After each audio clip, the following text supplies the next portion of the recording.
Tantor Audio, a division of Recorded Books, presents Dr. O.B. by Max Monroe, narrated by Alexander Sendies and Stephanie Wiles. Chapter 1. Will.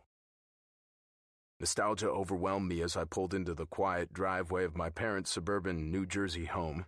It had only been a few weeks since my last visit, but it felt like longer, and there was always a welcome sense of familiarity. Several memories played back like trailers for a movie as I took in the two dormers that popped out of the roof, one of which led directly into my childhood room and guided my car to a stop behind my sister and brother-in-law's SUV. My little sister, Georgia, a toddler at the time, hightailing it across the front lawn, naked, while I'd chased after her, and my over-sexualized parents made out on a lounge chair folded out in front of the garage. My dad standing in the door and laughing as I'd walked my first date to the car, opened the door, and tried to sit her down directly on a box of condoms he'd placed there. George coming home from masturbation camp. Yeah, that's a long story. And crying to me about murdering our mother as I'd sat next to her hip on my bed. In the end, she hadn't gone through with the murder, and I hadn't been able to do anything to stop the tears, but we'd bonded that day. Somehow, the awkward, well-meaning doings of our parents quieted the normal sibling antagonism that lived between us and turned it into something more mature, something that still teased and poked, but by and large, focused on understanding and love.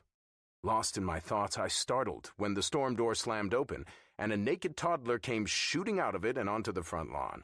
I jumped into action, swinging out of my car door and leaving it open just as my frazzled brother-in-law, Klein, leapt from the front porch onto the grass and dropped to a squat, ready to corral her. I took the other side, and together we herded my niece Julia like she was a lost calf, and we were the cowboys.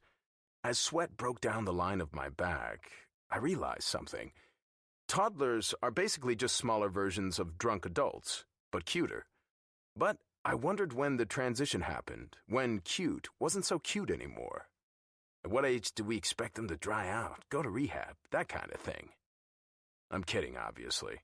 But there's no denying the similarities between a toddler and drunk 21-year-old guy at a frat party are uncanny. When Klein had her safely squirming in his arms, my mind drifted straight back to my trip down memory lane. Like mother, like daughter, I remarked at the same time Klein said the exact same thing. Both of us froze. What are you talking about? We asked in unison again. His face took on a carnal quality, and I recoiled. Oh, gross. And awkward. Never mind, I mumbled, blinking my eyes rapidly to try to scrub the mental image. My sister and brother-in-law were one of those perfect pairs that made each other better. He was a brilliant businessman, loaded with more money than I could even fathom, and one of the humblest guys I'd ever met. She was just as brilliant, successful in her own right as a marketing director with the New York Mavericks, and the happiest part of his day. That said, she was also a nutcase, and he was far too good at being her enabler. "Where's Gigi?" I asked, and his whole face lit up. "Inside with her feet up." My eyebrows squished together. Is she feeling okay? She was pregnant with her second child, and as far as I knew, the fatigue hadn't been hitting her too hard. "Oh yeah," Klein remarked lasciviously, and once again, I was sorry I went there. "Oh, gross. I was asking about morning sickness, not orgasms, for fuck's sake. My mom is rubbing off on you." My mom, Dr. Savannah Cummings, was a sex therapist, and the scars of having a parent like her ran deep. I found my moments to enjoy the gifts her occupation had bestowed on me as a brother looking for ammunition against his sister and the like, but Klein, as an outsider, didn't have the same personal traumas to slow down his enjoyment. Most people run from their crazy in-laws. He ran with them.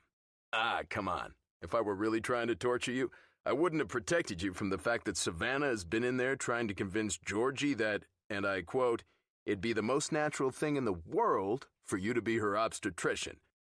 Internally, I cringed. Externally, I cringed. In fact, it felt like Klein had just jabbed me in the back of the throat with his finger, and my gag reflex was doing nothing more than reacting accordingly. Hacking cough, choking sensation, slight nausea. I loved my career as a physician in obstetrics, but I'd sign up to flip burgers at the nearest fast food joint if it meant avoiding doing vaginal exams on my sister. The mere thought was worse than that disgusting horror flick called The Human Centipede. Seriously, if you've never seen that movie, don't fucking see that movie. That flick is more traumatic than the Blue Waffle and that Two Girls One Cup site combined. Jesus, don't Google those either. I immediately wanted to scrub my brain with acid bleach and found myself cringing again. Klein grinned triumphantly. Exactly. Honest to God, a vagina, in a professional setting, didn't have much effect on me anymore. In a personal setting, say 3 beers deep on a Saturday night in Manhattan, I was all about the effect it had on me. But that was another subject entirely. However, as well adjusted to the overwhelmingly intimate aspects of my job as I was, I still couldn't get on board with being George's regular OB. An emergency? I'd be elbow deep in a heartbeat. Otherwise, my sister and I were just about close enough, thank you very much. Done talking about my sister's reproductive pleasure, capability, and organs, I stretched out my arms and wiggled my hands. Klein handed over my squirming niece immediately. "Come on," Klein called as he headed for the door, looking over his shoulder as I blew raspberries on my niece's tiny stomach. "We better get inside so we don't miss your big television debut." Butterflies danced in my stomach at the state of my life. Several months ago, a TV production company had approached me and 2 other doctors at the head of their departments at St. Luke's Hospital and done their best to convince us to sign on to be a part of what would be a docu-series with several episodes about each of us. They decided to call it The Doctor Is In. I honestly thought they could have taken more creative liberties with the title, but I guessed keeping it professional and to the point wasn't a bad approach either. To me, it had sounded like a blast from the beginning. A way to spice up work, a little extra initiative, and maybe something I could show my kids someday, and use as an opening with women in the meantime. Dr. Scott Shepard, head of the emergency department, had the same positive take on the opportunity, but Nick Raines, the newest addition of all of us to St. Luke's, and the head of neurology, wasn't so sure. Apparently, he had some ground to make up with his daughter, whom he'd been estranged from for most of her life. But with some pressure from us and the board of directors at the hospital, he'd caved. It'd be good publicity for the hospital as a whole. If I was being honest, I was more excited about the publicity it'd give me, personally. Grey's Anatomy had taught me that the hot doctor was a thing. Telling people you watch Grey's Anatomy probably isn't a hot doctor thing, my mind advised. Julia started to thrash as soon as we stepped inside the door of my childhood home, after a quick detour to shut the door to my car, so I set her down without protest. Sometimes toddlers needed to be free to roam and, for lack of better words, go apeshit. "Willie!" my father yelled in greeting, charging toward me in the door and completely boxing Klein out of the way. He grabbed my face between his hands and pretended to kiss the air beside my head. This was new behavior, but it wasn't entirely unexpected. My mom was always reading some article on love, affection, and the effect of said expressions on your kids. This was probably something she told him was good for the health of my sex life. "I'm right here, Dad," I muttered back, a smile on my face. "You don't have to yell." He ignored me and kept right on booming. "You're looking long today, son." Oh, good. Another odd behavior, but this one wasn't at all new. The day I saw my dad and he didn't have a penis joke waiting for me, I'd also be attending his funeral. Dick had purposely named me William so that we'd be forever bonded as father and son with Johnson-themed nicknames. What? Isn't that how your parents named you? Still, preparedness never softened my reaction. You can't ever be ready for your parents to open the conversation with the state of your genitals. Ah, Jesus. Georgia buried her face in Klein's chest behind Dick's back to swallow her amusement. That wasn't new either. If anyone knew what I was going through, it was her. As soon as she composed herself and turned around, I gave her the eye. The one that said, "Hey, these are your parents too." She gave me a look back, but hers conveyed how happy she was to be sharing some of the humiliation. She'd borne the brunt of it for most of our recent past. First, while I was in medical school and doing my residency, both endeavors that consumed nearly every hour of my days, and then when she got married to a man my parents adored, settled 30 minutes from their house, and then went and had a child. She can only blame herself if you ask me. Everyone knows grandchildren are a surefire way to ensure your parents have an all-access pass. but she'd received more than one shipment of sex toys, even while on her honeymoon, from our mother in her tenure as humiliation buffer, so I guessed it was my turn. Come on, my mom said, shuffling us into the living room. Your show is about to start, but I have snacks inside. Snacks? I asked hopefully. I hadn't had anything to eat since this morning before work, and I was starving. Unfortunately, Klein's laughter and a few slaps to my shoulder dampened my hope rather quickly. What, no snacks? I asked. Oh, there are snacks, Klein corrected. Just you wait. Get in here, you three, Savannah yelled. My sister's eyes gleamed with the knowledge of things to come. I glanced at the door, vivid dreams of escape temporarily taking over my vision, but Georgia's slap to the top of my arm snapped me out of it. Come on, your television debut awaits. How weird. Me on television. Talk about a turn of life I didn't really expect, seeing as I was a doctor. Officially lured in, I followed my sister and brother-in-law down the hall. Julia shot out of a doorway and tripped me, but I managed both to catch myself before hitting the ground and avoid stepping on her. Whoa, Juju, you almost took your Uncle Will out, Klein teased with a smile as he scooped her up and into his arms. Boom boom da dee, she answered, and even I laughed. Boom boom, indeed. My mom and dad were waiting in the living room when we arrived, but that didn't last long. Shoot, Dick. Come help me. I forgot the champagne out in the garage. Champagne? I protested. It's just a show, Mom. She ignored me, and so did my dad. He didn't hesitate to jump up and follow her down the hall. Georgia covered Julia's ears, the constantly moving little girl now on her lap, and said the words we all knew to be true but didn't want to say. They're definitely going to have sex. I shrugged in affirmation. I couldn't think of a time when Dick and Savannah weren't sneaking off to have sex. And good for them, I guess. I just wished I knew a little less about it. The smell of food caught my attention, and it didn't take me long to zero in on its origin. The coffee table. Ah, Jesus. Are those vagina-shaped crescent rolls? I asked, but I knew the answer. God damn it, my parents are weird. Klein nodded enthusiastically. I helped shape them. And those? What are those?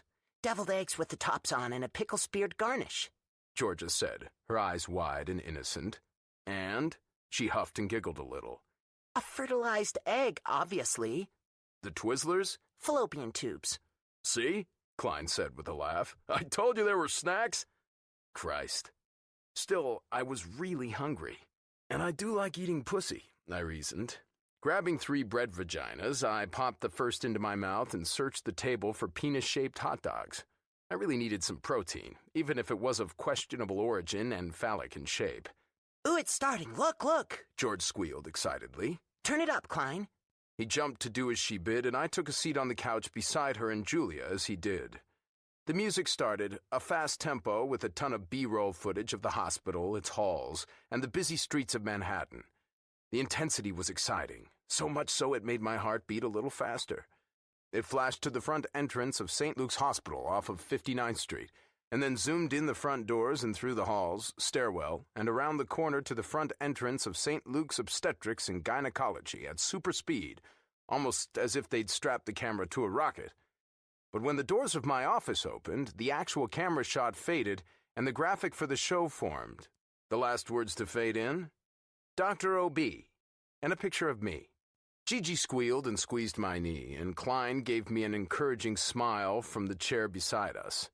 The camera shot picked up again as the cameraman walked down the hall lined with our exam rooms to my office at the end. As soon as my face filled the frame, a knot formed in my stomach. I wasn't sure why. Up until this point, I hadn't felt anything but excitement. But in that moment, there was a strange sense of foreboding.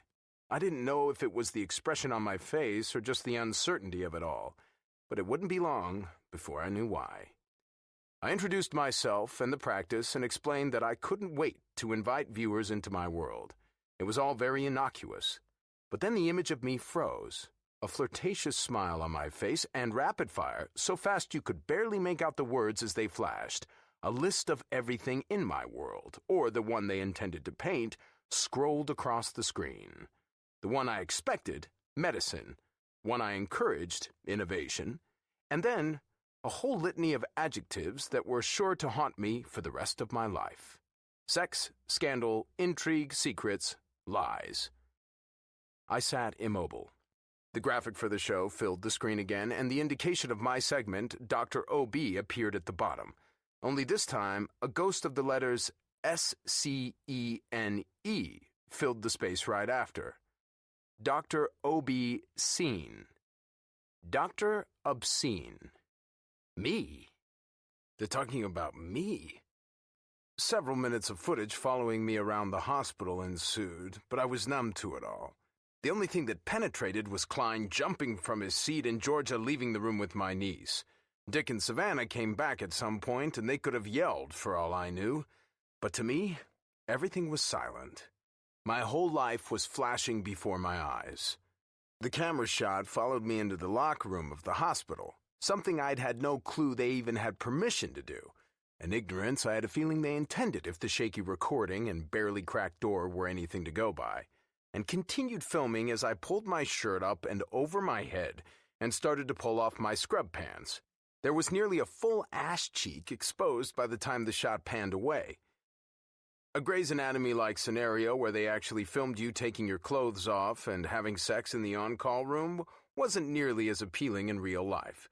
I'd thought they'd follow me around, present me with opportunities to show off my expertise and show the difference I wanted to make in my patients' lives, not belittle my intent with creative editing and show me getting naked instead of the emergency C-section I'd performed not even an hour earlier. There was a difference between looking hot and capable and looking inappropriate. And this crock of shit was definitely painting me as the latter. Christ, my career was on the line here. Before I even realized what I was doing, I had my phone out and in my hand, searching for the number of someone who would have some answers, and I really only had one question. What in the fuck was going on? Settling on Tammy Schuler, a member of the board for St. Luke's and one of the biggest advocates for all of the positives the show would bring to our lives, I hit call and pressed the phone to my red-hot ear. She answered on the second ring, and her voice was cautiously chastising. Will, calm down. I hadn't even said anything, but I guess that was the power of my fury as it radiated through the phone. Calm down? I asked, deathly quiet. You want me to calm down? Listen. They've got me on camera undressing, Tammy, I exploded. How the hell were they allowed to film in the locker room anyway? Where was legal on this one? They didn't exactly detail in their contract that they'd be filming you undressing, Will. Then let's go after them. This is an invasion of all professional privacy and a complete misrepresentation. Will. She paused. God, Will. What? They didn't outline that they planned to do it on their side, but we didn't outline that they couldn't on ours. I'm sorry. So, what? I'm just supposed to sit here and let this happen for the next 12 weeks? I thought this was a goddamn docuseries, not one ass cheek away from the start of a porno. Our hands are tied for the next 36, Will. We've checked with the lawyers, I assure you, but we have no legal recourse. Every single planned episode, yours, Scott's, and Nick's, will air. Fucking shit. Will. Yeah, I know. That's not exactly professional language. She actually laughed a little, and I considered what kind of technology it would require to have my hand reach through the phone and strangle her. Have they invented it yet? Can my brother-in-law afford it? He's fucking loaded, so I'm sure he can. No, it's not, but it's fine. I was just going to tell you the positive news. I'm not really seeing how you can spin this one in a good direction, Tammy. How about 500,000 hits in an hour? What? That's how many people have visited the hospital website in the last hour. I rolled my eyes. And? I've always thought of hospitals as one of those things that sell themselves. People get injured, they come. It's not like they're choosing a spa. You'd think that, but you're wrong. People do choose hospitals, Will, and as much as you don't like this personally, people are choosing our hospital because of this show. And they're all checking into the psych ward? Deep down, I knew she was right. People really did choose hospitals. I'd seen it enough in my time as a physician, but still, this was about me and I was pissed. Emotions sometimes skews rational thought. Will. I sighed. God damn it. Fine. I guess it is what it is. It is. Then you better keep me on salary until I'm dead, close, or convicted of an actual crime. It was her turn to sigh. The hospital cannot actually promise to keep a job for you, but I can guarantee the circumstances have been noted. My sacrifice has been noted. Now you're just being dramatic. Maybe she was right. Maybe I was being dramatic. Or maybe this really was the end of my life as I knew it. Either way, I said my goodbyes, hung up the call, and forced myself to go back into the living room to watch the rest of the show. The truth was, as angry as I was with Tammy and the board, and as livid as I felt with the production company, neither of those had anything on the loathing I felt for myself. I'd been excited, naively thinking the show would improve my social life for fuck's sake. Oh, you're so impressive, Will, I'd thought women would say. But the show had taken a direction completely different from what they'd pitched, a harrowing account from St. Luke's most elite doctors, and turned it into a lighthearted romp on everything ethical and professional. Unfortunately, with my guard down and my head up my ass, I'd given them the material. I'd been the man on camera, and there wasn't anyone but myself to blame for that. God damn it. On the edge of my seat, I watched with disgust as the man on the screen, me apparently, said something bordering on offensive and winked, while doing a dilation check on a harmlessly pregnant woman, just before the show faded into the final commercial. Good God. I didn't even remember doing it, winking for the camera like that, and I certainly didn't remember doing it with my hand inside of a woman.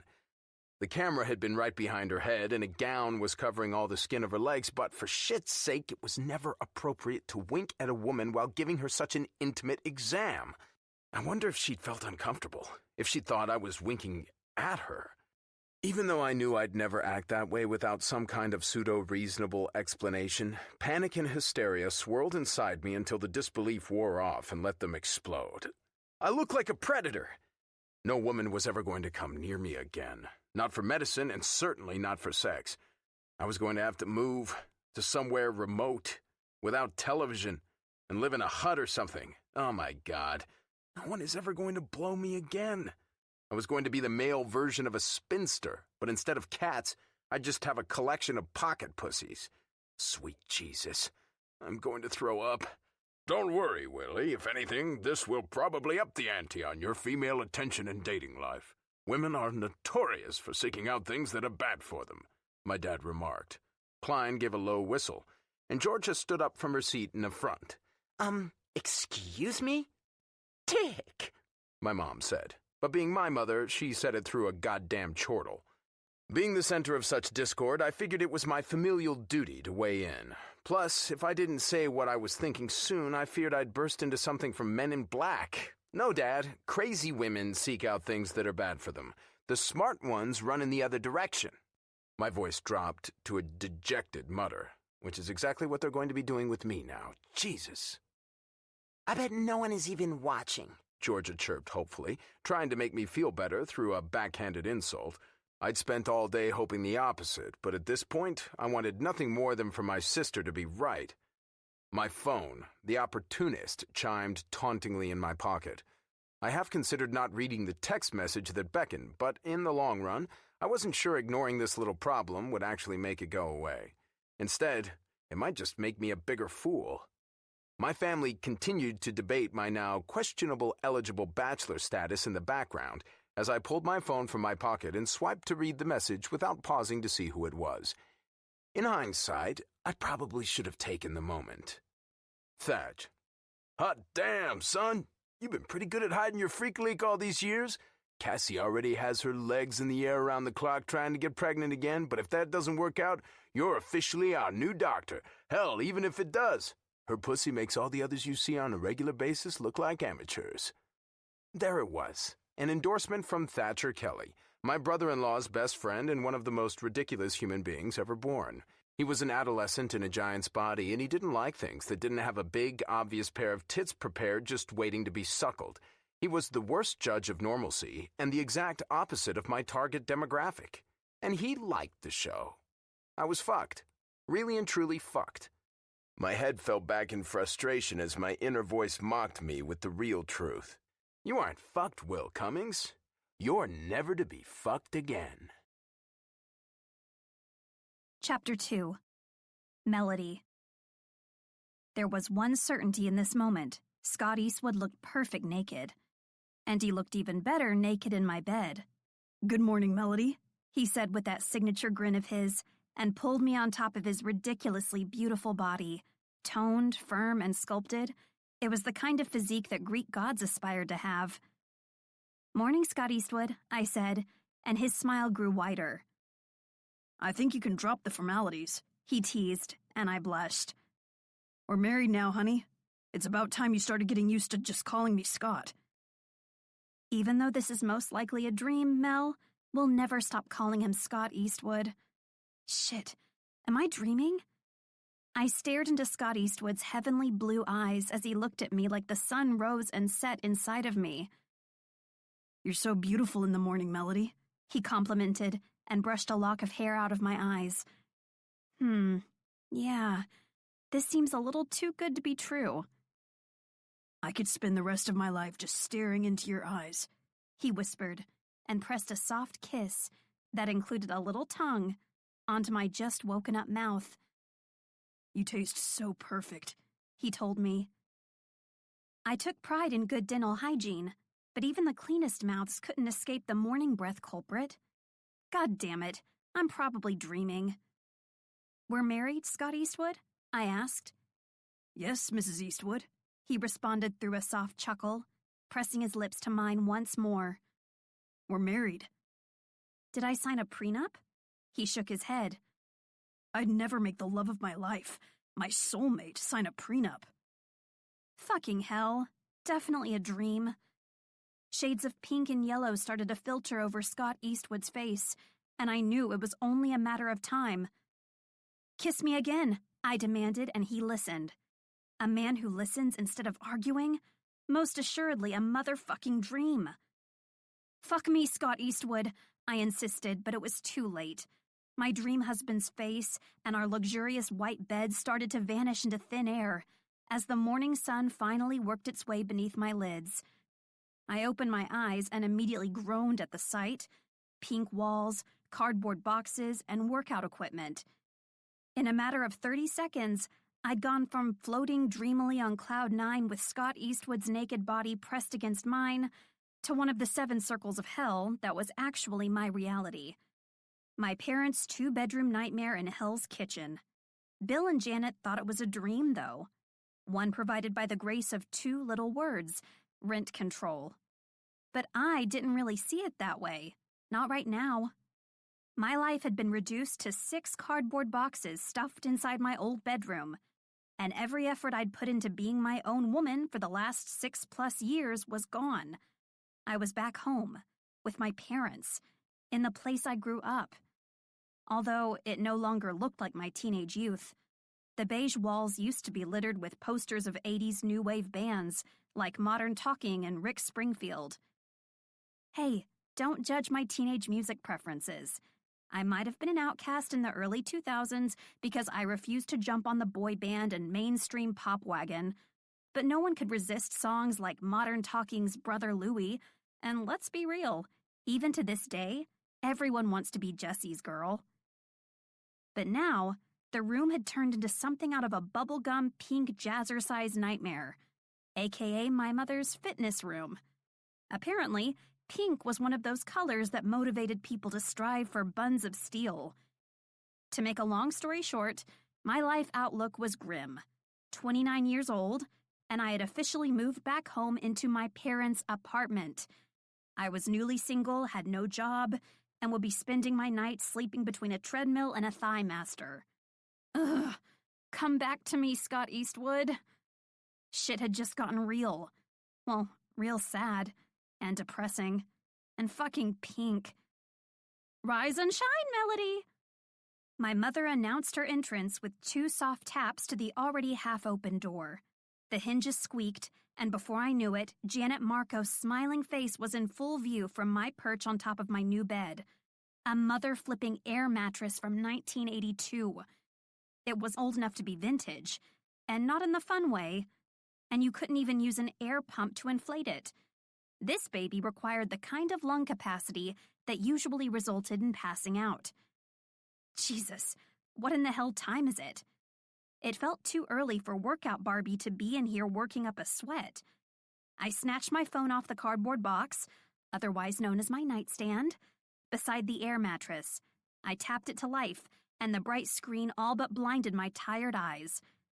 I ignored the bullshit "how's the weather by you" text from Eli, my newly appointed ex-boyfriend, and focused on the time. The numbers 9:30 a.m. glared back at me, and I mentally gave my bubbly mother the middle finger. "How's my favorite girl?" Janet sing-songed as she walked her spandex-covered ass into the room. She left no time for a response before hopping onto her treadmill and jogging at a leisurely pace. "It's too early," I answered, and she immediately cupped her ear in my direction, giving the universal signal for "I didn't hear you." "What was that, sweetheart?" "I said it's too early," I repeated, and she offered no response, seemingly still unable to hear what I was saying. I was no rocket scientist, but I'd say the recurrent pounding of her feet against the treadmill track wasn't helping our conversation. "Speak a little louder, Mel," she instructed, and tapped her finger against the controls to increase her speed. "Fantastic idea, Mom, because increasing your speed will definitely help us converse like normal human beings." A little-known fact about Janet: she was a little hard of hearing. She blamed it on aging and genetics, but considering she'd always had issues, I had a feeling it had something to do with all of the rock concerts she and my father used to go to when they were young and wild. Back in the day, Bill and Janet were hardcore Black Sabbath fans and attended no less than 20 concerts in a span of 5 years. Not to mention, they moonlighted as Kiss groupies on the side. I was no expert, but it seemed logical that years of Ozzy Osbourne and Gene Simmons shouting into her eardrums didn't increase my mother's hearing capabilities. I said, "I'm fine." I tried again, and she glanced down at her watch. "It's just a little after 9, sweetheart, but you still didn't answer my question," she said with a smile. "How are you doing this morning?" Someone help me. I generally had more patience with my mom, but considering the time of morning and the fact that I'd yet to have a drop of coffee, I pretty much just gave up on having a successful conversation with her and focused on entertaining myself. "I'm a mime," I said, and she nodded but stared at me skeptically for a few moments. "Are you sure you're fine?" she eventually asked. "You've had a rough few weeks." "Interesting," I noted in my case study. Saying something ridiculous to her is actually more successful than honest discussion. Maybe I had just uncovered the secret to productive conversation with Janet Marco. "Yep, I'm a mime." "Okay, Mel." She nodded and offered an apologetic smile. "I guess it's a little too early for me to start meddling, huh?" I held up my forefinger and thumb and gestured just a little bit in her direction. Her smile grew wider, and she nodded again. Maybe the whole mime bit isn't a stretch after all. "Okay, just one more question, and then I'll leave you alone." "Mom," I groaned. She held up one determined hand. "Look, I'm your mother, Mel. It's my job to worry about you," she said through panting breaths. "You basically just uprooted your life in a matter of weeks. I mean, a little over a month ago, you were living in Portland with the man I thought you were going to end up marrying, and now you're back home and single. You've ended a relationship, quit your travel nursing job, and left the city you had been living in for the past 5 years. It's just very abrupt is all," she added and glanced in my direction. "I just want to make sure you're doing okay." The air mattress squeaked and creaked as I tossed the comforter off my body and got to my feet.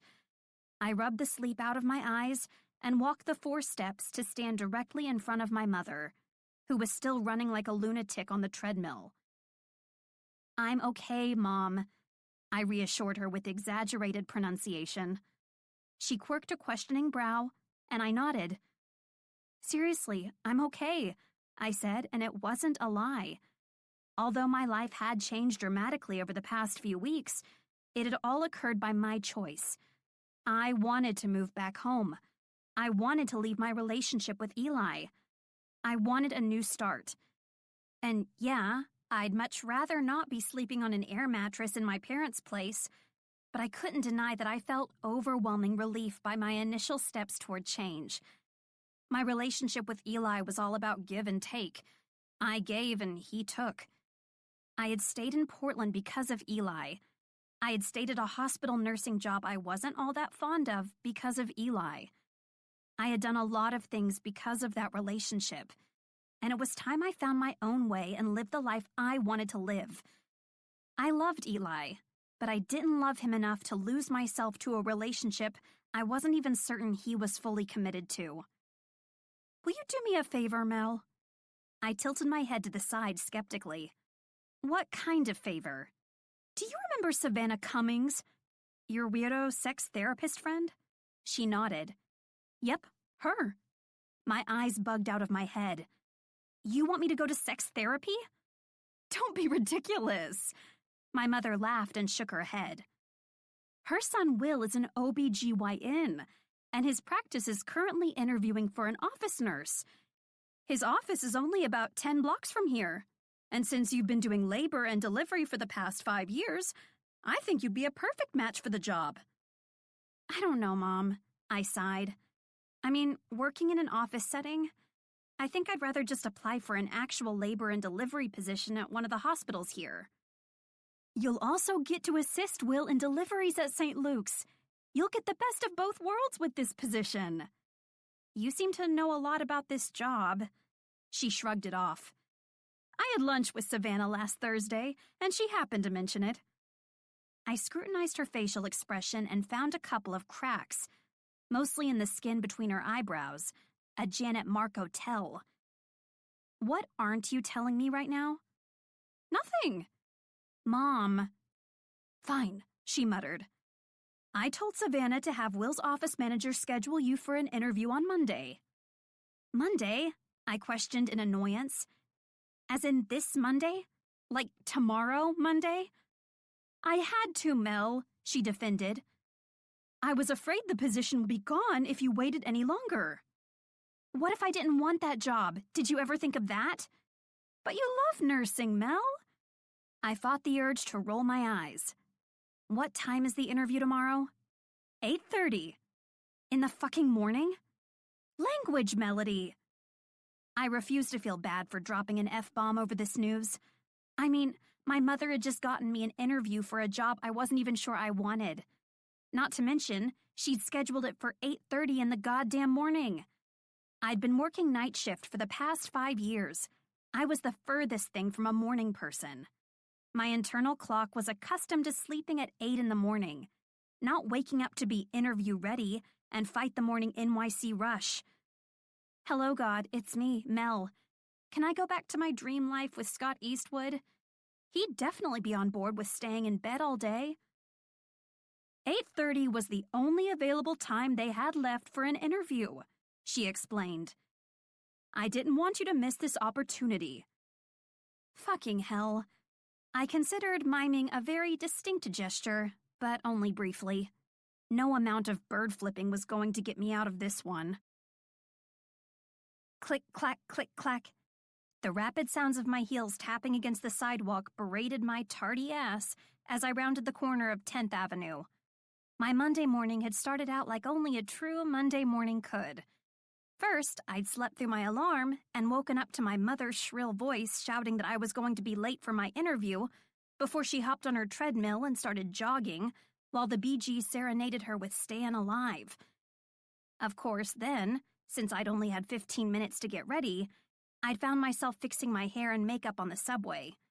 It was pretty much an exercise in futility, applying mascara on a metal contraption speeding across tracks with enough bumps and grinds to make R. Kelly proud, but I'd done it anyway. And then there'd been the old man sitting behind me who'd appeared absolutely fascinated with making creepy eye contact with me in my compact mirror. Did I mention Mondays are my favorite? And even more than that, the best kind of Monday is one where you have to wake up at the ass crack of dawn to attend an interview your mother scheduled for you. An interview you don't even really want. An interview that would keep you in a career you aren't even sure you like. Happy motherfucking Monday. As my lungs struggled for oxygen and my feet screamed inside of my heels for a reprieve, I realized I'd forgotten what 3 New York City blocks actually equated to in terms of distance.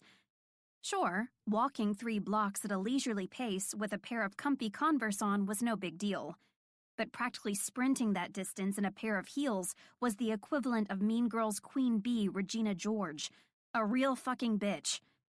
As I headed for the finish line, Dr. Cummings's office, I tried to pick up the pace. I was already 15 minutes late, and I had a feeling most medical practices preferred applicants who could get to work on time. Interviewing 101. Be on time to the fucking interview, Melody. There was a good chance I'd already screwed this opportunity before I had the chance to hand them my resume. I was a fighter, though, so I kept onward. I did my best impression of the Matrix as I maneuvered through the work-week foot traffic cluttering the sidewalks, but it was of no use.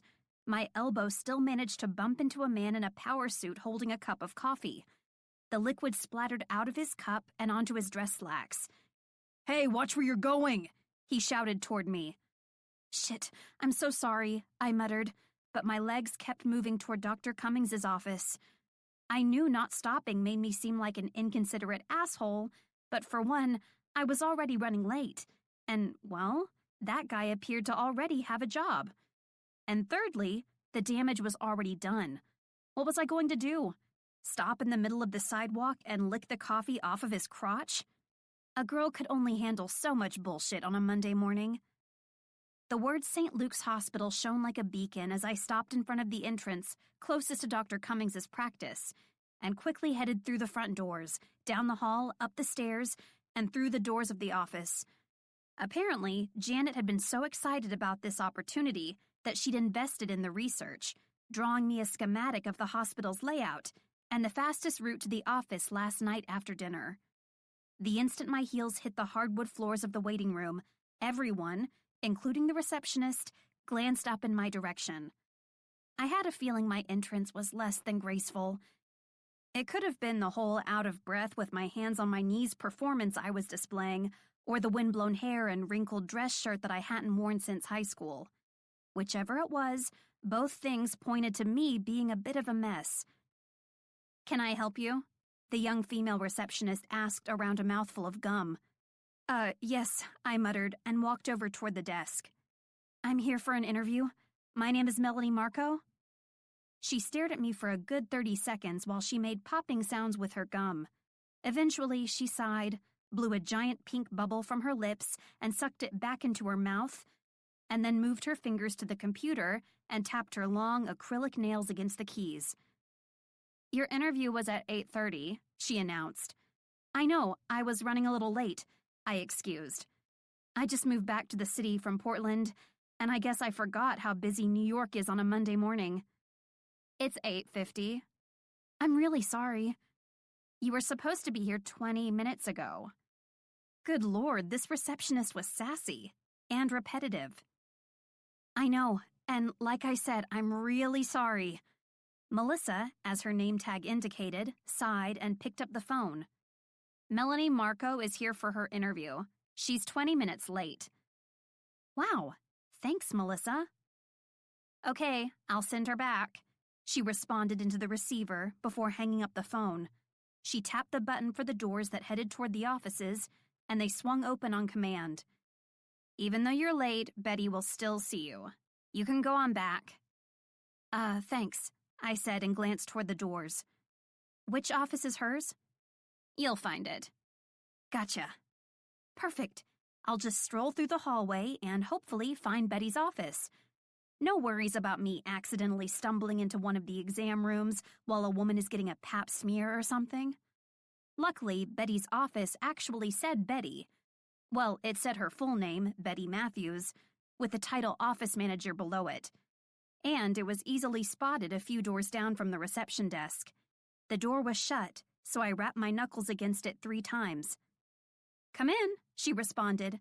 I opened the door, walking in and shutting it softly behind me. Betty sat behind her desk, tapping her fingers across the keys of her laptop at a rapid-fire pace. What is that? 120 words per minute? She didn't even bother to look up at my entrance, her eyes staying completely fixed on the computer screen. Hi, I'm Melody Marco, I announced. I'm here to interview for a nursing job. You're late, she stated, but she did at least look up in my direction. I'm so sorry. I just moved back to the city from Portland, and I guess I misjudged how busy New York is on a Monday morning.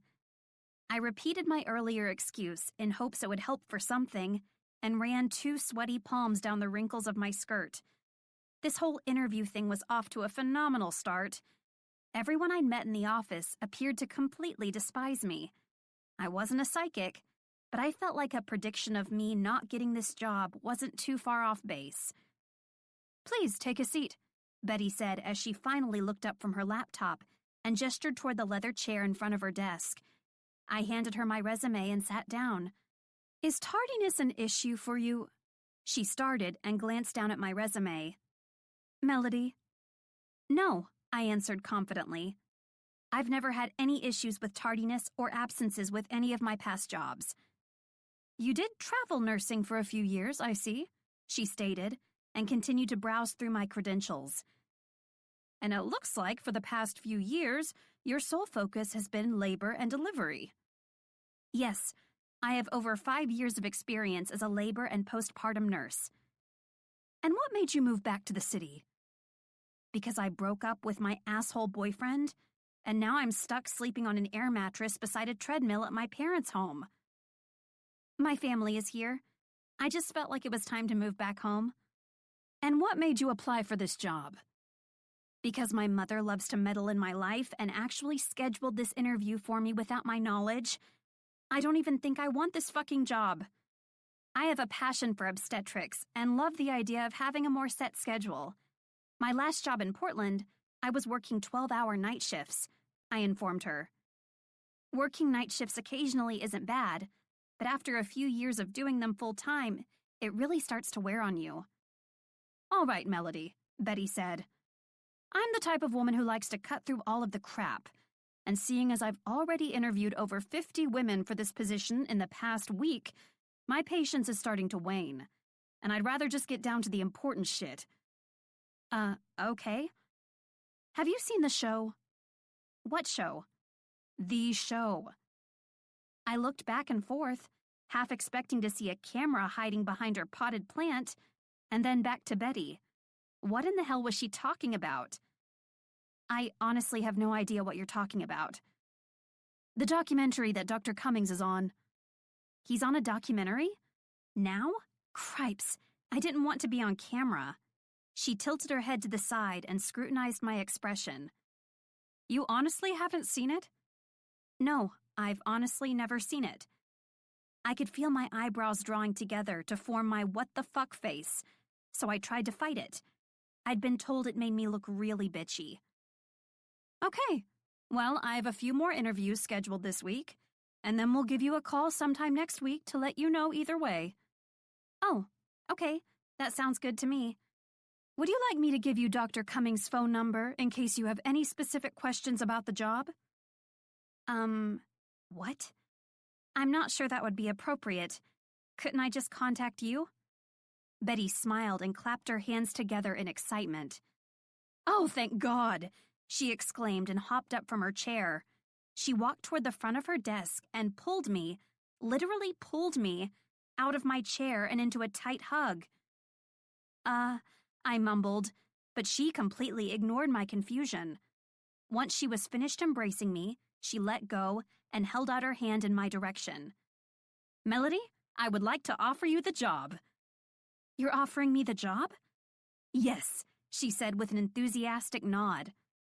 But I was like 20 minutes late for the interview, I blurted out.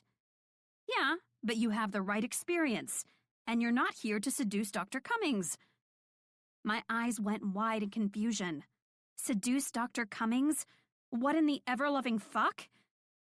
So, Melody Marco, is that a yes? Would you like to accept the position? Did I really want the position? Probably not. But did I need money? 1,000 times yes. I could only handle having Janet and Bill as roomies for so long.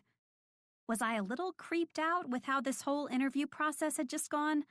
Definitely. But money, Mel. You need money. I nodded and smiled. Yes, I would like to accept the position.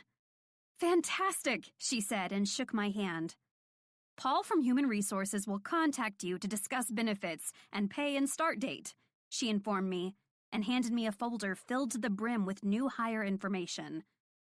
He sounds a lot tougher than he actually is, so whatever he offers as your base pay, I'd counter with something at least 10% higher, she whispered and winked.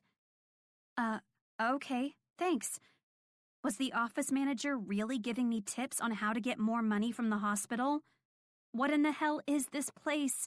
I thought to myself as I glanced around our office again to make sure there weren't hidden cameras for some kind of prank show.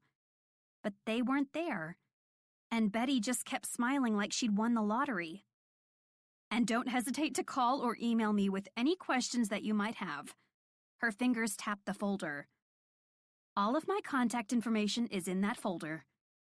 As I walked out of Betty's office, a bit dazed and a lot confused, I couldn't deny that I'd just experienced the weirdest interview I'd ever attended. I felt like one of the main reasons I'd gotten the job offer was because I hadn't seen the documentary with Dr. Cummings, and if not having seen the documentary was that important, I only had one question. What in the hell kind of documentary was it? Chapter 3. Will. Anxiety grated on my nerves like a freshly sharpened knife as I pushed open the door to St. Luke's Obstetrics and Gynecology that morning.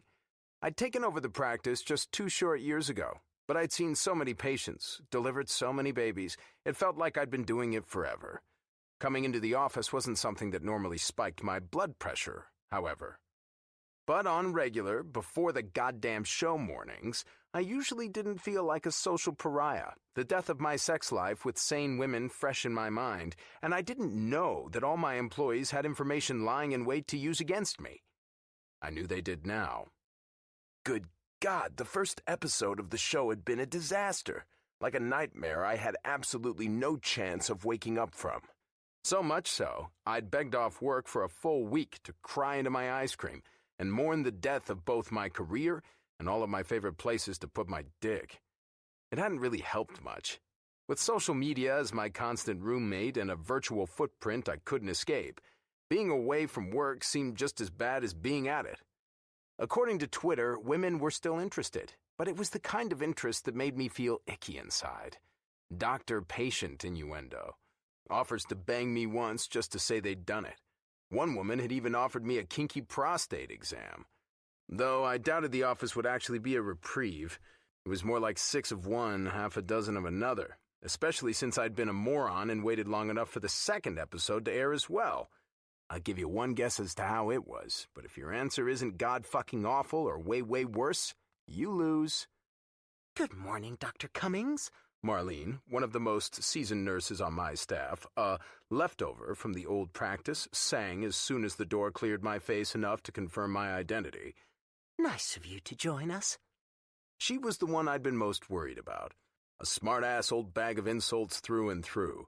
She'd done it all, seen it all, and if she hadn't, you'd better pretend she had for fear of her wrath. "Morning, Marlene," I called back as casually as I could manage. She licked her lips, the evil in her eyes lighting in a way I'd only seen once before, in my brother-in-law's cat. And believe me, Walter was the kind of cat you didn't want to know, didn't want to meet, hell, you didn't even want to think his name. Shit. I guess the shit wasn't going to wait to hit the fan until after I'd had my coffee, and I probably wouldn't get to have it afterward either. I wasn't sure I'd even feel like drinking it while covered in feces. Shit-stained and caffeine-deprived. That'd probably make for an interesting day of seeing patients. But she didn't say anything about the show as I made my way to the desk and nodded my hellos at the receptionist, Melissa, and Beth, one of the medical assistants who helped with the filing and check-in and check-out of patients when things got really busy. Instead, in a shocking twist, Marlene seemed interested in if I'd done anything fun during my time off and asked to see a picture of Julia. They hadn't helped in the delivery of my sister's baby any more than I had, but they had a skewed sense of extended family all the same. Any babies were their babies, no matter whose babies they actually were. "Here," I said, putting my briefcase up on the counter to dig around in it. This is a picture from Saturday. Oh, how cute. Marlene mooned. I used to play naked in the sprinkler all the time when I was little, too. I tried not to picture it. Failed. Except, I wasn't picturing Marlene as a toddler at all. Oh, God. I forced my thoughts back to my niece. Yeah. Truth is, you'll be hard-pressed to get a picture of Julie where she isn't naked. Klein and Gigi haven't been able to keep clothes on her for anything. Apparently, she even takes her diapers off during her naps. Melissa and Beth were quieter than normal. In fact, I could usually barely get a word in edgewise for all their chatting, but they still smiled and peeked at the picture of Julia as if interested, so I let any wondering about why fall away. As soon as they handed the picture back, I made my way down the hall toward my office. Okay, that hadn't gone so badly. My step got a little lighter, and for the first time in days, the pressure behind my eyes started to ease. Maybe work wouldn't be so awful. The show was terrible, but maybe people really weren't watching, or it didn't look as bad to those who weren't seeing themselves look like an idiot. I wasn't completely sure, but I wasn't going to do something stupid like look a gift horse in the mouth either. I didn't want to hate my job. If you'd asked me what my specialty would be back at the beginning of medical school, I don't know what I would have told you, but I do know it wouldn't have had anything to do with vaginas that wasn't recreational.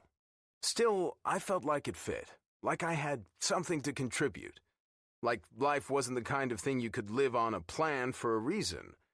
I felt like I had a way of understanding women, and as much as I grumbled about her, I probably had my mother to thank for that. She was always open and honest about menstruation and sexuality in a way that made me comfortable enough to see the people behind the reproductive system. I cared about these women, my patients, and I didn't want some trumped-up version of a documentary about me and everything I tried to achieve to ruin what I was actually trying to do, to negate the difference I was trying to make. Shit, I muttered to myself. I'd forgotten my mug up in the break room, which was just behind the front desk. I'd been so focused on escaping the impending shitstorm and predicting the consequences, I hadn't thought to grab it on my way, and I needed coffee. Dropping my briefcase and the picture on top of my desk, I headed straight back down the hall toward the front. Melissa's and Beth's once again exuberant voices caught my attention just as I moved to step through the door to the break room. I know, Beth agreed to something enthusiastically. For some insane reason, one I immediately wished I'd ignored, I stopped to listen to their conversation. With how good of a flirt he is, I'm just glad he's never tried it on me. I'd have my panties down and my legs open so fast. Involuntarily, my body moved, back out the door and around the corner to the space just behind their chairs. I moved almost silently, and truthfully, I didn't even really feel like I was in control of my own body. It was as if my gut instinct engaged at the barest hint that they were talking about me. Oh my God, speaking of opening your legs, did you hear what he said about the vagina being a beacon of... I cleared my throat in shock and recognition, now knowing they were talking about me, and Beth almost fell out of her chair trying to get Melissa's attention and make her stop talking. Shh! Melissa's face flushed and dropped to ease her focus on the carpet as she addressed me. Oh, hey, Dr. Cummings. Fucking great. I guess the office wasn't going to be a safe place after all. Hi again, ladies. Just forgot my coffee cup. I hope you're having a lovely day. My teeth were gritted, but fuck me. It sure as hell wouldn't help to curse them out. Mentally, sure, but not professionally. I had to work with these people day in and day out. As much as I'd have liked to be, I wasn't made of money. They tittered a little, surprised not only by my presence, but also the casual and kind way I addressed them, and the teasing, knowing smiles slipped from their faces and melted into embarrassment. You too, Dr. Cummings, Melissa muttered. Beth, on the other hand, had once again gone mute. I'll be ready for the first patient in about 10 minutes or so. Melissa nodded. Marlene, I called, and she jumped from her spot in the corner. She hadn't been avidly participating, at least not at that particular moment, but she'd been listening intently. She just hadn't thought I'd be including her in this awkward little tete-a-tete. Get the room ready, please. Of course, Dr. Cummings. I nodded with a smile and turned to leave. Then, and only then, did I turn my back, my voice soft and smooth like butter. For the record, they all jumped at the sound of my voice again. I didn't say the vagina was a beacon of anything. That was a 40-minute speech on fertility that they spliced together for a 15-second clip of nonsense. So let's get back to work, okay? Aggravated that I had to explain myself to people who'd been working with me for years, I stormed back to my office, stopping briefly to get my goddamn mug, slammed the switch for the coffee pot on, and listened raptly as it started to brew. I needed to take my 10 minutes, have my coffee, and get my shit together before I went out there and started seeing patients. The last thing they needed was a doctor whose head wasn't in the game. My priority was their health. Period. I tucked the picture of Julia back into my briefcase and checked my phone one last time before setting it to silent and shutting it inside of my drawer. There was only one message, from Thatch no less, so I figured now wasn't the time to read it, not when I was trying to calm myself down. Thatcher Kelly was a goddamn incendiary device. I pulled off my suit coat and hung it on the hook in the corner, and then I pulled out my chair to sit down and look through patient files. I like to get a jump on the day by reminding myself of their history before they even darkened our door. Once the day was rolling, I'd barely have any time at all, and patient care was at least 50% knowledge. Each person needed and expected different things, and I tried my best to give it to them. It didn't take me long to let go of my personal troubles and take on the burdens of my patients. Whether it was fertility issues, a cancer scare, or endometriosis, each of them had something they needed my help with. Something they came to me to make better, bearable, or even just offer some support. A knock on the door frame of my office pulled my attention from the file I was studying up to Marlene. I lifted my eyebrows in question. Just brought your first patient back, Dr. Cummings. Okay, thanks. She jerked her chin and turned to leave, but I called her back. Oh, and Marlene? She stepped back into the door and listened. I'm going to be expecting more from you going forward. You've been here long enough and you're experienced enough to know that someone needs to hold down the fort, keep the rumor mill under control, and make sure that patients are the first priority. That someone should be you. It should be all of you, but you should know better than anyone. She ground her jaw, but she didn't talk back. Perhaps a first for Marlene.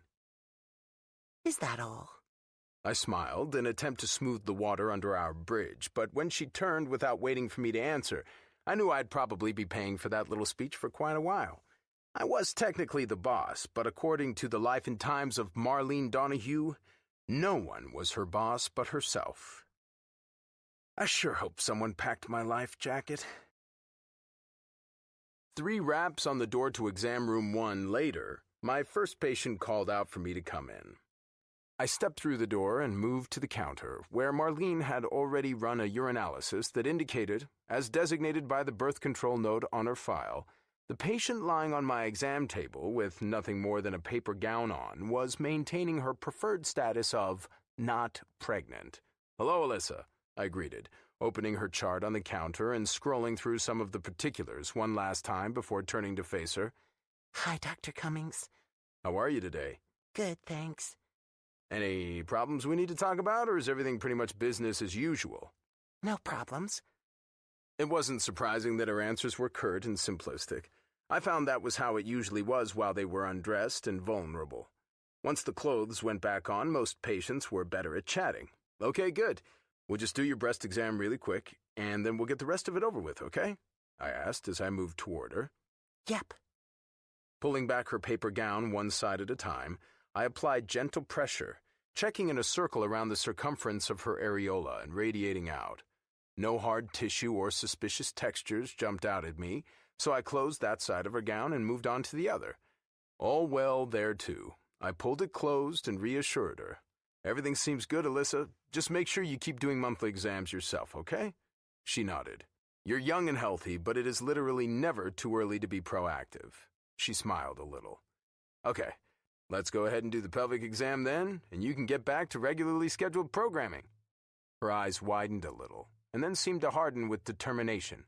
I tried not to recoil in fear. Speaking of programming, I saw your show last night, Dr. Cummings. Has anyone not seen this fucking show? I worked hard to smile, give a little nod of thanks, and keep my eyes from closing in despair. But inside, my humiliation was hot and gooey like melted chocolate. Oh yeah? I asked casually, pulling a pair of gloves from the box and taking a seat on the stool before wheeling closer. She nodded, her eyes lighting up with something I didn't like but couldn't exactly decipher. Was it mocking? Distaste? Judgment? Yeah. You were... Oh, Jesus. Here it comes. different than I expected. She finished. Her voice rasped with something I recognized distinctly, but couldn't fucking believe without seeing it with my own eyes. I shifted to look her in the eye, around her gown-covered legs, and almost recoiled at what I saw. Lust, raw and uninvited, shone from every facet of her being. Well, fuck. From terse to flirtatious in the span of a moment. At least I'd known how to handle the first.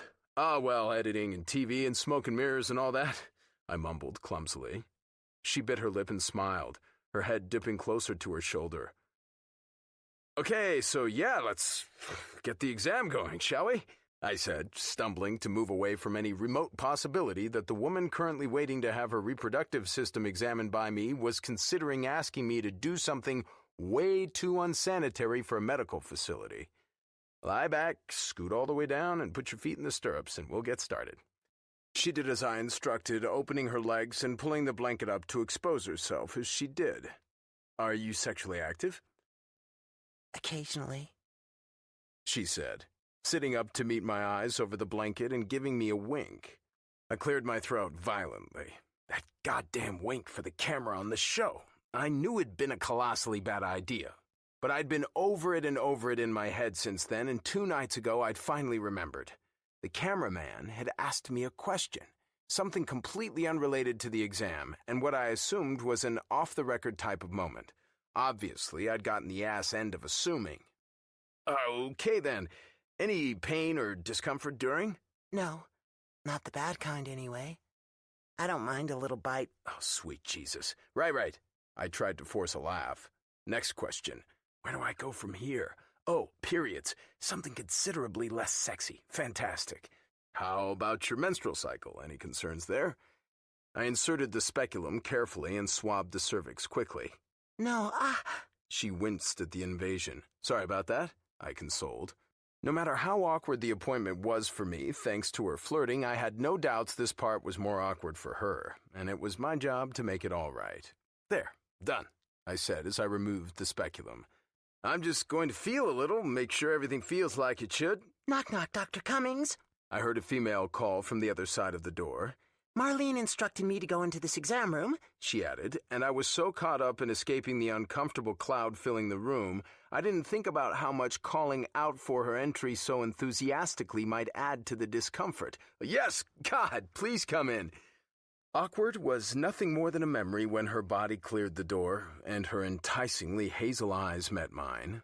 A rubber band of intensity stretched between us as I took the soft tendril of uncontainable hair that draped over her forehead and down her cheek. I struggled to keep my eyes from exploring anything below the neck. She was new, I knew that much, and she gave the best physical first impression to which I'd ever been fortunate enough to bear witness. But her eyes weren't smiling in a way that said she was currently falling in love with me in this one perfect moment, and they didn't say she thought I was making a good first impression. I finally, painfully, understood why when the vagina currently wrapped around my fingers, not hers as a reminder, contracted noticeably. Ah, Jesus. I couldn't claim to know everything about the female psyche, but I was absolutely certain halfway through a pelvic exam of a different woman wasn't the most opportune time to win one over with small talk and half-assed compliments. Find out why she's here, my mind instructed. Can I help you? I asked, doing my best to comply with the limited tools presented by my scattered thoughts. She looked to the patient, then my hand, still inside a different woman, by the way, and back to my face. I'm the new nurse. She shook her head slightly before correcting. Your new nurse. Excited about the news that this wouldn't just be a chance encounter, that I'd have the opportunity to actually get to know this woman, my actions once again outtraced thinking it through. Oh, wow, I chirped. Yes, fucking chirped. It's so nice to meet you. And then, oh, God. And then I pulled my hand from its place, inside of another woman's body, and held it out for her to shake. She was horrified. Both she's were, actually. Hello? The now agitated patient called from the table. I wasn't sure if she was more upset that I was doing something abhorrently disgusting or that my attention was no longer focused on her, but either way, I couldn't say I blamed her. My new nurse made big eyes before trying to play it off with a pat on my shoulder. 3 pats, in fact, each more awkward than the previous. What she didn't do, however, was shake my contaminated hand. For fuck's sake, Will, pull it together. Grabbing the glove at the collar, I ripped it off my hand so that it flipped inside out and tossed it in the garbage quickly. Moving to the sink and turning on the tap to wash my hands, I spoke rapidly, taking advantage of the fact that I didn't have to look either one of them in the eye. So, everything seems good, Alyssa. It'll take a couple of days to get the results back on the pap smear, but we'll get in touch with you if anything comes back abnormal. Nurse, Melody, she answered for me. Melody, yes. Fucking hell. Let's step outside. Please, please, get me out of this room. Chapter 4. Melody. I was starting to get concerned that my new job was actually the twilight zone of weird, absurd, and comedically awkward. I'd been hired on the spot after arriving late to the interview for some insane reason. A reason that appeared to revolve around the fact that I wasn't applying for the position to get inside of Dr. Cummings' pants. Then, on my first official day on the job, instead of getting a normal, new hire orientation of the inner workings of the office, I was told by an old nurse named Marlene, who bore an uncanny resemblance to Grandma Moses and literally gave 0 fucks, to go into exam room 1. It had gone something like this. "Are you Melody?" she spat out with an irritated sigh. "Yes," I responded with a smile. "Hi, it's very nice to meet you." Marlene ignored my proffered hand and grabbed a file from the desk. "Well, what are you waiting for?" she questioned with a raise of her brow. "You're Dr. Cummings' new nurse, and he's already in exam room 1. She'd given me no time for questions. No welcome to the office basket or encouraging smile. No tour of the break room or where to find the supplies, or even helpful pointers about the best places to hide and cry. Just her cantankerously telling me to get the fuck in there. Basically, that was that. My official orientation. Unfortunately, Marlene's list of undiscussed topics didn't end there. No, she'd also failed to mention that inside exam room 1 wasn't just Dr. Cummings. It was actually Dr. Cummings in the middle of a pap smear. Now, I'd had no issue with the pap smear itself, just the fact that my official introduction to my new boss had occurred while he was wrist-deep inside of a vagina. And funnily enough, that hadn't been the worst part of the situation. No. The awkwardness had reached its climax when Dr. Cummings had pulled his hand out of a vagina and then promptly held that gloved, vaginal fluid-covered hand out toward mine to shake. Thanks, but no thanks, Doc. I'd never been the type of girl to shy away from bodily fluids, but I'd also never been the type to embrace bodily fluids without the proper protective equipment. As I followed Dr. Cummings out of the exam room, I honestly wasn't sure where else this could go. And if I was being frank, I kind of wanted to strangle my mother for thrusting me into the insanity that was my current place of employment. Who are these people? "Let's head into my office for a minute," he said, glancing over his shoulder and gesturing toward the end of the hall. "Sounds good," I lied. Because, yeah, it was a lie. Absolutely nothing sounded good at this stage in the game, especially not several more minutes of awkward-as-fuck interaction between me and anyone in this office. I'd have much rather been relegated to dealing with only the patients, as I still held out hope for their normalcy via access to the outside world. As I glanced up at the ceiling, I wondered if maintenance needed to come check for poor air quality or carbon monoxide contamination. Anything to explain the oddities of the people inside this office. At least it's getting close to lunchtime, I thought to myself, and glanced down at my watch for confirmation. When the numbers 9:01 a.m. glared back at me, I groaned internally. It was a bad, bad sign when you felt like you'd worked for 5 hours, and nary an hour had passed, Not only was I in the Twilight Zone, but it was an alternate dimension of the Twilight Zone where time stood still. Holy screaming goats, this day is never going to end. I will literally die in this place. Dr. Cummings opened the door to his office and gestured me inside. Please take a seat, he instructed, and I complied. I didn't have much choice in the matter, but as I sank into one of his old leather chairs, I thanked circumstance that if I was going to be consigned to hell, at least the seating was comfortable. Good design work, Satan. Good God, that was awkward, he said and moved around his desk. My eyebrows lifted in a statement of, yeah, fucking obviously, while his back was turned. But as he shrugged out of his white exam coat, my brain made a U-turn from its route to a well-deserved mocking and straight back toward arousal. His muscles flexed and moved beneath his well-fitted dress shirt, and his waist was lean without seeming skinny. With the way his muscles stood out in stark relief, through the freaking fabric for kitten's sake, he didn't need any more bulk. Dr. Cummings was a man who made the statement, "Less is more," ring true. Believe me, it was more. Oh boy, was it more. My traitorous gaze moved down his shoulders to his back and landed on his perfectly firm ass. Sweet baby pigeons in a kayak. My new boss was an Adonis. I wonder what he looks like naked. That perfect ass, those wide shoulders, his trim hips that no doubt hold that sexy as hell V. Holy hell, was I just fantasizing about my boss? The very boss who no less than 5 minutes ago attempted to shake my hand with a glove covered in more than just latex. God, what was this place? It was like I'd stepped onto the set of the medical version of The Office. The only difference was that this boat of crazy wasn't commanded by Captain Michael Scott. It was Dr. Awkward Adonis. I cleared my throat nervously and watched as Dr. Cummings threw his exam coat haphazardly across the back of his chair and sat down.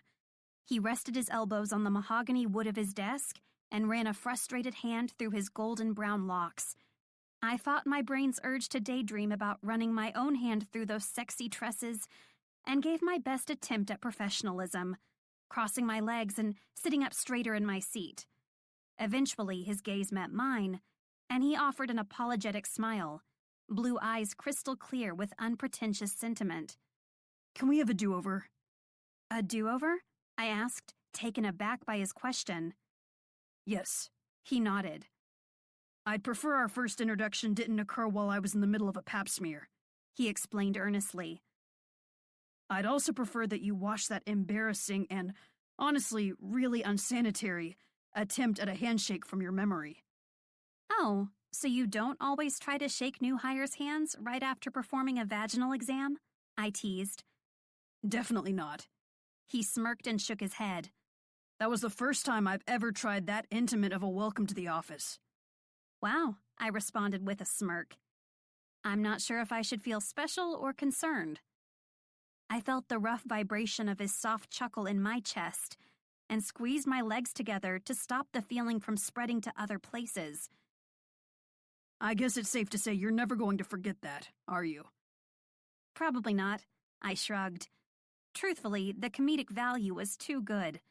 I'd likely be jazzing up this story to tell my grandkids one day about how tough it was to be me. My version of walking both directions uphill in the snow to school barefoot. But in the name of getting into my new boss's good graces, I'm willing to allow a do-over, I added with a smile and held up my hand toward him. Hi, Dr. Cummings. I'm Melody Marco, your new nurse. He took my hand in his and grinned. It's nice to meet you, Melody. And please, just call me Will. It's nice to meet you too, Will, I said, and instantly loved the feel of his first name sliding off of my tongue. His grin grew wider and finally gave way to one of the best smiles I'd ever seen in my life. A smile was one of those things that was so universal, even an infant knew it by heart. A smile could tell you a lot about someone. And with the way Will's smile encompassed his lips and his cheeks and his ocean blue eyes, my gut instinct told me he was a down-to-earth guy at heart. Maybe a little awkward at times. Definitely sexy as hell underneath that white exam coat. But I had a feeling he was one of the good ones. The kind of guy every woman searches for, and only a few have the luck to find.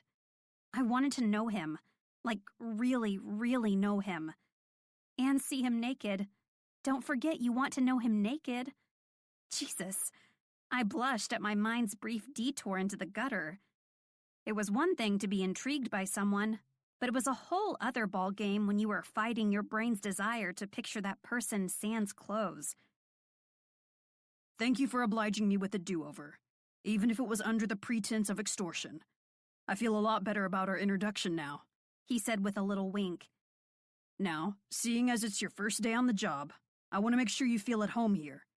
Do you have any questions for me? Is there anything I can show you? Your penis? Oh my God. Even though the words never crossed my lips, the shock of them flooding my head made my eyes go wide and my lungs forget how to maintain the normal flow of oxygen in and out. Saliva clogged my throat, and I couldn't stop the fit of choking coughs that followed. Had I really just thought the words, your penis? As in, yes, please, Will, show me your penis. Holy hell, I was a pervert. A total fucking pervert. Are you okay? He asked in concern when the coughs continued for an uncomfortably long time. Do you need some water? I need more than just water, I thought to myself. A lobotomy. A new job. Preferably one where my boss doesn't make my brain think about his penis. I nodded in response because it was literally the only thing I could do. For one, speech wasn't really feasible between the coughs, and two, I feared if speech were an option, I'd blurt out something ridiculous about his balls. I mean, if penis was stop one, my train was 2 short chugs away from pulling into Testicle Station. He pulled a fresh bottle of water from his drawer and slid it across his desk. I took it willingly and thankfully. The slightly cool liquid managed to clear my throat and calm my lungs. Better? He asked again, and I nodded again. Thank you, I said when I felt confident enough to use words and set the bottle onto his desk. I swear, I normally have the whole breathing and talking thing down without dying. He chuckled at that. Kind of like how I don't normally try to shake hands right after performing a pap smear? I guess he makes a point. I smiled.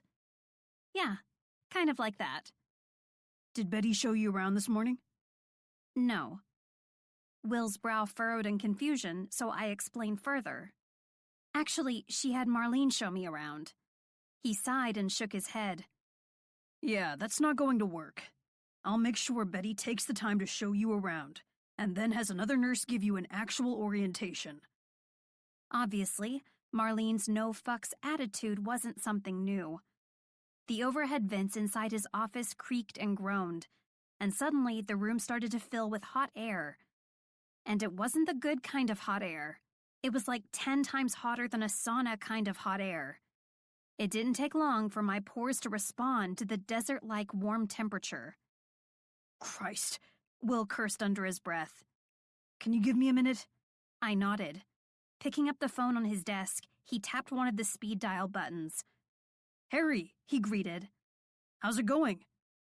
I tried to ignore the heat while he continued with this phone call, but eventually I couldn't take it anymore. I needed to delayer, or else I'd find myself in another awkward situation of fainting in his office. Be proactive. That was my goal. That's great, man. I'm glad to hear it, he responded into the receiver. Listen, I'm still having issues with the temperature in my office. The vents are blowing more heat than the sun. I can actually feel my skin shriveling. He was right. Not even lizards could live like this. Good God, it's hot.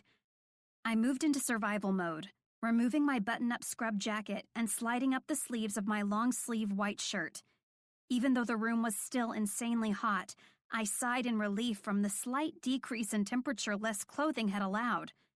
Anything was something when the Vince and Will's office were on a mission to kill us both via heat stroke. Okay, perfect, he said and looked toward me for a brief moment. His eyes went wide, and he blinked several times before hurriedly moving his gaze in the complete opposite direction of the room. Yes, no, shit. I'm sorry, what did you just say, Harry? He stuttered into the phone. What the hell? Will's eyes moved toward me again, and his reaction only got more absurd when he nearly dropped the receiver in his hand. Okay, seriously, what was happening? Did I have something on my face? Did I have pit stains from sitting inside the office that could now be used as an actual steam room? Surreptitiously, I glanced down at my shirt. I wish the reason for his hysteria had been less obvious, but it wasn't. Not even a little. There for all to see were my braless boobs, underneath a white shirt no less. I didn't know if I should sprint from his office like my ass was on fire, or crawl under the desk and curl up in the fetal position. How in the hell had I forgotten to put on a bra this morning? I wasn't the kind of girl who just free-boobed without a care in the world. Hell, I only ever free-boobed in the privacy of my own home. Could this day get any worse? A part of me wanted to say that there was no way anything could top this, but then again, I'd naively thought the whole vaginal fluid handshake thing was the climax of awkward. It wasn't. Not even close. The true peak of embarrassment had just officially occurred, with my nipples on display like donuts beneath a clear glass cabinet in a bakery shop. Quickly, I tossed my scrub top back on and stood up from my chair, once navy blue was securely over areolas and white. Will watched as though my breasts were a car wreck, before jerking roughly away and staying gone. I fumbled for something feasible to say that would allow me to exit Will's office. I'm going to go see if Betty can give me a walking tour. Yeah, I'm going to go see Betty, I stammered. Will nodded with the phone still firmly pressed to his ear, but his eyes never met mine or me. I couldn't blame him. My first day on the job, and I'd inadvertently given my boss a peep show. Happy motherfucking first day of work, Mel. Chapter 5. Will. For the past week and a half, I'd been doing my best to avoid the one woman I thought I wouldn't be trying to avoid at all. After the vagina gate and nipple gauzy scandals of Melody's first day, neither one of us had been able to do more than mutter a few words to one another while studiously avoiding looking into each other's eyes. In fact, direct eye contact felt like a solar eclipse. Stare too intently and one of our special parts would pop out and blind the other before they had the chance to look away. But as one might imagine, avoiding someone you work with wasn't without failings. Dr. Cummings? I lifted my head from the prescription on my desk and looked straight into the hazel green eyes of the woman herself. See? Hard to avoid. Looking away and back to my desk, I scribbled my signature and concentrated on simultaneously seeing what she wanted as best I could. Yes? Your next patient is in exam room 2 and your 2:30 is early. Do you want me to go ahead and bring her back or wait? You can bring her back. Without meaning to, I looked up, and everything about her sharp gaze hit me right in the gut. Soft auburn brown hair, back in a respectable ponytail, and creamy peach skin peeking out from the professional V-neck of her scrub top were the perfect complements to the enthralling green-gold color of her eyes. God, she's pretty. Shit, I was staring. I nearly knocked over the cup of pens on the corner of my desk in my haste to look away. Thankfully, she ignored the ensuing scramble to catch them. Eyes back to my desk in protection, I spoke again. It always seems like people are happier to wait in the actual room than out in the waiting room. A brief pause settled between us, but I fought against its urging to look up at her again. Was she staring at me now? What was she thinking? You got it. I lifted my gaze as soon as she turned and watched her take a few steps down the hall before forcing myself to look away again. I didn't want her to feel unwelcome, but I didn't want to make it harder on her either. Fuck, being awkward sucked. I didn't know how my sister Georgia had done it her whole life. Ripping the prescription from my pad, I held it up to give it a once-over before taking it to the front desk for the patient checking out. And thank fuck I did, because there, scrawled in my handwriting for all to see, were the words, God, Melody Marco is pretty as fuck. Good going, Will. There's something that'll help your reputation. Melody met me outside the door to my next patient's room and handed me her file. I opened it quickly to double-check the name. Linwood, Colleen. Knock, knock, I called as I rapped my knuckles against the door. Come in, Mrs. Linwood invited, and I turned the handle to oblige. She was just about my mother's age, but she still hadn't hit menopause. Unfortunately, her periods were needlessly heavy and a huge burden we'd been fighting for the past couple of years. Cryoablation hadn't helped adequately, so today we'd be seriously discussing the merits of doing a hysterectomy. "Hi, Mrs. Linwood," I greeted. I smiled my normal smile, but I could tell as soon as she didn't return it that this wasn't going to be as pleasant as our previous appointments had been. I mean, the subject matter and her suffering were never exactly a good time, but she was always sweet to me and pleasant to chat with. She'd lived a pretty interesting life and never balked at sharing stories as I did my exams. Dr. Cummings? I tried not to sigh heavily as Melody followed me into the room and made a bid to Mrs. Linwood. I'm just going to sit in if you don't mind, Mrs. Linwood. Help the doc out. Well, that'd be fine, Colleen acquiesced, obviously a bigger fan of sweet little Melody than she was of me right now. Though on that account, I really couldn't blame her. I was a much bigger fan of Melody than myself these days, too. You need a chaperone anyway, Colleen scolded me. I bit my lip to stop myself from laughing and answered as calmly and neutrally as possible. "And why do you say that, Mrs. Linwood?" I saw you on the TV. I saw you bat your eyelashes at those women and take off your clothes while all of America watched.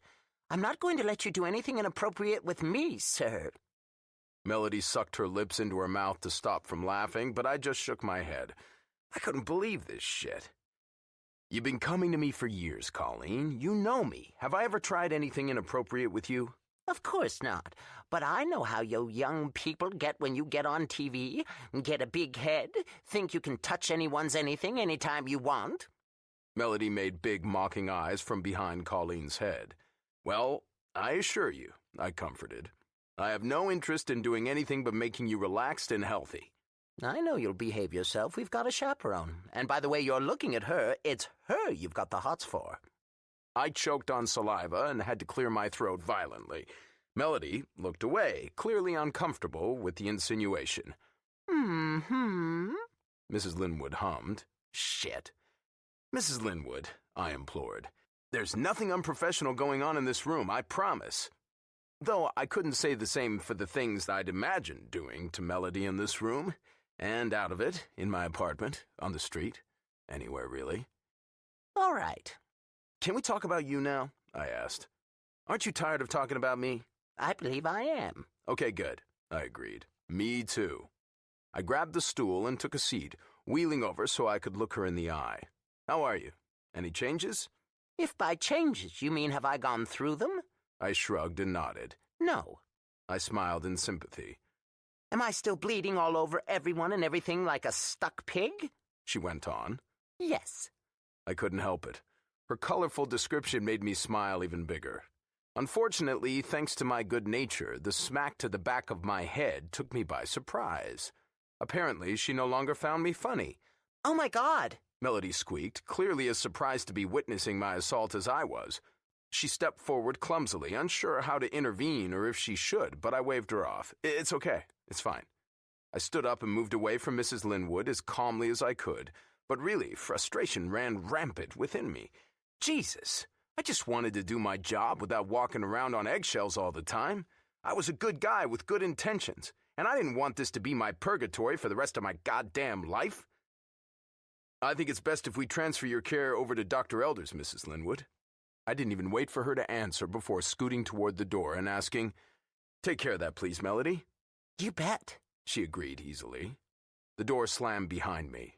I headed for my office, but after 2 minutes inside, everything that was going wrong with my life started to overwhelm me, and there were too many eyes watching through my open door to have my reaction here. Even if I shut it, they'd just move closer to listen. An unexpected location was the secret to a good breakdown. Out the door and around the corner, I stomped to our supply room and stepped inside, closing and locking the door, and turned immediately to rest my forehead against the cool wood. "What is it with my life these days?" I shouted to no one as soon as I'd taken a breath. Maybe God. I wasn't sure who I was yelling at or if it would do me any good, but ever since the stupid show had aired that first night, every woman I encountered either hit me or hit on me, and nothing in between. It was getting old. I bruised easily, for Christ's sake. Unfortunately, it wasn't until the sound of Melody clearing her throat stirred the otherwise stagnant air that I realized I was not, as I had thought, alone in the room. Good one, God. I get it. My stupid behavior is in no way your fault. So you're in here, I stated without turning around. I could hear a smile in her voice as she replied, Uh-huh. I'm not alone. Nope. Great, I muttered as I turned around. Her soft eyes and sweet smile made it worth the initial embarrassment. Don't worry, She teased. I have no bricks, no pitchforks, no weapons at all. She held up her hand full of new gowns to show me. Though maybe I should, just to protect myself. So you heard about the show, huh? A soft smile curved the corner of her mouth before she dipped her head and stole away her eyes to look at the ground. She was laughing at me, I could tell, but she was nice enough to try to hide the fact that she was doing it. That made her just about the only one in the office, or in my family. Basically, no one but Melody was nice enough to cushion the blows even a little bit. Yes. It seems to be a favorite topic around here. I groaned without meaning to and sank my head into my hands. Great. Just great. Hey, obviously it's a hit. You should be happy. Are you kidding me? I asked with a laugh. Have you actually watched the show? She nodded sheepishly. After listening to Marlene talk about it yesterday, I had to watch last night. Well, then you know I look like a seriously creepy dude. Inappropriate and all kinds of shit I wish I could erase from the memories of everyone around me. It's not that bad. I leveled her with a look, and she caved quickly, bursting into a smile that made the ridicule a little more worth it. She's got a great smile. Okay, so you look pretty bad. A little creepy, really flirtatious, but more than that, in my opinion, cavalier. Like everything is kind of a joke. I winced and leaned into the door in defeat. Christ, that's even worse. But I've been here for almost 2 weeks now, and I've never seen you act like that. I don't really get it. Me either, I admitted. Some of it is creative editing, that much I know, but some of it, I think, was me just trying to be impressive on camera. I shrugged. Unfortunately, it comes off more... Jackass. That's the word. I snapped my fingers in self-deprecation. Way more jackass than inspiring. Look, Will, I'm far from perfect. I was late to the interview and my first day, and I showed you my nipples within 15 minutes of meeting you. I'm not exactly a judge and jury here. Wow. Late to the interview and your first day? Why is it we hired you? She smiled again, and every ugly thing boiling inside of my chest cooled. Beats me. I shook my head. Not me. I think I get it just fine. She blushed, and I took that as my cue to make my exit. Thanks, Melody. I needed this. This? What this? I shook my head, turned the knob on the door, but admitted the truth quietly. You? I needed you. The door shut behind me soundlessly. Having left so fast after uttering the words, I didn't even really remember stepping through the door. But it was true. I'd needed her.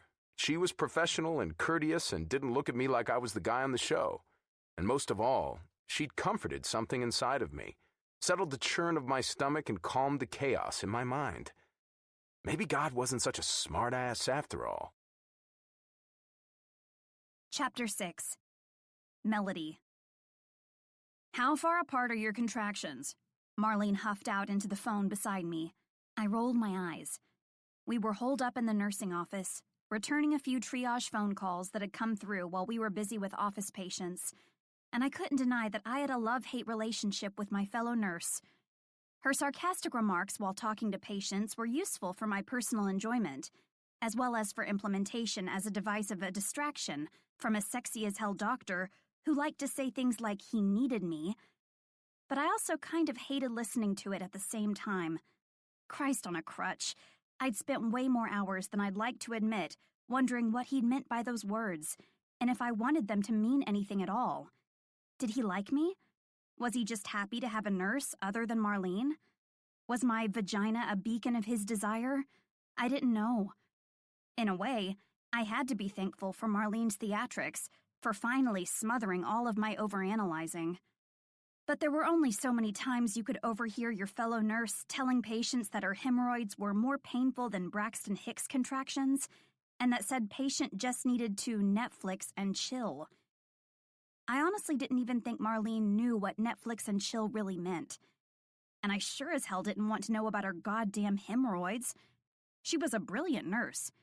She knew her shit when it came to obstetrics and gynecology, and she'd seen and experienced more than anyone around her, even Will. But that brilliance was overshadowed far too often by her lack of compassion and patience. After working the same job for far too many years, she'd become jaded and, most likely, bored. Plus, she was like 70 years old. By the end of one 8-hour shift, I knew more about her spider veins and bunions and back problems than any human would ever want to hear. But sometimes, when she wasn't insulting people callously or giving me the stink eye just because I was in her vicinity, overhearing Marlene's phone triage conversations with labor patients was one of the highlights of my day. She had no filter. Like, no filter. She said all of those things normal human beings think but don't voice out loud. And it certainly didn't make me feel pure inside, but some of the shit she said was just too funny to ignore. I'd even started to catch Will milling around from time to time trying to listen. "No," she sighed into the receiver. "1 contraction in 2 hours doesn't equal labor. You probably have gas and need to fart." She paused and then shook her head in annoyance. "Honey, if you're in labor and deliver at home, then you're a medical marvel. Fertility statues should be made in your honor." She rolled her eyes in response to whatever the patient was saying and brushed a crumb from her coffee cake off her pants. "I'm the head nurse. I'm giving you the best medical advice anyone can give you in this office. Stay home, rest, drink some water, try to fart or take a crap. And call the office back if you reach the point where you've had 5 contractions for an hour for 2 hours straight." Try to fart or take a crap. Beautiful and professional medical advice from Nurse Marlene Donahue. Once the call ended, she hung up the phone, and at a snail-like pace, she pulled the patient's medical chart up on the computer. I watched out of the corner of my eye as she started to type her version of the phone conversation into the patient's chart. 9:55 a.m. Patient called office to update that she has had 1 contraction in 2 hours. Contraction only focused on lower abdomen and does not spread around abdomen to her lower back. Patient rates the contraction pain a 2 on a scale of 0 to 10. She denies vaginal bleeding or leaking fluid. Nurse advised that patient drink water, rest, and attempt to fart or take a crap. Nurse instructed patient to call office back if contractions increase to 5 contractions an hour for 2 hours straight. I had to give it to the woman. She didn't hesitate to put her exact words into the patient chart. As I finished up the notes on my earlier triage call, Melissa peeked her head into the room. "Lodi, Dr. Cummings' 10 o'clock is here." I glanced up from my computer with a furrowed brow. Lodi? What the fuck is a Lodi? Marlene slammed her fingers on the keyboard and cursed about technology under her breath, making me jump. I wondered how many weeks of working here it would take me to get used to her lack of finesse. "Yeah," Melissa said and popped the pink gum inside of her mouth. "That's your new office nickname. Isn't it great?" Lodi? My nickname? Like someone just shot their freaking load on my face? Was she shitting me? Not really, I responded. How about I just go by Mel? Because I'm the Mel in this office. Of course. But everyone calls you Melissa. Yeah, but sometimes I go by Mel. Sometimes, more like never. 2 weeks into the job and I'd yet to hear anyone call her Mel. Okay, then I'll just go by Melody, I decreed and hopped up from my seat before she had a chance to argue. And we can put the new patient in exam room 6. Whatever. She rolled her eyes and handed me the patient's chart before sashaying on her heels into the hallway. I followed her lead and noted that Melissa was walking straight toward an unsuspecting Will. He sat at a desk in one of the small alcoves in the main hallway and appeared busy reading through a patient's medical file. Instead of watching what would most likely be an entertaining exchange, I shuffled into exam room 6 to get the room set up. Melissa had turned into Nancy Drew, sleuthing on a daily basis in an effort to figure out which staff members Will had possibly slept with. Not her, I deduced. Not her. Which, I had to admit, made Will all the more impressive. She made it pretty obvious he'd had opportunity. Not that I didn't understand her a little. I wanted to be near Will too, but I'd also been fighting that feeling. The last thing I needed was another guy who wasn't looking for something serious. I didn't know much about him. Maybe he wasn't a player. But I knew all too well that women from all over Manhattan were willing to help him give it his best go. "Dr. Cummings, your 10 o'clock is here."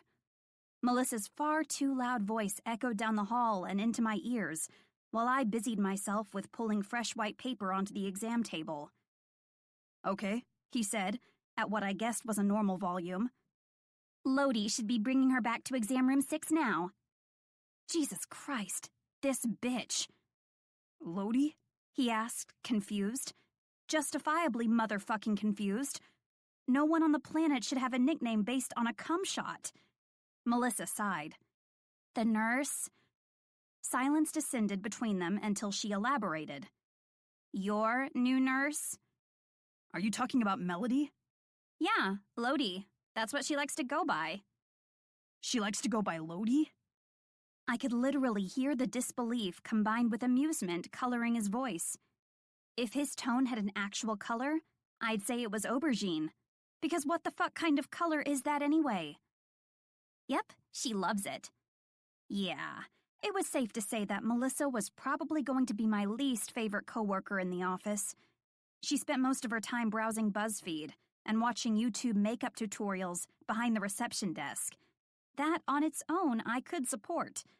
I was just as down to see what my McDonald's order said about my sex life as anyone else. But she also had a penchant for attitude, laziness, and obviously, horrible nicknames. Lodi. Holy water in a wine glass. That was by far the worst name anyone had ever come up with. It made me sound like a washed-up old porn star who had taken one too many money shots, and I had a feeling that was her exact intent. With both Marlene and Melissa at the helm, I was honestly starting to wonder how this office ran smoothly on a daily basis without any major issues or lawsuits. Quite frankly, it was a modern fucking miracle. I mean, try to fart and take a crap wasn't the world's best nursing advice. As I set out the instruments for a pap smear, Will peeked his head in. "Are we all set, Lodi?" His grin was all I needed to see to know he was fucking with me. I rolled my eyes and smirked. "Yeah, all set." "Interesting choice in nickname." "Oh yeah, I love it. And it has absolutely nothing to do with Melissa trying to deliver a virtual tit punch," I explained in sarcasm. "What can I say? I just love going by Lodi. It has a certain sophistication to it, don't you think?" He chuckled softly. Unlike listening to Marlene, I didn't have any doubts that seeing Will's smiling face and hearing his laughter were one of my favorite parts of my day. The man had a great smile, knock you to your knees type of stuff, and a sexy laugh, and a sexy body, and a... Good Lord, my brain needed a filter. "Oh yeah, it's amazing it's still available for use. I heard the Queen was looking to trademark it," he teased. My cheeks pulled up as I smiled. "I'm going to make a quick call in my office, and I'll be ready in about 5 minutes. I nodded. Sounds good. It had taken a good 2 weeks for us to get past the ridiculousness that was my first day on the job, and a good week and a half of that was achieved through semi-successful avoidance. But it finally felt like enough time had passed to let go of the embarrassment of his unsanitary offer of a gloved greeting and my unexpected peep show. Even the encounter in the supply closet had felt relatively normal in comparison, and we'd fallen into a good working relationship, with the added bonus of actually being able to make eye contact ever since. And now that I was paying attention, I'd learned a few things that had me wanting to do the opposite of avoiding him. Will was fucking awesome to work with. He was never a dick to staff and always treated his patients as individuals, and he was never in a bad mood, at least not with me. He made jokes and lightened my day instead of stressing me out. In the world of medicine, those kinds of physicians were hard to come by, especially when you took in the fact that Will Cummings wasn't your average physician. He was the lead physician in his practice and the chief of obstetrics at St. Luke's. The man had achieved some serious professional milestones in his young career, and with it came a ton of pressure. Not to mention that he was gaining quite the popularity with his show, The Doctor is In. I'd been hearing about Will's show through office gossip and chatter since my first day. Well, if you considered the odd interview I had with Betty, I guess I'd actually been hearing about it since the moment I stepped through the practice doors. The staff in this office had a lot of opinions about Dr. Obscene, some good, some bad, and some so inappropriate that I had to walk away rather than listen. Marlene, though, appeared to be enjoying the hell out of it every episode that aired, probably even recording them for future viewing pleasure. For an old lady who'd been living in the medical world for nearly 40 years, and honestly never seemed too concerned with doing the actual work that was needed to keep the office running on a daily basis, she was more than concerned with Will's episodes of the series. It had only taken me a week to realize that each episode aired on Tuesday evening. How did I know this? Because Marlene was her happiest on Tuesday afternoons. Once the clock neared 4, the woman had a pep in her step and actually took the time to greet patients, leading them into the exam rooms with a gallant wave, versus herding them in like cattle and offering nothing more than a frustrated sigh and annoyed eyes. And it had everything to do with The Doctor Is In. The show portrayed him as Dr. Obscene, but I didn't get it. From my perspective, the title didn't match the man. I'd inadvertently shown him my boobs, for Pete's sake, and he'd done everything humanly possible not to look. Based on that awkward-as-hell situation, if anyone was obscene out of the two of us, I'd say it was me. After overhearing whispered conversation after conversation about The Doctor Is In star, my curiosity had reached an all-time peak. The episodes may have been weekly, but the office chatter was endless. I couldn't stop myself from tuning in and finding out what all the fuss was about with my own eyes. The first episode had felt weird. The Will I knew and the Will that was schmoozing and charming his way across my TV were two different men. On camera, he was a force to be reckoned with, flashing flirty winks at nurses, chatting to patients with a sexy smirk permanently across his full lips. Off camera, he was professional and had a fantastic bedside manner. He was equal parts caring and concerned, while managing to get straight to the important tasks at hand. Sure, he had tried to shake my hand after pulling his own hand out of a vagina, and he did have a flirtier smile than some, but who was I to judge? 6 hours into my first day, I'd reenacted Girls Gone Wild. I'd only known Will for a short period of time, but my impression of him didn't at all match the man nicknamed Dr. Obscene. But even I couldn't deny I was a bit addicted to the show. Sure, I was nowhere near Marlene's level of excitement, but I definitely had the sucker set to DVR every Tuesday night, which was interesting in itself. I'd really never been one to watch TV, especially reality shows. I'd much rather spend my time browsing eBay for weird abstract art or curling up behind a good book. Television had never really done it for me. Until now. Until Will. I wasn't sure if it was because I enjoyed the show itself or if I just enjoyed the man on the show, or at least my version of him, an enigma of sexy and brilliant and adorably awkward. My version? Well, shit. 2 weeks in, and I'd already done something enormously stupid. Why the hell do I have to like the guy? Chapter 7. Will. My cell phone rang in the pocket of my coat as I headed for the cafeteria in the hospital. I was inducing 2 women today and rounding on the bed rest of a third. I'd expected to go into the office for appointments first thing this morning, have my coffee, and get things moving before I headed over here, but one of the babies didn't like my plan. Sarah Jeffries was in active labor. She'd come in about 3 hours ago, and I'd just gone in and broken her water to try to keep her dilation progressing. She'd stalled out around 5 centimeters, and even though she'd had an epidural, she still wasn't exactly thrilled with the idea of being in labor for all of eternity. I checked the screen quickly and saw that it was the number of the office. Hello? Hey, Dr. Cummings. Lodi just called in to say she's running 5 minutes late. Something about the subway and a banana. I don't know. She never makes much sense to me. I shook my head at Melissa's theatrics. Fine, just send her over to the hospital when she gets in. We've got one in active labor and another induction in 2 hours. Okay, will do. Great, thanks. This would be Melody's first day at the hospital with me, but I'd done some searching, research, once I'd met her about her past experience. That's not creepy, right? I guess it wouldn't have been if I hadn't done it for more personal reasons than professional. I couldn't help it, though. I couldn't get the picture of her out of my head. But at least half the time she was clothed. That's something, right? Anyway, she'd been working as a night shift labor and delivery nurse for the last 5 years, so I had no doubt she could handle being thrown right into the hospital fire. Hell, she was probably dying for a little excitement after being confined to the office with Melissa and Marlene for 3 weeks. The cafeteria was already bustling with the breakfast crowd when I stepped inside, but I had only one thing in sight. Coffee shone like a beacon on the far wall, radiating its energizing brilliance as though a Colombian with a donkey stood beside it. So I kept my head down and avoided eye contact to ease my passage. The last thing I needed was to have some kind of interaction or discussion about me or the show or any fucking thing before I guzzled about a gallon. Victory sounded inside my head as I made it there without incident and yanked a cup from the stack.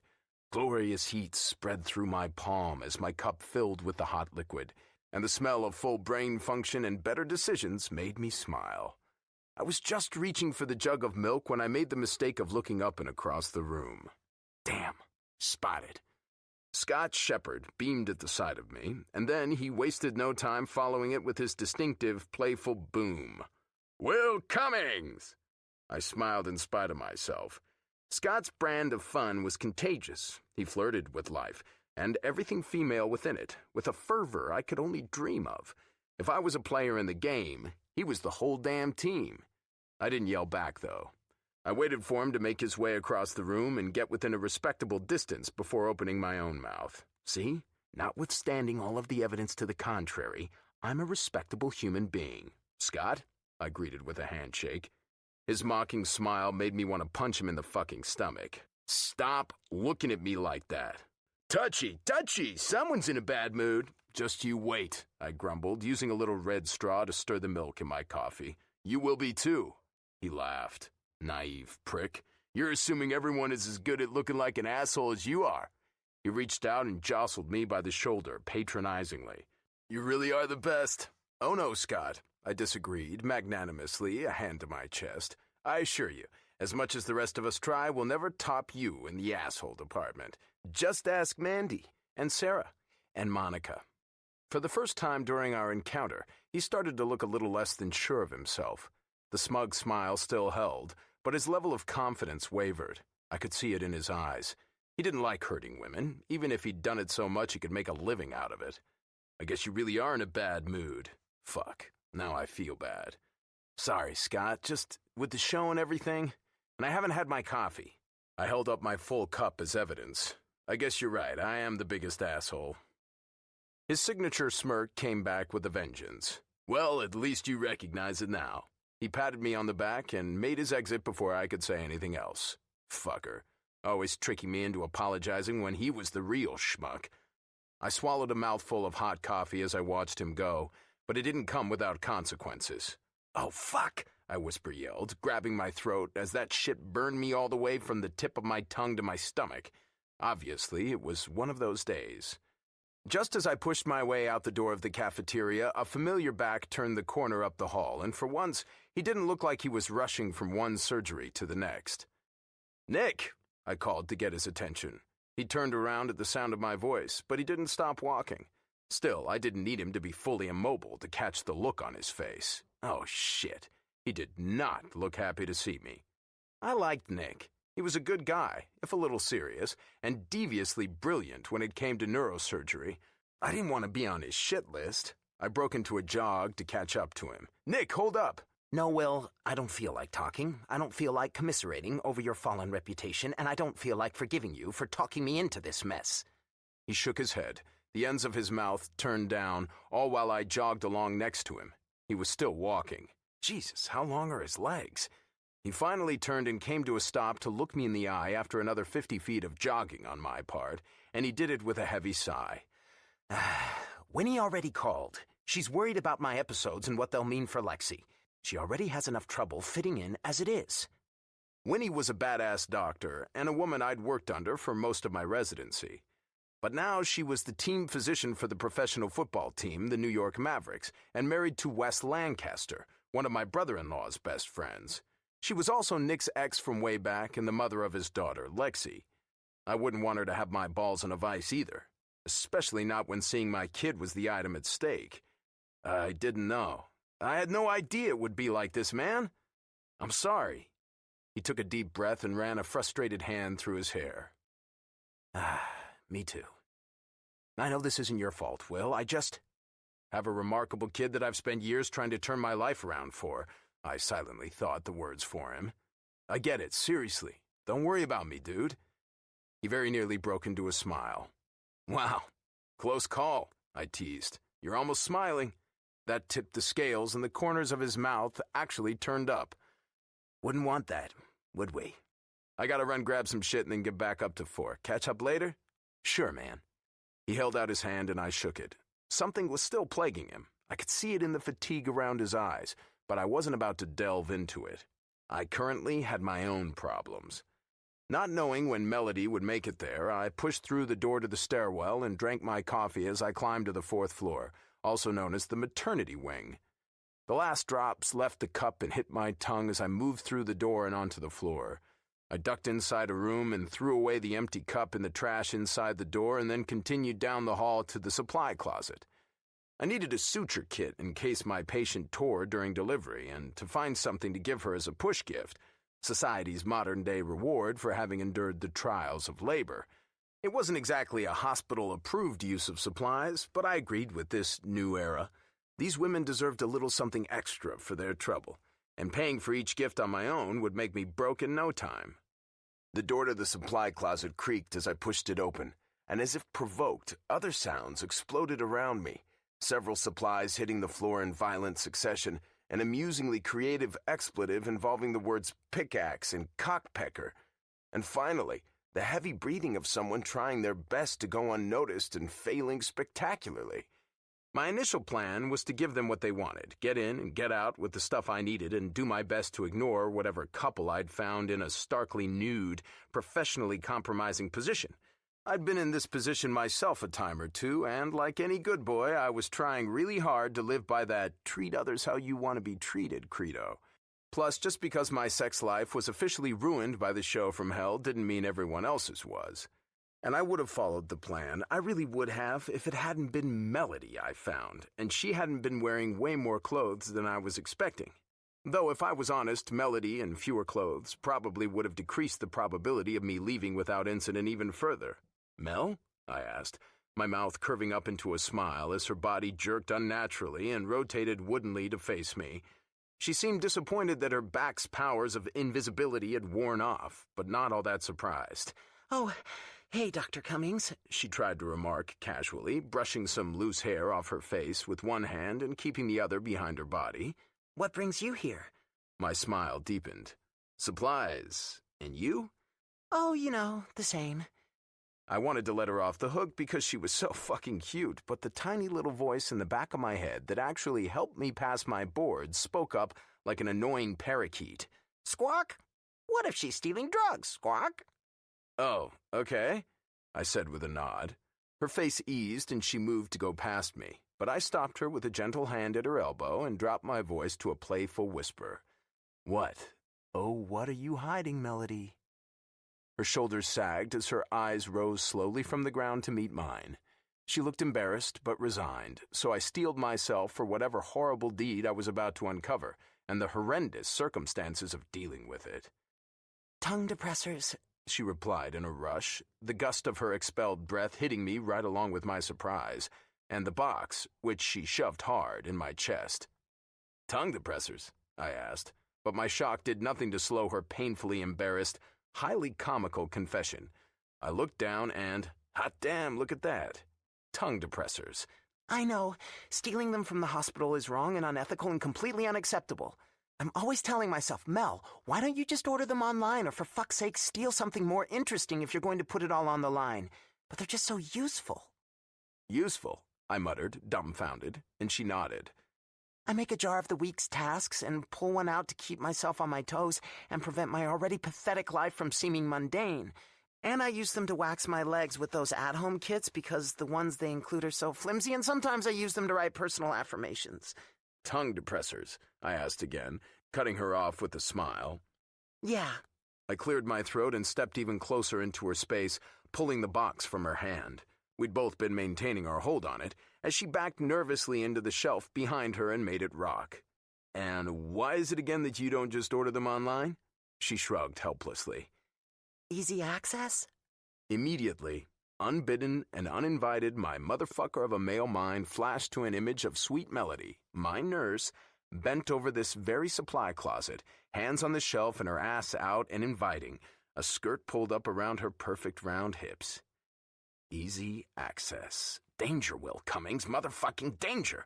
I'd managed a spotless record of not fucking my actual employees since getting the practice up and running, but that record currently felt like I might run it off a cliff into a catastrophic explosion scenario. Back away, slowly. Ha! Ha! I forced a laugh. Jesus, I sound crazy. Wrinkles formed at the corners of Melody's hazel green eyes and sucked my focus in like little tributary rivers. What am I supposed to be doing again? Will, She called, her lips so close I could practically taste them. Okay, a good foot away, but still, they were good lips. Yeah? I asked softly, mesmerized completely. are you, Yeah? 2 more seconds like this and we were going to kiss. are you gonna... Yeah. Are we going to kiss? Oh, yeah. You're going to rat me out? She peeped, her voice rising a full octave in despair. Wait, rat her out? What? Wait, no, rat you out? My mind struggled to pull the blood back from my dick quickly enough to catch up. Not kissing. She's not thinking about kissing at all, you fucking schmuck. For the tongue depressors? I managed around the knot of would-have-been embarrassment clogging my throat. Well, yeah. Despite the disappointment of circumstances being considerably different than I'd been imagining for the past 2 minutes, I smiled. No, Lodi. I'm not going to rat you out for stealing the tongue depressors. She smiled and exhaled a breath of relief. Rat you out? No, tease you mercilessly until the end of time about it? Yes. You tease me, that's rich. I crossed my arms over my chest and settled into a grin. For the first time ever with Mel, I thought I might actually manage something other than acting like a bumbling idiot. Right? Seems like it might be refreshing, though, you know, spreading some of the office ridicule around. Lodi?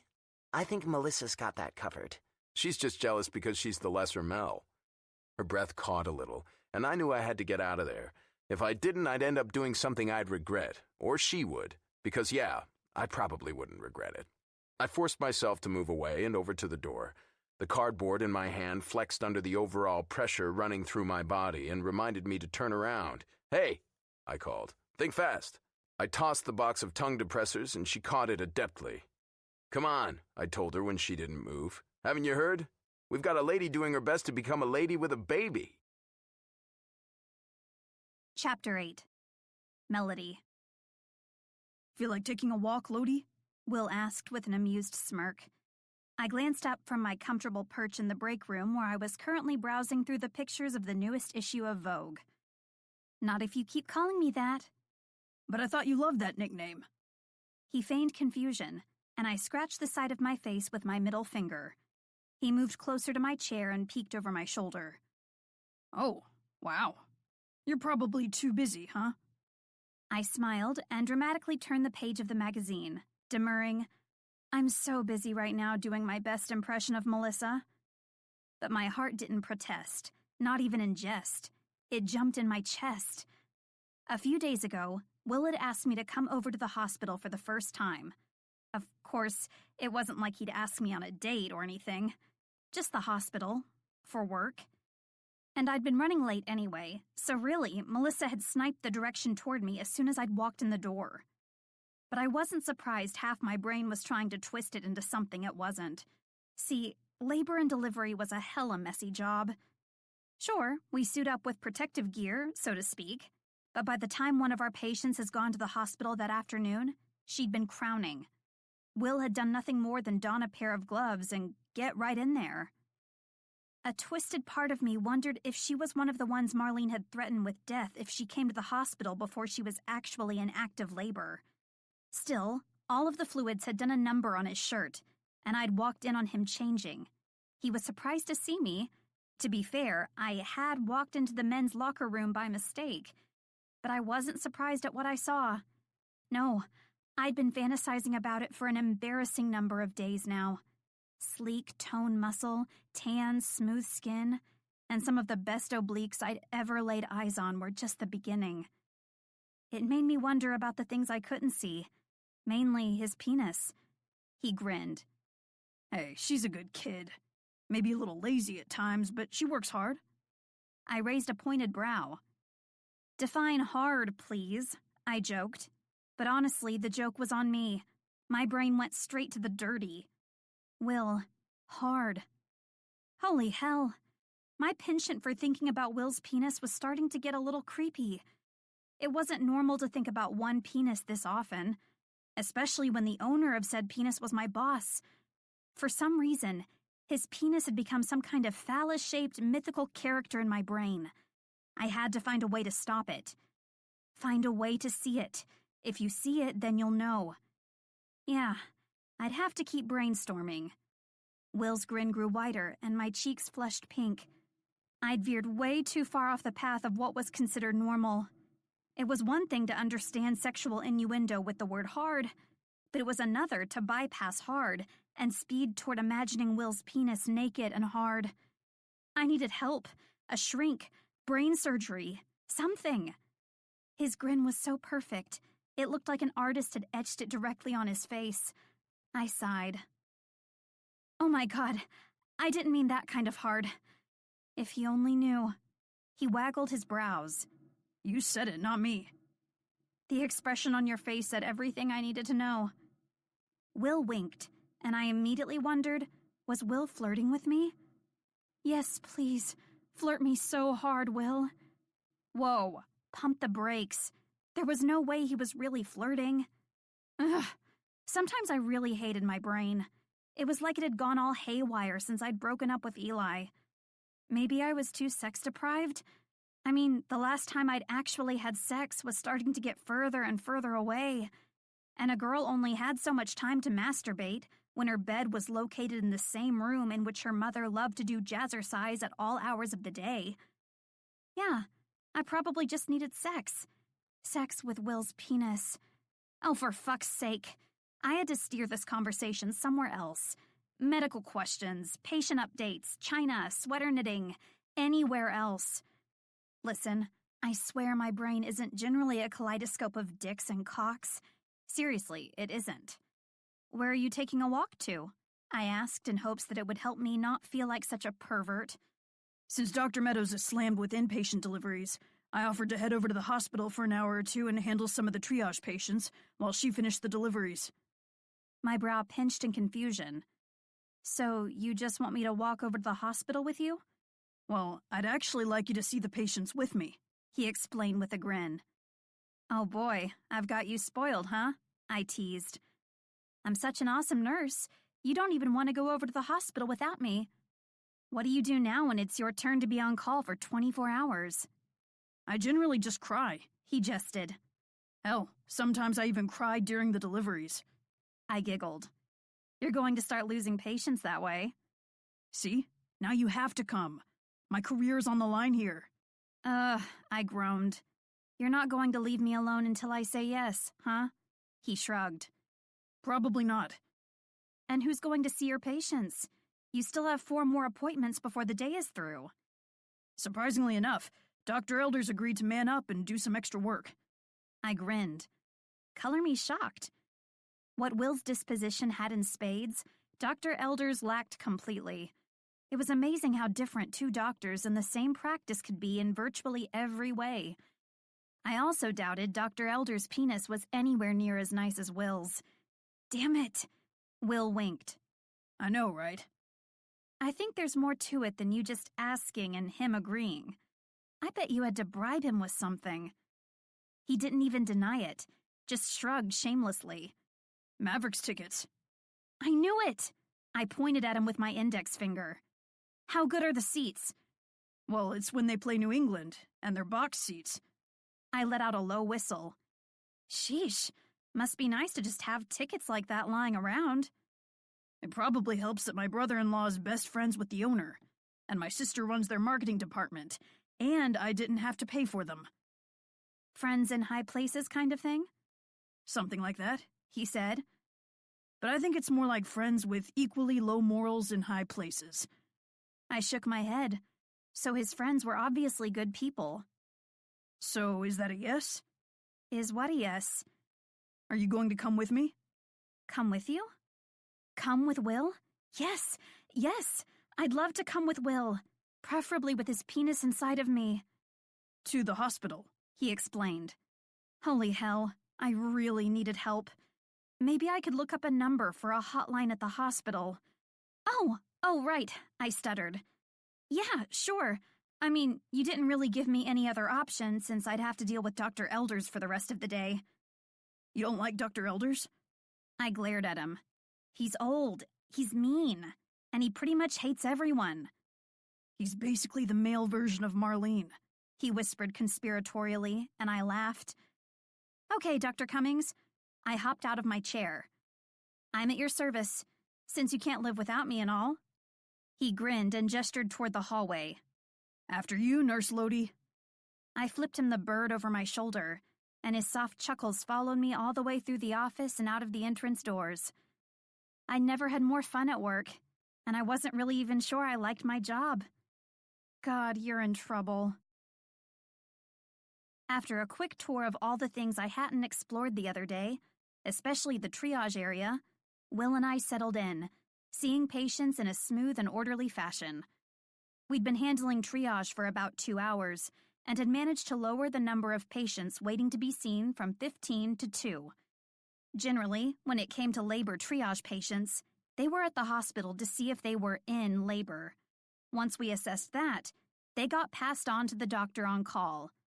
Lucky for Dr. Meadows, who was currently elbow deep in several deliveries happening one right after the other, only one of the patients we'd seen got admitted to the hospital.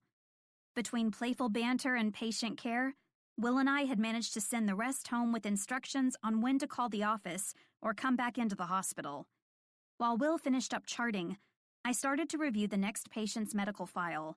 Carmen Dominguez, age 25. Reason to be seen, abdominal pain. Gestation not confirmed. Patient believes she is 8 to 9 months pregnant. Last prenatal visit. No prenatal care. Last period. Patient is unsure. Past obstetric history. One prior pregnancy at age 18 that resulted in a miscarriage at 3 months, and a D&C was performed in Venezuela. Past surgical history. Appendectomy at the age of 12 in Venezuela. Past medical history, unknown. Relevant social history. Patient recently immigrated to the USA 1 year ago. Throughout my nursing career, I'd always made a point of doing my research on the patient before entering the exam room. Personally, I'd never much enjoyed sitting on the exam table while a medical professional scrolled wordlessly through my chart in front of me. Those types of interactions made me feel more like an item on a checklist instead of an actual living, breathing human with medical questions or concerns. And today, for these people, it was no different. They wanted someone who read for content, not an asshole who skimmed.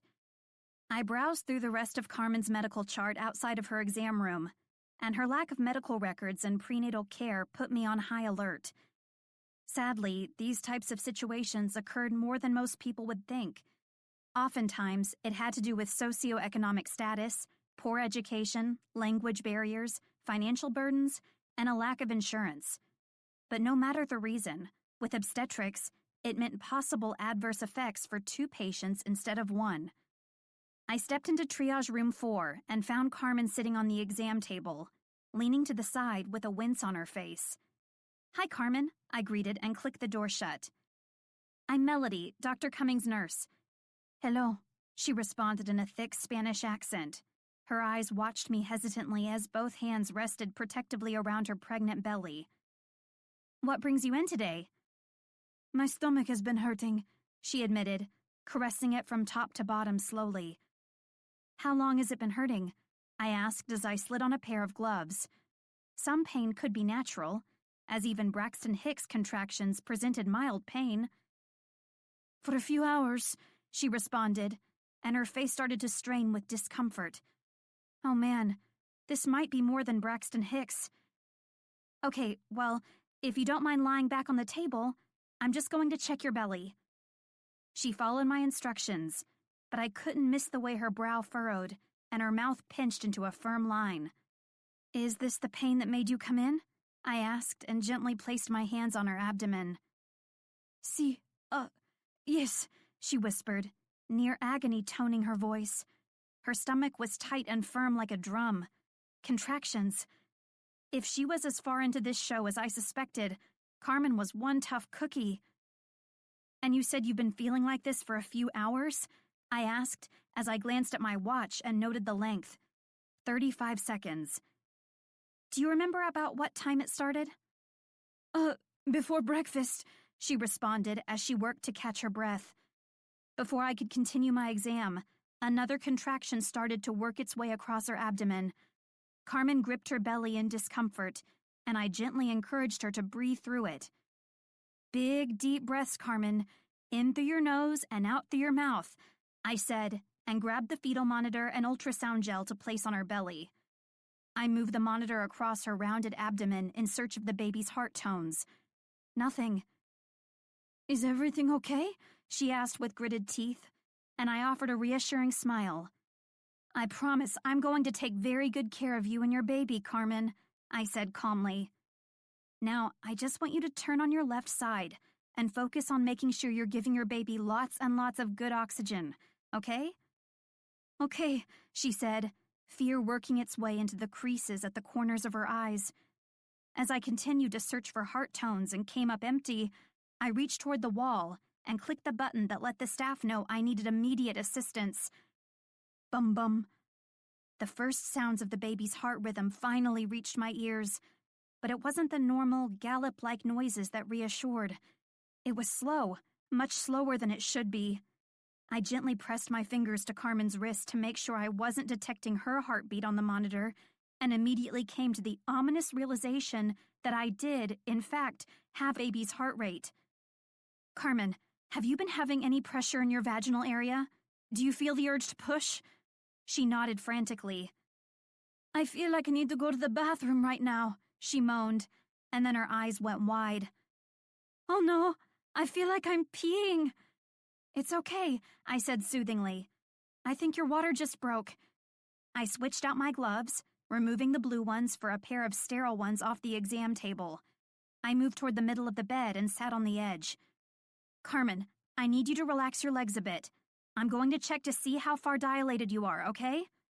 Okay, she whispered. You're going to feel some pressure, I instructed. I just need you to stay as relaxed as possible and breathe through it, okay? Okay. The instant my fingers reached her cervix, I knew what the issue was. Not only was Carmen 6 centimeters dilated with ruptured membranes, but she also had a prolapsed cord, which was the exact opposite of a good situation. A very, very bad situation, actually. Prolapsed cords were fairly rare, but when they occurred, delivery had to be straight away. And in Carmen's case, since she wasn't fully dilated, it most likely meant an emergency C-section. It was at that moment that Dr. Cummings stepped inside the room. Everything okay? She's 6 centimeters. Gestation is unknown, but patient believes she's around 8 months. Her water broke about 45 seconds ago. And now we have a prolapsed cord.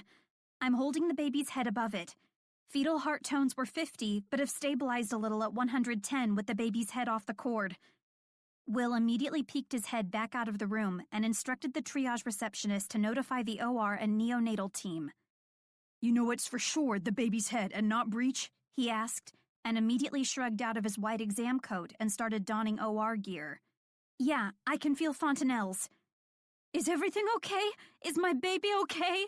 Carmen asked, her accent thicker with distress, and my eyes glanced toward the continuous fetal heart monitor, noting that even with baby's head off the cord, the heart rate was continuing to dip below 100 at times. Carmen, I'm Dr. Cummings, he introduced. We have a bit of an emergency right now. The baby's head is on the umbilical cord, and we need to get the baby out as soon as possible. We're going to take you back to do an emergency C-section. Her eyes went wide. Pero, Right now? Yes, he responded. But I promise you I'm going to take very good care of your baby. His eyes met mine, and he nodded for me to get comfortable on the bed. Ready to ride, Mel? Let's do it, I said, and pulled my legs onto the bed, with my hands still securely keeping Carmen's baby's head off its umbilical cord, as Will pushed us out.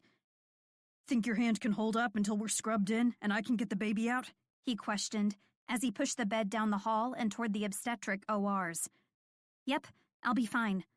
Luckily, it wasn't my first prolapsed cord experience. Carmen's eyes met mine, and I could see the sheer terror of being a powerless mother in her gaze. Carmen, you're in good hands, okay? All you need to do is stay calm and keep taking those deep breaths like you have been. You're doing great. Okay, she whispered, and one lone tear started to drip from the corner of her eye. Did you come to the hospital by yourself? I asked as the bed made its way to the OR doors, and OR staff members started to help us suit up before heading in. A mask was placed across my face and a scrub cap over my hair. She nodded as an OR nurse placed a surgical cap over her hair. Is there anyone we can call to come to the hospital? She shook her head, and a few more tears dripped down her cheeks. My husband is at work and doesn't have a cell phone. It's okay, Carmen, I reassured again as OR staff helped move both Carmen and me onto the sterile and draped surgical table. What's your husband's name? Miguel? And where does he work? A construction company. Do you know which one? Phillips and Neiman. I glanced over my shoulder and met the gaze of who I thought was the circulating nurse. Can you do me a favor and call out to triage? Ask them to find the number to Phillips and Neiman Construction Company and see if they can get in touch with her husband. Sure thing, she responded. What's her husband's name? Miguel Dominguez. Did we get fetal heart tones? Will asked as he moved toward the OR table. Yes, one nurse responded. Tones were 100. Let's get moving then, he announced and stood beside the patient. Okay, Carmen, Will said behind his surgical mask as he gripped her hand tightly.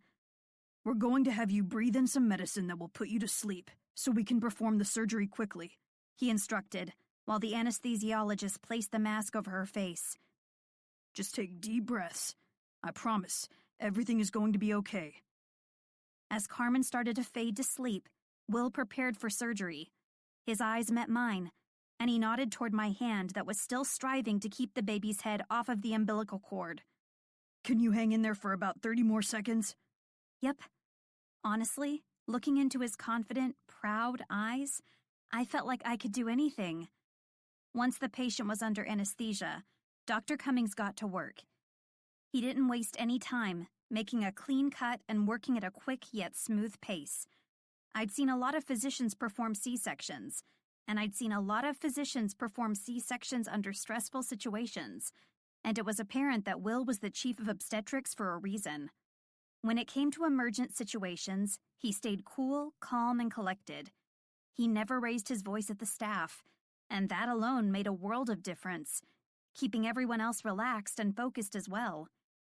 It took a lot to impress me when it came to the medical field, especially obstetrics, and I couldn't deny that Will had impressed me. Moments later, healthy cries filled the room as Will held up a pint-sized baby girl. The waiting neonatal nurse took the baby from his hands, and I think everyone in the room breathed a sigh of relief when the first-minute APGAR was announced as 9. You saved her life, you know, Will said, and his eyes met mine. You saved that little girl's life. I stared back at him. You did good, Mel, he added as he continued to finish the surgery. You did really good. There was a part of me that was happy, excited, and grateful that I was able to act quickly and do what needed to be done. And I definitely felt warm about Will's recognition and trust in my ability. But there was another part of me that felt sad. Sad that Carmen had slipped through the cracks. Sad that she had gone nearly her entire pregnancy without any prenatal care. Sad that if she hadn't come to the hospital when she did, she could have lost her baby. There was a big issue with the way the healthcare system worked. There shouldn't be any woman out there, no matter her ethnicity or socioeconomic status, who doesn't have access to the healthcare she needed. Maybe if there had been a woman's free clinic within St. Luke's, Carmen would have gotten the prenatal care she needed. It was something to think about, and it was definitely something a lot of women in the city would benefit from. And what better place than St. Luke's? After all, it had sure been doing a good job of giving me what I needed. Chapter 9. Will. I tried not to read the sparkling crystals as they winked up at me under the fluorescent lights. I mean, I was a goddamn professional, but professionalism only went so far. Especially when each crystal, placed precisely and with intent, played a part in spelling out the words, "Date me, Dr. Obscene." Dr. Obscene? Fucking seriously? It's what they call you, the exposed woman offered without prompting. Obviously, my face wasn't completely with the professional program. Shit, maybe this is why I always lose at Thatch's poker nights. I glanced up to Melody, hoping she'd save me, but she just shook her head. She had no idea what the fuck was going on either. At least I'm not alone. Wait. My eyes narrowed as Melody looked to the ground and smiled. Fuck, maybe she did know what the hell was going on. She was just good at pretending like she didn't. The more I scrutinized her expression, the more certain I was that she, unlike me, wasn't surprised by the words adorning our current patient's vagina. I tried to get her attention, but it didn't work. She was like a Jedi at avoidance, and I only had myself to blame. I'd given her all that practice right off the bat. She knew my weaknesses. She is your weakness, my mind whispered. Shut up, I told it. Not that it would have mattered if she'd looked up. What was I going to do? Mouth what the fuck is going on? No. As much merit as the idea held in theory, I didn't think feigning invisibility, or at the very least discretion, would work in practice. Mel had the right idea by ignoring everything. I tried my best to follow her lead. Grabbing Jamie Abrams' chart from the counter, I pulled it in front of me and focused on the words as hard as I could. So, it says here that you came in today for a suspected urinary tract infection. Oh, she mumbled. I thought maybe it did, but all of the symptoms seem to have cleared up. I looked over my shoulder at her urine sample on the counter and studied the test strip on top of the cup. All clear. Well, you didn't test like you have one either, so I think we can rule that out. But let's talk about those symptoms a little more. Get to the bottom of what's going on.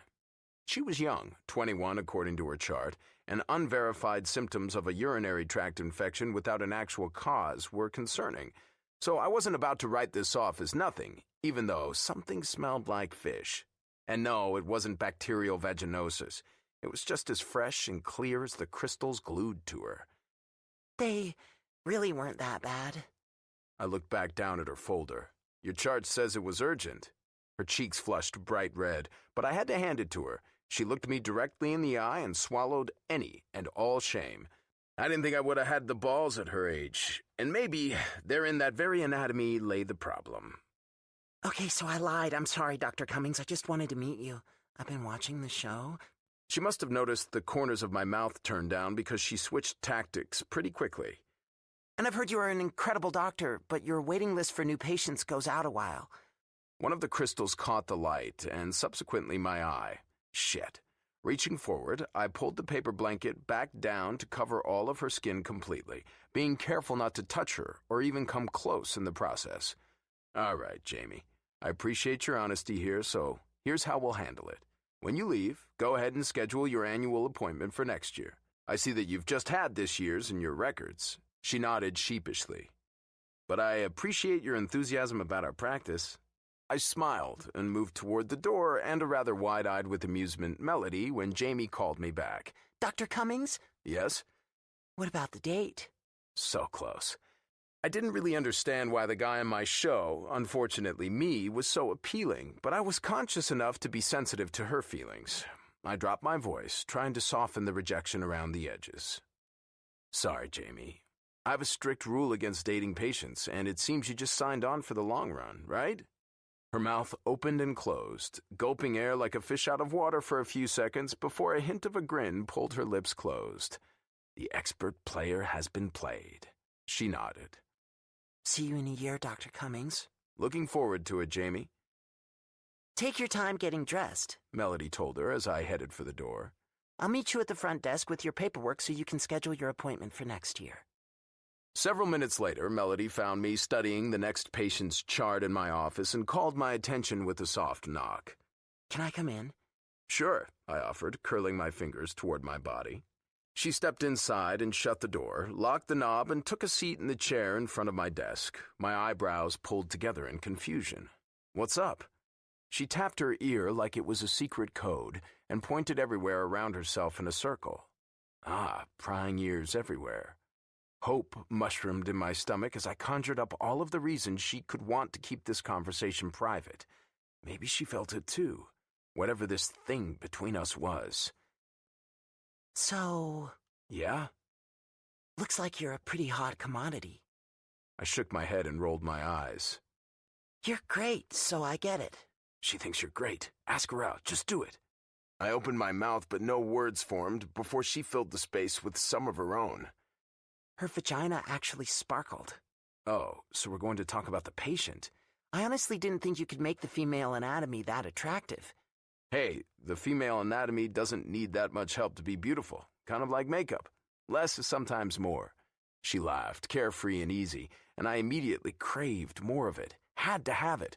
Wondered how many organs I'd have to sell on the black market to get enough money to pay someone to break into her apartment and make a video of her doing it on a loop.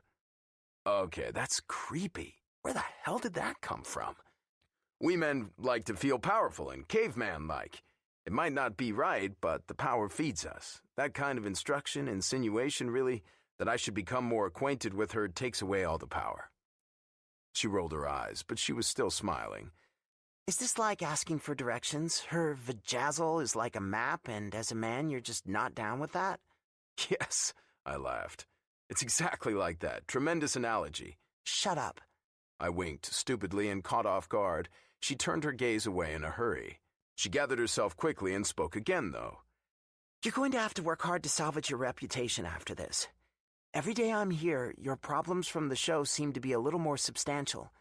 I don't think I'd ever go to the trouble of faking a UTI to meet a man. A big metaphorical arrow started flashing above her head with the words, "This is your opening," written in neon above it. I couldn't put my finger on the particulars of my attraction, what it was that seemed to draw me to her so strongly. But, understanding or not, it was there all the same, in a way that I knew wouldn't dissipate without any evidence to support the reasons it should. She fucking works for you and things could get hella awkward apparently wasn't good enough. The problems are real, but maybe salvaging my reputation won't be so bad. She laughed mockingly. Yeah, you're right. It'll probably be a piece of cake. High on her renewed laughter, I went for it. Maybe dating you would do the trick. All sounds of laughter cut off as though I'd physically choked her. I might have even heard a set of imaginary tires squeal as they forced themselves to a stop on the pavement. What? Still, it wouldn't do me all that much good to back out now, so I persevered. Dating you. Maybe that would solve some of my problems. You're well-liked. I'd be off the market for all of the crazy women.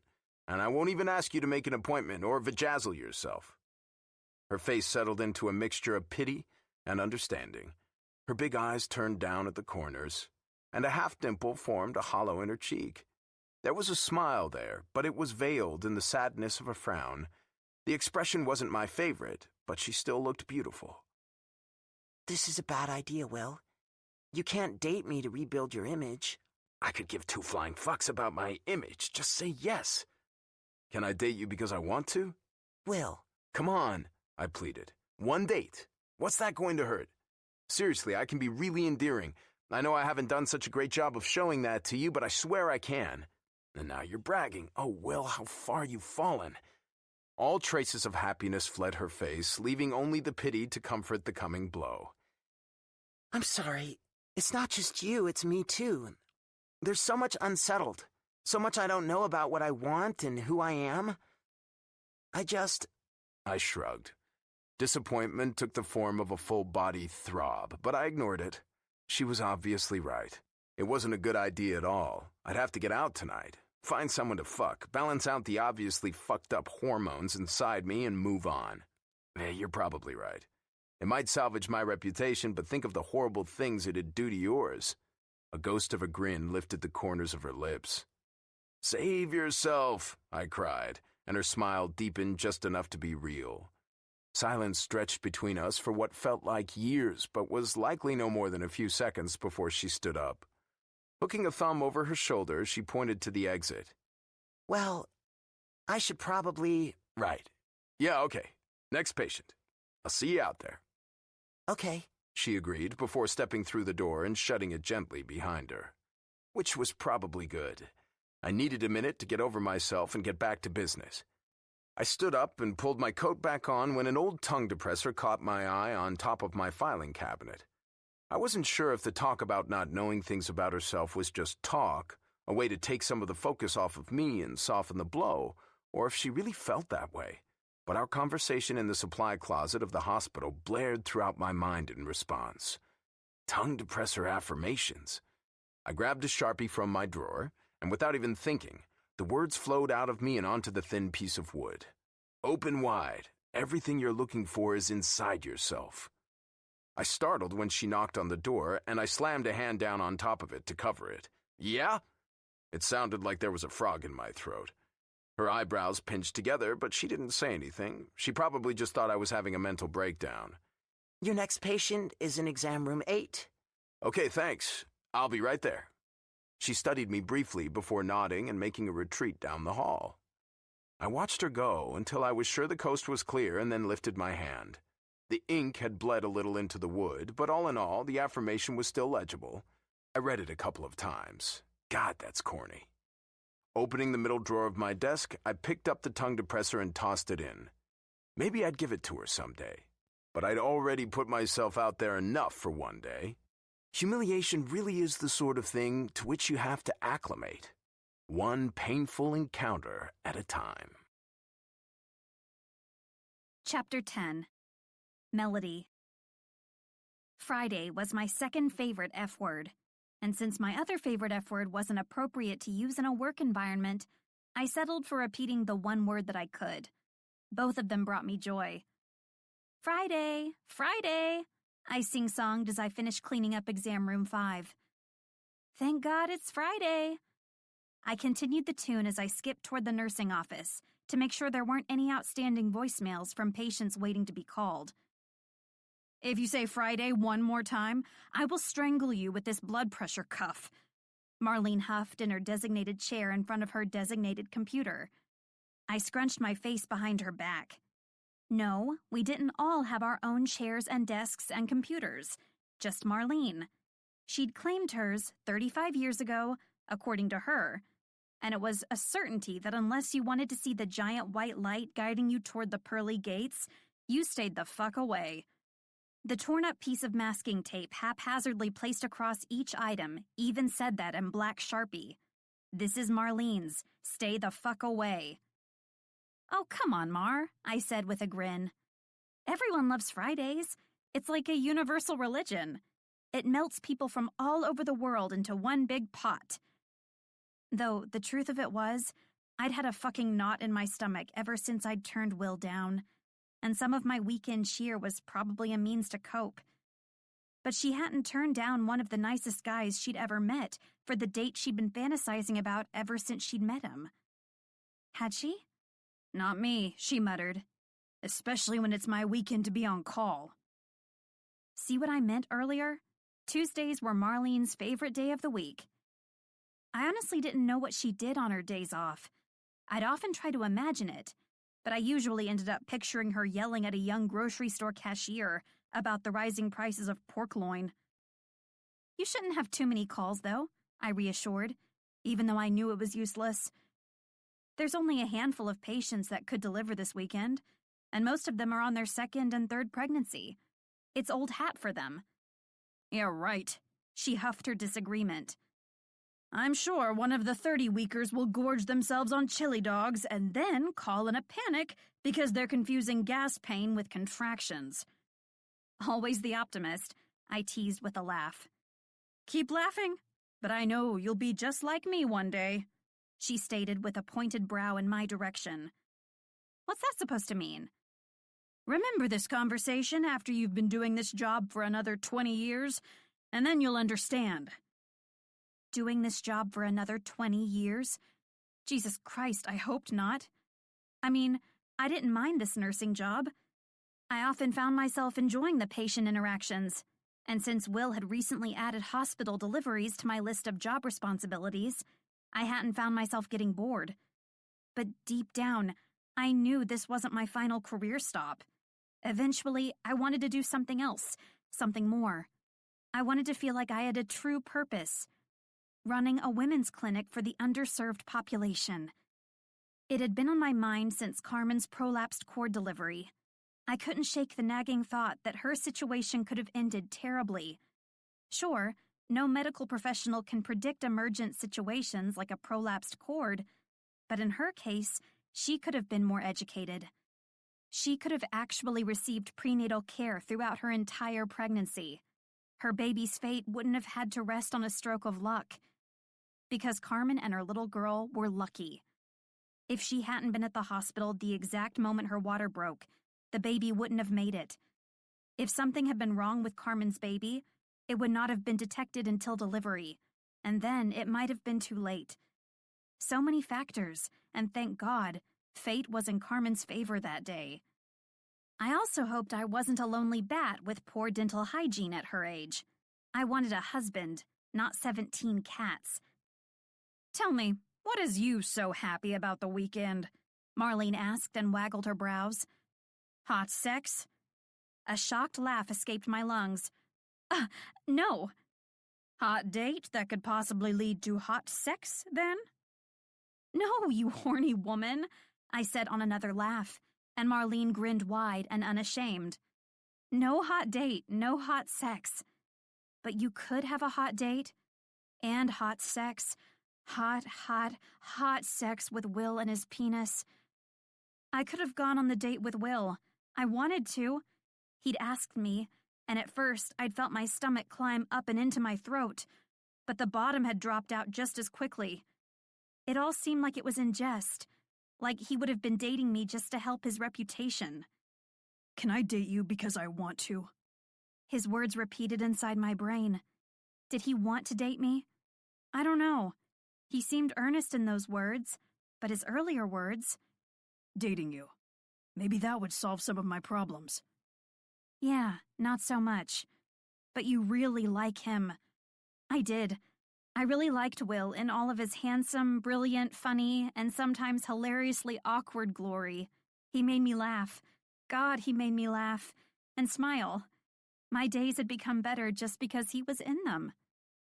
"All set, ladies?" Will poked his head into the nursing office with his briefcase in his hand and his suit jacket slung over his arm. "Quitting time?" Marlene asked, and Will nodded with a smile. Marlene didn't waste another moment. She was logged out of her computer and grabbing her purse before anyone could say otherwise. For a woman who didn't like Fridays, she sure looked happy to be strolling out of the office. "Have a good weekend, Mel," Will said with a smile. "See you Monday?" My chest panged at the idea of having a whole weekend without his stupid smile, and any hope of having it just for myself being missing when I did see it again. "See you Monday," I said, but the words felt all wrong, and the situation felt all wrong as I watched him turn out of the doorway and head down the hall. My body jumped into action before I could process what I was doing. My legs moved at a rapid pace down the hall. "Will!" I called toward his back. "Wait a minute." He stopped in his tracks and turned toward me, his head tilted to the side in question. "Everything okay?" "Yeah." I nodded and took a deep inhale to catch my breath. "Yeah, everything's great." "Okay," he responded with a confused smile.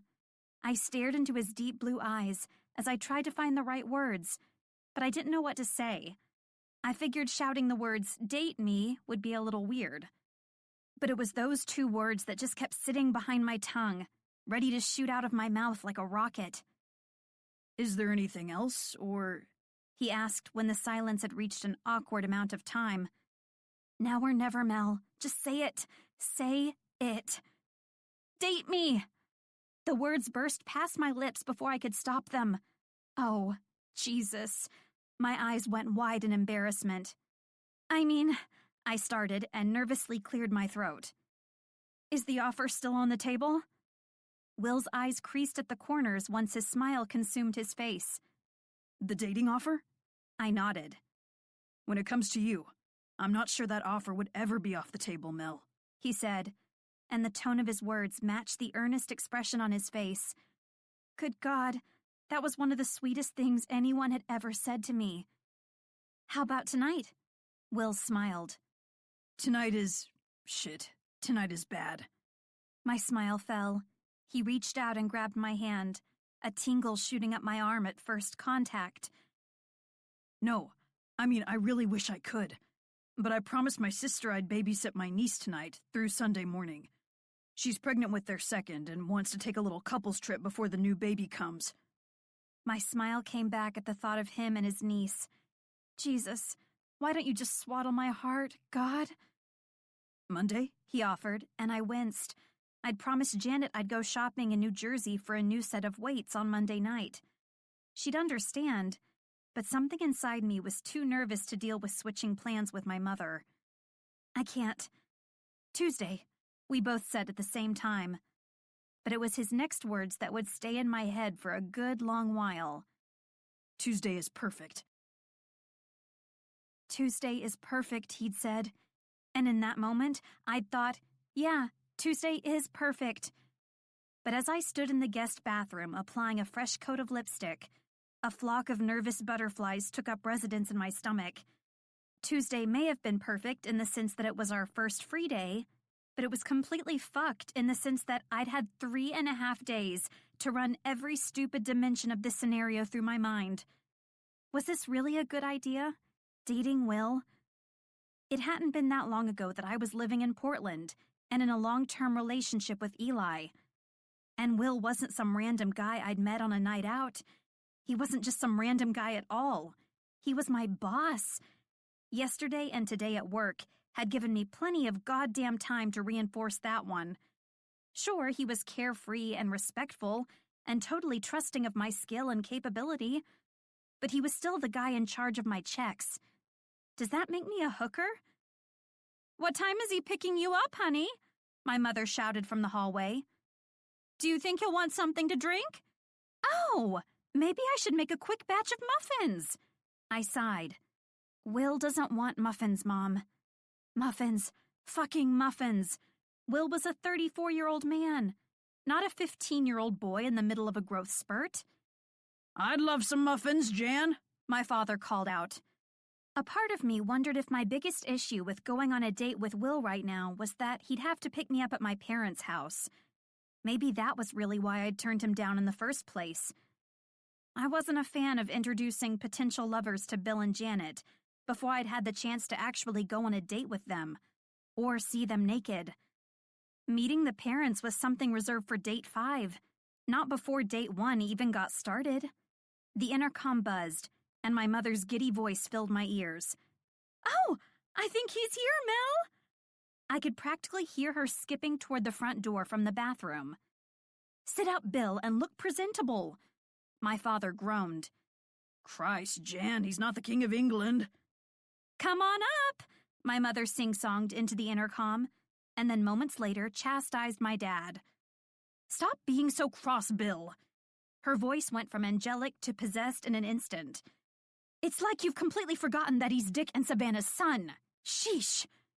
Forgetting and caring are two different things, my father muttered to himself.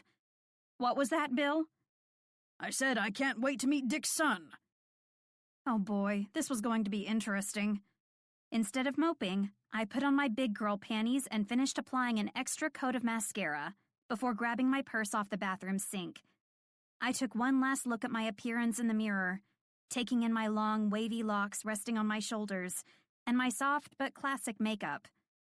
I'd be lying if I said I hadn't put a lot of effort into my appearance. Hell, it had taken me a good 30 minutes to decide on my outfit. Black thigh-high boots, black skirt, and a fitted rose gold blouse. I'd put far too much thought into what was the perfect, yet appropriate amount of cleavage. Going by the finished product, apparently, there was nothing wrong with a healthy amount of boob. It's not like he hasn't seen them before. Ready or not, Mel, there's no going back now. I whispered to my reflection and took a deep breath before walking out into the hallway and toward the living room.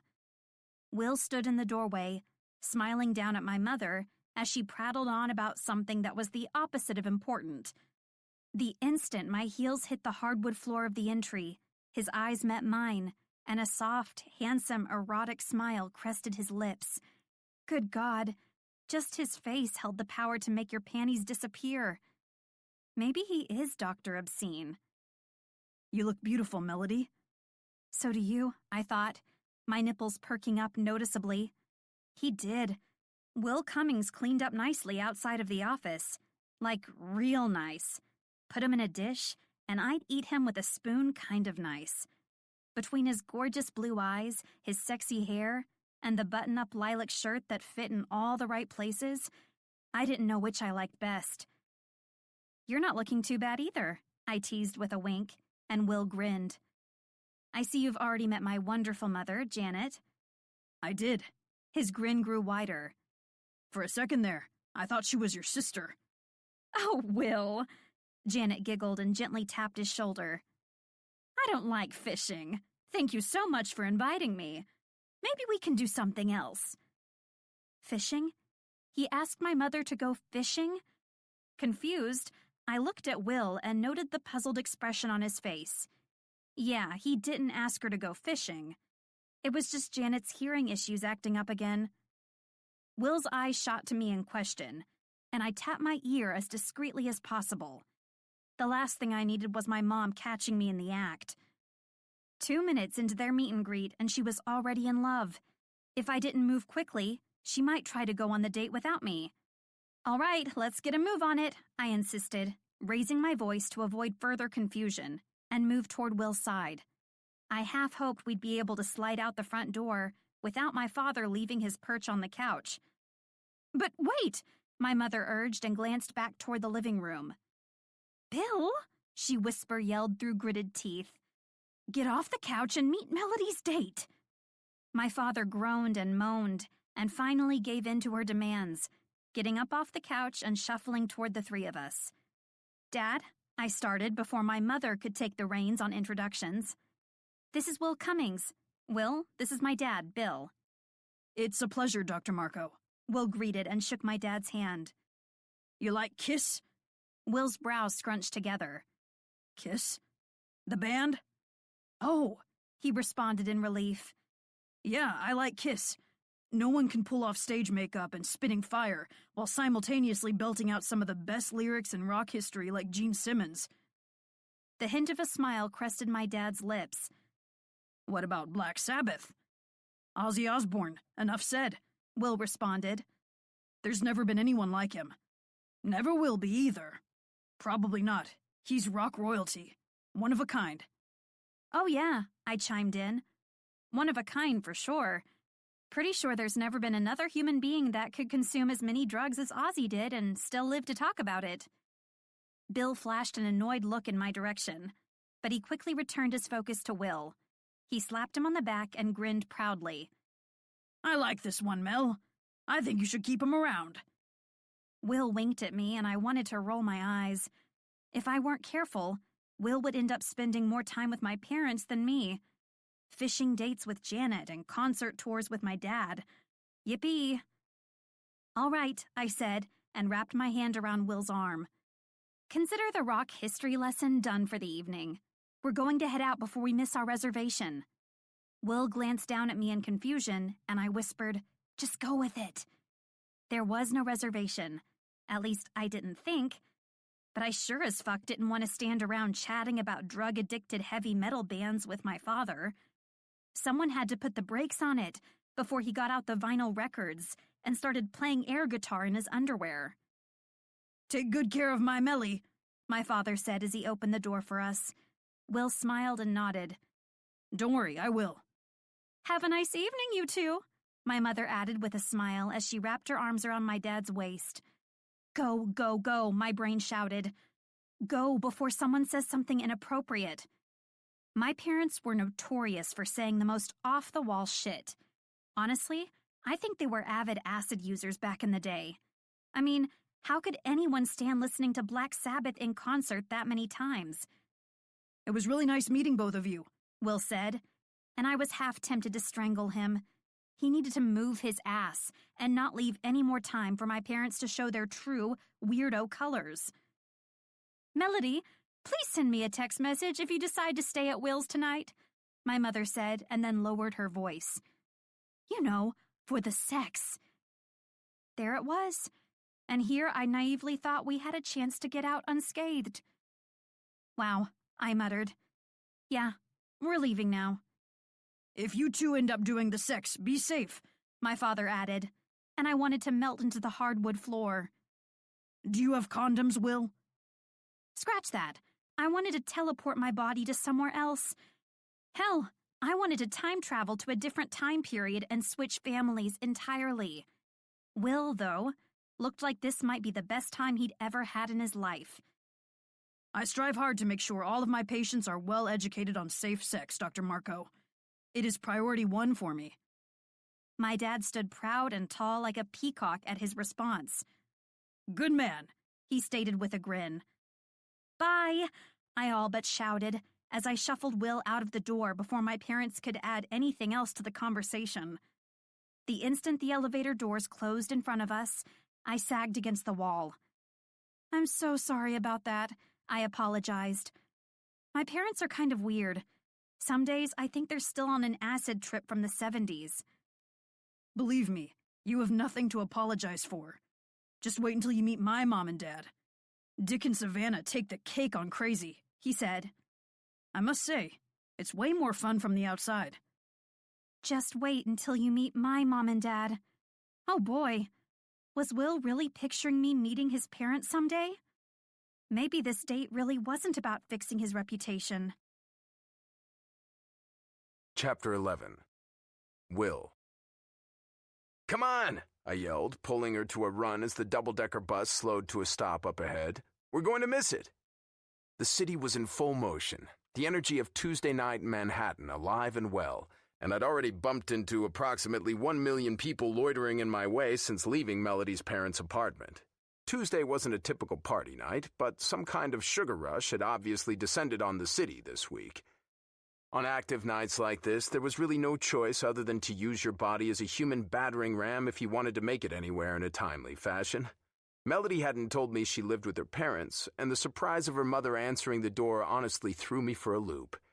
The weird part was that the more it played out, the more uncomfortable she seemed about the whole thing, the more it started to feel like a good loop, like one on an extreme roller coaster I'd been waiting in line for 34 years to ride. Miss what? Why are we running? She yelled as she tried to keep up from behind. I have to warn you that on a sliding scale of enjoyment from 1 to 10, the fact that you've already got me engaged in exercise has this date starting at a -2. I smiled as I slowed my steps and swung her up into my arms to carry her. Ah! She shrieked. The people around us jumped out of the way to avoid her flailing feet while she scrambled to make sure all of her parts were covered. I very nearly made a joke about it being nothing I hadn't seen before, but I realized how terrible of an idea that was before it even got off the ground, thank God. What the hell are you doing, Will? Melody questioned with a slap to my chest. I crossed the street, avoiding cabs and cars as I did instead of answering, and I didn't put her on her feet until we made it to the bus. Only then did I set her down to pull out our tickets and hand them to the driver as I ushered her on board. What the hell? What are we doing? She repeated, tired of no answers. But this wasn't really the kind of thing you could explain without visual aids. If I popped my cork too early, it'd be disappointing for both of us. The cork. Not my. Though, really popping my cork early would be pretty fucking disappointing too. Again, I ignored her line of questioning. After briefly considering teasing her if she lost 99% of her vocabulary when she stepped outside of the office, and motioned for her to precede me. Let's go upstairs, much better view. She dug her heels in, holding me at a stop behind her. Why are we on a bus full of tourists? Hell of a pair of heels they were, by the way. Stiletto, thigh-high boots that just skimmed the bottom of her short, painfully, beautifully short black skirt. I snapped my fingers in excitement. Thanks for reminding me. I reached into my back pocket to hand her a disposable camera, so you don't miss anything. She almost tripped as I pushed her up the stairs, and when her angry eyes met mine over her shoulder, I worried for the first time that maybe this hadn't been such a great first date idea after all. But under all of that anger lived passion, a side of Mel I'd been dying to see since I'd laid eyes on her in that awkward exam room the first day, and curiosity over intelligence won out. I blame my Y chromosome. "Will," she started again when we reached the top of the stairs to an almost packed bus. Turning her body to mine with a hand at her hip, I slid the other hand up and into the loose curls of her crimson hair. "Have I told you how happy I am that you changed your mind? How happy I am that some small part of you found me irresistible?" "Will," she said again, but this time it was a whisper. The emotion of her word yanked the cord attached to my chest and sucked me in, luring me as if the call were designed specifically for me. In that moment, I was nothing but her prey. Desperate for gratification, for some physical reassurance that I wasn't 14 steps into the 12 it would take me to lose my mind, I touched my lips to the skin of hers. Heat, raw and exotic, spread from my mouth to my chest at first contact, but when she pushed up onto her toes and touched her lips to mine, once, twice, the blaze spread all the way to the end of every limb. When the bus started to move, rocking us so hard that I had to catch her with an arm around her back and the other hand to the railing, I forced my lips to back away. She smiled, and I realized at once that sometimes moving away has its perks. Directing her to a seat, I let her scoot in first and settled beside her before wrapping an arm around her shoulders and leaning in to whisper in her ear, "Is this a bad idea? Do you hate it?" I moved closer as I scented the intoxicating fruity allure of her skin. She shivered and leaned in to whisper in my ear, "Not anymore." "Good. I didn't want this first date to be like any other first date you'd ever been on. I know you know the city, but this way, from now on, I'll have memories of this everywhere I go. And hopefully, so will she." Truthfully, I was also hoping posing as tourists would aid in anonymity. I didn't exactly get recognized everywhere I went, but it happened a whole lot more than you'd wanted to on a first date. She laughed. "Well, you're definitely succeeding there." "I promised dinner at the end of the bus tour, though." Well, look whose grade just shifted up the scale to a 4.5. 4.5, she winked. What fun would it be if there weren't any room to improve? I know how you doctor types are. It's the challenge that drives you. I shook my head with a chuckle. "I don't know, Mel. In this case, victory sounds pretty good to me." "Excuse me?" I heard as a soft tap rapped on my shoulder. Mel's face scrunched, especially at the corners of her eyes. I knew from watching her with Marlene that this was her face when annoyed.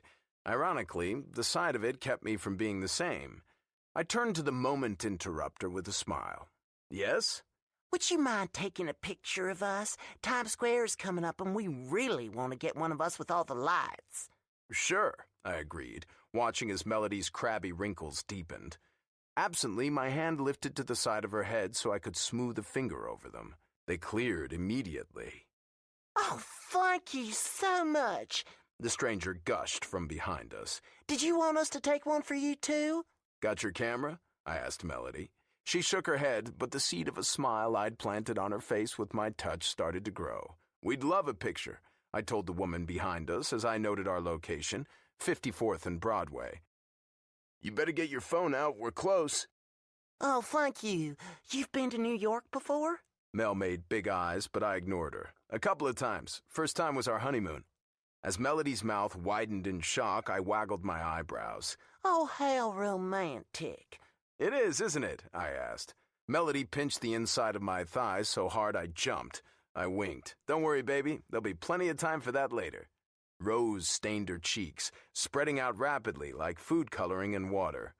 The bus slowed to a crawl as we made it to the iconic Midtown location, the flashing lights of each sign swirling and mixing across the red of Melody's blush and coloring it every other hue. I grabbed the tourist camera and counted down. 3, 2, 1, smile! The normally blinding flash of the photo blended in with the show of lights for us, but by the way they blinked, I guessed it didn't feel quite the same on the other side. "Sorry," I apologized. "Night pictures are tough." "Oh, that's okay," the woman said, waving her temporary blindness away. She apparently did most of the talking for the two of them, and quite frankly, her fellow looked glad of it. "Here," she went on, holding out her hand. "let me get a picture before it's too late." "Oh, that's—" Mel protested, But I cut her off with a yank of my arm, pulling her into my side and shoving my face into her neck as I handed off the disposable camera. Memories, Mel. The light of the flash going off made me smile deeper before looking up for one posed picture of the two of us smiling. As soon as it was done, I reached out for the camera with my left hand and held out my right to shake. "I'm Will, and this is Mel," I introduced. I'm Susie, and this is Frank. Frank gave a half-hearted wave. Where are you folks from? Susie asked, carrying the conversation once again. "California," I said, before Mel could ruin the fun unknowingly. Oh, wow, the woman exclaimed excitedly. California. We're from Kansas. Always wanted to see the big city, but oh my gosh, the West Coast sounds so exciting too. What's it like? I turned to Melody and invited her to speak with an encouraging grin. It wasn't the most orthodox way to hear about her life on the West Coast, and California wasn't where she'd actually lived, but it helped me get to know her all the same. And being in on the little fib together gave us something to share right off the bat. Well, it's actually really peaceful. We're from Northern California, not Hollywood like you see on TV. We love to make day trips up north to the real Pacific Northwest. Seattle and Portland are some of the coolest towns we've ever been to. If you want to go to the West Coast, that'd be our suggestion. There's a real family feel in the air, even though they aren't small towns. Funny thing was, as she spoke to Susie, Melody's eyes never once left mine. Slow motion. The bounce and swirl of her curled auburn hair, the swing of her hips, even the time it took for the long lashes of her eyes to meet and move away again. All of it seemed to take forever, and yet the night had gone screaming by like a high-speed train. 2 hours of laughing at each other and breathing in the energy of the New York air on the double-decker bus, an hour and a half of pizza and beers at a pub down the street, and the last hour here at this bar, watching and feeling Melody lower her walls and dance with me. Over in an instant. But I remembered each moment in vivid, terrifying detail. The feel of her fingers clenching my thighs, she settled into our tourist ruse, the speck of tomato sauce she licked from the corner of her lips with just the tip of her magenta tongue, and the bounce of her breasts as she jumped in excitement at the beginning of each new song, all vied for my attention, only to be pushed out of the way by each and every single new thing she did. This was the best date I'd ever been on, and by some stroke of luck, I'd managed to keep us in dark enough corners that outsiders were equally in the dark on my identity. It was also the longest, and somehow, I still feared its premature end. I pulled her closer, inhaling the hints of soft vanilla seeping from her skin, and continued leading our bodies to the rhythm of the music playing inside the bar, while silently hoping that I could find a way to stretch this night out longer. Chapter 12. Melody. God, this was the best date. Will was the best date. The night had been a blur of laughter and Will's smiles and Will's beautiful blue eyes and Will's teasing commentary and Will. I wasn't sure if it was the alcohol flowing through my veins or the fact that he was unlike anyone I'd ever met. But 5 hours into a night alone with him, and I never wanted to leave his side. He was sweet and kind, and yet innately charming in a way that made me want to permanently fuse myself to his lap, so I'd always be there to hear all of the things he had to say. With Will's hands on my waist and his warm breath on my neck, every single part of me felt good, except for the nagging clench in my stomach, reminding me our time was nearly up. I wanted to bottle up this intimate moment of dancing with him and keep it forever. But we'd been dancing for what felt like hours at Chez Noir, and unfortunately for me, my feet were starting to announce their disdain for being in heels. I needed a break, unless I wanted to end up breaking something. As the ending beats of Rihanna's Love on the Brain left the speakers hovering over the dance floor and the song ended, I fell forward into his arms. "Well," I said with a giggle and leaned in, pressing my lips to his ear to be heard over the music. The close proximity and warmth of his skin against mine sent a shock straight up my spine. God, he smells good. I bet he tastes even better. He grinned down at me, curiosity mingling with interest and want in the most intoxicating way. "My feet hurt," I complained on a whine, and he laughed softly. "Should we call it a night?" he asked neutrally. but his expression didn't match the tone of his voice. He looked disappointed at the thought. Ditto, Doc. Maybe we should close out our tab and grab one last drink? I suggested, and his face brightened at my words. If he kept looking that happy to be around me, I couldn't be held accountable for the things I would do. Grab a table, and I'll get the drinks. I nodded, and he grinned before leaning forward and pressing a soft kiss to my cheek. Moments later, we were sitting cozily at a table in the corner of the bar, located conveniently away from the bustling night crowd. He'd gotten the drinks in record time, seemingly as eager to get back to me as I was for him to return. Tomorrow night at 8? He asked into the skin of my neck, an arm draped warmly around my shoulders. I smiled at first, obviously enthralled with even the most basic of things he had to say, but quickly realized I had no idea what he was talking about. I tilted my head in confusion and asked, "What's tomorrow night?" Our second date, he declared with a smirk, and I giggled. I blamed it on the alcohol. One glass of wine and I tended to giggle like a loon. I might have been self-conscious about what I sounded like if Will didn't look like he liked it so much. I'd never been on a date with a guy so open with his emotions. He wasn't trying to play some sort of game. Or if he was, it was my new favorite. Already looking for a second date? I teased. I'm pretty sure I'm still a little busy with the first one. And how was the first one going? Horribly, I lied with a sly grin. Probably the worst date I've ever been on. I know, right? He played along. Between the laughter, the nonstop conversation, and your insanely pretty everything, I've never been more bored in my life. He paused, running a soft hand up the zipper of my boot and stopping just at the top, the tip of one deliciously long finger tracing the line of skin there.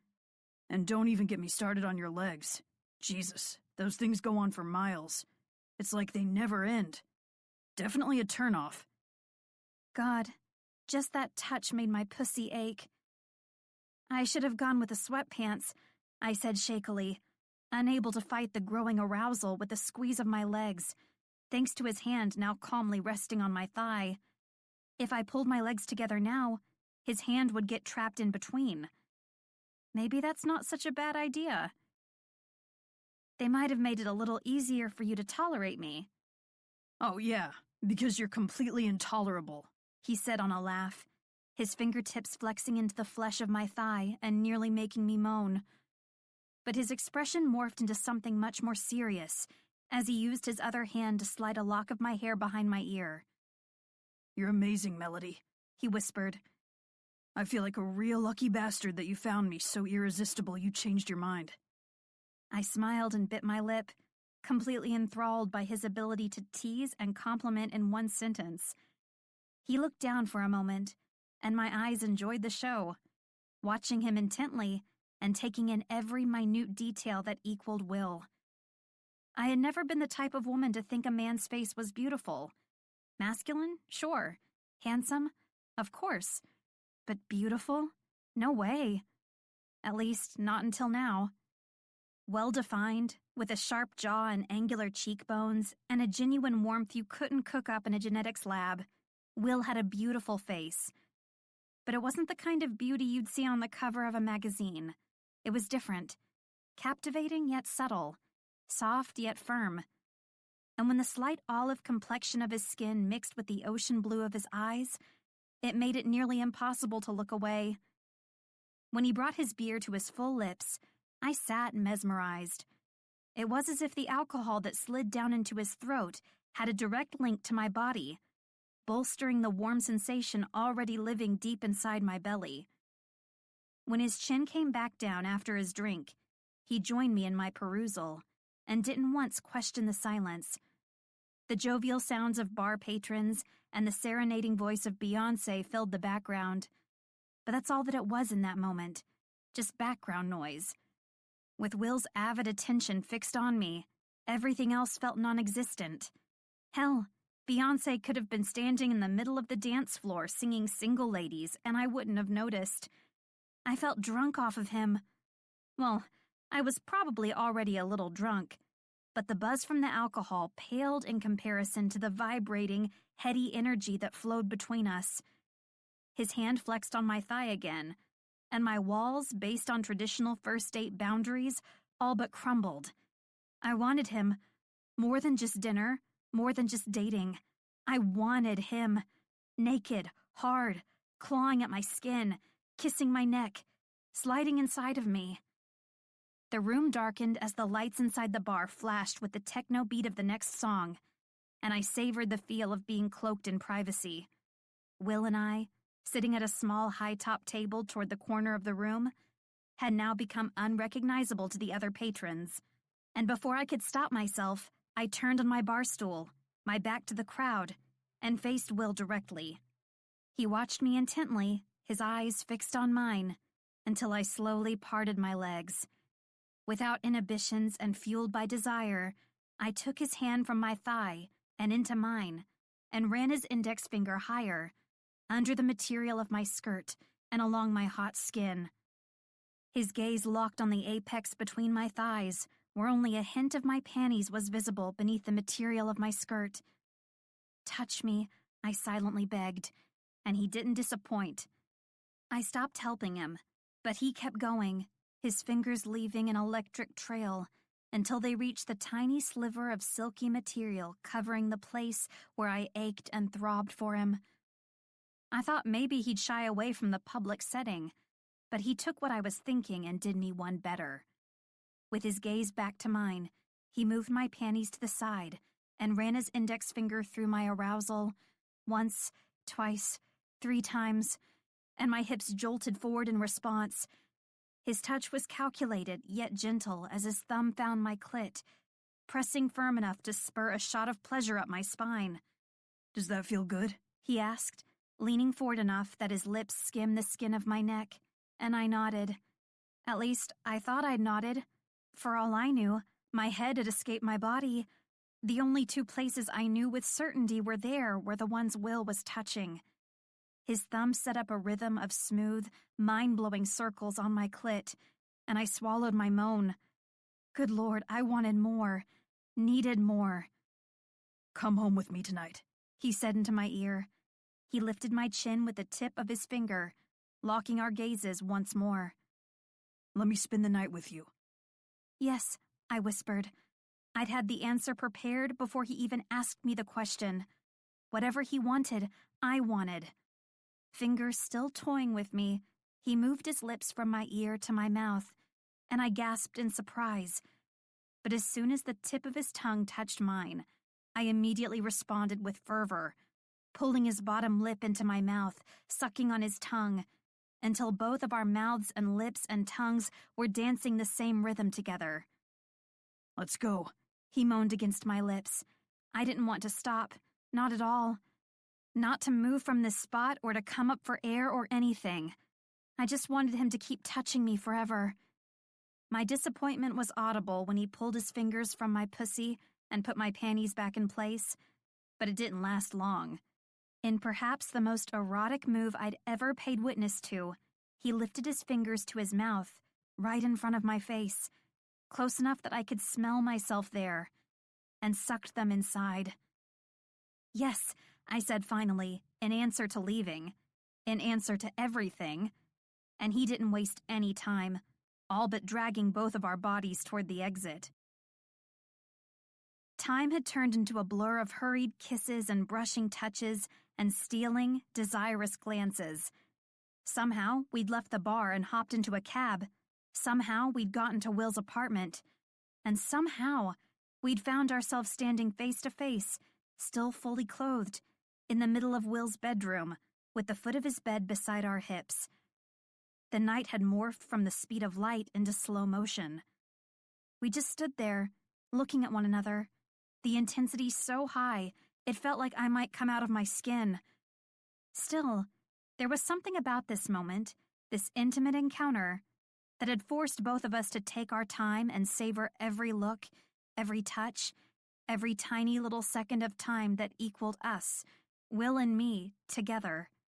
Without words and with his heated gaze locked with mine, his fingers slid up my wrist, to my elbow, until they stopped at my shoulder blade. They rested there for a breath and then slowly, oh so slowly, moved my shirt to the side. His fingers danced, skirting between not moving at all and just barely whispering against my skin. I wasn't sure why, but that one innocent touch, his touch, felt more erotic than the act of sex itself. Maybe I was horny. Maybe I'd reached my threshold of sexless days. Or maybe, just maybe, what had started to occur between Will and me was something words couldn't explain. The electricity of the moment slid up my spine as he started to undress me, first with his eyes and then with his hands, removing every item of clothing, my bra, my panties, even in kneeling in front of me to take off my shoes, with slow, calculated, and unhurried movements. Bare and naked and vulnerable for his gaze, I felt him take me in. He didn't touch me, kiss me, say anything. But make no mistake, Will savored me. His blue eyes caressed and whispered against every single inch of my skin so vividly it felt like a real touch. I followed his lead, looking into his eyes, and without haste, I removed his shirt, his pants, his socks, and shoes, and I didn't stop until his boxers were on the floor and his tan and toned and muscular form was gloriously naked. Will naked. Oh boy. I had fantasized about this. Hell, I'd probably spent far too much time daydreaming about this very moment. But by the looks of things, I hadn't been doing a good enough job. Without shame, I let my eyes move across his skin, starting with his face and taking my time, moving down, down, down, until I reached his hard and straining cock. My breath caught in my throat at the sight of him. He was beautiful and big, and he was just as turned on as I was. Holy moly, his penis is far, far better in real life. Fuck, Mel, you are unreal, he whispered into the barely lit room, and I moved my gaze back to his. You are, he repeated, and I could have gone for a swim in the blue depths of his eyes. The waters were that warm and inviting. Without touching any other part of my body, his fingers found my hair and gently slid a loose lock behind my ear. I moaned at the feel. I had never experienced this kind of intimate intensity with someone. Our attraction was almost visible. It could be seen and felt and tasted all around us. I was just tipsy enough to admit this sexual tension had been building from day one, from the first awkward moment Will's eyes had met mine. And tonight, all of that want had transformed into need. My breaths escaped in short, whimpering pants. My nipples grew tight and my breasts were heavy, and I throbbed and ached between my legs. When my hand started to run down my thigh. You've made it this far, nice. Time for a short musical pause. This audiobook is completely free, and we hope it brings you some joy. Let's continue soon.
I wasn't sure how much longer I could last.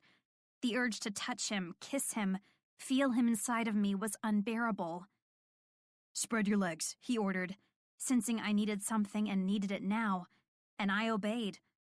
Riveted, I watched as he knelt in front of me, and his new position put him in the perfect place to turn his power of seduction to my pussy. Honestly, I'd never felt more turned on, and fully confident in my body, in my life. Look at you. Just fucking look at you. From under his lashes, his gaze met mine again, his index finger softly grazing my aching skin. "This is the prettiest cunt I've ever seen," he said. He'd seen a lot of them, that I knew. But the funny thing in that moment was that there wasn't even a tiny fraying part of me that didn't believe him. My hips jolted forward of their own accord, begging for him, desperate for more than teasing. Grabbing my hips so hard I gasped, he yanked me toward his face and licked through my arousal, taking the taste of me inside and leaving a moan behind. It was rough and needy, and the vibration of it felt even better than my very favorite toy.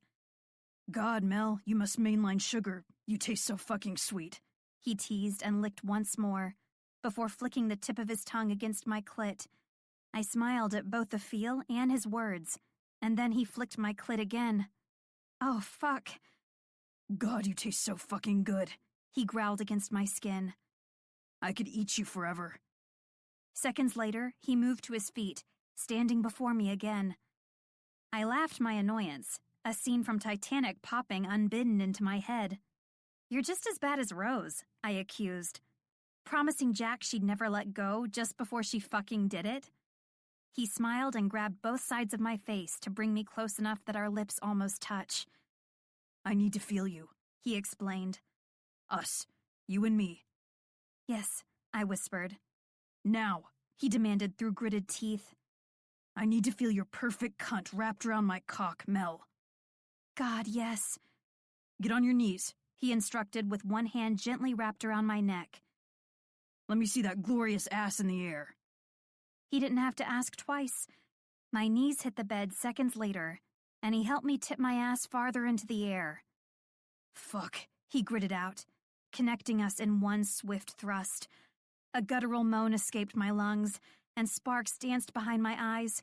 God, he felt so good. "Never stop doing this," I whimpered as he picked up the pace, sliding his cock in and out with deep and heavy strokes. "Never, ever stop doing this." "Never," he groaned in agreement. Honestly, it was the best thing I'd ever felt. I'd be willing to sign on to live like that movie Groundhog Day as long as today was the one on repeat. The tip of his cock rubbed just the right spot, like his length was made to pleasure me. And by the way he was grunting behind me, I could tell he felt the same. Incomprehensible moans spilled from my lungs while Will pushed his cock deep and pulled it back again, speeding up until I developed a keening cry.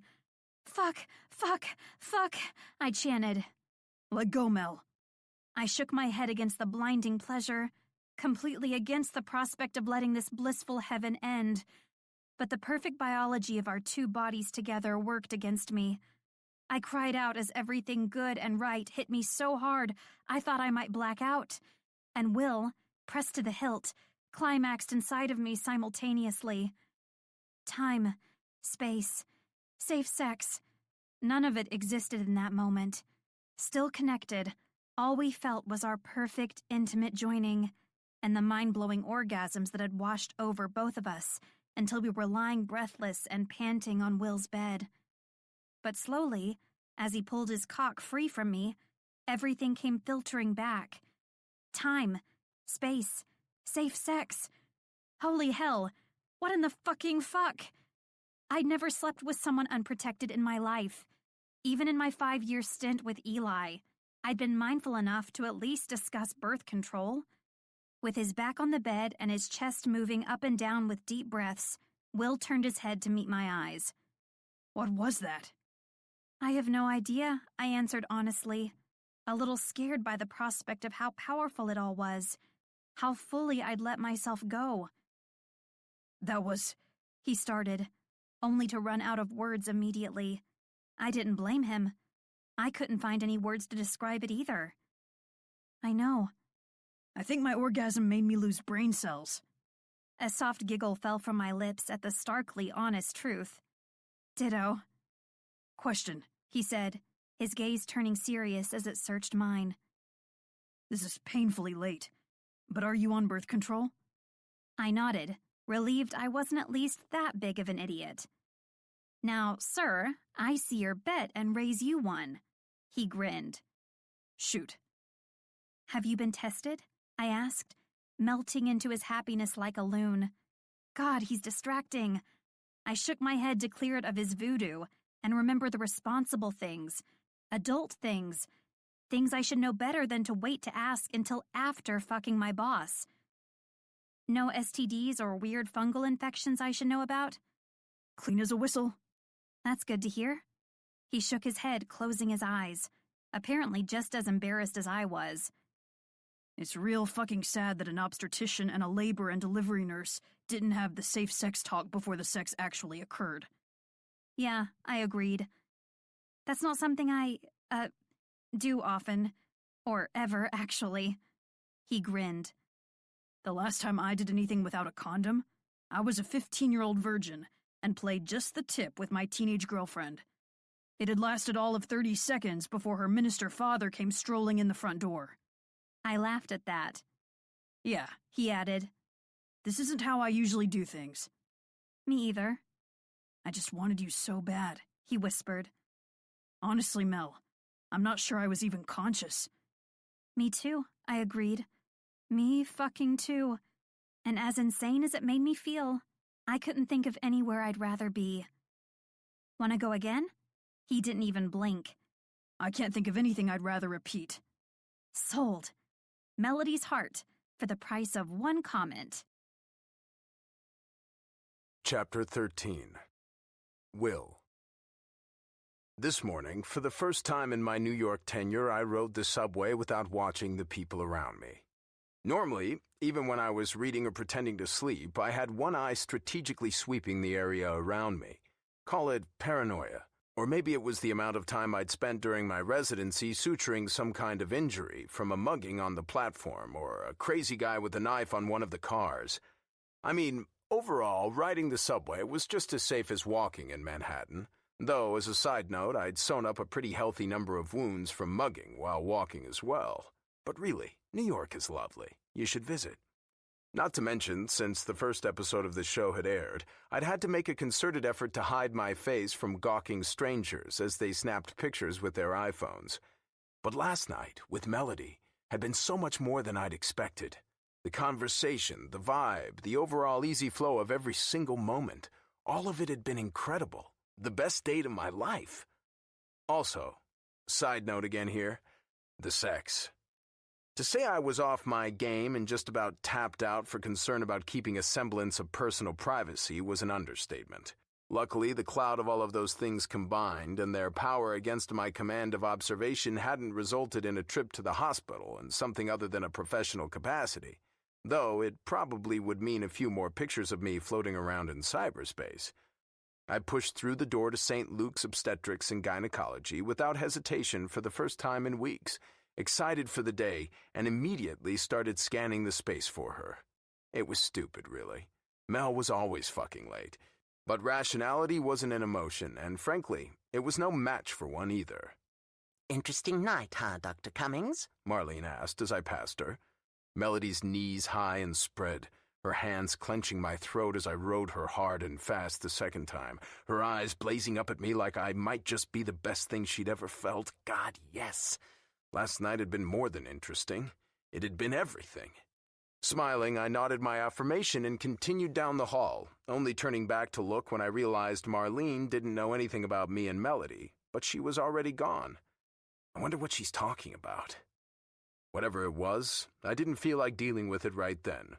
I went straight to my office to drop off my briefcase, but I checked the inside of every exam room as I passed about as discreetly as I could, just in case Melody had chosen the night after we'd slept together to be prompt for the first time in her life. She hadn't, by the way. God, I'm going crazy. Things had ended well, far too late into the night to help Melody get up this morning, but there'd been kissing and general contentment on both sides. But it had been 6 hours since she'd climbed into the cab I'd called for her, after she refused to stay over and deal with explaining to Janet, and 5 since I'd felt any real sort of certainty about where we stood. We'd slept together on the first date, and while I wasn't even remotely complaining, I also couldn't shake one nagging question. Does first date fornication ever lead to a real relationship? It sure as hell never had for me. Not with Lana or Megan or Sela. Yeah, the number isn't important here. It was the principle. Could sex, and significant but fairly superficial interest, ever be a good foundation for more? I wasn't convinced it could. Though to be fair, I'd never lasted more than 4 months in a relationship anyway. Georgia always told me it was because I chose the wrong women, but I don't think that was it. I was pretty sure it had more to do with the fact that being with the same woman for the rest of my life sounded like just about the worst thing I'd ever heard. Until recently. And no, it wasn't the moment I laid eyes on Melody. It was just around the time I slid inside of her. Kidding. Sort of. It was really good. Glancing up to look out in the hallway for her, I noticed the time on the clock above my door. 9:05 a.m. Shit. I had better get busy seeing patients even if my nurse wasn't here to help me. She was lucky last night had gone the way it had. Ugh, Will, no. Thinking those kinds of things is the reason dating your subordinate isn't a good idea. In reality, part of me was just nervous she wouldn't show up at all. Like somehow I'd conjured the whole thing, even imagined her in my mind. I smiled at quite possibly the most insecure conversation I'd ever had with myself and grabbed my coat to scoot up to the front and bring my own patient back. It'd be better if I at least multitasked, worked and talked myself off the emotional ledge simultaneously. Did you see Dr. Obscene last night? I heard Melissa say as I made it to the front. God damn it! Would there ever be a time I traveled to the front of my office and didn't hear someone talking about me anymore? Also, I'd completely forgotten that episode had even aired last night. I'd been busy. Oh, for fuck's sake, don't call him that. I can't work with a man named Dr. Obscene, Marlene retorted. It's not like his actual name, relax. It's just fitting after he... God, you're blushing, Beth commented on a whisper. Of course I'm blushing. It looked like he was whacking his mole. Oh my God! Beth's whisper was now more like a shriek. I couldn't say I blamed her. I felt a little like screaming myself. Beating his meat, slapping his stick, stroking his oar? We get it, Marlene snapped, and for once I agreed with her. My brain felt like it was on overload. Good God, did she mean what I thought she meant? Fuck, I might come out of my skin. There's no way he was doing that. It really looked like he was. I don't know, they probably edited him. You remember the last time he caught us talking? Besides, have you ever seen him act like that around here? Beth defended me. It wasn't like she was a saint, but fuck, I guessed I couldn't be choosy about my allies anymore. No, I can honestly say I've never seen him jerk off around here. Melissa! Well, that's what it was. And I'd know if I'd seen it here. Trust me. But I talked to him. Hinted about what an interesting night last night was. He didn't object. Marlene interjected again. Like he was gonna actually address it. He doesn't like office gossip. Okay, bad news. I apparently looked like I was fucking jerking off on the show last night. Jesus Christ. My brain felt like it was bleeding, but I fought desperately against going full aneurysm. Silver lining. Think of the silver lining. Well, I guess they didn't know Mel and I had slept together last night. Is that even really a positive? My brain questioned doubtfully. I didn't know. I did know, however, that I didn't want the women I worked with on a daily basis thinking they'd seen me engaged in a little self-love and fucking blabbing about it. Stepping forward and around the corner, I did my best not to speak with any of the actual rage I felt. He sure doesn't, especially not with a waiting room full of patients, or ever. Crap, Marlene huffed. You three, I addressed them. My office. They looked down at the carpet but pushed out of their chairs, and Marlene pushed away from her spot against the wall to follow me. But none of us made it more than a foot before the door opened and Melody walked in. She got one look at our faces and her elbows pulled together. And then, unfortunately, accusing eyes shot to me. Does she actually think I told them about us? Melody! I snapped, far harsher than intended. She jumped at the sound of my voice, and she wasn't the only one. I cleared my throat and worked to smooth out the line between my eyebrows. Sorry, I apologized. Just sorry. But as soon as you're settled, bring back the first patient. Sure, Dr. Cummings, she said softly. She sounded fucking hurt, and I felt nearly helpless with the direction this day had taken, and I was in such a good mood when it started. I looked back to Marlene, Beth, and Melissa, but all I could say was, later. Even I couldn't tell if it was a promise or a threat. But just as before, none of us made it even a foot before the main office door opened again and something we'd never seen before walked in. A man. Okay, obviously excluding myself, the other male physicians in the practice, and the occasional husband. Otherwise, no men whatsoever. Shut up. Obviously, lots of men walk through these doors, but that's not the point, okay? This one, I didn't recognize. Unfortunately, someone else knew him, and by the looks of it, she knew him well. Chapter 14. Melody. Eli? I stared in shock, and maybe a little bit of horror, too. First at his face, then down at the bouquet of flowers held out in his hand, then back into the chocolate hues of his eyes. Hi, Melly, He said, standing tall and proud in a sleek black suit with a white button-up shirt. He looked handsome, albeit a tad overdressed for the reception area of a medical office, but just as attractive as ever. Of course, his looks had never been the problem. What are you doing here? I stuttered. My voice wasn't strong, but inside I was yelling. What the hell was he doing here? In New York? At my place of employment? I wanted to surprise you. He smiled. Why in vaginas was he smiling? This wasn't exactly a picture-worthy moment. Me in my scrubs, Eli dressed like he was about to go to the goddamn Oscars, and an entire waiting room full of pregnant women who were seconds away from grabbing some popcorn and settling in for a show. Not to mention the fact that we'd broken up months ago. I'm definitely surprised, I muttered, and his smile grew wider. Jesus Christ, this was just like him, being too absorbed in his plan to read me.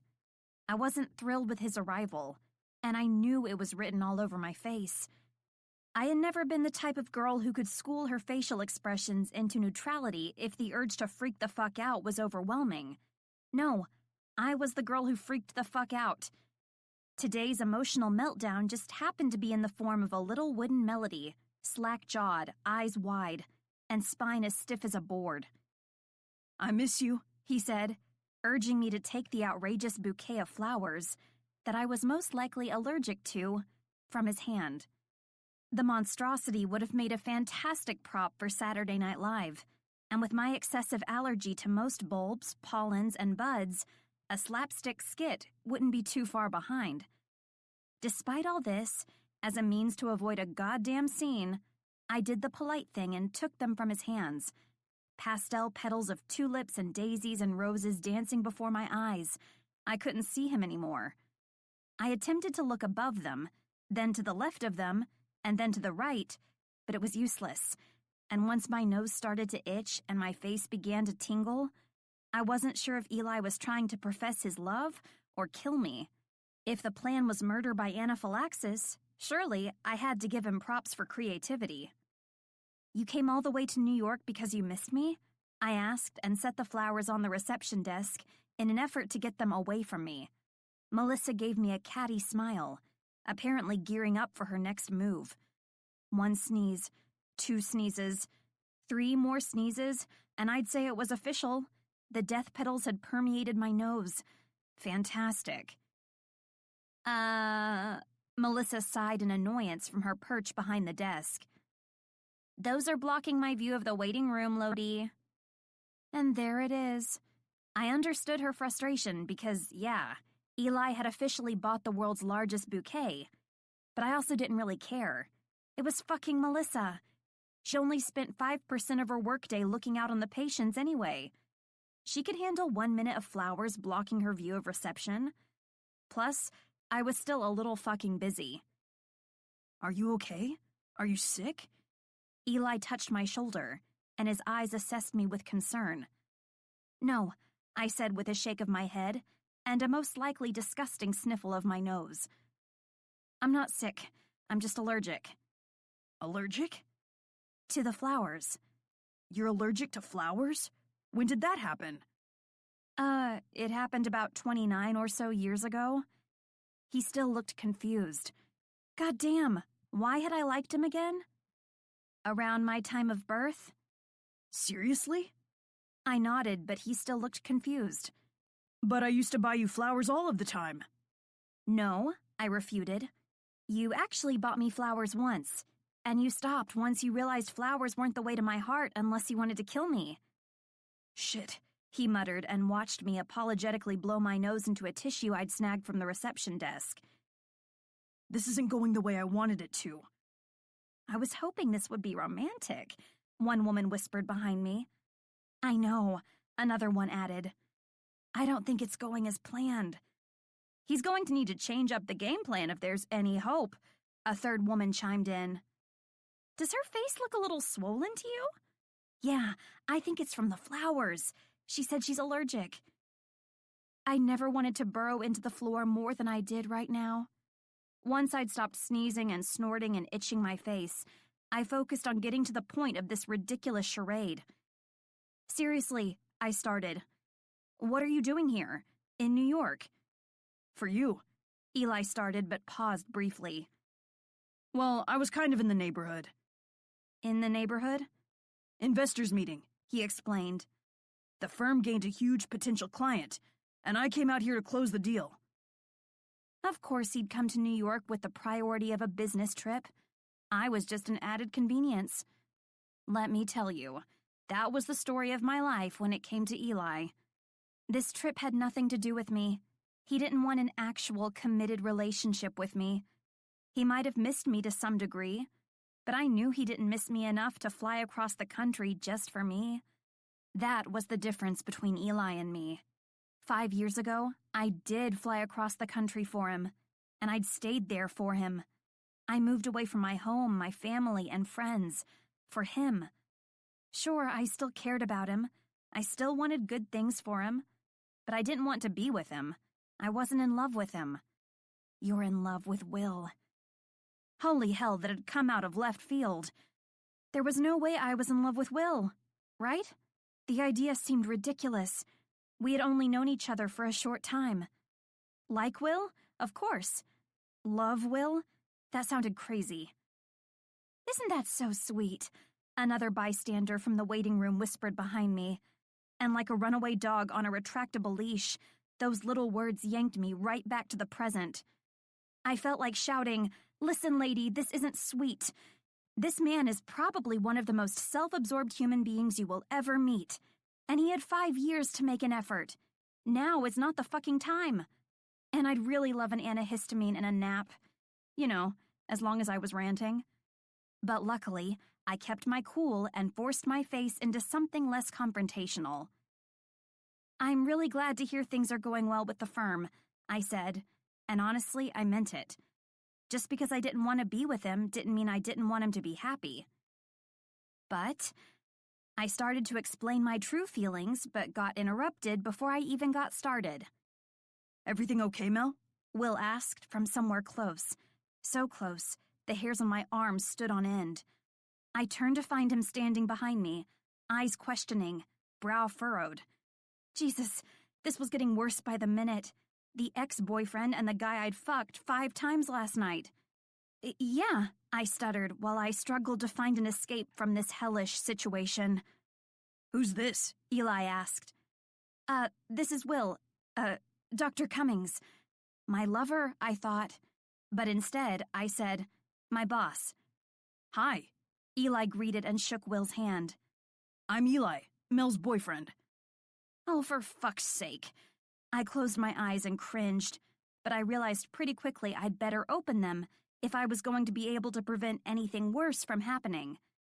Will looked at Eli, and Eli looked at Will, and my lungs burned so much they felt like they were being sucked into a vortex. But before I could do anything to soothe the chaos, not that I had any clue what the fuck I was going to do, Melissa called Will's attention. Dr. Cummings, Marlene is asking for you to head into exam room 6 immediately. Will turned at the beckon, and panicked, I reached my hand out and gripped his bicep. Will, wait. But he just shook his head and strode through the reception doors and down the hall toward, I presumed, exam room 6. Shit. Why did you say that? I asked Eli through gritted teeth. You're not my boyfriend. You're my ex-boyfriend. I know, he said, but it didn't really feel like he knew it. It felt like he was just doing what he always did, capitalizing on situations when it was optimal for him. But I don't want to be your boyfriend or your ex-boyfriend. I want to be more than that, Mel. I want to spend my life with you. My jaw dropped, literally dropped to the floor. Excuse me? Oh my God, a woman whispered behind me. Do you think he's going to ask her to marry him? I fucking hope not. Are you there, God? It's me, Melody. And this better be a freaking joke. Don't you think we should have this conversation somewhere else? He asked and glanced around the room to several sets of riveted eyes. They practically glowed like a herd of deer in the dark forest. We had officially become the live soap opera in the waiting room. And yeah, we probably should have had this conversation somewhere else. The whole situation felt like one giant clusterfuck of disasters. But this shit was Eli's fault, and I'd be damned if I was going to give him anything he wanted, even if it was the thing I most wanted myself. Listen, I said with determination in my voice. I'm not sure what your motives are. Motives? He cut me off with a shake of his head. There are no motives, Melly. I love you. I miss you. That's why I'm here. I sighed. You're here because you had an investors meeting and it was convenient. Oh, come on, Mel. He tried to argue. Do you really think that little of me? Let the record show Exhibit A of Eli's notorious ways, turning the blame on me. Eli had a talent for finding a way to use guilt against me. And a year ago, I would have crumbled like a piece of paper. But not today. Not now. I just started to find myself again. I just started to repair what I'd lost in that relationship. I just started to feel like me. I just found Will. I met his gaze and didn't back down. It's been over 4 months since I left Portland, I argued. Over 4 months, and this is the first time I'm hearing from you in any form other than a generic text message. If you've been missing me so badly, why have you waited until now to tell me? Why did you wait until you were conveniently in New York for a work thing to reach out? It's not like that. Then what is it like? I questioned. Tell me, Eli, what is it like? I want to marry you, he said, as if it was the most normal thing in the world. He wanted to marry me. I called bullshit. No, you don't. How can you say that? He exclaimed with a frustrated wave of his hand. How can you just discount what I'm feeling like that? I'm not discounting anything, I explained.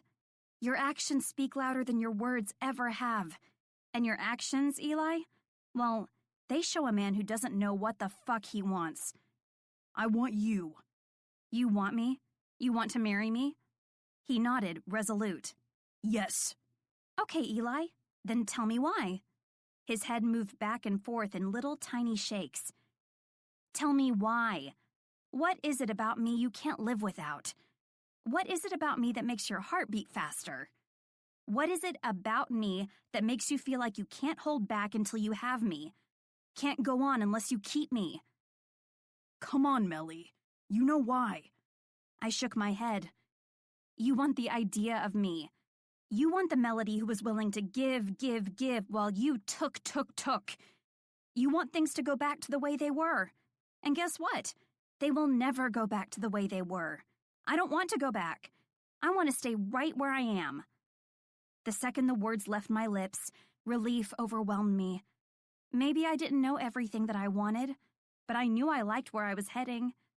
And even though I was working a job that I didn't necessarily feel was my purpose, and I was currently waking up every morning to my father blaring Black Sabbath, I knew I'd made the right decision.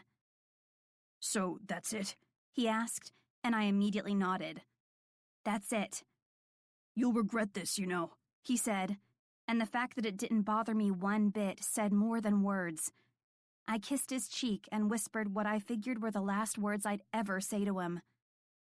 Goodbye, Eli. Closure. That's what that goodbye meant to me. I'd finally closed the door on that relationship for good.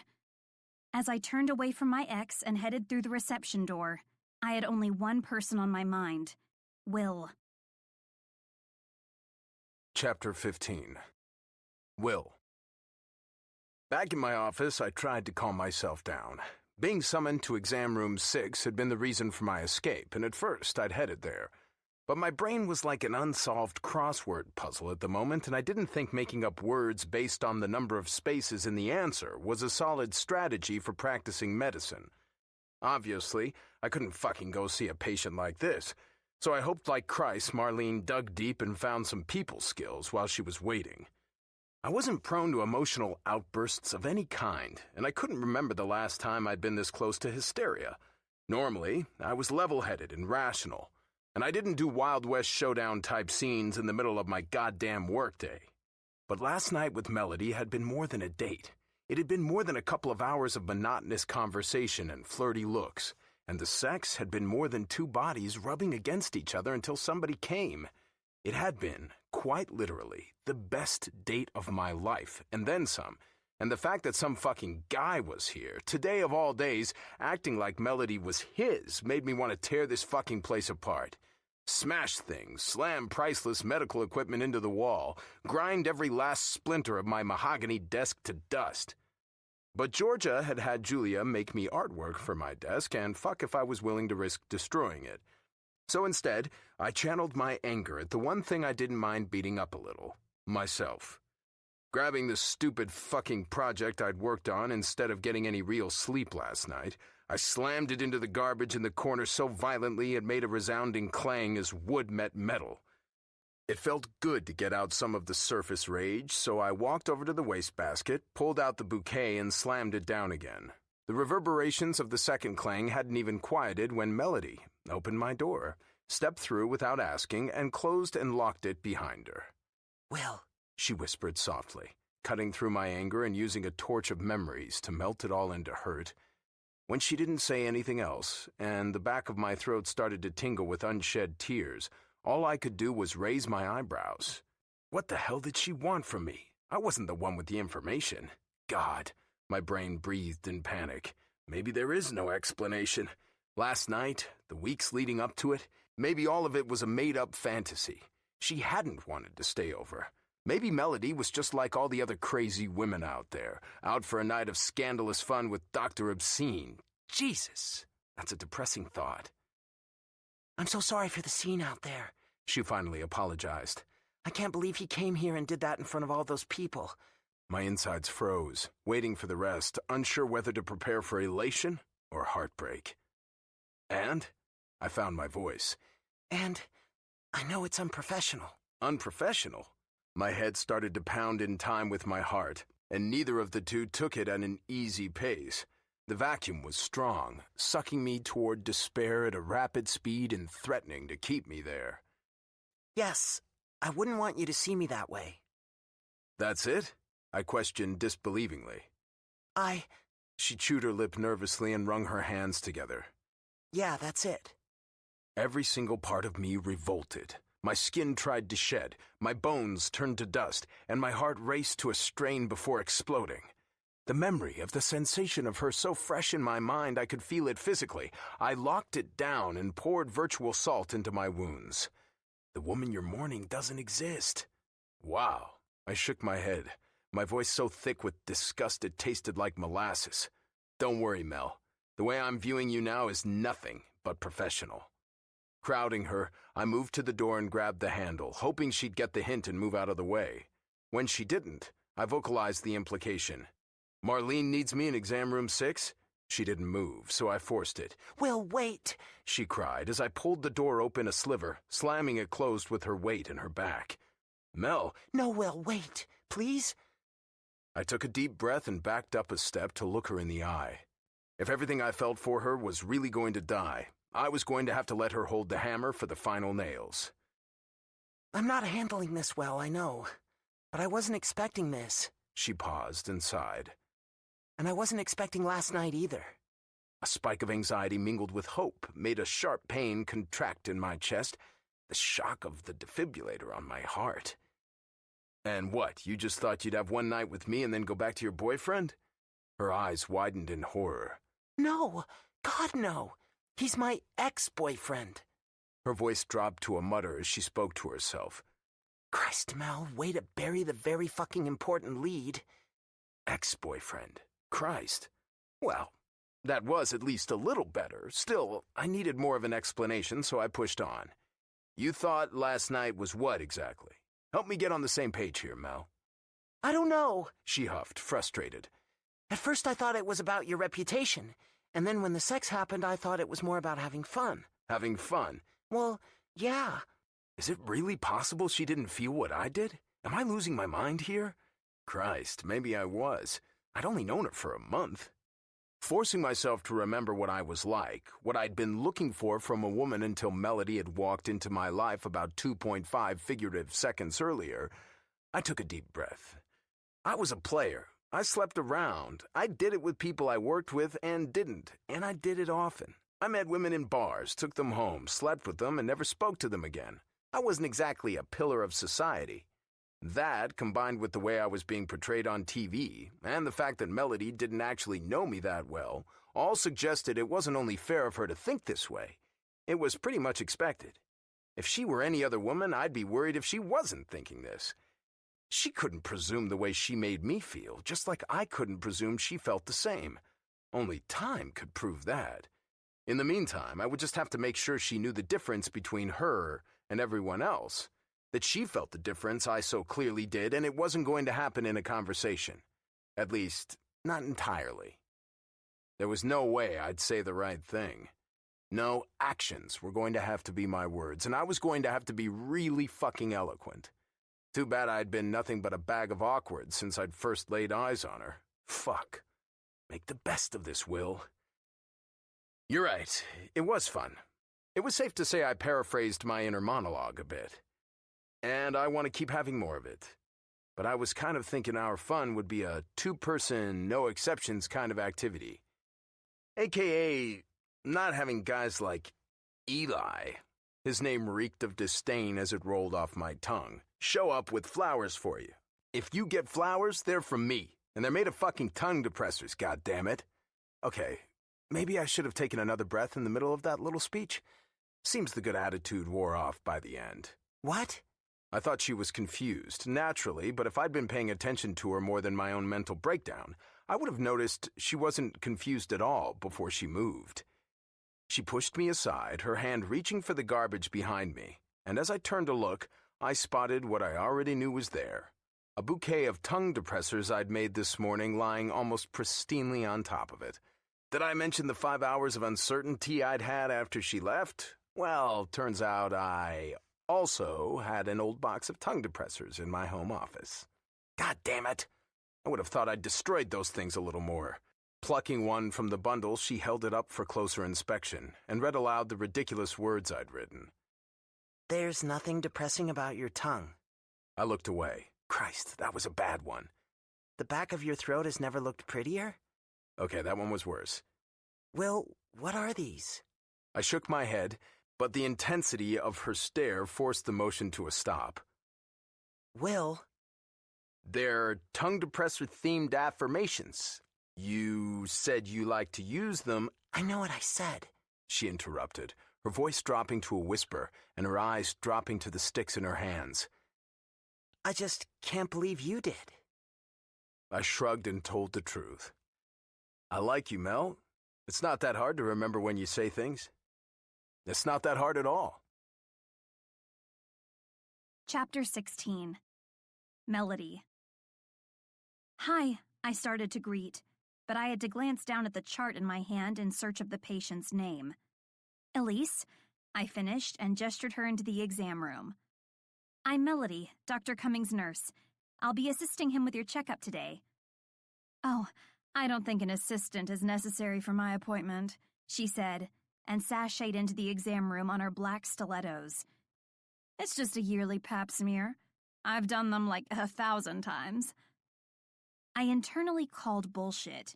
This woman didn't look a day over 30. 1,000 pap smears was either a gross exaggeration or her prior OBGYN was giving out pap smears like condoms at the free clinic. It's actually our new policy, I corrected and moved toward the cabinet and started to set out the needed sterile supplies on the counter.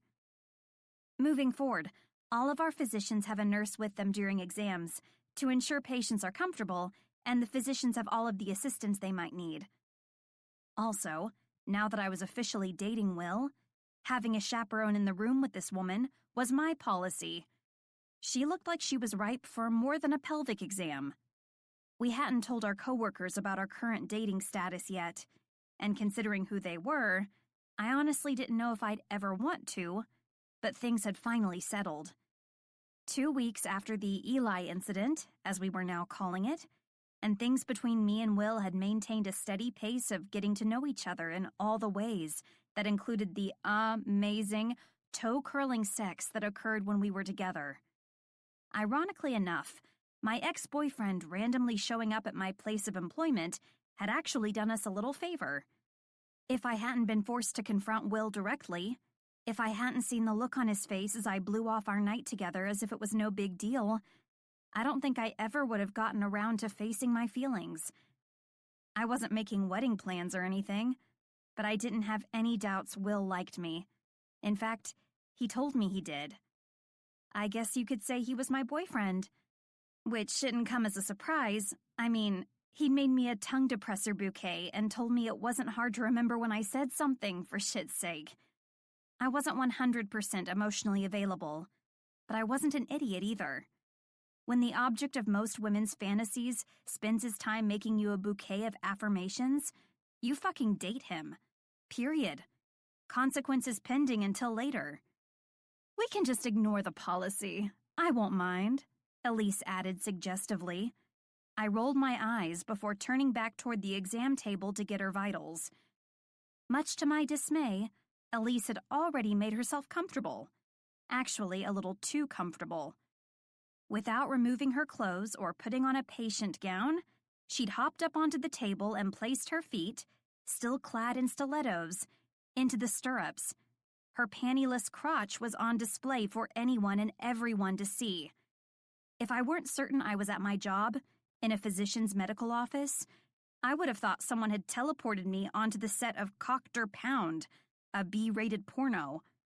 Any second, the male lead, Johnny Deep's boner, would have been popping in for its on-screen debut. Holy moly, what is going on here? Knock, knock, Will said as he opened the door.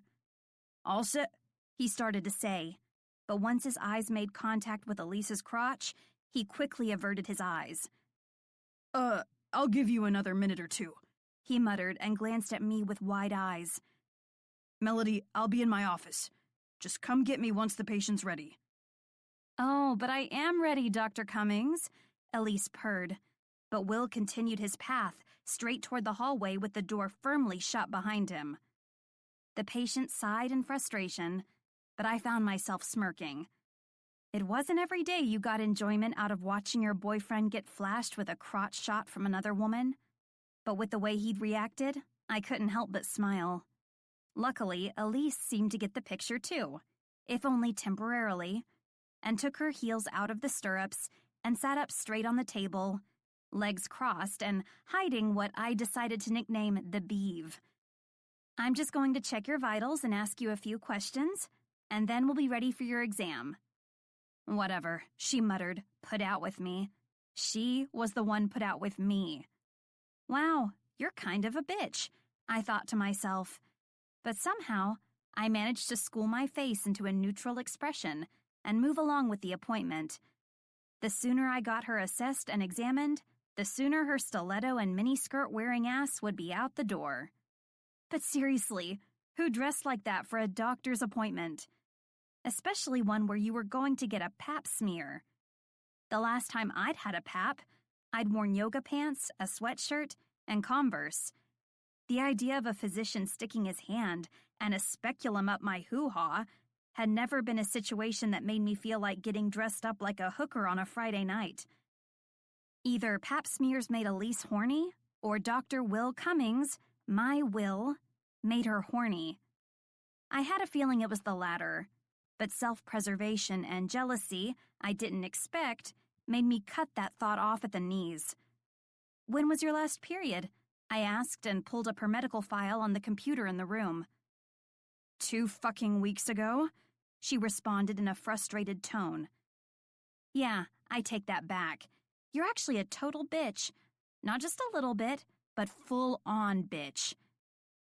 And how long did it last? I questioned in my sweetest voice. I don't know, she said with a sigh. like 5 days or something. Do your periods generally come every 28 to 30 days? Do you know that you're a total bitch? Yes. Are you sexually active? Are you pretty much the worst person ever? Obviously, she answered with another eye roll. Huh, walked right into that one, didn't you? When was your last pap smear? When was the last time your brain had an intelligent thought? Like a year ago, I think. I continued the assessment, asking questions and getting bitchy, but quite humorously perfect to my own imaginary line of questioning, responses, and checked her vitals before grabbing the chart and moving toward the door. Are there any medical conditions Dr. Cummings should be aware of before the exam begins? I have a very, very tight pussy, she replied, as if it was the most normal thing in the world. It had been a while since I'd been in nursing school, but I didn't recall a very, very tight pussy being a diagnosis question on the NCLEX. Alrighty then, I responded, just stopping myself from losing my mind, and opened the door. Go ahead and remove your clothes from the waist down and put on the paper gown. Once you're comfortable and appropriately covered on the exam table, Dr. Cummings will be in to do your exam. About fucking time, she muttered and hopped off the table. I shut the door behind me, and before I moved down the currently empty hall to get Will, I turned back toward the closed exam room and gave Elise the middle finger. I knew it wasn't the most professional thing I'd ever done, but holy hell, that chick was a piece of work, and it wasn't the good kind. If she were a painting in a museum, she definitely wouldn't be a Monet. No, she'd be that weird piece of art, like pictures of toenail clippings or a mummified dog sculpture made out of paper mache and cow manure that no one could ever wrap their brain around its actual meaning. She's that fantastic, huh? Will said quietly into my ear, and I jumped. Jesus, I muttered with a hand to my chest. You scared the hell out of me. He just smirked in response and rested his elbow against the doorway. How long have you been standing here? I whispered, and his smirk grew wider. Long enough to see you flip off the door for a good 10 seconds. The hallway was empty 10 seconds ago, I said in annoyance, and moved toward the small alcove beside the exam room to finish putting Elise's assessment into her medical chart. It's like you appeared out of thin air. It wasn't empty, he corrected and followed me, making himself comfortable in the chair beside mine. You were just too intent on giving that patient the bird. Yeah, well, she deserved it, I added and typed her vitals into the computer. Excuse me, Elise called out from behind the closed door. Nurse Lyric, I'm ready for Dr. Cummings now. Nurse Lyric? Really? At least it sounds better than Lodi. Will groaned, and I grinned at his anguish. Somehow watching him suffer so adorably made me feel better. She seems real excited to see you. Jesus, he muttered. And she would also like you to know about her medical condition. Medical condition? Yeah, I answered, swallowing my urge to smile. When I asked her if she had any current medical conditions that you needed to be aware of, she said, and I'm repeating this word for word, I have a very, very tight pussy. His jaw dropped and his eyes narrowed. Are you fucking with me right now? Nope, I said with a little pop to the P. And she's a huge fan of your show, I added. She wanted you to know that as well. Oh, for fuck's sake.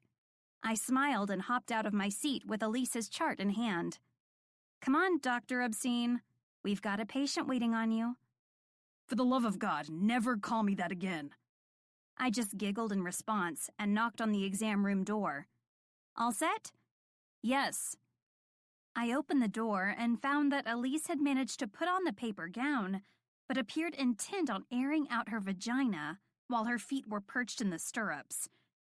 Oh, God, Will muttered to himself as we both entered the room. Hi, Dr. Cummings, Elise purred with a provocative smile. I'm Elise, she greeted with her hand held out in his direction. Elise Allen. Will shook her hand while simultaneously avoiding the giant beaver in the room. It's nice to meet you. Oh, believe me, the patient continued. The pleasure is all mine. Boy, this chick was laying it on thick. Melody, could you place another gown over Mrs. Allen's legs?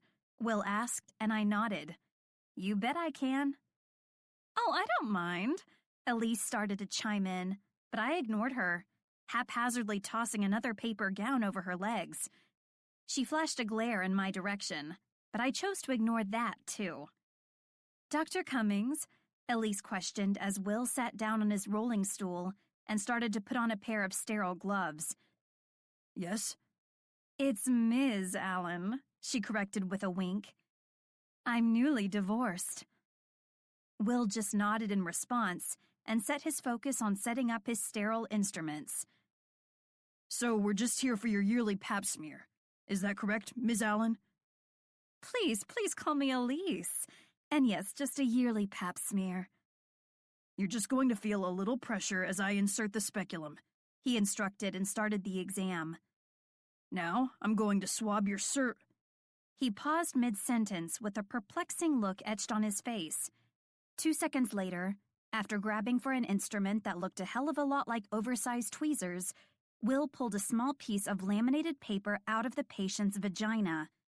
He set it down on the metal table and just stared at it, his face equal parts shocked and horrified. He looked so cute, a little wrinkle between his eyes. But I'd never seen him make that face before. Morbid curiosity got the best of me, and I moved toward his side to read the wording written across the laminated paper. 212-555-1111. Elise Allen. A gasp left my lips before I could stop it, and Will looked in my direction. Not only had the patient dressed up like a hooker and not worn underwear to her appointment, even flashed the beeve to him before the appointment had gotten started, she'd also come to the fucking appointment with her phone number inside of her vagina. Inside of her vagina, people. What in the ever-loving fuck was this? And quite frankly, wouldn't a piece of laminated paper inside your hoo-ha hurt? Elise sat up on her elbows and smiled down at Will.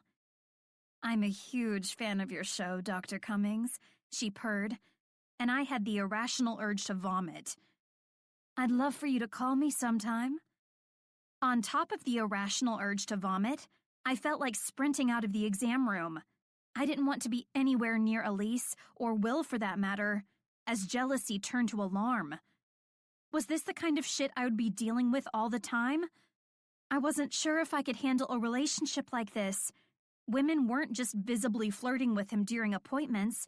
Now they were using their actual vaginas as wingmen to hand out their phone numbers. What else was next? Holy hell, I didn't even want to think about that. Women were crafty, and horny women were crafty and determined. I wasn't sure I could handle all of this. Will wasn't exactly a normal guy anymore after the show. He wasn't just a successful physician. He was more than that now. Women all over the country, hell, probably even the world, knew him. And they knew him as Dr. Obscene. That nickname didn't exactly discourage vaginas stuffed with phone numbers. I couldn't stop myself from wondering, is it really a good idea for me to be involved with Will? Chapter 17. Will. Will, we need to... Looking both ways for witnesses, I pushed her toward the door to the empty patient room and opened it, ushering her through before she could finish her sentence. She went easily enough, too busy trying to figure out what I was doing or how to say what she wanted to say to fight me. It didn't really matter to me which it was, as long as she was distracted enough to let me get started. From the moment of the inappropriate treasure discovery, it had felt like the rest of the exam of Miss Elise Allen had taken forever. Lust rushed over me so powerfully it was blinding, and it had nothing to do with a woman desperate enough to put her number in her vagina. Instead, it was the other woman in the room, the one who'd looked on as Elise flirted, drumming up enough self-control not to say anything in response when I wouldn't have blamed her at all if she had. I pushed Melody toward the table with a firm hand to her stomach and laughed internally as her bouncing eyes tried to make sense of it all. My lips went to her ear to speak before she could, and when I did, it came out in a raspy whisper. "That little gasp," I explained, a weakness I couldn't avoid acting on. "When you figured out what it was, I heard you gasp. All that self-control ruined by one sharp inhale." Will, she breathed back shakily. "I lost my mind when I heard you gasp, and I haven't been able to think about anything else but making you do it again." Will, she murmured again, her heart racing so hard I could feel the vibrations of her chest against mine. "I have to be inside of you, Melody." Somehow I'd managed to put the right words together to explain my teenage-like hormonal response to a simple reactionary noise eloquently enough that she understood, and not only that, but wanted me to. "Jump up," I told her, but put my hands to her hips so she didn't have to do the work all on her own. The paper crinkled beneath her ass as it landed, and for the first time ever, the sound of it fired something erotic inside me. Grabbing the fabric at the top of her scrub pants, I bunched it in my hands and yanked it down as she lifted her hips to ease my way. They caught on her shoes, so I took everything off at once and spread her at the knees. With practiced efficiency, I pulled the stirrups up and locked them into position. I couldn't have missed the widening of her eyes. "You've got to be kidding me." I didn't reply verbally, not at first, instead lifting her feet and placing them pointedly in each position. She eyed me carefully, clenching her knees tightly together in denial. But I didn't even have to think about how to bring her around to my way of thinking. Her skin was soft and alluring and invited me further into her space with every inch my hands skimmed. As I moved up the line of her calves and around to the inside, her knees parted at my push, and her hips jumped at the approach of my touch. "I'm serious about this and on you and the fact that you'll be in a whole lot of trouble if you move your knees even 1 inch closer together." Her throat bobbed as she swallowed, and I leaned forward to touch my lips to the apex of her thighs, as if called. "Just relax, Mel," I whispered there, right against her warm, humming skin. Pulling away slowly, and quite painfully, I backed out of the space between her legs and rounded the table to the cabinet. I opened this one with samples and scanned the contents until I found what I was looking for. Grabbing one from the box, I shut the door and moved back to Melody, unbuckling my belt and undoing the button of my pants as I did. The color of her face ripened as she realized where I'd gone. "Oh my God." I laughed a little and leaned toward her with the condom between my pointer and middle fingers. "What? There are perks to doing this here." Her eyebrows pulled together, and I knew the question without her even having to ask it. God, I'm an idiot. I was joking, and she was thinking, "Have you ever done this here before?" "Never," I answered, even though the question had never been spoken. And I hadn't. Not in my office, and not with one of my office staff. The younger version of me didn't think about things the way I did now, so I couldn't say hospital hookups hadn't happened in the past, but Mel was the exception to the rule, not the rule itself. Always. I wanted her to know that, but I didn't want to spend any more time than necessary talking about it. We'd only have so long before people noticed us missing individually, and then eventually noticed we were missing as a pair, and that would have a hell of a lot bigger impact on us than any transgressions from my past world. "I promise." She nodded, not in agreement, but belief. If I said I hadn't done it, she trusted that. I didn't think I'd ever had a woman other than my sister have that much faith in me before. "Now," I whispered, "spread those legs wide, baby, and keep them there." I flicked the condom up onto her chest and leaned in closer as she watched it land. "And hold on to that for me. I'm going to need it soon, but not until I have a little something to eat." She shivered before my tongue even touched her. As it turns out, words can be foreplay when you're short on time. I moaned as my lips closed over her pussy and sucked on the already waiting arousal. Her legs started to shake with the effort to keep them open, and I couldn't pass up the opportunity to tease her. "Bet you're glad for those stirrups now, huh?" She smacked my head with a scowl, but when the violence was over, her hand didn't bounce off my head and away. Instead, her fingers laced through my hair. She yanked it back, pushing my mouth to her pussy and smiling. "We don't have a lot of time here, Dr. Cummings." I think my name was meant to knock some sense into me, but all it did was turn me on. "Keep talking like that, and all you're going to get is my cock, Mel. A meal isn't meant to be rushed. It's meant to be enjoyed. Yeah, well, unless you want the whole office to see you shoot your load in good old Lodi, you better get your shit together. I laughed, moving up her body to touch my lips to hers and softening my voice to a cajole. Relax, Mel. She pursed her lips. I locked the door. Her green-gold eyes narrowed, and I fell a little deeper. Into her, into the moment, on my way into love. Okay, I agreed. I'll hurry. She smiled then, triumphant. But only until we get to the good parts, I amended. Slowly, she moved her lips over mine, one side to the other and open until I let her tongue inside. Only then did she whisper her approval. Deal. Go ahead, lie back and we'll start the exam. What, are we playing doctor and patient now? Why not? I asked with a laugh. Because it's creepy? I winked. Good. I'd much rather play doctor and nurse. She smiled and shook her head. Then get in there, doctor. They need you. I just bet they did. Bending low, I lifted her thighs with a jerk so that her ass left the table, and I settled my hands there. With one long lick, I pulled her taste back into my mouth and savored it. She wasn't like anyone I'd had before, sweeter in all the ways that counted, and the taste of her pussy was sure as hell one of them. She gasped, the same sound she'd made in the other exam room, and my dick pulsed in my pants. Again, I rasped against her, and her hips jerked. With a quick stroke, I punched my tongue inside her, and only then did she gasp again. Again, Mel, I ordered. She didn't listen.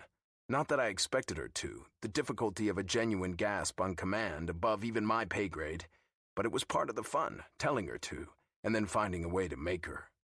Fingers to her ass, I pulled her closer to my face and swirled her clit until she gasped at the final flick. She writhed now, close to climax, and I wanted nothing more than to taste it as she flooded my mouth. Up and down, her hips punched the air and guided my face as I ate. That's it, Mel, I encouraged. Chase it. Make me give it to you. Will, she called, closer to a yell than either of us expected. Quick, baby, I told her, before someone finds us. Her eyes widened and then closed in ecstasy. The thread of discovery and the swirl of my tongue combined with 3 quick pumps of my finger finally enough to push her over the edge. She sat up violently at the unexpected knock on the door. Hello? Marlene called from the other side. I smiled at Melody's sheer panic and scooped up the condom from the center of her chest before leaving a kiss behind in its place. Guess we're gonna have to save this for another time. She shoved my shoulder and mouthed, Marlene, angrily. I winked, cleared my throat, and then raised my voice to a yell. Be out in a sec, Mar. Just needed a minute to collect myself. Melody's eyes shot to my very hard dick as Marlene grumbled an unsatisfied, okay, back.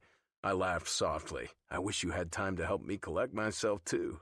Another slap to my chest. Go, she mouthed. She's outside that door waiting for you. I looked down. Do I look like I can go now? Well, think gross thoughts then, quickly. Gross thoughts? She scowled. To make him go back to normal. Oh, please, I said with a chuckle. Please, give me examples. Susie sucking Frank's dick. Oh, God! The NYC bus tourists. I cringed. Exactly. She cheered nearly silently, offering another suggestion immediately. Your mom. Ooh, that's more twisted than I'd like, thanks. Hairy knuckles, bowel obstruction, applesauce on a mustard sandwich. I pouted as the blood filtered its way back into my head, but she leaned forward and touched her lips to mine to make it better, promising, Later. God, yes, later. Now I'm hard again, I teased, rubbing my thumb over her perfect, plump bottom lip. You ruined all of your hard work. Just go, she said with a shove. I straightened myself, grabbed my coat from the stool, and threw it on before walking to the door and looking back at her. See you soon, Melody Marco. All of her features gave up only a hint of their sternness, but it was enough. See you soon, Dr. Cummings. Chapter 18. Melody. Another day, another dollar, and another glorious opportunity to watch Will's firm ass strut around the break room as he doctored up his coffee with what I presumed was someone else's creamer from the employee fridge, while I stood with a hip to the counter. That man, my man, had a fantastic ass. And yeah, maybe he wasn't actually strutting, but I had a vivid imagination and could easily insert memories of him where actual strutting had occurred, particularly the ones where a naked Will had strutted toward me with a magnificently hard cock. He'd been doing a lot of naked reassurance in the last few days since Elise Allen had used her genitals as a delivery service, first here in the office, and several times on a variety of masculine furniture in his apartment. I wasn't at all opposed. Yes, those are good memories.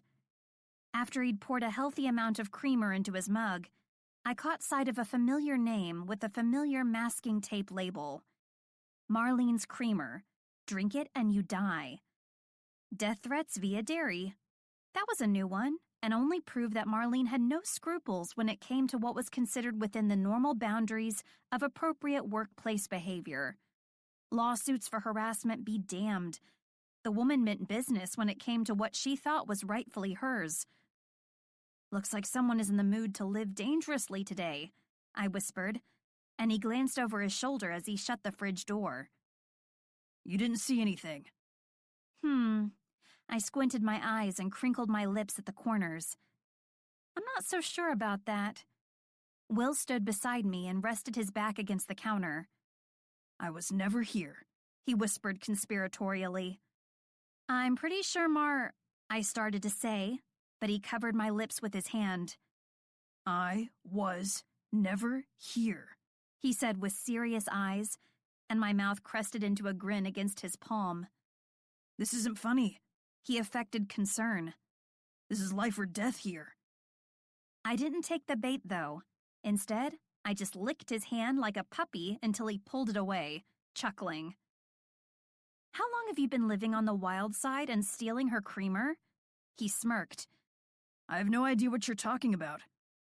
If she ever finds out, your ass is grass. Will just laughed in response and took a sip from his coffee. After he'd successfully caffeinated up for the last half of the day, he looked at me with a mischievous grin. Feel like playing a little hooky from work? Always. This place blows, I teased, and he feigned annoyance. I played it off like it was no big deal, but the thought of heading out on some kind of adventure with Will made my heart jump in my chest. We'd been out on our first date, obviously, but since then, if we were together outside of the office, it was probably at his apartment. Sure, we spent a lot of our time naked in a place with a convenient bed, but a little part of me nagged that it wasn't natural.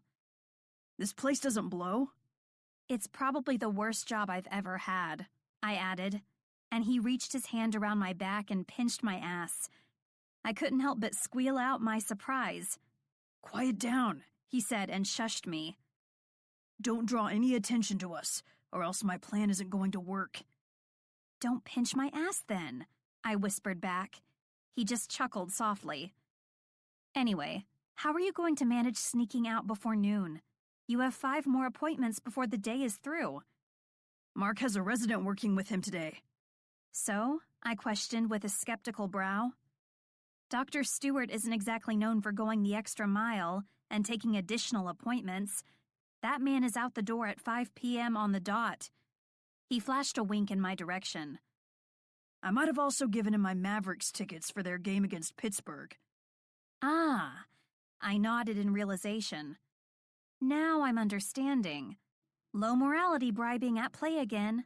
At this rate, you won't have any tickets left for yourself this season. Don't worry. If you're interested in going one day, I'm sure I'll be able to scrounge some up. Plus, I think you need the rest of the day off. Oh, really? Will nodded with concerned eyes. I think it's important that Nurse Lodi gets a personal day every once in a while. Can you never use that nickname again? He shrugged. That depends. I raised an eyebrow as I waited for his demands. If you ditch work for me for the day, then yeah, I'll never use it again. Am I hearing you right? I asked with a smirk. My boss is asking me to leave work early, even though he knows my paycheck will pay me for a full day's work. No hooky for this chick without pay. Come on, Mel, I chastised. You're turning yourself into a prostitute. Still, a day off was a day off. Yep. Count me in, I agreed, and then added, but I get to choose what we do. If I was in control, there was a guarantee we were going out to enjoy the sun and the city. I didn't know if his choice would be the same. But he calmed my irrational fears without much effort at all when he agreed instantly. Deal. I guess dating the boss wasn't such a bad thing after all. Okay, what's the plan? I asked on a whisper. The old bait and switch? Shell game? A good old flim-flam? You have no idea what any of those really mean, do you? No, but I know it sounded good. He grinned in amusement. Oh yeah, it sounded like skipping out of work is old hat. Like you've done it 1,000,000 times. Maybe I should be concerned? He asked in pretend shock. Have you done this before? Jesus! He exclaimed. Have you done this while working here? Shut up. I slapped his shoulder playfully. Get to the point, Dr. Cummings. How are we going to blow this popsicle stand? Okay, he said and moved in closer. We're going to get our shit, and then we're going to walk straight out the front door. I leaned back and looked at him with a furrowed brow. That sounds like a shitty fucking plan. Everyone will see us. Indeed. But you're lucky enough to be with a forward thinker. Some might call me brilliant, even. I scoffed, but he just smiled. Everyone thinks we're leaving for an important meeting with a pharmaceutical rep. I laughed. You're such a tease. You have no idea, Ms. Marco. He waggled his brows. Want to meet me in exam room 6 to find out how much of a tease I can be? I shook my head on a laugh. Another time? Maybe if you're a very, very good boy and follow all of my rules today. Are you playing coy with me? Maybe. I shrugged and fluttered my eyelashes dramatically. Is it working? A sexy smile consumed his mouth. Maybe. Will you keep doing it? Only if we actually leave work for the day, instead of just talking about leaving work for the day. Let's hit it, he said and moved toward the doorway. Meet me at reception in 5. I grinned. You got it, Doc. 2 hours later, and Will and I had managed to eat 2 hot dogs, a slice of pizza, a cupcake from a mom-and-pop bakery, and walked about 1,000,000 blocks toward the East Village. Instead of hearing Marlene grumble about her bunions, I got to breathe in the warm, fresh air of a New York spring day. Blue skies and the rays of the sun peeking out between the buildings had replaced hearing Melissa pop her gum 1,000 times while filing her nails behind the reception desk. And instead of watching patients trying to give my boyfriend their numbers via vag mail, I was strolling hand in hand with him, people watching and chatting about the most random but hilarious things. Granted, he was my boyfriend in disguise, a baseball hat pulled low, and sunglasses covering the perfect blue of his eyes. But he was my Will all the same when it came to personality. He'd also changed out of his professional garb and into a pair of dark jeans and a plain white t-shirt. But when I teased him about all of it, he'd had a succinctly genuine explanation. Apparently, wildly popular attention from the show had spread beyond the office and had been following him around in the form of paparazzi as well. I shouldn't have been surprised, but I was. I never traveled to or from work with him, even though I spent most nights at his apartment, so I hadn't seen it. I was always running 20 minutes behind his schedule. Well, everyone's schedule, actually. As sorry for him as I felt, it did make me feel a little better about the fact that we weren't taking daily strolls through Central Park.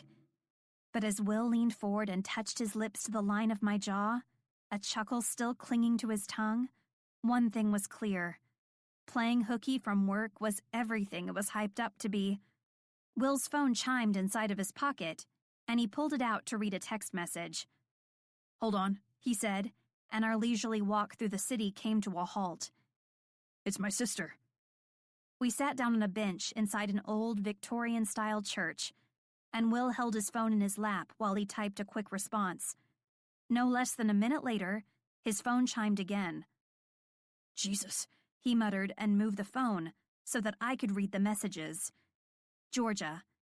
William, I need your help. Is it normal to have contractions at 6 months pregnant? Will. Is everything okay? Seriously, Gigi, if you're having contractions, you need to call your OB now. Georgia, I'm not, but I knew that would get you to respond. My sister is a huge pain in the ass sometimes, He said, and typed out a response. Will. Wow, that's low, even for you. But Georgia didn't waste any time, firing back within seconds. Georgia, like you should talk. When we were kids, you told everyone at school Mom sent me to masturbation camp for the summer. My eyebrows pulled together in curiosity. Masturbation camp? He grinned and nodded. My mother, the sex therapist, was all about setting a foundation of healthy sexual habits and open minds when we were kids. Wow. I couldn't hold back my urge to laugh. Yeah, He agreed on a soft chuckle as he typed out a response on his phone. I'm pretty sure my sister is still dealing with PTSD from those summer camp memories. Will. That was like 1,000,000 years ago. And Mom did send you to masturbation camp. I was merely telling the truth. Georgia. It wasn't masturbation camp. Will. It was called Camp Love Yourself, Gigi. I can connect the dots. Camp Love Yourself? Holy Moses and Crocs. And here I thought Jazzercise Janet took the cake on crazy mothers. No wonder our moms were friends. They went together like two nuts in a shell. His phone chimed again, but he still never hesitated to move it away from my view, seemingly relaxed and content with letting me read the conversation between him and his sister. Georgia. Ugh, you're annoying. Will. I love you too, sis. Mind telling Klein I'm in for poker night next week? You're the best. Bye. Georgia. Don't ignore me, William. Will. What do you need, Gigi? Georgia. Have lunch with me and Julia? She misses her uncle. God damn it, she knows my weaknesses. He muttered and tapped out an answer. I couldn't blame him. I'd seen pictures of Will's niece on his desk, and I was certain no one on the planet could resist her dimples or pretty blue eyes. That little lady was bound to break some hearts when she grew up. Will. Tell Julia I'll be there. Name the time and place. Georgia. Noon at that Italian restaurant on Broadway. Will. Okay, see you then. Georgia. Oh man, Julia just told me she's busy Monday. She won't be able to make it. Will. Julia is too, Gigi. Georgia. Shoot. And here I already made the reservation. Looks like you're locked in or else we'll lose the table. That restaurant is notorious for not letting you order until the entire party is there. I should have known, He said on a sigh. In person, my sister is the world's worst liar. But through text messages, she could mastermind a plot to take over the universe. Will. Entire party? How many fucking people are going? Georgia. Just me, Cassie, Winnie, and now you. A reunion of sorts. I'm so glad it worked out. See you tomorrow at noon. Will. You're evil. Georgia. Love you. Bye. I love my sister dearly, but sometimes she meddles worse than our mother. Will shook his head as he slid the phone back into his pocket. Do you think it's too late to hire a decoy to go for me? A Dr. Obscene look-alike? I teased, and he groaned. Jesus, I hope that doesn't exist. His eyes met mine, and a pleading expression covered his face. No, I protested before he even said the words. I'm not going to lunch with your sister for you. Not for me, He corrected. with me. His expression morphed into something that resembled a word that was more than like, and it nearly melted me into a puddle of swoon on the pavement. I want you to know all of the important people in my life. And more than that, I want them to know you too. Just think about it, okay? Considering Will had to meet my crazy parents before our first date even got started, it made sense to me to go to lunch with his sister. And more than that, I did want to meet her. I wanted to know the people in his life. I wanted to be a constant in his life and him in mine. Sure, I didn't know where we were headed exactly, and I was still finding my own way after a long relationship. But when I looked toward my future, I found myself picturing Will there, With me. Okay, I agreed on a whisper, and he leaned forward to press a gentle kiss to my lips before sitting back on the bench with his arm around my shoulder. Now, what shall we do for the rest of the day, Lodi? I smacked him hard on the shoulder and he winced, but that discomfort only stayed put for a blink of an eye before it was replaced by pure amusement. You promised that nickname would be banished from your vocabulary. He shrugged. Minor amnesia from Mrs. Linwood. Amnesia moment my ass. She hit you weeks ago. I muttered and he laughed. Banished nicknames aside, what's our next stop, Mel? I looked around the little neighborhood that made up the East Village and knew instantly once my eyes locked on a place that always brought back some of my fondest memories. It was an area of the city I didn't get to explore often, but it had been one of my favorite little antique shops nestled inside of its neighborhood. Obscura Antiques and Oddities, a store full of vintage items that were about as far out as my parents'.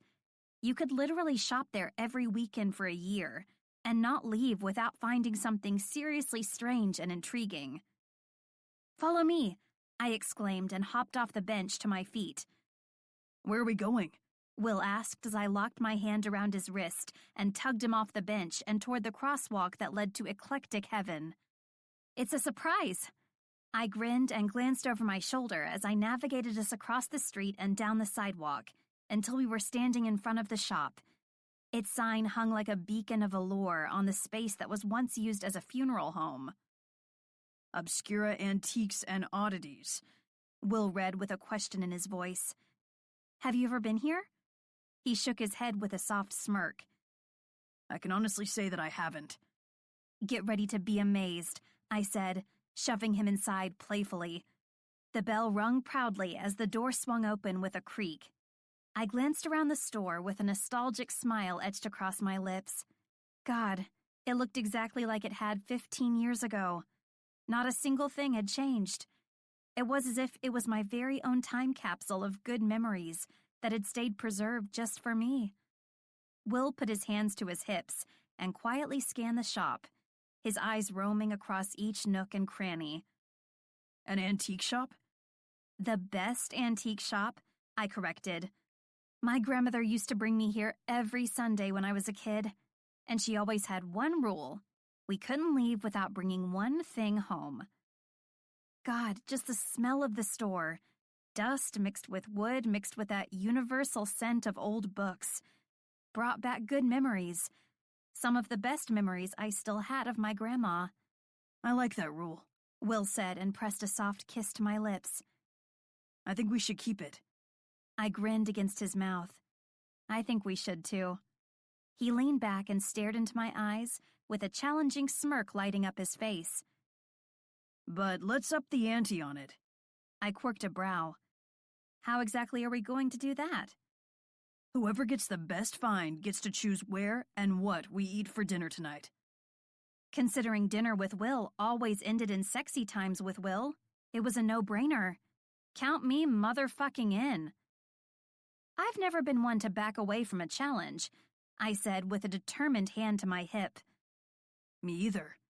Will leaned in close, his lips just brushing mine. Without hesitation, I left him standing near the entrance and moved toward the back of the store, where I knew the weirdest items were located. I was a woman on a mission, and I didn't let his occasional comments of, "Oh, I think this is it," or, "Man, I've got so many good things, I don't even know how to choose," deter me.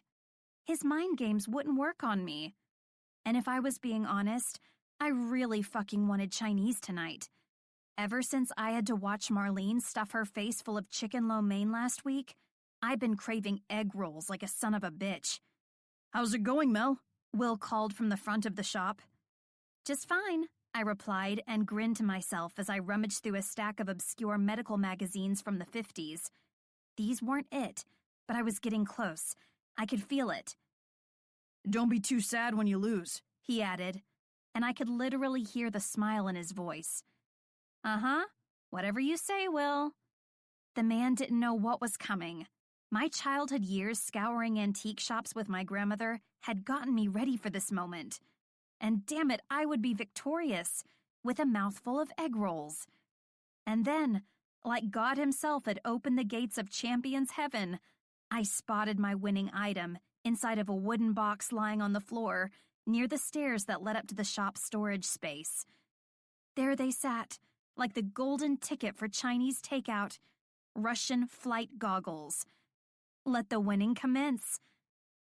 Get ready to feel like a loser, I shouted victoriously and looked toward the front of the shop, but Will was nowhere to be found. Where in the hell did he go? Not even a minute later, my phone chirped inside my pocket with a text message, and I immediately pulled it out to read. Will. Meet me outside. But I should warn you, prepare yourself for defeat. Me. Did you already pay for it? Will. No, I stole it. He didn't give me any time to respond before firing off another text. Will. Kidding. Of course I fucking paid for it. Lol. Get your item and bring that cute little ass outside. I'm ready to taste victory. Me. You're minutes away from having to eat those words. It was on like Donkey Kong, and I was at the register and checking out in 2 minutes flat. Do you want a bag? The clerk asked me, and I shook my head. No thanks, I said, and without any explanation, I took the Russian flight goggles from his hands and slid them securely over my eyes. Groovy, he said with a smirk. Definitely groovy, I agreed and strolled out of the shop entrance with a confident pep in my step.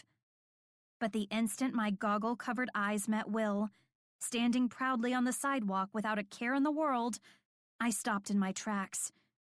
You've got to be fucking kidding me. He stood like a caped Adonis in the middle of the pavement. No, seriously, he had a cape. A goddamn black, floor-length cape adorned with skulls and crossbones and an inverted white stitch on the seams. Nice goggles, he said with a proud smile. Jesus with a juice box. It was the coolest fucking cape I'd ever seen in my life. And I didn't know how I'd missed that trophy of vintage inside the shop. Cool cape, I muttered petulantly as I walked toward him, my stupid Russian flight goggles starting to feel like a cheap pair of sunglasses. Seriously, how did I miss that cape? The instant my body was within reaching distance of his arms, he pulled me toward him and cocooned me beneath the cape and against his chest. It's okay, Mel, he whispered into my ear. You don't even have to say that I'm the winner. Shut up. But, he continued on a whisper, since I'm a stickler for rules, you need to know that I'll be eating your little cunt for dinner. I pressed my face into his chest and grinned. Yeah, fuck that cape. I'd take Will's face between my legs. He might have snagged the coolest cape in the history of capes, but I was definitely the winner of the day. Who needed egg rolls? Chapter 19. Will. I spotted the trio of trouble the moment we stepped inside the restaurant. They were loud and disruptive, and they looked like they were having so much fun that none of the patrons around them even looked annoyed. I can't believe you talked me into meeting your sister, Melody griped, swiping at her hair in an effort to look presentable. Truth was, she looked flawless. Why? Are you actually worried she isn't going to like you? Have you met you? Yes, she whisper-yelled. And quite frankly, I'm a little bit of a bitch. Laughter, uproarious and unchecked, burst from my chest at the lie. 3 sets of interested eyes, those of Georgia, Cassie, and Winnie, locked onto us immediately. Whoops, I whispered, pushing Melody slightly in front of me with a hand at her back. Looks like we're busted. She moved the first few steps like her feet were encased in cement, so I used my hand and pressure to suggest she move a little faster. It'll be fine, I whispered right before we got to the table. They're going to love you. Melody's eyes bounced over her shoulder, and I knew it had to be the tone of my voice. It said the words I didn't. They're going to love you. I know because I do. I surprised even myself when I didn't panic. I wasn't completely sure if I was actually in love with her, but I knew what I felt was a little more than affectionate. I also knew that we'd been together barely any time at all, but we spent literally every day together, working, talking, laughing, All of it made me that much fonder of her. Hey, brother, Georgia greeted, jumping up from her seat to give me a kiss on the cheek. I didn't know you were bringing a friend. Yeah. I looked to Melody and back to the group of women. I hope that's okay. Georgia waved my comment away. It's fine. The more the merrier. Great. But actually, Melody is... We get it, Will. Georgia cut me off, waving her napkin back and forth before putting it back in her lap. You're not dating. Winnie taught us the important lesson of what a woman too smart to date Will Cummings looks like. Yeah, Cassie remarked with a laugh. Hot, stacked, fire in her eyes. She's definitely too smart for you. A tiny little river of hurt carved its way through my chest, the doubt it left in its wake making me wonder if they were onto something. Melody was good. She was positivity and a real conduit for change, and she was the most beautiful woman I'd ever laid eyes on. The sum of all those things easily outnumbered the total of what I deserved. Actually, Melody cut in, her hand snaking out and linking itself with mine. I'm not too smart. Fuck me. Doubt effectively dried up. I felt a little like puffing out my chest. Winnie's eyes were the first to light up. Yes. She banged a hand so hard on the table it made everyone else jump. I'm finally here for the fun stuff. Melody's expression turned uncertain, so I leaped to explain with a pointed glare in Winnie's direction. She's got a brilliant mind, but Winnie is just as deranged as my sister and Cassie. Ignore her words until they actually make sense. Cassie took no offense. Don't mind us, we just love to watch the drama. You love drama? Melody asked, slightly horrified at the prospect of what I'd gotten her into. Cassie was once again unfazed. Go through it, no. Watch it, yes. There's no drama, I interceded. Fucking hell, this lunch was going to be long. Of course there's no drama, Cassie muttered. Yet. No drama. Ever. Psst, she laughed. Okay, William, good one. Cassie, Georgia scolded. Back off. You're scaring Melody. My eyes narrowed. I appreciated the backup, but normally Cassie and my sister played on the same damn team. I didn't trust this new development. I'm okay, Melody offered. Really, a day in our office is a little bit like an episode of Dallas. You work together? Winnie asked excitedly, and Melody's eyes jumped to mine. No, I hadn't shared that little detail. Yes, I confirmed. Melody is my nurse. Oh, Cassie breathed, grabbing Melody by both hands and yanking her toward herself. Are you his naughty nurse? Thatcher and I could really use some ideas for that role play. Gross, Georgia muttered, grabbing her tea to take a sip. Carefully, I reached down and untangled Cassie's hands from Melody, asking, "Can we sit down now, please? We're hungry and on a schedule. It took a little effort to sneak both of us out 2 times in less than a week." I looked at Georgia pointedly. She'd all but insisted that we come to lunch today. Fine, fine, Cassie acquiesced. Sit down, eat pussy, doesn't bother me. Oh, Cass, jeez, I snapped, noticing Melody's eyes were now the size of saucers. Georgia had employed her own tactic, covering her ears and chanting, La la la, that's my brother, la la la. Sorry, Melody, Winnie apologized. Cassie has zero filter. Melody's cheeks were pink, but all in all, she recovered nicely. Oh, that's okay. I'd be in trouble if I were bashful with this guy around. The other day, he had a woman come in for an exam with a laminated phone number in her vagina. I sank my head into my hands. Oh, here we go. What? Georgia yelled. That is incredible. You have to tell us everything. Dish, diva, Cassie commanded, and she did. For the next 25 minutes, I watched, enthralled as Melody inserted herself into their little circle seamlessly. I didn't even really mind that 90% of her material came from embarrassing stories about me. I'd sacrifice myself as long as she felt comfortable. You should hear the way I said, hoping to actually add something to the conversation. You know what I just realized? Cassie interrupted now that someone with a penis was trying to talk. There's a chance we could have a little birthday baby. What? I asked. Whose birthday is in late July? She rolled her eyes. No one's, but Big Dick's is at the end of June. But then she'd be having the baby a month early, Winnie pointed out, and I nodded. And? She said, waving her off with a swat. Winnie looked at me and bugged out her eyes, prompting, Will? Cassie's hard stare turned to me swiftly. Her look was nearly as sharp as I knew her tongue could be, so I dropped my sandwich onto my plate and cleared my throat as a means to gather my courage. As a medical professional, I'd have to advise against it if at all possible. Ugh, She huffed. what do you know? Melody's eyes came to me, and let me tell you, they were wide. You're only the head of obstetrics at St. Luke's Hospital. She leaned close and whispered. I smiled, turning to kiss her on the cheek before whispering back into her ear, "Trust me, that doesn't matter at all." Anyway, how great would it be to have Big Dick Jr. share a birthday with his dad? Cassie went on. Would you stop? Georgia shouted. My baby is a girl. She doesn't have a dick, big or small, for shit's sake. Meh. Cassie shrugged. I'm not convinced. It's a girl. I'll wait until Big Dick's birthday to find out. My baby isn't coming early. Georgia continued to shout. Relax, George, I advised. Calm is better for the baby. She took a deep breath, smoothing the air down with her hands like it would actually help her calm herself, and then a gleam entered her eye. Oh my God, I know! Gigi squeaked excitedly, bouncing up and down like a teenager. My eyes shot to her stomach. Okay, a pregnant teenager. You guys should come over to my house tomorrow and watch the new episode of Dr. Obscene. That little fucking schemer. I bet that's why she wanted me to come to lunch in the first place, so she could force me into another horrific family gathering for one of my episodes. She knew seeing her all pitiful and pregnant made it harder to say no. Ugh, I groaned. Don't call it that. Why, William? Cassie cooed seductively. You can't fool us.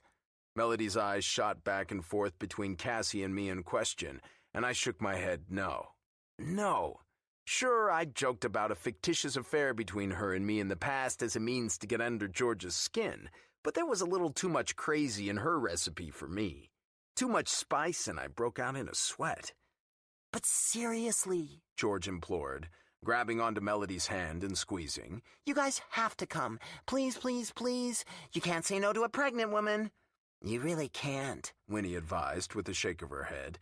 I tried like 3 times when she invited me to this lunch, and yet here I sit, eating. I groaned. Mel?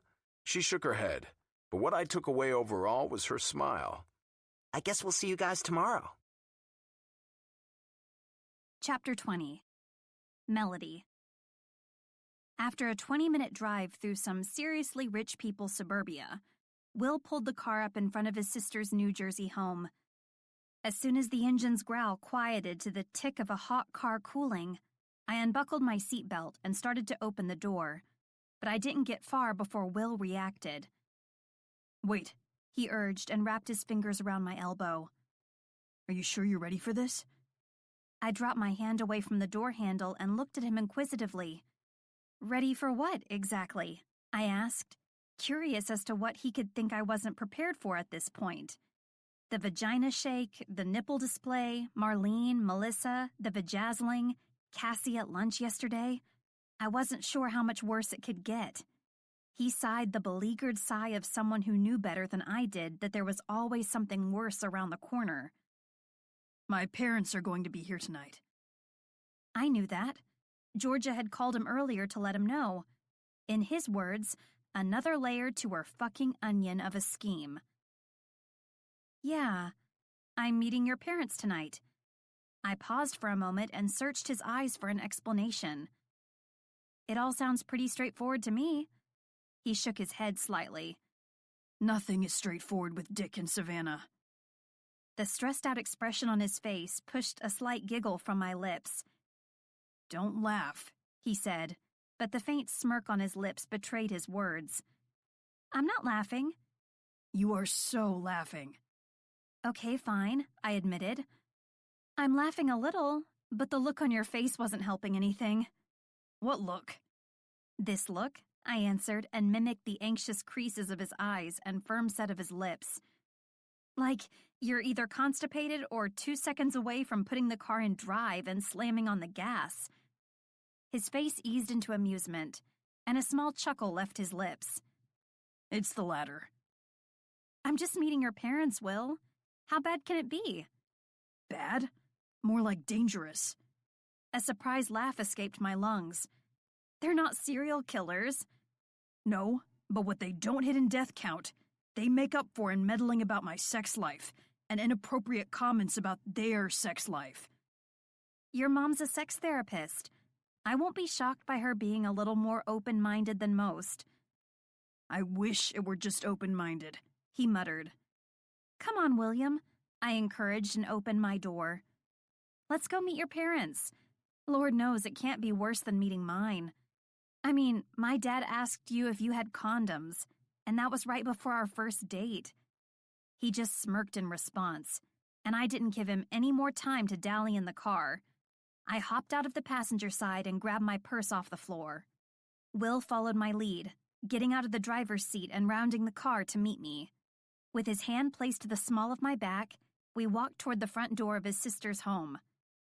Remember, he started once we reached the porch. I warned you. Oh, shut up, I teased and grinned up at him. Everything will be just fine.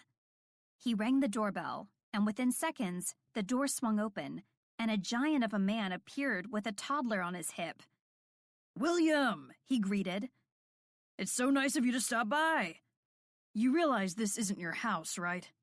Yeah, well, Savannah put me in charge of greeting guests. She said I've got the sexiest smile she's ever seen. The giant responded with a smirk and wink. And who might this be? He asked and held out his non-toddler corralling hand toward me. Thatch, this is Melody. Will introduced us. Melody, this is Thatch, my brother-in-law's best friend. And the little guy in his arms is his son, Ace. It's nice to meet you. I shook Thatch's hand. And it's really nice to meet you, you little cutie, I said to Ace and tickled his belly. He giggled in response, and then held both of his tiny hands out in my direction. Hold me, please. Both Will and Thatch chuckled. You come on too strong, little man, Thatch whispered to Ace. You have to ease into it with the ladies. Dinner first before cuddling. Uncle Will! A tiny voice exclaimed as she ran toward us. Her pigtails bounced in the air as she made a beeline straight into Will's arms. How's my favorite girl? Will asked and settled the little girl, who I knew from pictures was his niece, Julia, onto his hip. She kissed his cheek, and Will grinned. Who dis? She asked once her eyes met mine. Julia, this is my girlfriend, Melody, he answered and smiled in my direction. Melody, this is my niece, Julia. Hi, Julia, I greeted and gently tugged on the silk material of her pale pink dress. Your dress is so pretty. Thanks, she said with a grin and then looked toward Ace, who was still in Thatch's arms. Ace! She exclaimed and squirmed out of Will's arms. He set her to her feet, and Thatch followed suit, setting Ace onto his tiny Nikes. Ace smiled at Julia, and she smiled back at him. They exchanged a little toddler babble of their own before giggling like hyenas and running down the hallway together. I get Julia! Ace shouted toward her, and Julia continued running, giggling the entire way. Look, but don't touch, son, Thatch advised, and I couldn't stop a shocked laugh from leaving my lips. You'll get used to that, Will whispered into my ear. Thatch is the opposite of conventional in every facet of his life. His wife is Cassie, right? I asked quietly, and Will nodded. Now it's all making sense. Because it was. Cassie wasn't your average woman. She was outspoken and confident, and it only took a few seconds upon meeting her to deduce that she was a bit wild. Maybe a little crazy, too. Plus, I was 99% sure she hadn't been wearing a bra. Only a certain kind of woman has the confidence to free boob on purpose. Thatch turned back toward us, with his large arms crossed over his chest. But he didn't say anything, merely just stood there, grinning down at us without a care in the world, and things started to get awkward. Do you mind if we come in? Will asked with a sarcastic smirk. You know, inside the house, my sister's house. Eventually, Thatch gestured us in the door while bellowing, Dick, Savannah, Georgia, Will's here. The second we stepped through the door, I spotted a horse of a dog snoozing on a dog bed with a fat, fluffy cat curled up to his side. Honestly, it was one of the cutest fucking things I'd ever seen. I'm guessing they're best friends? I asked Will with a nod toward the dog bed. He snorted in laughter. A little more than that. Stan and Walter are lovers, actually, Thatch informed me. Oh, and watch out for Walter. He's an asshole. Walter is the dog, I'm guessing? Nope, he's that evil fucking demon cat. If I were you, I'd just avoid eye contact and stay away from his boyfriend, Stan. I looked at Will in confusion, and he smiled. Trust me, it's a long story. Pretty sure I need to hear that story. Because I did. I mean, a Great Dane and a demon cat that were in love? Where was a television show producer when you needed one? That was reality TV gold. Later, Will whispered and guided me down the hall with a hand pressed to the small of my back. Before we reached the spacious living room, a jolly specimen of a man rounded the corner with a petite and gorgeous woman pressed to his side. Both were smiling widely, and by looks alone, I knew instantly they were Will's parents. Willie, my boy, have you grown? My eyebrows pulled together as Will's cheeks tinged with pink. I didn't think I'd ever seen him blush before. What's got him embarrassed?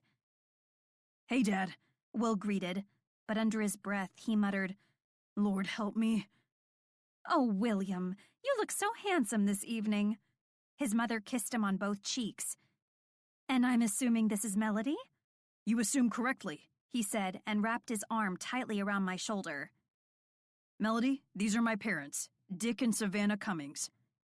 She's stunning, William, his mother complimented. Long legs, fantastic rack, and a gorgeous face. Isn't she gorgeous, Dick? So pretty that I'm wondering why she's dating our son. I fought the urge to giggle and looked up at Will. He appeared slightly exasperated, but mostly just smiled down at me proudly. Well, come in.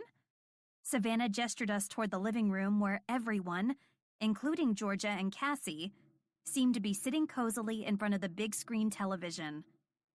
Georgie, Dick chimed in. Get off your lazy pregnant ass and greet your brother's girlfriend. Georgia flipped him the bird, and Cassie laughed. Damn, Horgie's in a mood tonight. Dick, Savannah chastised. You know she's probably tired from all of the pregnancy sex that she and Klein have been having. Her sexual aura is practically encompassing us all. She looked around at all of the characters who'd assembled there and smirked. It's making us all horny. Jesus, Mom. Will breathed out on a sigh. Oh, don't be such a prude, William. You know I taught you better than that. A ridiculously handsome guy hopped out of his seat and held out his hand toward me. I'm Klein, George's husband, and Will's brother-in-law. Hi, I'm Melody. Oh, believe me, Klein said with amusement. I'm more than aware of who you are after your lunch date with Will and the Gossip Queens. I take offense to that, Georgia exclaimed, but Klein just grinned in response. We're not Gossip Queens, she added and looked toward Cassie. Back me up, Casshead. Cassie smirked and shook her head. We're totally Gossip Queens, and you're the worst of the bunch. I am not. You definitely are, Thatch added as he sat down beside his wife and wrapped his arm around her shoulder, pulling her close to his side. And the fact that you can't lie or keep a secret if your life depended on it makes it even worse. I can lie, Georgia refuted and looked around the room. But when no one spoke up in agreement, she looked toward her mom. Mom? Sorry, honey, but you're the world's worst liar. Savannah disagreed, and Dick chuckled. Yeah, Georgie, he chimed in. You were even a shit liar when you were a kid. I was not, she argued. I hid loads of things from you guys. Honey, we knew about your hump pillow about a week after you started masturbating. Mom! George's cheeks flushed pink. Dick appeared more than amused. It's true, Georgie. He continued the conversation. Your mother had to sneak into your room every month just to make sure that thing got washed. Will laughed at his sister's embarrassment, and she flipped him off. Shut up, Will. Everyone in the house knew those hour-long showers weren't for hygiene purposes. Wow. Thanks, Gigi. She flashed a curt smile in his direction. You're welcome. Wait a minute, Cassie said and looked at Thatch. Did I just hear that my little Horgie had a sex pillow? Thatch grinned. I know, right? Tonight is fantastic. Everyone shut up about the pillow. We still have it in the attic at home if anyone wants to see it, Savannah added kindly, and Georgia sighed in frustration. Oh, my God. Klein grinned and wrapped a comforting arm around his wife's shoulder.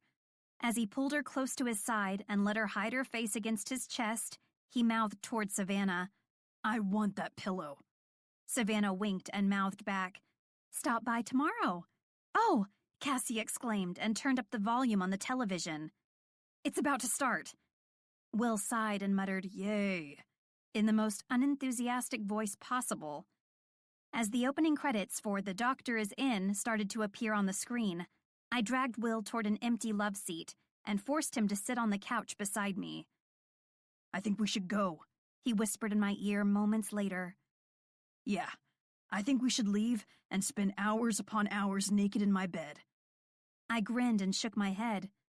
You're not getting out of this by trying to ply me with sex. God, I love this fucking show, Thatch said with a giant smile stretched across his lips.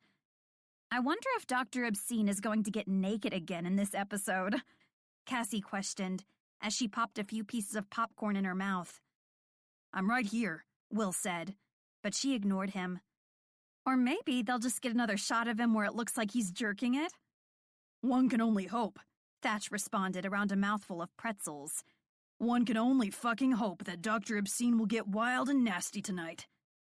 You know, I'm still right here, guys. Yep, Thatch and Cassie responded in unison. The show started with a shot of Will walking down the hospital hallway toward the nurse's station, and a blonde nurse, wearing a pair of scrubs so tight that she must have glued them onto her body, stopped him before he could reach his destination. Dr. Cummings? She asked with a flutter of her lashes and a seductive grin. Do you have a minute? For you, Mandy? He said with a flirtatious smile. I always have a minute. Oh, Dr. Obscene is going to bone Mandy, Dick called out, and I immediately felt like puking. It wasn't even just a little bit of nausea. No, I literally felt like hurling all over Klein and George's living room. Aw, you're so sweet, Dr. Cummings, Mandy said with a playful tap to Will's bicep. Oh my, have you been working out? She loves Dr. Obscene's guns, Thatch cheered toward the TV. Jesus Christ, was this about to turn into a goddamn porno? I had never felt more uncomfortable than I did in that moment, sitting with Will's family, watching him flirt on screen with a slutty nurse named Mandy. Which was dumb, right? It was just a stupid reality show that was filmed months ago. I mean, I hadn't met Will until after the first episode had aired. I had no claim to him when this was filmed. He was just a single guy at the time. But God, it hurt like a motherfucker to watch it. What in the hell was happening to me? You're jealous. Was I jealous? Okay, yeah. I was woman enough to admit that I was. I was fucking jealous. Will is mine. He wasn't a piece of meat for slores like Mandy to sink their sorry claws into. Will is mine? Holy hell, had I really just thought that? Like some territorial chick who was about to piss a circle around her boyfriend? I'd never been the jealous type in the past. Hell, I wasn't sure I'd ever felt this kind of jealousy before. Not even with Eli. But holy mother of macaroons, had the green-eyed goddess made herself known. I searched and searched the recesses of my mind for the answer to one question. Why in the hell was I so jealous? But I was completely caught off guard by how easily I figured out the answer. Because you love him. Chapter 21. Will. Mel stood in the corner, making notes on the chart, and I had to tear my eyes away from her to focus on my job. She was always distracting, her creamy skin and bold features enough to pull me in on any given day. But today was something else. I couldn't put my finger on it. Last night at my sister's house had gone surprisingly well under the circumstances. those circumstances being Thatch, Cassie, and my parents all in one room. But on the drive home, Melody had been pensive, never something you want your new girlfriend to be without you.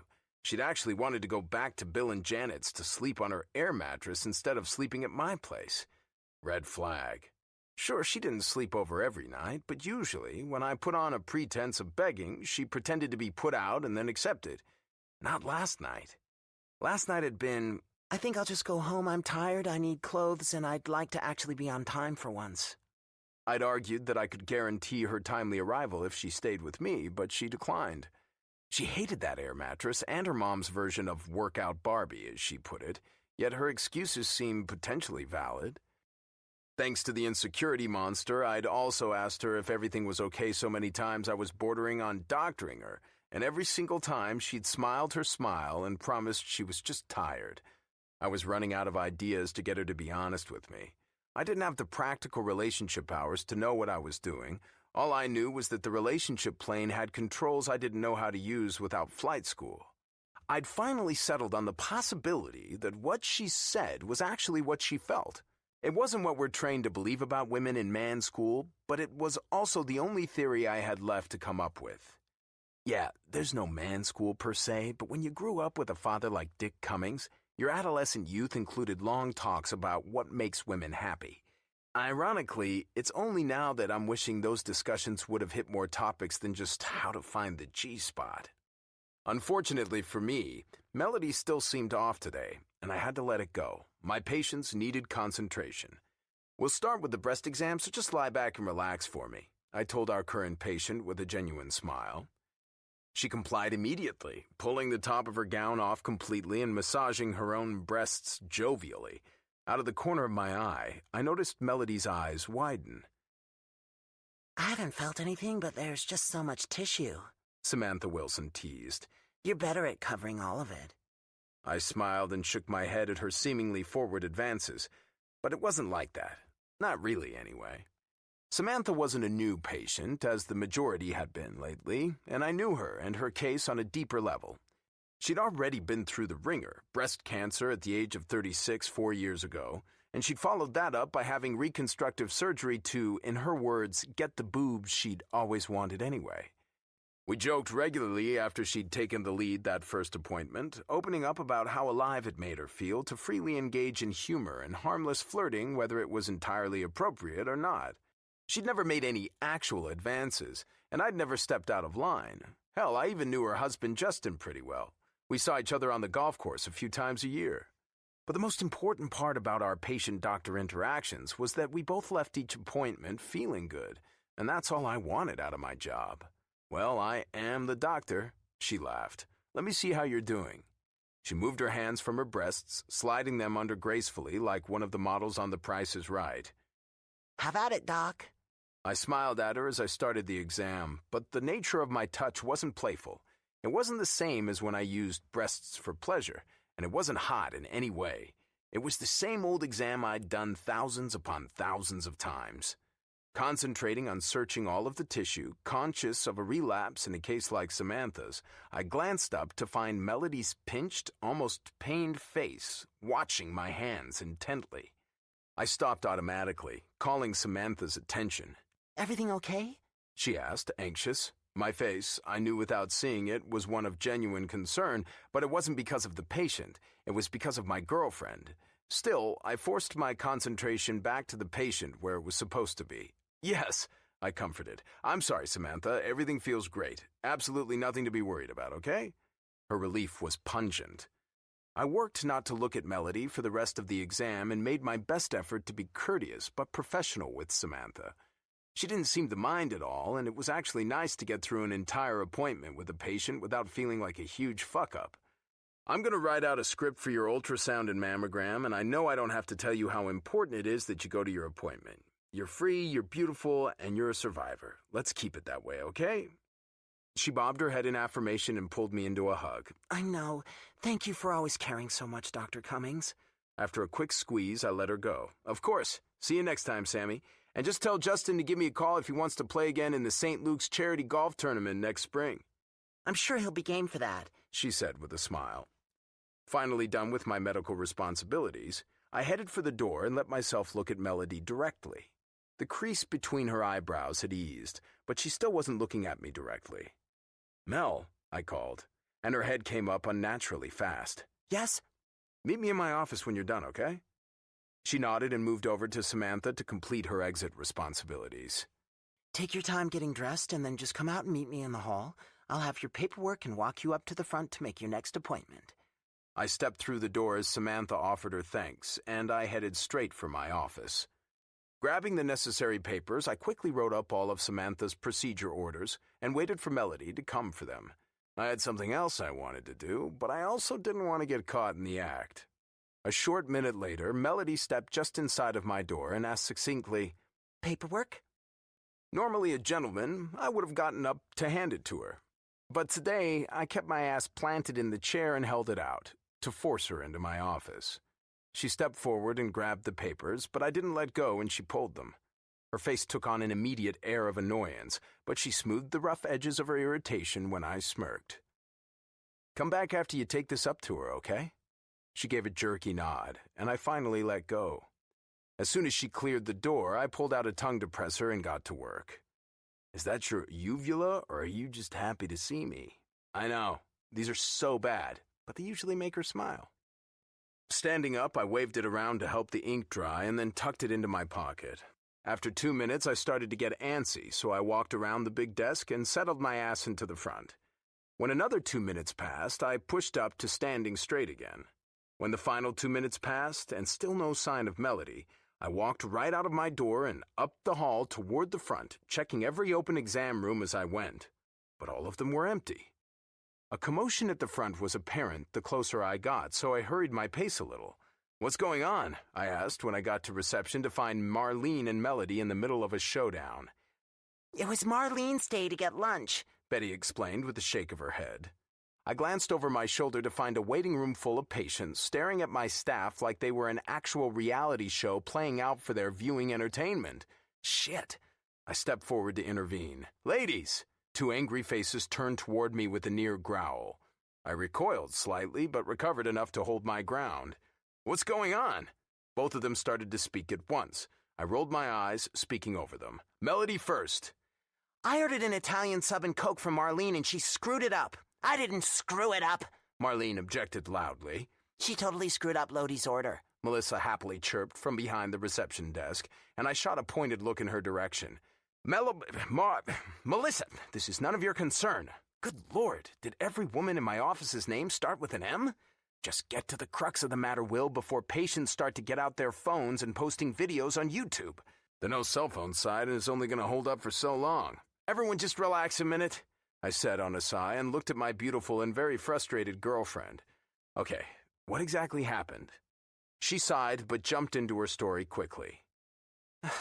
Marlene was taking lunch orders. I ordered an Italian sub and a Coke and gave her $10. And when she got back, I went to collect my order. Our interaction went something like, "Hey, Marlene, is this a good time to get my lunch?" Yada yada. She grumbled and said, "What'd you order?" "An Italian sub and a Coke." She rifled through her bag again and came up empty. "I don't have that." "I didn't have that," Marlene exclaimed in the middle of the story, but Melody just shot her a glare and continued on.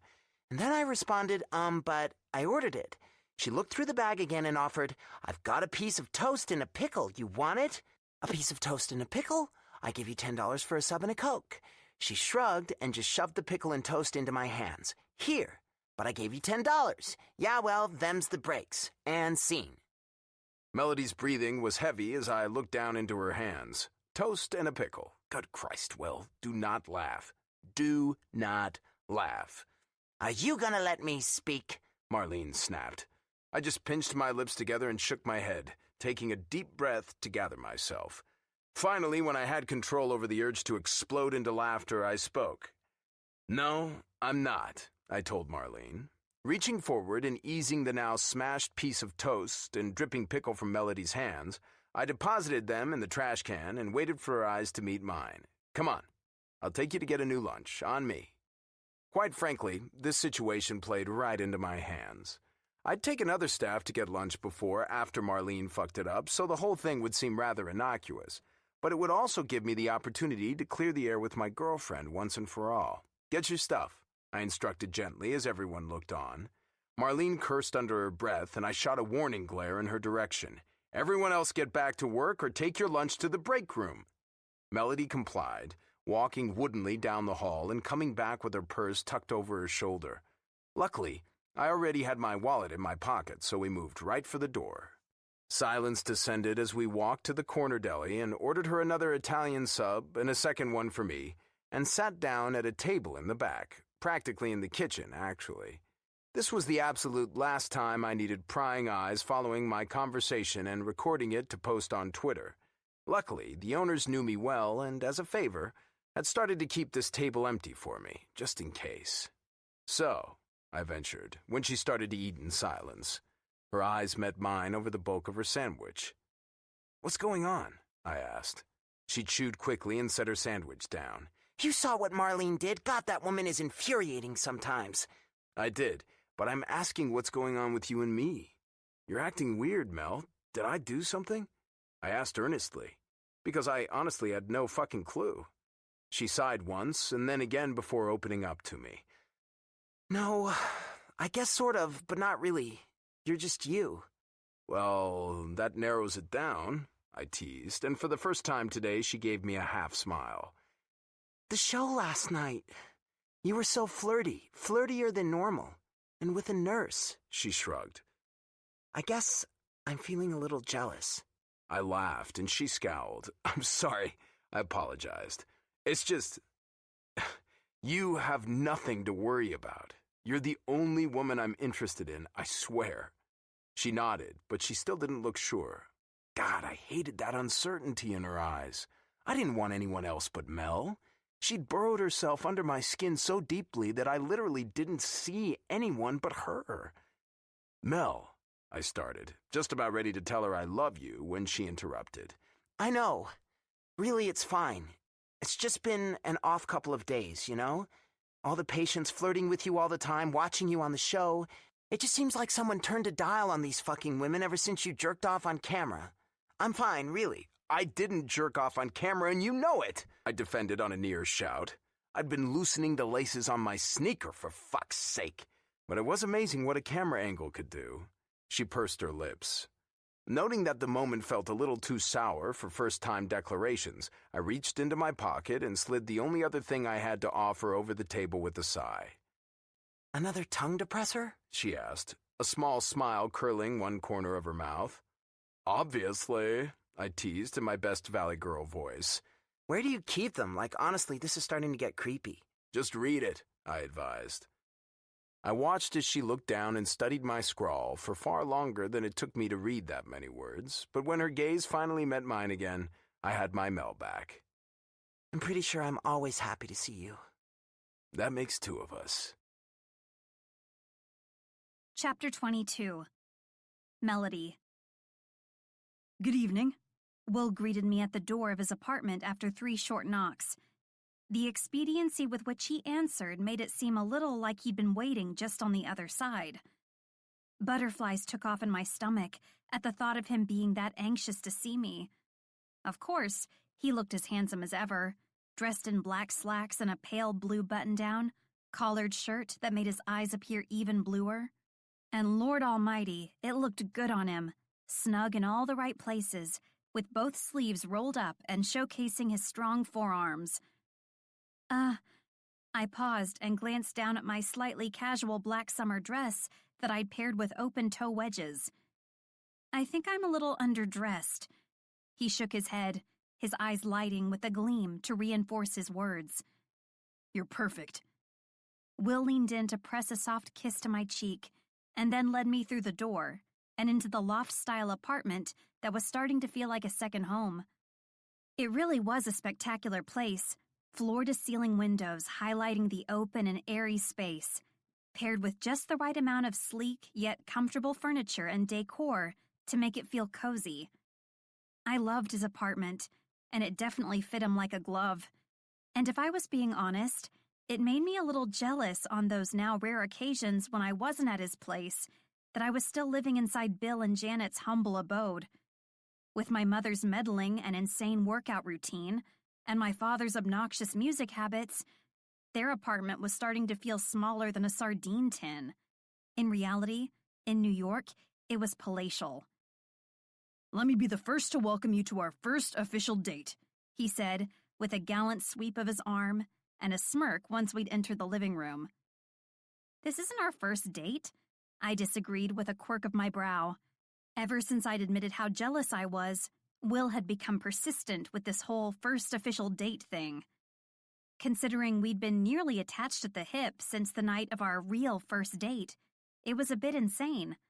I mean, it was an infrequent occurrence when I didn't stay the night at his place. Hell, I'd even started keeping extra clothes and underwear in his closet. But he'd been preparing for this night since Wednesday, after Marlene had tried to convince me toast and a pickle was an actual lunch option. And since Will wasn't on call this weekend, once the work clock struck 5 p.m., he instructed me to head to my parents' apartment, get ready, and be at his apartment at 7 on the dot. Okay, it's our first official date as a couple. I wasn't sure that was true either. But our real first date had been wildly above the national average, so if he wanted to use that as his basis for all future encounters, I wasn't going to complain. Whatever you say, Doc, I shrugged, and Will smirked his satisfaction. I followed his lead into the kitchen and set my purse down on the counter while he busied himself at the stove. So, what's on the agenda for tonight? Will glanced over his shoulder while he stirred a white cream sauce inside a pot on the burner. I'm whining and dining my favorite lady. I silently hoped said whining and dining included foreplay and Will's penis. His eyes searched mine studiously, and when all of my cues finally clicked together into a complete puzzle, a sexy smile eased its way across his full lips. Oh, don't worry. There'll be time for that, too. Good Lord, he was getting good at reading me. Lots and lots of time, he added, and I felt my cheeks heat up from the intensity of his gaze. Stop looking at me like that. You're making me blush, I said, and put my hands to my face to hide my pink cheeks. He muttered. Not likely. I love your blush. It doesn't happen often anymore, but when it does, it drives me fucking crazy. If just this look does it for you, you can expect me to be giving it to you for the next 100 years, he said with a soft smile, before turning his focus back toward the stove. And while he stood there with his back to me, relaxed and calm and finishing up dinner, I froze in my tracks. His words might as well have been jumper cables, sparking a fast and steady pounding inside of my chest. The next 100 years? Whoa, whoa, whoa. That was the first time Will had ever referred to us in a future tense like that, and I wasn't sure which was more potent, the way those words made me feel, or how badly I wanted them to be true. Jesus Christ, what was happening to me? We hadn't even exchanged I love yous, and my heart seemed intent on keeping Will for the long haul. Not just the long haul. You want to keep him forever. I hope you're in the mood for Italian. The crisp cadence of his voice snapped me out of my shocked trance, and while he moved toward the sink to drain pasta from the big pot in his hands, I ran 2, now sweaty, palms down my dress in an attempt to pull my shit together. I know, sweaty palms, super gross, right? I can't help it though. I always get sweaty when I'm stressed or anxious, or like right now, internally freaking the fuck out. Holy mahogany-bound books and cigars. I needed to take a deep breath and try not to ruin the night by acting like a weirdo. I was afraid I'd do something extreme, like sprint out of his apartment or get on my knees and propose marriage. Yeah, don't do that. Calm down. Act natural.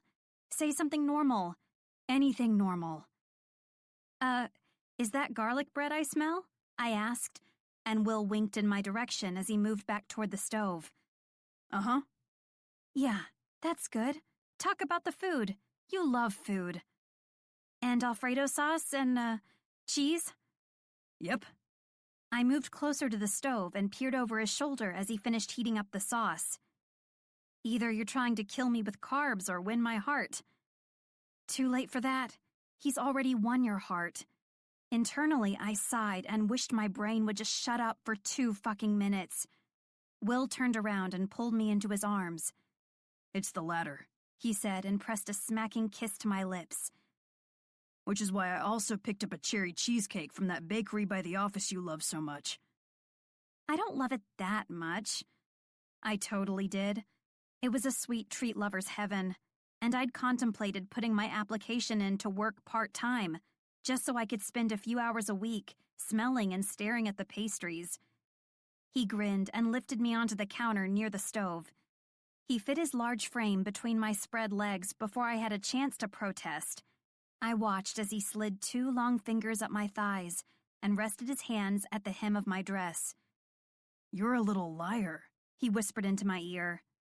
I've watched you bring in donuts and cookies and cupcakes from that little bakery no less than 3 times a week. I do that because I'm being nice. For the staff, I lied, and he laughed softly. Uh-huh, He said with his lips pressed against my neck.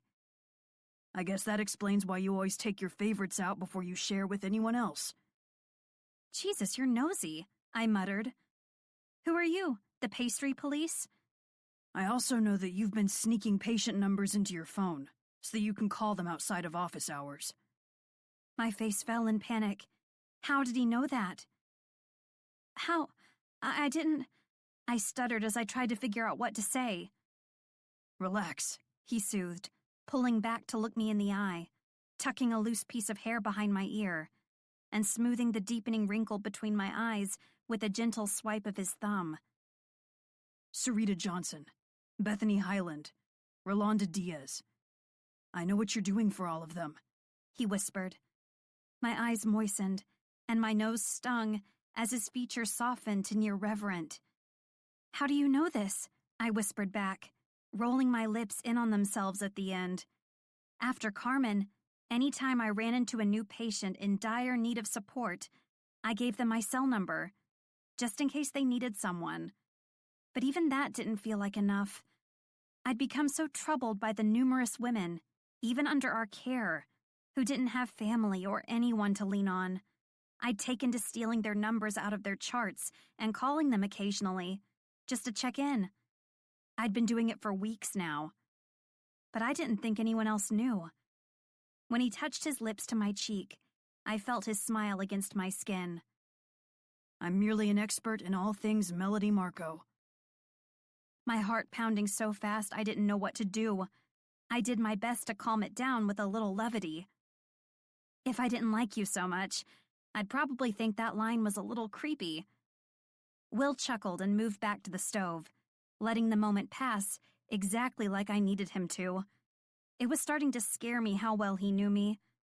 How much do you like me, exactly? He asked with a waggle of his brow. More like love. Ugh, not that train of thought again.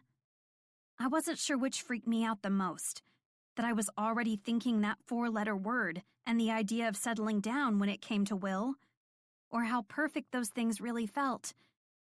Will and I hadn't been dating for that long, and I'd just gotten out of a very long relationship. The mere idea of being in love with Will was a bit too sudden, right? The heart wants what the heart wants, Mel. My mother's words of advice rang loud and clear in my head. She'd told me those words time and again, when I waffled about moving across the country to follow Eli, when I decided to come back across to get away, and I agreed with her on the basic sentiment. I was just having a hard time wrapping my mind around the fact that my heart was so damn willing to fall in love again so quickly. Are you okay? Will asked, and tilted his head to the side as he scrutinized my facial expression. I could only assume said facial expression had changed from relaxed and smiling to deer in headlights. Jesus, get it together, Mel. Of course I'm okay. I schooled my face into a neutral expression and nodded. Now, if I do recall, you were asking me how far my like for you goes, aka, you're fishing for compliments. Will grinned. Too scared to answer the question, Mel? I understand. I'd be overwhelmed by me too. No, I retorted, rolling my eyes. I think you should answer the question first. How much do I like myself? He asked and winked in my direction. Well, I consider myself a nice guy. I'm pretty good at my job, insanely hilarious and charming. I don't think I'm too bad to look at. I don't have a small dick. So yeah, I'd say I really like myself. I giggled. I don't have a small dick? I repeated the words, and he nodded. Well, I don't, he answered. I'm about average. Average? Pfft. It wasn't average. Honestly, it was above average. Will's penis was one of a kind. Smooth, thick, long, and curved in all of the right places. He had a good penis. A great one. The best one. Michelangelo's David wished he had Will's penis. I snorted in laughter. You're so full of it. What did I say that was so wrong? Your penis isn't average. It's more than average, Will. Yeah, it is, he retorted. It's a nice, average penis. I think it gets the job done. It definitely more than gets the job done, I agreed with a waggle of my brows. But it's not just average. How many inches, William? How the fuck would I know? Haven't you measured it before? No. I don't spend my free time sitting in my living room holding a measuring tape up to my cock. The average penis size is like 5 to 6 inches, I stated, and glanced down at the crotch of his pants. You're way bigger than 5 to 6. He shrugged. Okay, I'm slightly above average. I hopped off the counter and started rummaging through his drawers. What are you doing? Looking for a ruler. I only managed to get through one of his junk drawers before Will wrapped his arms around me tightly and pulled me away from the counter. You're not measuring my cock, Mel. Yes, I am. No, baby, he said with a chuckle. You're not. Aren't you a little curious? I asked and turned into his arms. Like just a little bit curious? 7 or 8 inches of curious? I pushed. He shook his head and kissed the tip of my nose. I give 0 fucks. Ugh. Will just laughed and pinched my ass. Guess what? You're going to let me measure your penis? I asked hopefully. He shook his head. Dinner's ready. Ugh. He pressed his lips to my ear. Maybe, just maybe, after dinner, I'll let your tight little cunt measure my dick. Fine, I said on a sigh, but on the inside I shivered. Man, he gives good dirty talk. He chuckled. Now that's the spirit. A sharp spank to my ass punctuated his excitement. I probably would have forced the issue more had it not been for the garlic bread, and the fettuccine alfredo, and the cheesecake, and the sex. A girl could only hold out for so long when carbs and sugar and hot sex were involved. And her heart can't hold out at all when Will Cummings is involved. Chapter 23. Will. God, she's stunning. I pulled her lips to mine and ran across the seam of them with my tongue. She moaned, a hot puff of air moving from her mouth to mine as she did, and immediately my dick jumped at the thought of that kind of warmth around it. Apparently, we were on the same page, pure joy breaking out like a fucking virus inside my chest and spreading until it filled all of the cavities as she sank to her knees and nipped at the rough fabric of my jeans covering my pulsing dick. She was in some mood. Mental note, make pasta alfredo and garlic bread for Melody at least once a week. I wasn't sure if that really had anything to do with how feisty she was at the moment, or if it had more to do with the 3 glasses of wine she'd consumed with it. But good God almighty, I thought as she looked up at me from under her lashes, the ends of her lips curling up with mischief. I was more than willing to repeat everything about today ritualistically, just in case. God, Mel, I whispered, and she giggled. Just the soft rasp of internal laughter, but I felt it all the way inside my bones. Her eyes danced in the low light of my living room lamp, and her mouth already looked tortured from the moments we'd spent making out as we sat cuddled on the couch in a post-meal consumption haze. It wasn't hard to imagine all of that hair and the hum of her laughter wrapped around my cock as she looked up at me with those big, innocent eyes. Shit. I wasn't even sure I'd survive it. Still, it was more than worth the risk. I reached down to unbutton my jeans, but she shoved my hands away, looked up sexily, bit her lip, and shook her head playfully. That's my job. Christ. My dick throbbed at the authority in her voice. I wouldn't exactly call myself a beta personality. In fact, not at all. But fuck me sideways, the pure carnality and confidence of her tone put me on the path to climax. Undoing the button and pulling my zipper down with a rasp, she licked her lips, reached straight into my boxers, and grabbed onto my dick with a nice firm squeeze. My eyes nearly rolled back in my head. Skin to skin, she started to stroke slowly, squeezing harder and giving 2 soft pumps at the bottom every third pass. My hips rocked in tune with her, striving to get deeper, closer, wetter. Fuck, Mel, I groaned. Suck it. Put it in that fucking sweet mouth of yours and swallow it deep. She didn't hesitate to do as she was told, opening her mouth wide, rounding her lips and sucking until her chin brushed my balls. Instantly, and without warning, a tingle shot up my spine, and I had to close my eyes to stave off a premature climax. I wanted to savor this. Savor her. Watch her eat me alive like I was her last and favorite meal. You like my dick, baby? I asked, smoothing a hand into her loose hair and tangling it with the strands. She groaned, wet and wild as she moved up and down my shaft. Her eyes wide and aroused, almost as though she was enjoying sucking me just as much as I was enjoying watching her do it. I forced my focus to lowering the tenor of my voice until it was just rough around the edges. What about your pussy? What does it think of my cock? She moaned again, and, unsatisfied, I yanked her mouth off my dick with a pull of her hair. She gasped. What was that? My pussy loves your cock, she clarified immediately, shifting jerkily on her knees. Does it ache now, baby? I asked, bringing her mouth back to me where she began to suck on my balls. God damn, I groaned, as she took one fully inside. Keep that up and I'm gonna fuck you so hard you ache. Releasing me with a wet pop, she spoke in nothing more than a rasp. Yes, please. Is that what you want, Mel? You want me to be rough? She licked her lips and slid her hand down, lifted up her dress, and started to touch herself. God, yes. I couldn't wait another minute. Reaching down and sliding my arms under her armpits, I lifted her and twisted at the same time before giving her a little toss. She landed on the couch, knees to the seat and elbows resting on the back edge. Spread your legs and lean forward as far as you can, I commanded. She was all too happy to comply. I lifted her dress up over her hips and shimmied her pants down until they were stretched tight enough that they bit into her thighs. Don't move. I slid a hand over her perfect ass and hissed as I took the first step away to go get a condom. Sensing my movement, she turned to look over her shoulder in a near panic. Where the hell are you going? To get a condom. She shook her head rapidly. No, I need you. Mel. I'm on birth control, Will. Fuck me right now. I want your cum all over me. Sweet Jesus.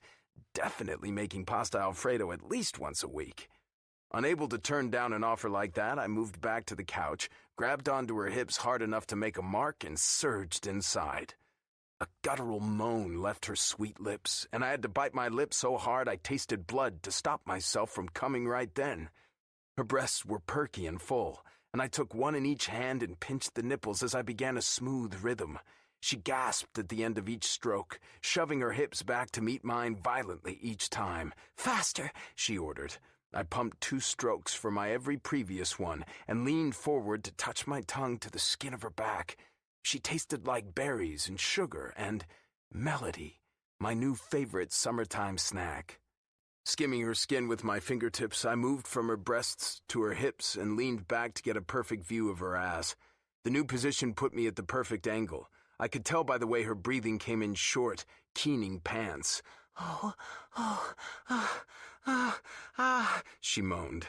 That's it, Mel. Come. Get so wet and tight that your perfect pussy sucks me in and doesn't let go. Her world shattered immediately at my words, locking my dick in a vice so tight I had no choice but to come right along with her. I leaned forward so that my chest met her back and smoothed her hair up off the skin of her neck so I could whisper there. Feel good, baby? So good. Pulling my cock out slowly, I watched as my cum leaked out to coat the trail I left behind. Mesmerized, I reached forward and swiped my fingers through it, spreading it all over every part of her pussy. Up over her asshole, and onto one perfect cheek. The feel of it on her skin pulled me in, and Melody kneeled completely still, watching me over her shoulder. Both of us moaned when I brought my hand down on her decorated ass with a sharp slap. I nodded. Yep. I'm thinking we're going to have to do this again in the future. She laughed. I turned serious, my eyes locked on this insanely beautiful woman still perched on her knees, with her body bared and vulnerable for my eyes. God, Mel, you're fucking perfect. I love you, I thought. I caught the faint, pink tint of her cheeks and I smiled. Yeah, she was perfect. For me. After a few kisses to her lips, I moved to the bathroom and got a wet washcloth to clean her up while she waited there in the same vulnerable position.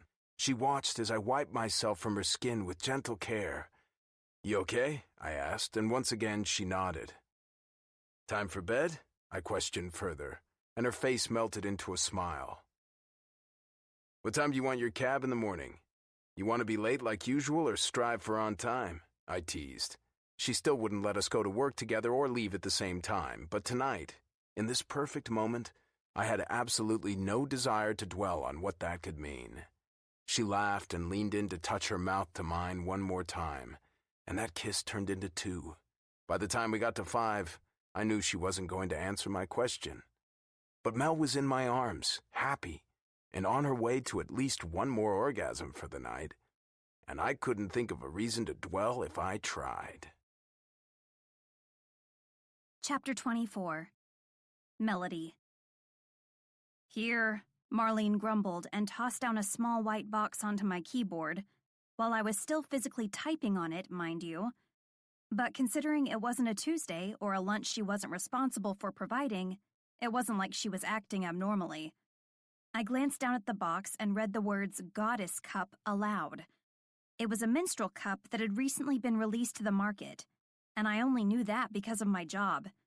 I hadn't ever been a minstrel cup user or advocate, which made me wonder what kind of horrible reason prompted her to give it to me in the first place. Why are you giving me this? You need to test it, she said, but didn't offer any other explanation.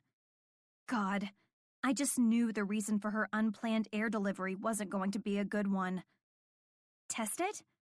She nodded and plopped her ass down onto her designated chair. Yeah, test it.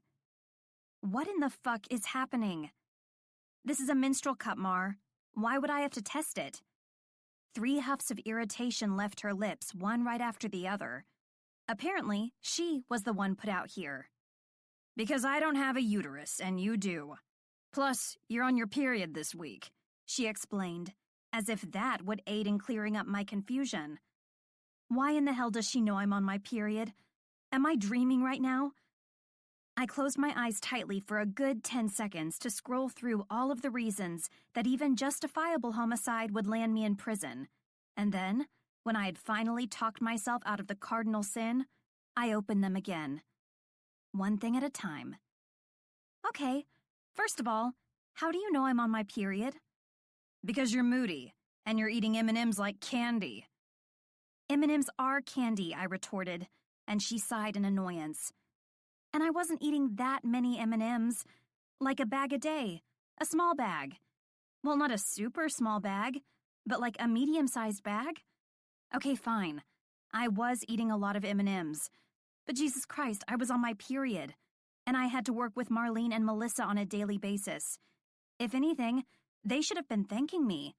The M&Ms were probably the real reason I hadn't strangled one of them to death. Fuck 10-second pep talks about being someone's bitch in prison. Candy was the game changer. You know what I mean, she added with a roll of her eyes. Plus, I saw you put your giant box of tampons in the bathroom. Holy hell. Was this old broad spying on me in the bathroom? Panicked, I looked around like I'd find cameras at reception, too. That's creepy, Mar. She stared back at me unfazed. The fact that you need that many tampons for one cycle is creepy. I buy in bulk, I explained for some unknown reason. Doesn't mean I use all of them in a month's time. Anyway, she completely ignored me. We promised the manufacturer that some of our staff would try their new Goddess Cup and give feedback. Thanks, but I don't want to use a fucking menstrual cup. I refused, what I thought under the circumstances was politely, and slid the box back in her direction. I'll stick with my giant box of tampons, thank you very much. And for the love of God, stop spying on me in the bathroom. Whatever you say, she muttered. I mean, you'd get an extra $500 in your paycheck for it, but I'll let Betty know you're a no-go. Wait, what?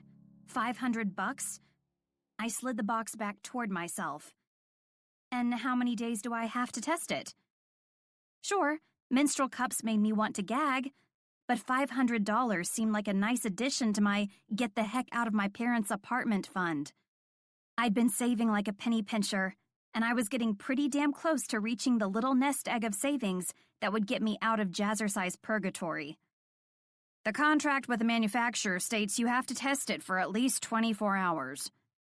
I looked down at the box and back up at Mar. The idea of testing the goddess cup wasn't exactly number one on my bucket list, more like my fuck it list, but it was just for one day. How bad could it be? If I still had a uterus, you can bet your bony ass I'd be shoving those menstrual cups up my cooter for $500 without a second thought, she stated without an ounce of shame. Hell, if they paid per cup, I'd stick more than one of those suckers in. I fought the urge to projectile vomit across the nursing office. I, personally, didn't want to think of any situation where Marlene's cooter was involved. The fact that she called it a cooter was bad enough. Okay, I'll do it, I agreed. Is there anything I need to do before I try one? Some kind of disclaimer to read? A contract to sign? Just shoot Betty an email that you're going to do it, and then she'll have you fill out a questionnaire once you've completed the test trial. Okay. I shrugged and stood up from my chair with the box in my hand. Sounds easy enough. I glanced at my watch and noted the time as I headed for the employee bathroom. It was 10:30, which meant I only needed to get through the rest of the day and part of the morning tomorrow to be done with the official Goddess Cup test. That didn't sound too difficult. Hell, I'd be free of it before lunch tomorrow. Thankfully, the employee bathroom was a private one-stall kind of deal, so I locked the door, got myself ready for the menstrual cup insert, and opened the box without feeling like anyone in the office was lurking around. The instructions showed numerous pictures of the drawn female figure standing up with her legs spread as wide as they could go. I cringed. Good Christ in a ballet, I muttered, wishing for perhaps the first time in my life I had the flexibility of Misty Copeland. Maybe an Olympic gymnast, someone other than me. I had a feeling this wasn't going to be as easy as the standard seated-on toilet application of a tampon, so I made myself really comfortable by removing my shoes, scrub pants, and underwear, and turning myself into a human frog. Okay, I can do this. The first attempt, well, it didn't go so well. The damn thing flipped out of my hands before I could even insert it, and bounced on the floor. Eyes wide, I took it to the sink and scrubbed it down, and got set to try again. The second attempt was just a repeat of the first. Jesus Christ, this thing was more complicated than a NASA spaceship manual. How in the hell do women get this thing inside? After 3 more attempts with all of the same results, I resorted to pulling my phone out of my scrub pants and tapping on the YouTube app. Yeah, I, Melody Marco, nurse of obstetrics and gynecology, was YouTubing how to insert a menstrual cup. I was a disgrace to my profession, but my hands were getting dry from washing the goddamn thing so many times, and eventually they were going to start to miss me out there doing my actual job. 5 minutes worth of a tutorial later, I thought I was ready. Videos always make understanding things easier. It also helped with my mental readiness that Renee, the chick on the video, appeared quite fucking peppy and enthusiastic about her menstrual cup. If Renee loved her feminine oil filter so much, maybe I would too. So, using Renee's endorsement of, everyone needs to switch to these, they make life so much easier, for motivation, I grabbed the Goddess Cup and spread my legs like I was riding a horse. You better not be fucking with me about this, Renee. More importantly, Marlene better not be fucking with me about the $500. Christ, Why hadn't I considered that until now? I made a quick mental note to call Betty when I wasn't practically spread-eagled and shoving a menstrual cup up my vagina. Luckily, things were going smoothly. Slowly but surely, I had the goddess cup inside, and my fingers were easing it into the settled position. Unfortunately, like a flip of a switch, things got real fucking ugly. The cup slipped from my fingers a little, and bam! It popped open. It popped the fuck open before I'd gotten it settled. Stars literally danced behind my eyes. Those little bastards were hand in hand doing the fucking mamba, while an endless stream of curse words flew out of my mouth. Motherfucking goddammit, help me! Pain, red-hot pain inside of my body. I feared I'd just killed my vagina for a measly $500, and I was never going to be able to have sex again. What in the hell were they thinking when they made this? I was half convinced the manufacturer was trying to kill women. Obviously they weren't, but holy cannoli, it was bad. Seriously, if you think childbirth is painful, try having a menstrual cup pop open inside of you before you get it settled. Actually, don't try it. Just don't. Fucking Renee and her peppy attitude about her menstrual cup. Renee was a goddamn liar. God, I had to find a way either to get this thing out or to get it to fucking settle. Whatever the hell that meant. I stared down at my vagina in concern. I'm so sorry I did that to you. She didn't respond. After all, she was a few gasping breaths away from death, and I knew I had to woman up and get us out of this situation fast. With my eyes closed shut, I reached my fingers back inside and nudged on the cup a little. Thank God it moved with ease, and eventually, it found its way to the settled position. How did I know it was in the right position? Well, I no longer felt like a tiny elf had crawled inside of my vagina and was trying to physically remove it from my body. Note to self, never agree to test anything. Not even if they are offering you $1 million. Don't do it. Once I got my clothes back on and washed my hands, I glanced down at the time on my phone and saw that it was now 11:30. 1 hour. A motherfucking hour? Dear God, it had taken me a whole hour to put that goddamn menstrual cup in. How did women do it on a daily basis? I had a hard enough time with tardiness at work as it was. If I used this stupid cup all the time, I'd probably have to just call off for an entire week. Oh, hey, Will, it's me. I won't be into work today. Well, actually, all week. I'll be too busy inserting my menstrual cup. As I hobbled out of the bathroom, I set my focus on patient care. Lord knew, I didn't even want to think about the fact that I was going to have to remove the menstrual cup at some point in the day. Help me. Luckily, after my hour-long bathroom break, the day had run smoothly. My vagina stopped hurting. Patients were on time. Will was in a good mood. Marlene wasn't grumbling too much. And Melissa managed to do more than 5 minutes worth of work at reception. This office of medical misfits was running like a well-oiled machine. I peeked into Will's office and found him with the phone pressed to his ear. Your 2 o'clock is here, I mouthed. He covered the receiver with his hand. I'm almost finished with this call. I'll bring the patient back then and get her ready. We'll be in room 8. Will nodded, and I headed toward reception with the patient's chart in my hand. Mabel? I asked toward the waiting room, and a petite, white-haired lady stood from her seat. That's me. I smiled and helped her through the door and into the exam room. How are you feeling today, Mabel? I asked as I took her blood pressure. I can't complain, she said with a cute little grin. I'm glad to hear that. Is there anything important you would like to discuss with Dr. Cummings today? No? She shook her head. Just here for my yearly exam. Okay, I responded as I finished up our assessment. Everything looks and sounds good. Go ahead and get undressed and put on the paper gown. Dr. Cummings will be in just a few minutes.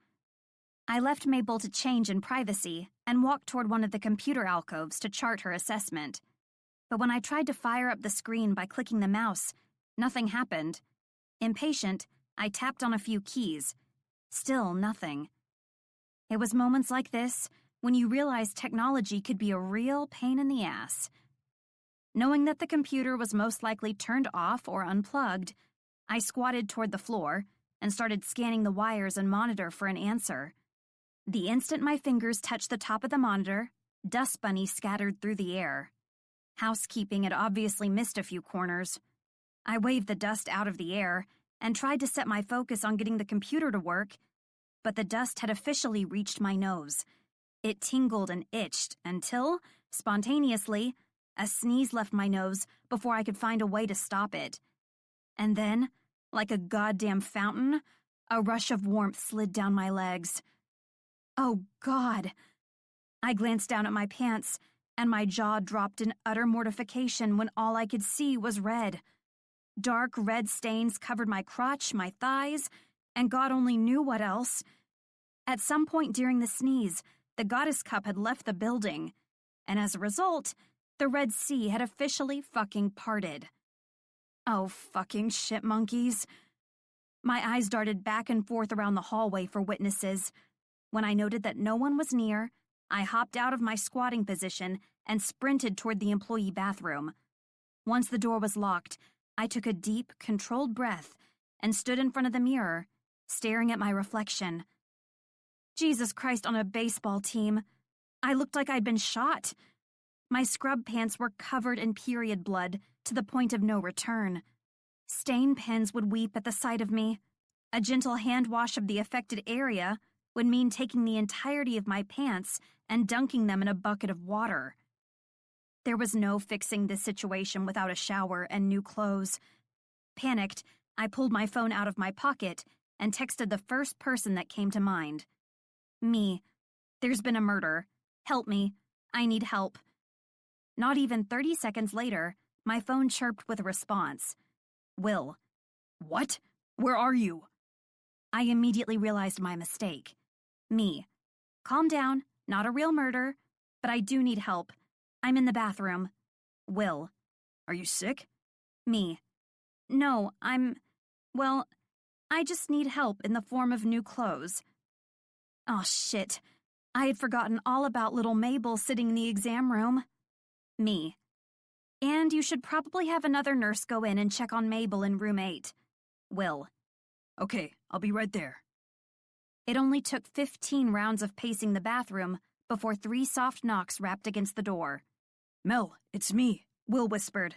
I pressed my ear to the door. Is anyone close by? Nope. Are you sure? He sighed. I'm sure. Just open the door, baby. I pulled open the door enough to meet his eyes, and he searched my face with concern. Are you okay? Yeah, I just need those clothes, I added and nodded toward the scrubs in his hands. He didn't hand them over, though. Mel, you're scaring me a little. Can I come in and make sure that you're all right? I don't think you want to do that. His expression turned serious. Trust me, I do. Christ, am I okay with him seeing me like this? I did another short circuit of his concerned blue eyes and realized that I was. Or rather, I didn't mind if he saw me like this. There was a really fucking short list of people whom I trusted this much, and he was the only name on it. Still, remember that I warned you. Just let me in. Fine, I huffed and slid the door open enough for him to sneak inside. The second we were securely locked in the bathroom, he scanned the room with anxiety in his eyes until he spotted my pants. And instantly, the anxiety fled and surprise took its place, widening his eyes. Oh. Yeah, oh, I muttered. Marlene convinced me to test the goddess cup today, and, well, let's just say things didn't go so well. His lips crusted into a smile, and I pointed an accusing finger in his direction. Do not laugh. Will raised both hands in the air. I swear, I'm not laughing. Ugh, I groaned in frustration. I'm not even sure how the fuck to get out of these scrubs without it looking like someone was murdered in here. A soft chuckle escaped his lips, and I couldn't stop myself from smiling. Stop it, I said through a few quiet giggles, and he grinned wide. Can I help you? He asked with sincerity in his eyes. You want to help me take off my menstrual blood-soaked pants and see the crime scene left behind? No, He corrected. I want to help my girlfriend, who seems like she's having a rough fucking day. You're not grossed out by this? Seriously, Mel? He flashed a pointed look. This isn't the first time I've seen a bleeding vagina. I guessed he had a point. Will's job basically revolved around bleeding vaginas. Okay. Yeah. I found myself agreeing, and he didn't give me any time to change my mind. Will moved toward me, squatted to his knees, and started untying the strings of my scrub pants. I'm sorry you've had a shit day, he said, and looked up at me from behind his long, dark lashes. Man, he's handsome. Me too, I muttered, running a hand through his perfect hair. As I watched him gently remove my stained clothes, I started to think this day wasn't so bad after all. I've got one of the good ones. Mind if I help make it better tonight? I quirked a curious brow. What'd you have in mind?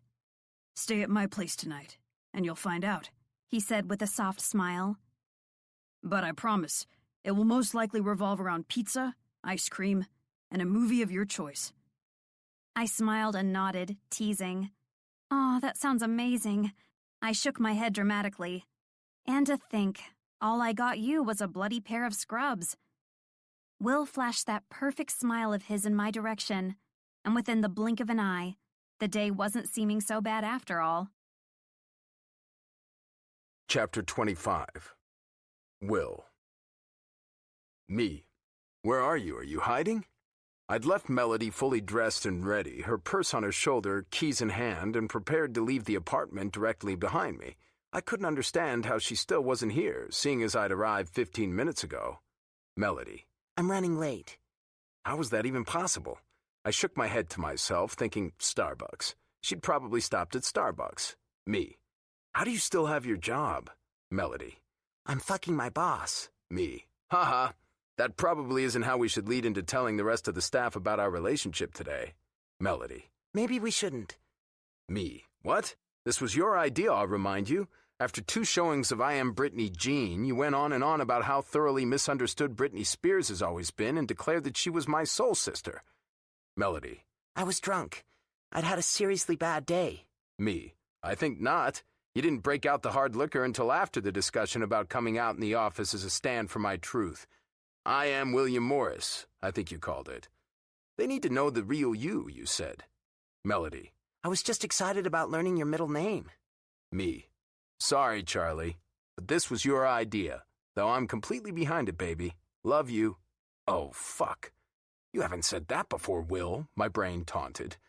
For weeks I've been trying to figure out the time to say it for the first time, and this was how I did it? Time sped up and slowed down and turned motherfucking backward as I desperately searched the hollow recesses of my mind for something to say that would fix this, or erase it. Fucking something. A full 2 minutes passed, and I still had nothing. Melody. Well, this is awkward. Me. Well, I guess it is. Maybe we'll deal with it later? Also, it's not as awkward as you showing me your nipples on the first day. I'll take a repeat of that when you finally get here, by the way. Melody. No more hanging out with Thatch for you. Complete avoidance. I guess that meant she was on board with dealing with it later. A tiny cloud of disappointment mushroomed in my chest. I used my memories of last night together to smother it. Me. Why?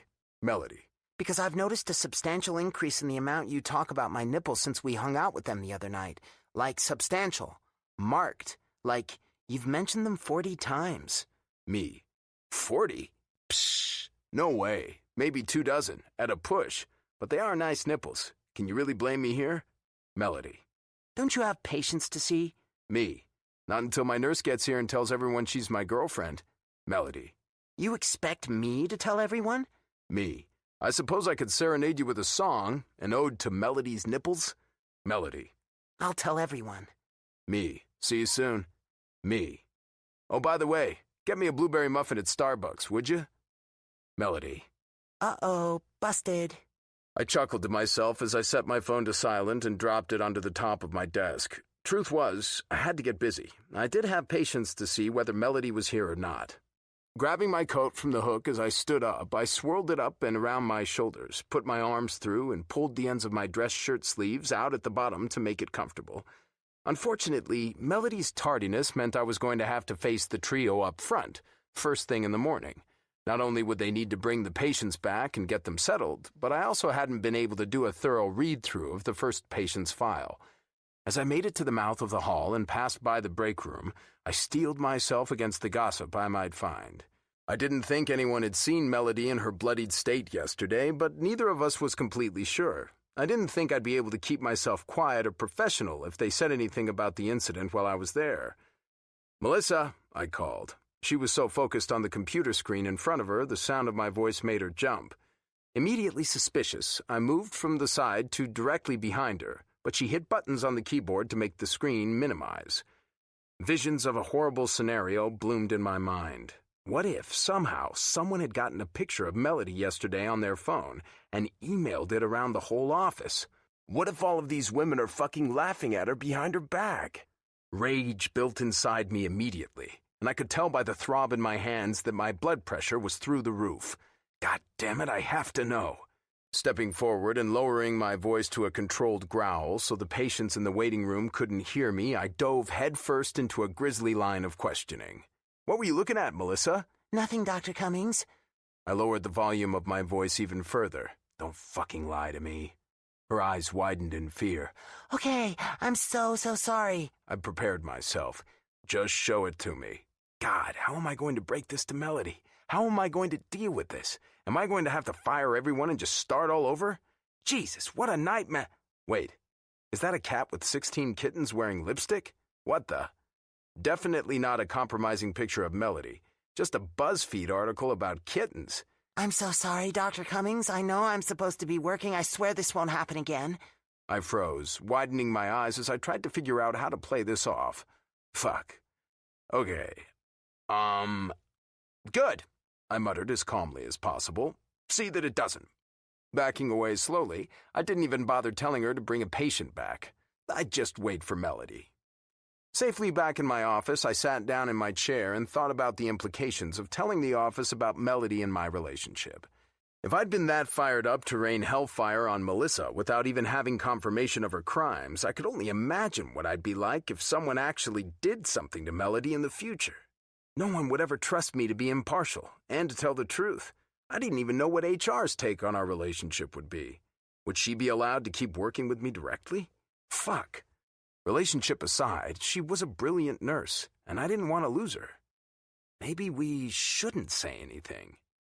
Melody stepped through the door of my office just then, a brown paper Starbucks bag in hand. Is it safe to come in? I come bearing muffin. I rolled my eyes. I guess they're talking about me up there? Yep, apparently Dr. Cummings hulked out in a rage this morning over a picture of kittens. I shook my head as I considered whether I should tell her the truth or not. I couldn't see a way out of it, so I went with it. Yeah, I kind of panicked, thinking she had a picture of you from yesterday. That's where the anger came from. Her face softened into a smile. Someone's protective of me, huh? I shrugged. More than I knew. Though I'll note I was nowhere near the Hulk. If you'll notice, my clothes are still intact. She laughed, easy and free, and 3 little words swelled up inside me until I couldn't contain them anymore. I love you, Mel. Her laughter cut off abruptly. I realized it was kind of ridiculous to tell you in a text message, but I shrugged. It just popped out. I've been trying to tell you for weeks. Will. And I've been thinking. I don't think we should tell people here. Her face shifted from happy to confused, her eyebrows pulling together. But I thought... I don't want things to change. I don't want things to be more difficult for you in the office, and they will. And I don't want the shine of your ability to dull because of assumptions. Assumptions? You slept your way to the top, assumptions. Will. I love you, Mel, but I'm also seriously impressed by you. You make my life easier when you're not 20 minutes late. She rolled her eyes. And I'd miss you if you weren't with me all the time. We're going to have to tell them one day. I know. I wanted to. I wanted to desperately. But for once, I was thinking about the consequences of my actions for someone other than me. We will one day. I promise. Okay, she agreed with a nod. I pulled her close and touched my lips to hers, wishing I could keep her there forever. But Will? Yeah, baby? You should know. I love you too. Like a vice, my arms constricted around her. Forever. Chapter 26. Melody. The day had started out as a completely normal Saturday afternoon in New York. I'd woken up to the fresh smell of coffee and Will's naked butt in the kitchen. I'd given him a kiss after he'd handed me my mug.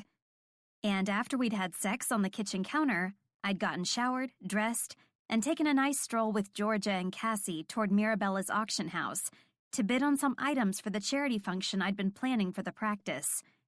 I guess, in a sense, we'd be re-auctioning the items I got today at the function. But since my auction was a silent one, and for charity, I figured that couldn't be as bad as re-gifting, right? All in all, the day had been off to a fantastic start. Will's sudden change of heart about telling the girls in the office about our relationship had taken me by surprise at first. It seemed like I'd done something, or he'd developed some kind of doubts. But when I'd left the haven of his office after exchanging I love yous, his reasoning made almost immediate sense. Melissa had been doing the most work I'd ever seen her do in her life, but she'd also been ranting with an intensity I hadn't even known was possible. About how Dr. Cummings was biased, treating some people in the office one way and others another, saying how she'd really gotten a rotten deal and how he probably needed to get laid. All in all, it hadn't taken a whole lot of rational thinking to infer what she'd be like if she learned about our relationship that day. So a delay had been warranted, and we hadn't discussed it again. It had been a week and a half. But I was happy, happier than I'd ever been in my life. At least I had been, until we'd arrived at the auction house and things started to move toward violence. I'm going to kick that old lady's ass if she keeps bidding on all the shit I want, Cassie whisper yelled to me and Georgia. That old goat is trying to start shit. I can sense it. See what I mean? Cassie has officially made enemies with an elderly woman. Mind you, this woman couldn't be a day younger than 80, and I'm pretty sure needs a walking cane to get around. The bald-headed man sitting in front of us glanced over his shoulder, and a sharp shh left his scowling lips. Immediately, a woman with a giant blue hat sitting across the aisle whispered her appreciation in his direction. Good Lord, not only was Cassie in a bidding war with an 80-year-old, she was now calling attention, and not the good kind, toward our threesome from other people. I looked around for the exit routes, just in case the crowd went in together to bid on a lot of pitchforks and revolted against us. Stop being so loud, Cass, Georgia chastised, but otherwise seemed unconcerned as she popped another Skittle into her mouth. The bag of candy sat visibly on the top of her rounded stomach, and it was more than apparent her pregnant self gave 0 fucks on what was deemed appropriate auction house etiquette. Note to self, next time Cassie and Georgia want to go to an auction with you, strongly consider finding a way to avoid it. I don't think she's trying to start shit, Cass. I attempted to defuse the situation before it got out of hand. I think she just has the same taste in art as you. Nope, Cassie refuted. She's playing mind games with me. She stared down her little, white-haired bidding opponent sitting in the aisle across from us. Look at her, she whispered. Why in the fuck does she want all of the pervy naked pictures? It's not pervy, Casshead, Georgia chimed in. They're tasteful nude paintings, most of which are by 20th century impressionist painters. They're worth a lot of money. She probably sees it as an investment, not a ploy to give her husband non-stop erections. Cassie scoffed. Giving Thatch boners is way more important than a goddamn art investment. Yeah, you heard that right, folks. Cassie is bidding on anything and everything that has boobs, with the motive of giving her husband, and this is a direct quote, more boners than Viagra. Georgia snorted. You guys have the weirdest relationship. I know, right? Cassie said with a satisfied smile. We're the best. I love that giant idiot so much. I was almost afraid to hear any more details about their relationship. It had only taken one 5-minute conversation with Cassie to realize she and her husband let their freak flags fly like a goddamn eagle. But knowing and knowing the details were two different things. Hell, during the walk to the auction house, she'd spent most of it sending him dirty texts and repeating them out loud to us. If the auction house would have been a block farther, she might have had time to pull her boobs out and send him a selfie. "When's the charity function, Mel?" Georgia asked, and I gladly welcomed the distraction of small talk. "It's a week away." Just saying how quickly it was approaching out loud made me shiver. Countless hours of work and creative thinking had gone into the planning of each and every detail, and I was so excited to see how it all came together. The function would be a full-day event that revolved around raising money for women who were in desperate need of financial assistance. Free prenatal care would be available on site, but we'd also have a few semi-ridiculous activities to draw in a crowd in an attempt to accumulate money. I was trying to keep my approach two-pronged: short-term assistance with a chance for a long-term impact. The women this function was meant to benefit needed help for more than a day. But I wasn't above calculating some of the plans based on my own enjoyment. I'd even managed the necessary equipment for a simulated labor via electrodes booth. Call me slightly evil, but I was pretty excited to see Will's face while he experienced what contractions really felt like. "That's really soon," she noted with visible interest. "What will the money go to?" "Mostly toward aiding patients within the practice in getting financial assistance and the medical care that they need, but haven't been able to acquire on their own." "That's amazing," she said with a soft smile. "There are so many underprivileged women out there who need that kind of assistance." "I know. I wish St. Luke's would open a women's clinic so that even more of the underserved population in the city could be reached, but I'm happy to at least be helping a little."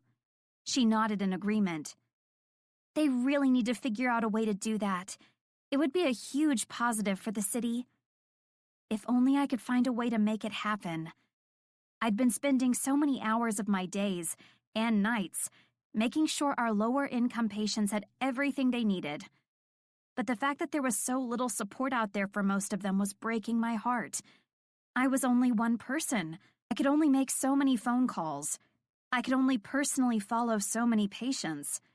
And knowing I could only do so much, and that there were so many women out there who needed help, was becoming an emotional hardship for me. What had started out as something that felt important had quickly morphed into something that felt a lot like my purpose. I honestly think I needed those patients as much as they needed someone like me. And somehow, some way, I felt like my career would eventually need to revolve around focusing less on just typical nursing jobs and more on case managing women like Carmen. "You're one of the good ones, Melody," Georgia complimented with a tender smile. "Those patients are lucky to have you. Hell, my brother is lucky to have you. He better not fuck it up," she added with a playful wink, and I laughed softly. I was pretty sure I was the one lucky to have Will. The squeal of the microphone reverberating through the speakers pulled our attention to the front of the room. "Sorry for the interruption, ladies and gentlemen," the auctioneer announced. "We'll now resume bidding on the last half of the lots. The next item up for bid is lot number 175. It's an oil on canvas called Mademoiselle X by famous French Impressionist painter Maurice Ellinger. He was renowned for his stylized nudes on canvas and—" Georgia and I both glanced at each other with wide eyes. Jesus, not another nude? "Here we go," she muttered before our attention shifted toward Cassie. "Hey, Cass?" I tried, but it was too late. She was already glaring at the old lady before the auctioneer had even opened up the bidding. He pointed to the painting and proudly announced to the crowd, "We'll start the bidding at 200. 1,000, Cassie exclaimed, and the auctioneer's eyes went wide. Okay," he stuttered into the microphone. "Do I have 1,100? The old lady gave a quick raise of her hand to indicate her bid. 55,000, Cassie shouted. Understandably, the old lady just shrugged into her seat when the auctioneer looked in her direction. Holy fuckballs, she just upped the bid by nearly $54,000. 55,000 going once, going twice, sold to the very exuberant lady to the left. Hell, mother-fluffing yes! Cassie cheered loud enough for all of New York City to hear. And she sealed the envelope of crazy by pointedly staring at her bidding opponent while moving two of her fingers between her eyes and the old lady's. "I'm watching you," she mouthed, and the little woman quickly broke eye contact. I didn't blame her. I wouldn't have wanted to be on the receiving end of Cassie's wrath. Her kind of crazy appeared to have no limit or boundaries. Georgia looked toward Cass. "You do realize that painting is only worth like $2,000, right?" "So?" "You just paid $55,000 for it," I reminded her, and she shrugged. "Thatcher paid $55,000 for it." "And do you think he'll mind that you spent $100,000 on paintings today?" Georgia asked. Yeah, I should probably mention here that Cassie and Thatch are loaded. Like, they could probably buy 3 yachts tomorrow, and it wouldn't even put a dent in their savings. I don't know if I will ever get used to knowing people that rich. "No way," Cassie disputed. "I haven't spent that much today." "Actually, you have," I added, but it didn't matter. Cassie's sights were already set on the next lot up for bidding, and like a homing device, once the auctioneer announced the item, her focus darted directly to the old lady across the aisle. Honestly, it was like watching a car crash. I didn't want to look, but I couldn't look away. God, I hope that little old lady makes it out of this auction house alive today. With the motive of distracting myself from the fact that Cassie was one nude painting away from going what Georgia described as Fight Club, I pulled out my cell phone and sent a quick text to Will. Me. I'm not sure if it was such a good idea to bring Cassie to this auction. My phone vibrated with his response a minute later. Will. Lol, I can only imagine. Me. I think she's about to fight this old lady for nude oil paintings. She's convinced it'll drive Thatch crazy and give him constant boner times. Her words, not mine. Will. Jesus, what kind of auction are you at? I thought you were getting items for the charity event. Me. Get your mind out of the gutter. It's not like porno nudes. It's classic 20th century art. Mostly boobs, no crotch shots. Will. Well, Thatch is a boob man. Yeah, that was obvious. I was certain everyone in this auction house knew Thatch was a boob man. Me. Yeah, well, Cassie is about to throw down on account of his boob obsession. Will. I'd like to say everything will be okay, but... Me. Help me. Will. Lol. What's Georgia doing? Me. Eating Skittles. Will. In the middle of an auction? Me. Yeah, I'm basically with Thelma and Louise. Only instead of driving the car off the cliff, Cassie's going to set this place on fire, just to piss off the old lady who keeps bidding on all of the nudes she wants. Will. I think you should record this, for future viewing purposes. Me.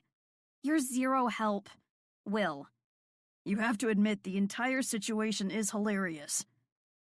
In that moment, it didn't fucking feel hilarious. My palms were sweaty, and the stress had spurred a constant, sharp ache in my chest. If I weren't under 30 and my family hadn't had any known history of heart disease, I would have been convinced it was a heart attack. Sure, it might have seemed a little dramatic to be stressed over Cassie trying to buy everything nude or boob-focused, but seriously, the looks we had been getting from everyone around us weren't exactly friendly or welcoming. I felt like a caged animal in the zoo. Only the people staring at me weren't excited. They were 2 seconds away from calling the cops. I was just glad she hadn't tried to bid against me on anything. There's no telling what emergent medical episode would have befallen us. Me. Yeah, maybe when you're an outsider. It's not when you're actually in the middle of it. Will. Were you able to bid on enough items for the charity function? Or is Cassie outbidding you too? Me. Luckily, yes.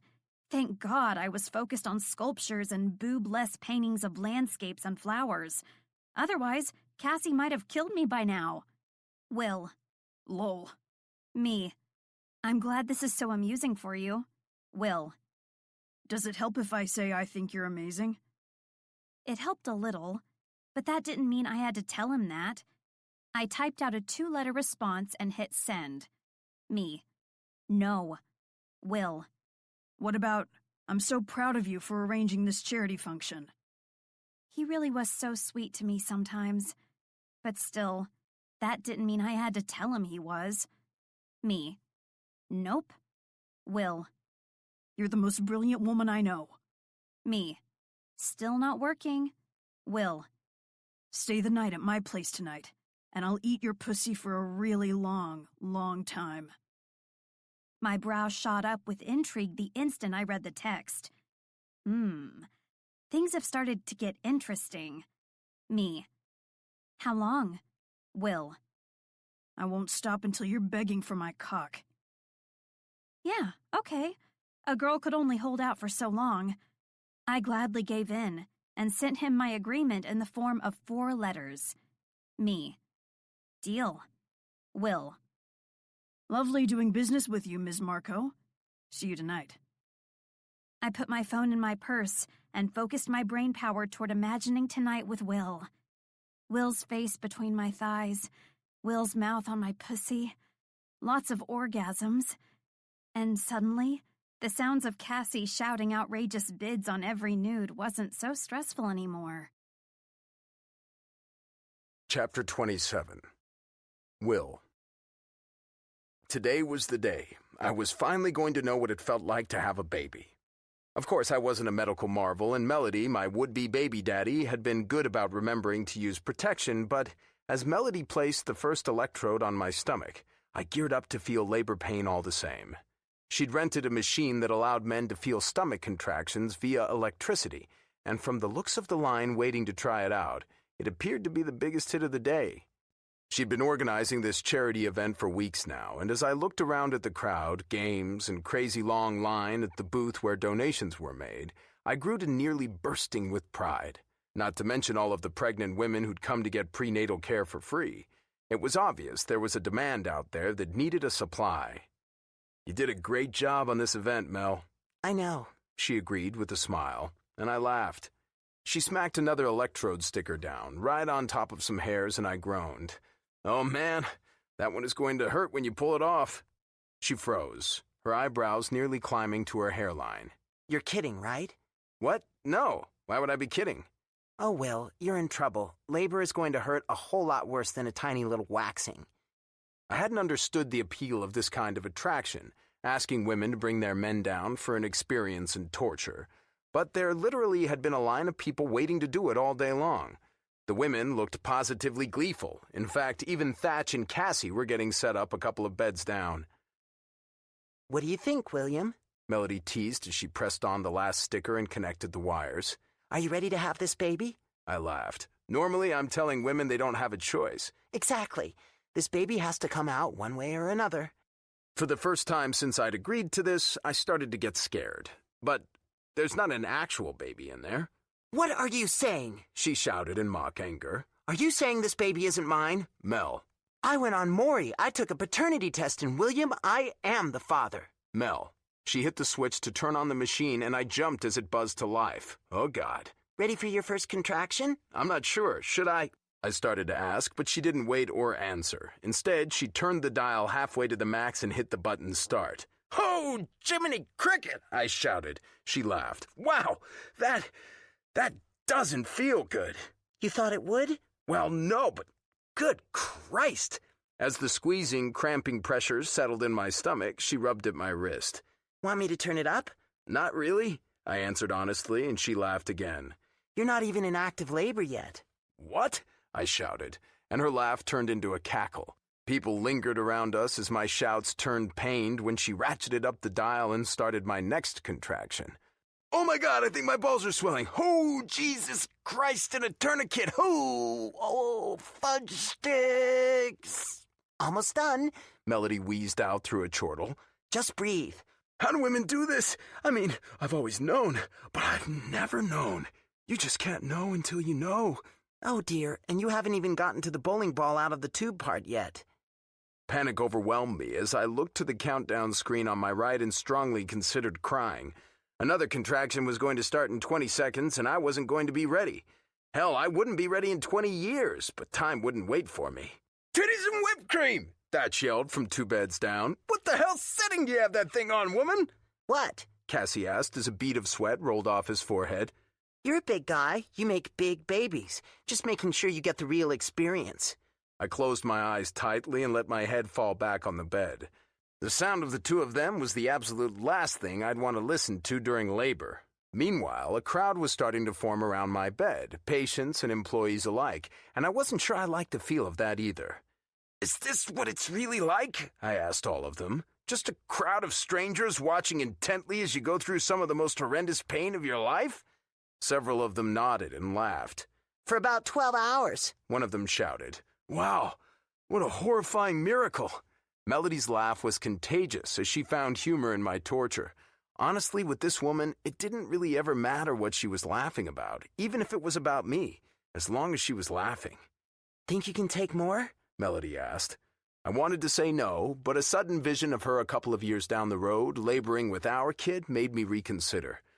"Go ahead," I offered. "Turn it all the way up, no reason to half-ass it. Plus," I teased, "I want to hold my baby." She did as instructed, turning the dial to the maximum and grabbing onto my hand for support. "Just don't break my hand, okay?" she requested with a laugh. I wanted to agree, but as the pain started to roll through me, like an actual violent wave that pulled me under and held me there, I wasn't sure I could follow through. "Ah, holy hell!" I grabbed my stomach and writhed. "Christ almighty, how is this natural?" I had to admit, I didn't think I'd ever done anything that would give me as much perspective as this would. When women demanded the drugs, I'd be a lot more sympathetic to the speed with which it occurred, even if I had to drag an anesthesiologist up to the 4th floor myself. Feeling normal again, Melody and I took our place in the free care tent to help out with some of the patients who'd made their way down, desperate to see us. Our first one was sitting on the table with her arms crossed protectively over her chest. "Hi, Mrs. Kincaid," Melody greeted, a caring hand to Esmeralda's shoulder and genuine concern in her eyes. "What brings you down today? Have you had any prenatal care at all?" Esmeralda shook her head just slightly, embarrassed, and I glanced down at her bountiful stomach. I'd have to take a measurement to be sure, but she couldn't have been less than 6 months along. That much time with no prenatal care was risky, to say the least. "That's okay, don't be ashamed, okay?" Melody comforted. "You care about your baby, we know that. That's what brought you here today, right?" The patient nodded, a tear dripping from the corner of her eye before she could dash it away. Melody pulled her into a hug immediately, whispering into her ear, "Don't worry, we're here for you now, and you've come to the very best place you could have. Dr. Cummings is the best, and he's going to do absolutely everything he can to help you." God, I love her. Her passion and completely genuine concern for these women shone out of her like an actual light. These women needed her, and she needed somewhere to help them. I didn't think I could make it happen on my own, but as I glanced up to the crowd and spotted not only my sister and Klein, but Thatch, Cassie, Wes, and Winnie, I knew I didn't need to be able to. I had fantastic friends in high places. Chapter 28. Melody.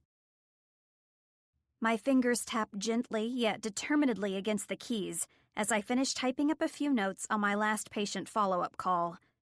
The office had been empty for well over an hour, and I savored the peaceful silence while I checked off the final items of today's to-do list. This weekend's event had been a huge success. It had imbued me with pride and purpose, and filled the tiniest hole in me that still needed filling. Will had managed to fill the rest. But as much as it filled my void, and as good as it felt, it only drove me harder. I needed to work harder, reach out more, help more women.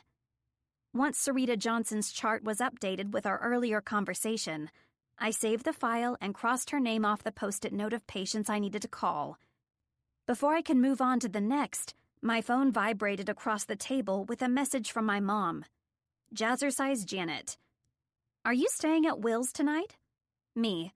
"I'm not sure, I'm still at work." "Why?" Jazzercise Janet. "Just wondering." That was a little weird, but I'd learned from the age of 13 not even to bother with questioning Janet on her reasons or motives. Most times I didn't want to know. And unfortunately for me, she appeared persistent on keeping this conversation going. Jazzercise Janet. "When do you think you'll know?" Me. "I don't know, Mom. I'm still trying to finish up some patient calls before I leave for the night. Jazzercise Janet. So, should I assume it's a good possibility that you will be staying at Will's tonight? Call me crazy, but it seemed a lot like Janet wanted me out of the apartment for the evening. Me. Do you want me to stay at Will's tonight? Jazzercise Janet. Would it make me a bad mother if I said yes? Yep, she definitely wanted me gone for the night, and I sure as fuck did not want to know why. Traumatic past experiences taught me that it most likely involved my father without pants. Me. Considering I'm 29 years old, I don't think so. Jazzercise Janet. Okay, good. Could you stay at Will's tonight, sweetie? I'd really like some alone time with your father. Me. Sure, Mom. I'll stay at Will's. Jazzercise Janet. Yay! Your father brought home this very sexy movie, and he's going to be so excited we can watch it. Ew, gross. Sometimes it was truly a hardship having a mom who was so open and willing to tell you everything. Me. Jesus, Mom. Let's just end this conversation before it steers to places I don't want to know anything about. Jazzercise Janet. Pornography is a very healthy sexual expression and outlet, Melody. It isn't anything to be ashamed about. Me. OMG. Goodbye, Mom. Note to self. Move out of Bill and Janet's ASAP. Even though I stayed at Will's a lot, I really needed to get my own place. If anything, it was a backup plan. A safe house. A place far, far away from walking in on Bill and Janet enjoying very sexy movie time. That was for sure one sight I did not want to witness. Note to self. Schedule apartment showings ASAP.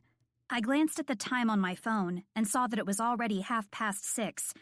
The office was a complete ghost town, and I still had one more patient call I wanted to make before I left for the night. Shit, I had to get moving if I wanted to be out of here before 7. I pulled up Bethany Highland's contact information and tapped the call button. Melody, she greeted with a smile in her voice. I had a feeling you'd be checking up on me today. The happiness in her tone had me grinning ear to ear. How did your appointment with the specialist go? It went really, really well, she answered, and I immediately breathed out a sigh of relief. Bethany was 26 weeks into her pregnancy, and at her last ultrasound, we'd found a concerning spot on her baby's heart.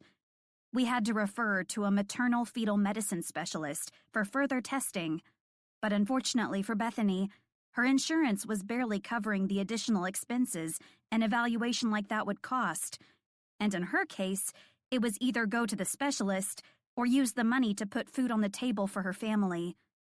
Times had been hard for her family after her husband lost his job.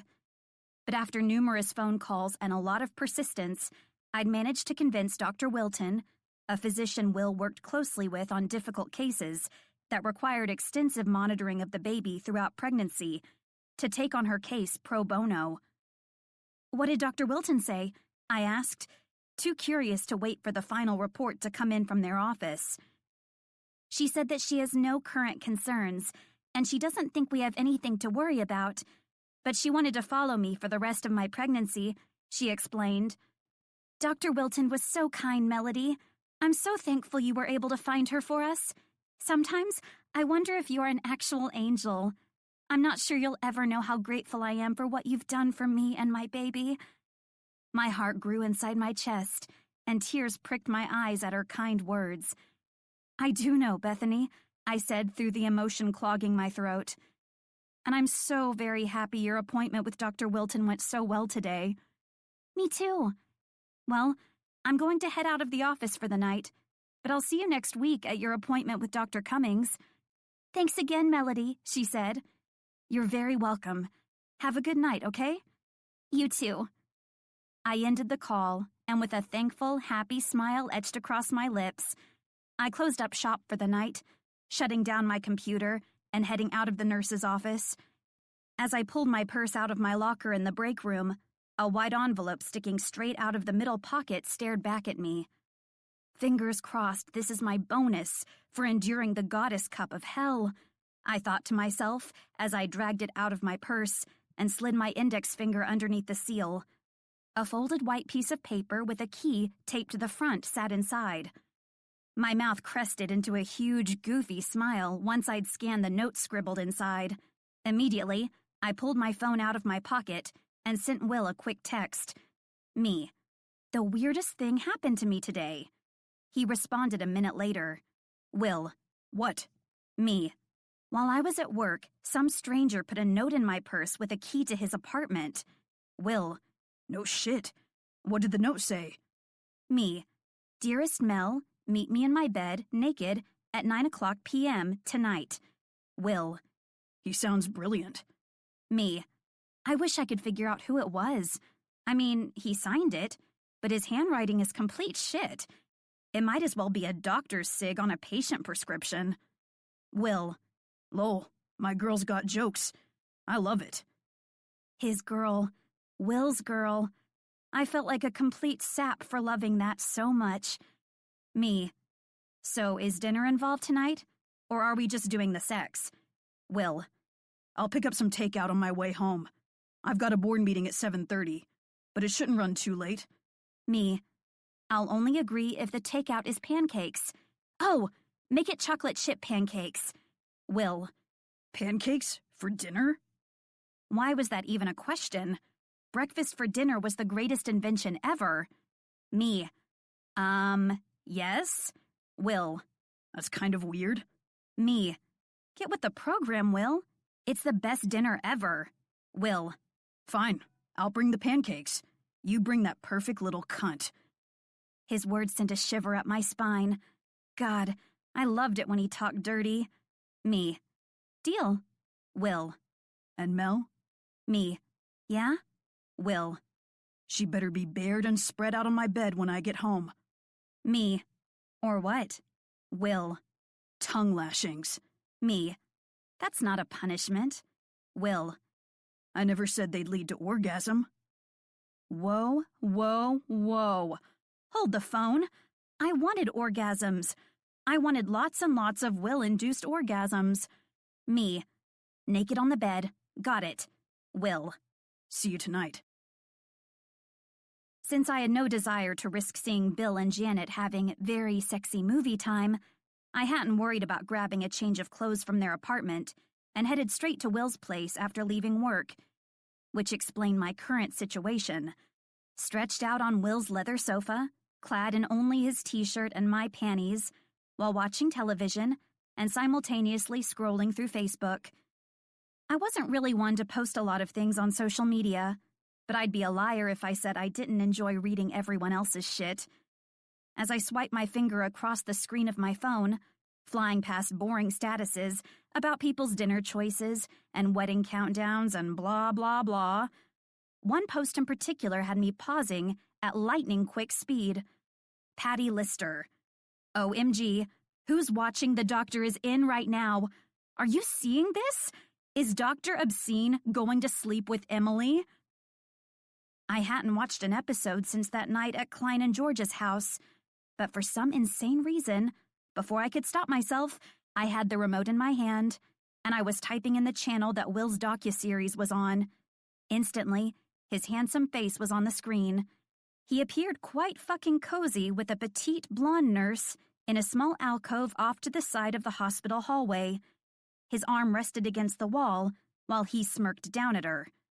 Jesus Christ, this kind of shit is still almost too painful to watch. But I couldn't stop. I couldn't turn off the television. I couldn't fucking look away. She whispered something into his ear, and he stared down at her with a heated look in his eyes. Oh God, please don't let this get any worse. I wasn't sure if my heart could take it anymore. But, unfortunately for me, it did get worse. The camera flashed to shots of Will taking the nurse by the hand and leading her toward the doctor's on-call room. He ushered her through the door with a flirtatious tap to her ass, and she giggled as it clicked shut behind them. By the time a commercial with a dancing goat took over the screen, I wanted to throw up. I need to stop watching this. Stop watching, Mel. I probably should have listened to my brain's wise words of advice. Actually, I really should have listened, but I didn't. I wasn't sure whether I was a moron or a masochist. Mindlessly, I stayed glued to the couch, and my eyes stayed locked on the television. 4 commercials later, I was face to screen with shots of the closed call room door, while the microphone caught the whispers and giggles and fucking moans of the 2 people inside. My stomach dropped to my feet like an elevator without cables. I was listening to Will and a nurse named Emily have sex. I'm literally listening to my boyfriend having sex with someone else right now. Oh my God. Honestly, I barely knew Emily. I'd only spoken with her a time or two while I was assisting Will with deliveries on the floor. But I knew Will. Hell, I knew him so well that I would have known those moans were his moans, even if I hadn't had the awful opportunity of watching him walk into the call room with his work fuck buddy. This hurts like a motherfucker. That was an understatement. This was worse than the goddess cup opening up before I got it settled. This wasn't physical pain. This was soul-deep, heart-crushing, emotional kind of pain. How in the fuck had I found myself watching this? Time and again, he'd basically told me the show had made things out to be worse than they were. He'd admitted to flirting with a few of the nurses during filming, but he never expanded on the fact that it was possible they'd caught more than just flirting, aka fucking, on camera. Even after I'd told him that the show and the parade of flirtatious patients had started to make me uncomfortable, he had never opened up and told me everything, or at least told me that it was probably for the best if I didn't watch any more episodes. He'd had more than enough opportunities to be open and honest with me about how things were during the filming of the show, how he'd been before we'd started dating. I mean, I wasn't completely unrealistic. I understood that filming occurred prior to our relationship, but what I didn't understand was how he'd completely missed the part where he filled me in on his sexual relationship with our hospital coworker, so I didn't look like a fucking fool. Or maybe I was a fool for being so upset by it. I honestly couldn't tell. But, justified or not, I couldn't ignore these feelings. It felt like Eli all over again, cavalier and brushing things off that should have been talked about and discussed. Will should have given me a heads up. He should have told me, but he didn't.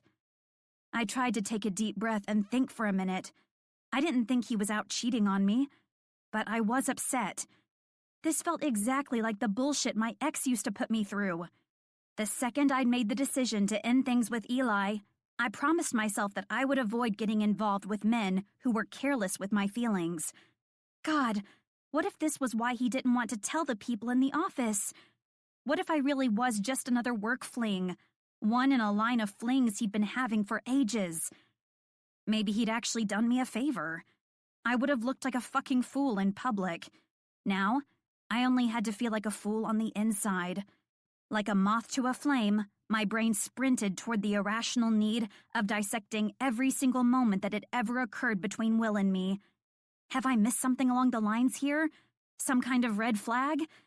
Within seconds, my mind pulled a memory out of storage and pushed it before my eyes. It was Will and me, in the office, inside of an empty patient room, and seconds away from having sex. What? There are perks to doing this here, He'd said through a laugh, and with a condom held between his fingertips. The way he joked about it, having sex while he was at work, had taken me by surprise and stunned me silent. Immediately, he'd noticed, though, and answered my unspoken question of, "Have you ever done this at work?" with, "Never." He had looked me directly in the eyes and said never. And yet here I sat, listening to Emily moan at the work of his above-average penis. God damn it! He'd lied to me. Instantly, my body revolted at the thought. My stomach clenched, my heart ached, and my eyes filled with tears. Why couldn't he be honest with me? It was truly amazing how an answer compiled of 5 letters could fill your head with doubts and instantly caused you to question your trust in someone. Fucking hell. I hated the way it made me feel. I was wrong. This wasn't like my relationship with Eli. It was a million times worse. Right then, in that moment, I didn't want to be anywhere near him. I didn't want to be in his apartment when he got home tonight, and I didn't want to have a long, exhausting conversation where he did his best to resolve the situation, and I took the blame on myself in order to make it happen. I just wanted to be anywhere else but with Will. I hopped off the couch, tossed my scrub pants and shoes back on, grabbed my shit and headed out the door. And since I couldn't go home to Bill and Janet's, 5 minutes later, I was in a cab heading toward the Hyatt Regency. Once I checked into my room, I sent Will a quick text, letting him know I wouldn't be there tonight, and I turned off my phone. Me. Janet called. Needs my help. I won't be there tonight. The lie tasted bitter on my tongue, but I didn't mind. I didn't have much of an appetite anyway. Fuck Will and his fucking pancakes. Chapter 29. Will. The subway was a little more crowded than usual as I rode home from my board meeting that night. I'd have said I was excited to see Melody, but I'd gotten a succinct text message from her during the meeting, and by the time I got out, she hadn't answered any of my calls. And after I'd sent her a text that said, "If you don't at least send me a message and let me know everything is okay, you can't get pissed at me for showing up to Bill and Janet's unannounced," smiley face. She'd sent back a quick, Everything is okay. See you tomorrow at work. Her short response left me feeling unnerved, like something was going on, but I tried not to read into it. I knew Janet could be a little trying sometimes, especially if it had to do with some sort of jazzercise emergency. So, after approaching the board tonight with my idea for the clinic and having them turn me down due to lack of funding, I set my focus to moving on to Plan B. Group messages with Klein, Thatch, and Wes weren't my normal MO, but if I was going to get them all in one place quickly, I figured this was my best chance. A phone call would open all of that airspace up for too much bullshit and trash talking. Me. I need a meeting. Thatch. Like, AA? Are you on the booze, William? Christ, so much for cutting through the bullshit. Me. No, Thatch, I'm not on the booze, and I'd appreciate if you didn't go spreading that around the medical community. Thatch. I wouldn't worry too much about me ruining your rep, bro. I'm not into torpedoing already sinking ships. Me. Fuck you. Thatch. Aw, I love you too. Klein. Maybe he means a psychologist. He did have all of that emotional trauma from watching his parents bang growing up. Me. You too? Are there any adults in this message? Wes. I haven't said anything. Me. You're my new favorite, Wes. Wes. I mean, I was thinking it. I just didn't say it. Me. Screw you guys. Klein. A meeting, you say? Me. Yes, with the three of you. Thatch. I thought you hated us. Me. I could be persuaded to change my mind with a meeting. Klein. I'm free tomorrow morning. Wes. So am I, and I'm in the city tomorrow. Me. Thatch? ... Me. Thatch. Klein. You know what he wants, just do it. Me. Sigh. I love you, mighty Thatch warrior. Your seed is the strongest in the land. Wes. You must really want this meeting. Thatch. My office, 8 a.m., fools. Cassie and I have a lunch bang that I don't want to be late for. Ignoring his propensity for oversharing and refusing to engage, I left them with a simple agreement and backed out of the message. Me. See you then. Scrolling through my contacts to Melody's number, I hit send and listened as the call rolled to voicemail one more time. Frustration creased the corners of my eyes, and I rested my head on the wall behind me. Her lack of response had the irrational side of my brain threatening to go haywire. Over the past few weeks, I'd found that even a single night without Melody lying beside me messed up my sleep pattern. I wanted her here, with me, and quite frankly, I wanted it every night. I have to convince her to move in with me. Another fight for another day, I mused. But for now, after a long day, I wanted nothing more than to sink myself into Melody and fall fast asleep. But thanks to her disappearing act, the latter would have to do. I'd had 3 late nights this week with work and 2 more provided by the aforementioned naked time with Melody, and as a result, I was fucking exhausted. I could barely keep myself awake as the lull of the train rocked back and forth while it screamed through the darkened tunnels of the New York City tracks. Light flashing like a kaleidoscope made me open my eyes just as we pulled into my station. Up and off, I moved with the crowd, weaving my way up the steps and down the quiet block to my apartment. It felt different as I climbed the steps and walked into the noticeably empty space. So different that I paused and looked around for a moment, spinning in a circle. Nothing seemed out of place, but something still felt off. "She isn't here," my mind whispered. I chuckled softly to myself and shook my head over the fact that Melody Marco had burrowed herself under my skin and into my heart so deep that coming home to a melody-less apartment didn't feel right. With the motivation of making the melody-less night go faster and catch some much-needed sleep, I moved toward my bedroom, shucking out of my clothes as I walked, and eventually, fatigue took its toll, and I fell face first into my bed, passing out straight away. "Good morning, my poppet," Thatch greeted as I strode through the door to his office and took a seat next to Wes and Klein in the chairs of the little mini conference table he had set up in one corner. I'd managed to shower, clean clothes, and one hopeful tongue depressor in my pocket before stepping out the door. "Your tonsils are almost as big as your heart." I was hoping it conveyed what I wanted it to, but I had to get what I wanted out of this meeting first. I gestured half-heartedly and sank into the leather like I was melting. "You look tired," Klein remarked. I waved him off, but I was fucking exhausted and pissed that apparently my body wasn't built for sleeping on its own anymore. My brain was still having a hard time comprehending why I felt like my world had been turned upside down. It was a weird night. Klein nodded, considering me carefully in a way that only he could. He was the master of reading people, but if he could figure out what was going on with me, when I couldn't even really figure it out myself, he could have at it. "So why did you want to meet with us?" Wes asked. Hey there. You've been watching for a while now. Let's take a short break and enjoy some relaxing music. This audiobook is free for you to enjoy. If it's not your thing, feel free to skip. Thanks for being here.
Getting down to business, I was grateful.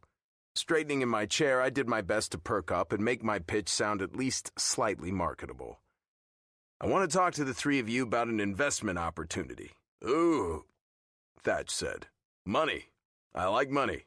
Especially since my wife just spent 250 fucking grand at an auction buying titty pictures." He rolled his eyes. "I have the best set of live art titties in creation. Why the fuck she thought I'd need pictures of other ones boggles me." Klein shook his head and smirked. "The two of you really are perfect for one another." Thatch smiled, leaning forward to buzz the intercom out to his assistant. "Mad, can you bring in some coffee?" "Sure thing," she answered immediately. Yes, coffee sounded good. "So what are you wanting us to invest in?" Wes asked, the only one with any fucking focus these days.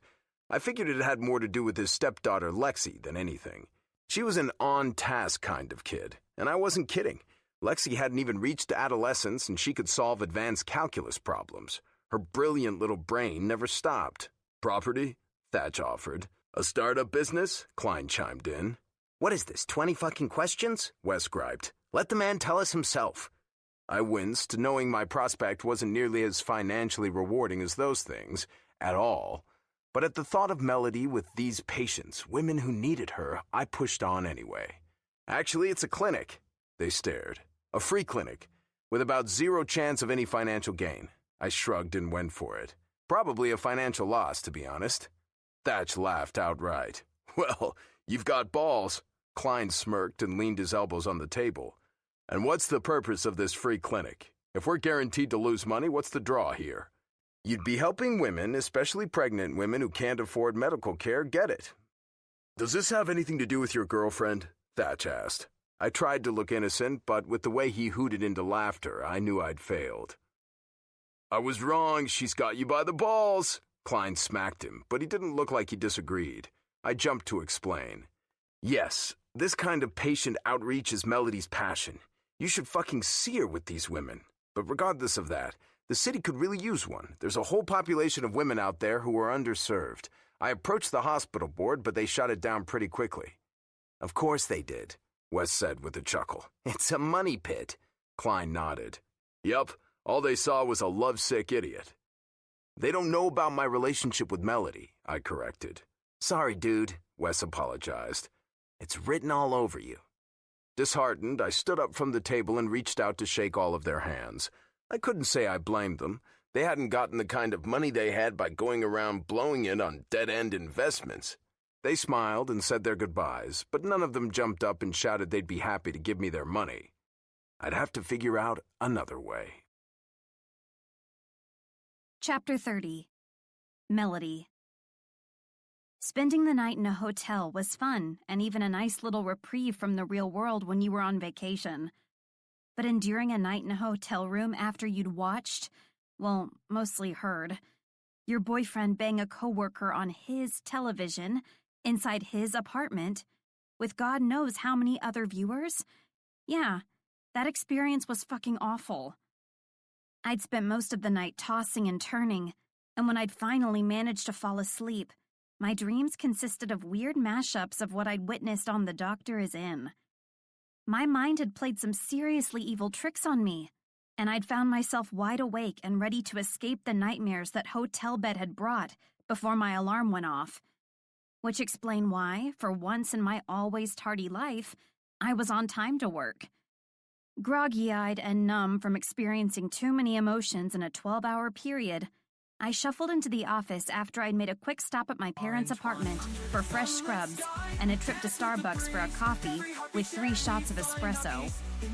Considering my dog-tired state, I'd contemplated 4 shots, but I honestly wasn't sure if my heart could manage any additional stress. It had already taken quite the fucking beating last night.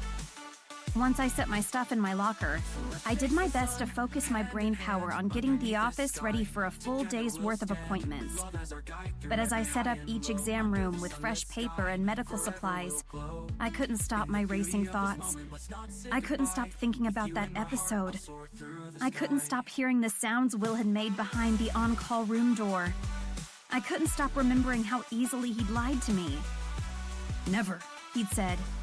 And God had those words float off his tongue without any hesitation. By the time the clock struck 9 a.m., and the rest of the staff, besides Will, had filled the office, I wasn't sure how much longer I could keep my composure. I wasn't sure how much longer I could physically stay at work. Hell, I wasn't even sure if I could successfully do my job, a job that I technically didn't even really want to do anymore. For the past month or so, I'd been struggling over the fact that I knew my passion wasn't working in a medical office. Sure, I enjoyed it. I loved taking care of women during pregnancy. But deep down, I wanted to make it so that all of my time was focused on those women who really needed assistance and advice and someone to support them. Women like Carmen and Sarita and Bethany and... yeah, it was truly an endless list, and that was only in New York. But I'd stayed for Will. I loved seeing him all day long, watching him in action, and thriving underneath his steady assurance. Well, that's well and truly fucked now, isn't it? No, really, isn't it? Someone help me out here. I fucking hate feeling like this. Unfortunately for me, I didn't have a chance to find a way out of my internal hell. Will walked through the reception doors with his briefcase in his hand while I was working on a computer in the hall, and the instant his reserved blue eyes met mine, a rush of emotions hit me all at once. Anger, sadness, heartbreak. I felt like the floor had dropped out from beneath me. God, just the mere sight of him hurts like a knife to my already mangled heart. Quickly, I averted my eyes and tried to switch my focus back toward the computer screen in front of me, But he didn't give me a reprieve. Out of my periphery, I watched as his feet moved in my direction, until they stopped directly beside me. Mel? He asked quietly, concern etching his voice. Yeah, I responded, but I couldn't find the strength to meet his eyes. I missed you last night, he whispered. Sorry, I muttered, and racked my brain for a quick excuse to end this conversation before I started to sob in the middle of the hallway. I was busy with helping Janet, I lied. Yeah, I was busy with Janet until late last night.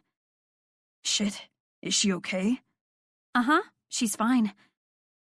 I knew it was my fault, that I'd been the one to avoid him last night, but I really didn't want to have this scene out at work. Mel, he said, and his voice dropped to anxious. What's going on? Nothing, I lied, and started to type out the rest of my nursing note into a patient chart. Just busy trying to finish up charting on a follow-up call. He placed his hands on top of mine, stopping my typing progress. Can you take a quick break from that and come to my office? I glanced up from the computer screen and met his gaze. Please? He asked, and with the way his blue eyes had turned pleading, I couldn't not give in to his request. I nodded, and silently I followed his lead down the hall and inside his office. He shut the door with a quiet click and set his briefcase beside his desk. Wordlessly, he stared across the room, into my eyes with worry creasing his brow. What's going on, Mel? He asked, and I shrugged. Nothing. Everything. I can't get the sounds of hearing you sleep with Emily out of my head. I can't stop thinking about the fact that you carelessly left me in the dark about what happened during the filming of the show. I can't stop wondering if there is more to the story on why you didn't want to tell the office about our relationship. I can't stop replaying and thinking about your lie over and over and over again. I fear that I gave my heart to someone who, despite his best efforts not to, will crush it. And that was the real crux of the issue. Despite all of his trespasses, I really did believe that Will thought I was the best thing for him. I just didn't know if he was the best thing for me. Talk to me, he urged, and his brow furrowed deeper when I gave him no response. Melody, he said, and his long strides quickly closed the space between us. He pulled me into his arms and hugged me tight to his chest. Please tell me what's wrong. I didn't react. I couldn't react. I just stood inside his embrace with my back stiff and my arms hanging limply at my sides. Just give me something. Anything, he whispered. You're scaring me. You're going to break my fucking heart. I can't do this, I blurted out, and Will stared down at me with wide eyes. What? I shrugged out of his arms and put some much-needed distance between us. I can't do this, I repeated and gestured between the two of us with an impatient hand. I can't do us. You don't want to be with me? It's not like that. I want to be with you too much. It makes me want to give up everything else I've ever wanted.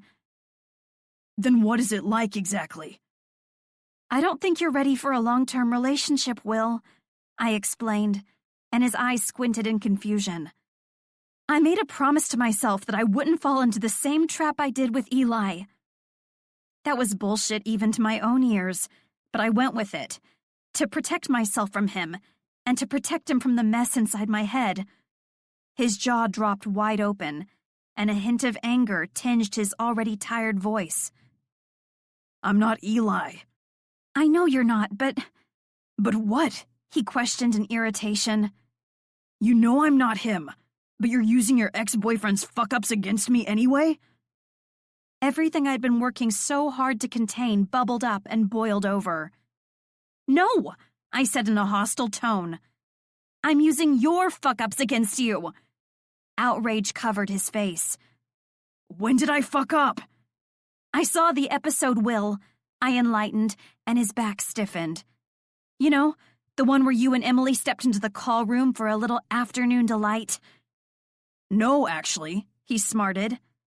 I don't know. You know I've never had any fucking clue what they're going to air on the show, or when they're going to air it. That's not why it upset me, Will, I shouted back. You had more than enough opportunity to be open and honest with me about what happened during filming, I said through gritted teeth. But even after I told you that it was making me really uncomfortable to have to watch you flirt with nurses on the show and witness the parade of flirtatious patients stroll in the office, you never told me you slept with one. I paused, a horrifying thought occurring to me. Or more. Jesus, he muttered. I don't give a fuck about anyone but you. Can't you see that? Can't you see that I'm in love with you? He asked and ran a frustrated hand through his hair. I don't want anyone else but you, Melody. You're all I care about. Your actions speak louder than your words, Will. What in the hell do you mean by that? If you cared about me so much, you would have acknowledged my feelings, and you would have made damn sure that I knew what happened during filming. You wouldn't have left me in the dark and let me get railroaded by it. I had to watch you. Tears clogged my throat as I remembered it. On your fucking television, have sex with someone else. I had to hear it. Your moans, her moans, all of it. God, he whispered, clearly tortured by the sound of my voice. I'm so sorry, Mel. That's... He paused, seemingly at a loss for words, and I answered for him. Fucking awful, I answered for him. But, Mel, I didn't know they filmed it. Of course I would have told you. And you know what's even worse? I asked, cutting off words I knew were an outright lie. What's worse is when watching someone like that is how you find out that the one person you love can lie so fucking easily. What? When did I lie? What are you talking about? Patient exam room 6, Will, I explained. But he still didn't understand. You know, that day you pulled me inside that empty room to have sex. The day you told me that you'd never done something like that at work. Do you remember that day, Will? I know I can't get it out of my fucking head. I mocked his words by lowering my voice into a poor example of his own. Never. He stared back at me with a plethora of emotions in his eyes. Sadness, apology, fear. But I couldn't find an ounce of sympathy for him in that moment. A relationship needs honesty, I said, and he started to interject. But I held my hand in the air and continued. I'm sorry, Will. I just can't do it. I can't be in a relationship with you. In that moment, I wasn't sure what hurt more, Will breaking my heart, or my having to end things with a man I'd honestly thought I would spend the rest of my life with. So, that's it? He questioned and stared at me with an ocean full of hurt in his eyes. You're just walking away without giving me a chance to explain? You're just giving up? I'm not giving up. I'm saving myself. I had been able to leave my relationship with Eli unscathed, but I felt like if I stayed with Will, I was playing Russian roulette with my heart, and I knew he had the power to hurt me past the point of no return. I'm sorry, Will, I repeated, and before I could talk myself out of my next decision, I added, Today will be my last day at work. Consider this my official resignation. A shocked gasp left his lips, and I couldn't find the strength to meet his eyes. Instead, without another word, I kept my head angled toward the ground and left his office. And 15 minutes later, I was sitting on the subway, heading home to my parents' apartment, jobless, will-less, and feeling more lost than I'd ever felt in my entire life. Chapter 31. Will. 1 week. It had been 1 week since Melody had left my office after quitting her job and ending our relationship in one painful-as-fuck swoop. She'd seen an episode where I'd hooked up with a hospital nurse named Emily, and like a goddamn tick burrowing under a human skin, the show from hell had succeeded in planting a seed of doubt into Mel's head. She thought I was dishonest with her. No, that made it sound too nice, like an honest mistake, which it was. But what she thought was that I'd lied to her, willfully and with intent. Knowing that she could think that of me burned deep inside, singeing my organs enough that I was in constant pain with absolutely no chance of respite from actual death. But the worst accusation of all was that I'd been careless with her feelings. Again, willfully and with intent, as though I was the kind of person who couldn't see beyond himself. And that fucking hurt. If there was one thing I never wanted to do, would never on my life do intentionally, it was hurt her. In my world, the sun rose and set over Melody's smiles and laughs and anything else that made up the woman I'd honestly thought was the woman for me. The one I'd settled down with, the one I'd marry, the one I'd spend the rest of my life with. God, how in the hell did things go so wrong? I'd spent the early part of this week trying to call her, trying to talk to her, trying to somehow get her to give me time to explain. But it was all to no avail. She either didn't answer or the calls went straight to voicemail. Once, I'd even tried to ambush her at Janet and Bill's, but her mom had said she wasn't home. She'd had sad eyes as she said it, but I was still the enemy. No one fucks with a mama's little girl. Basically, Melody was avoiding me, and I didn't know how in the fuck to fix this situation. I wanted to. Days without Mel were absolute hell. I just couldn't figure out how. Fucking Dr. Obscene. I was really starting to hate that guy. Too bad that guy's you. Congratulations, Marlene cheered as I entered the office. The show is finally over, and all of our new patient positions are filled, thank God. I attempted a half of a smile, but it didn't feel like the result was anything resembling happiness at all. Yes, the show was finally over.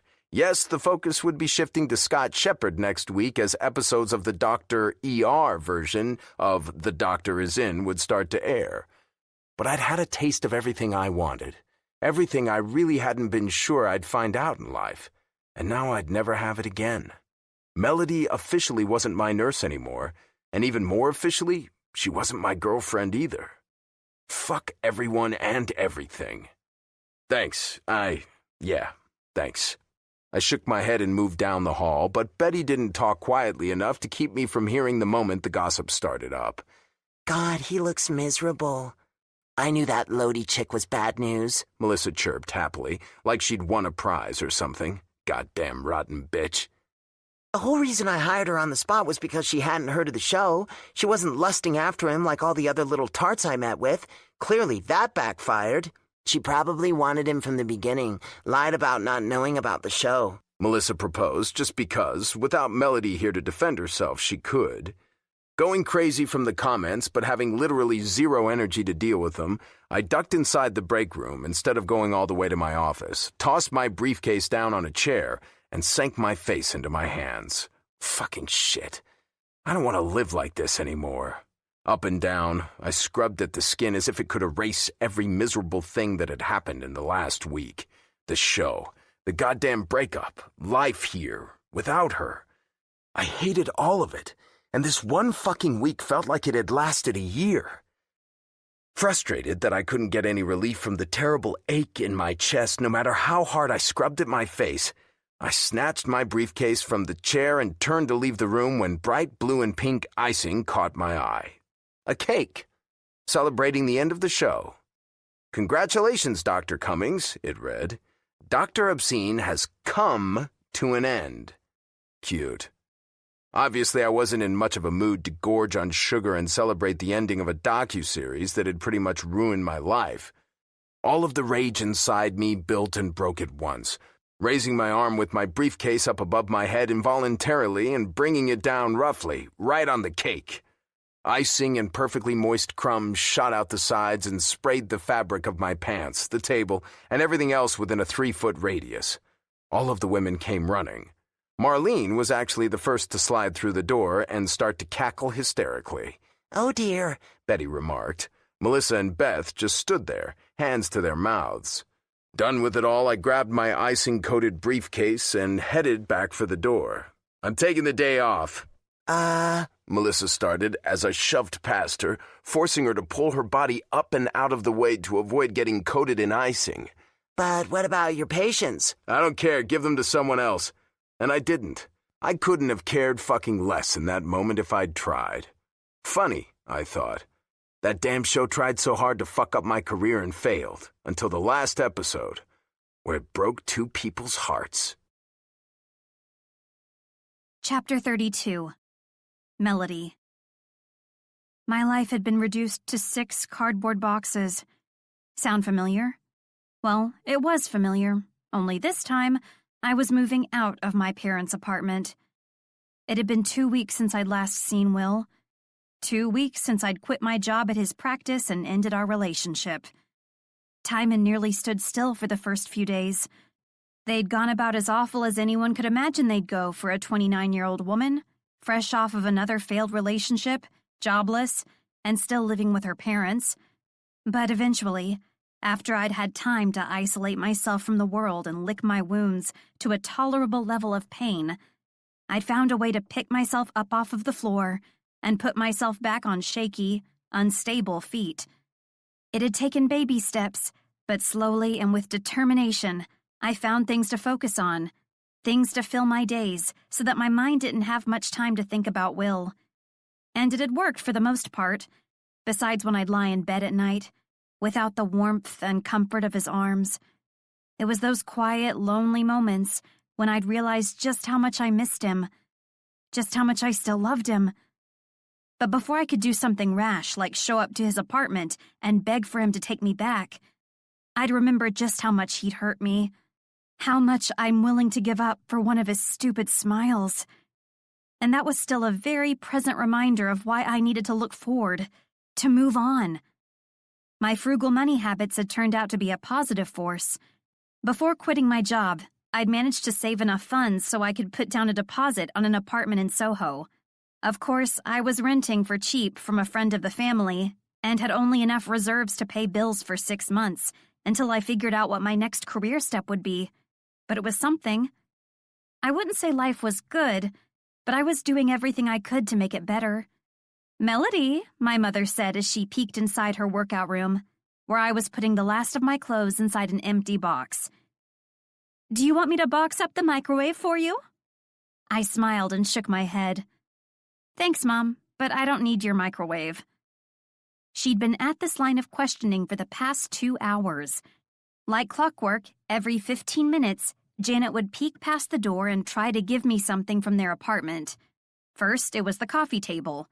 Then it was the sofa, although Bill quickly interjected his opposition to that. My father lived for that leather sofa, and the worn-in print of his ass on the seat beside the window proved he'd spent more time in that piece of furniture than anywhere else in the apartment.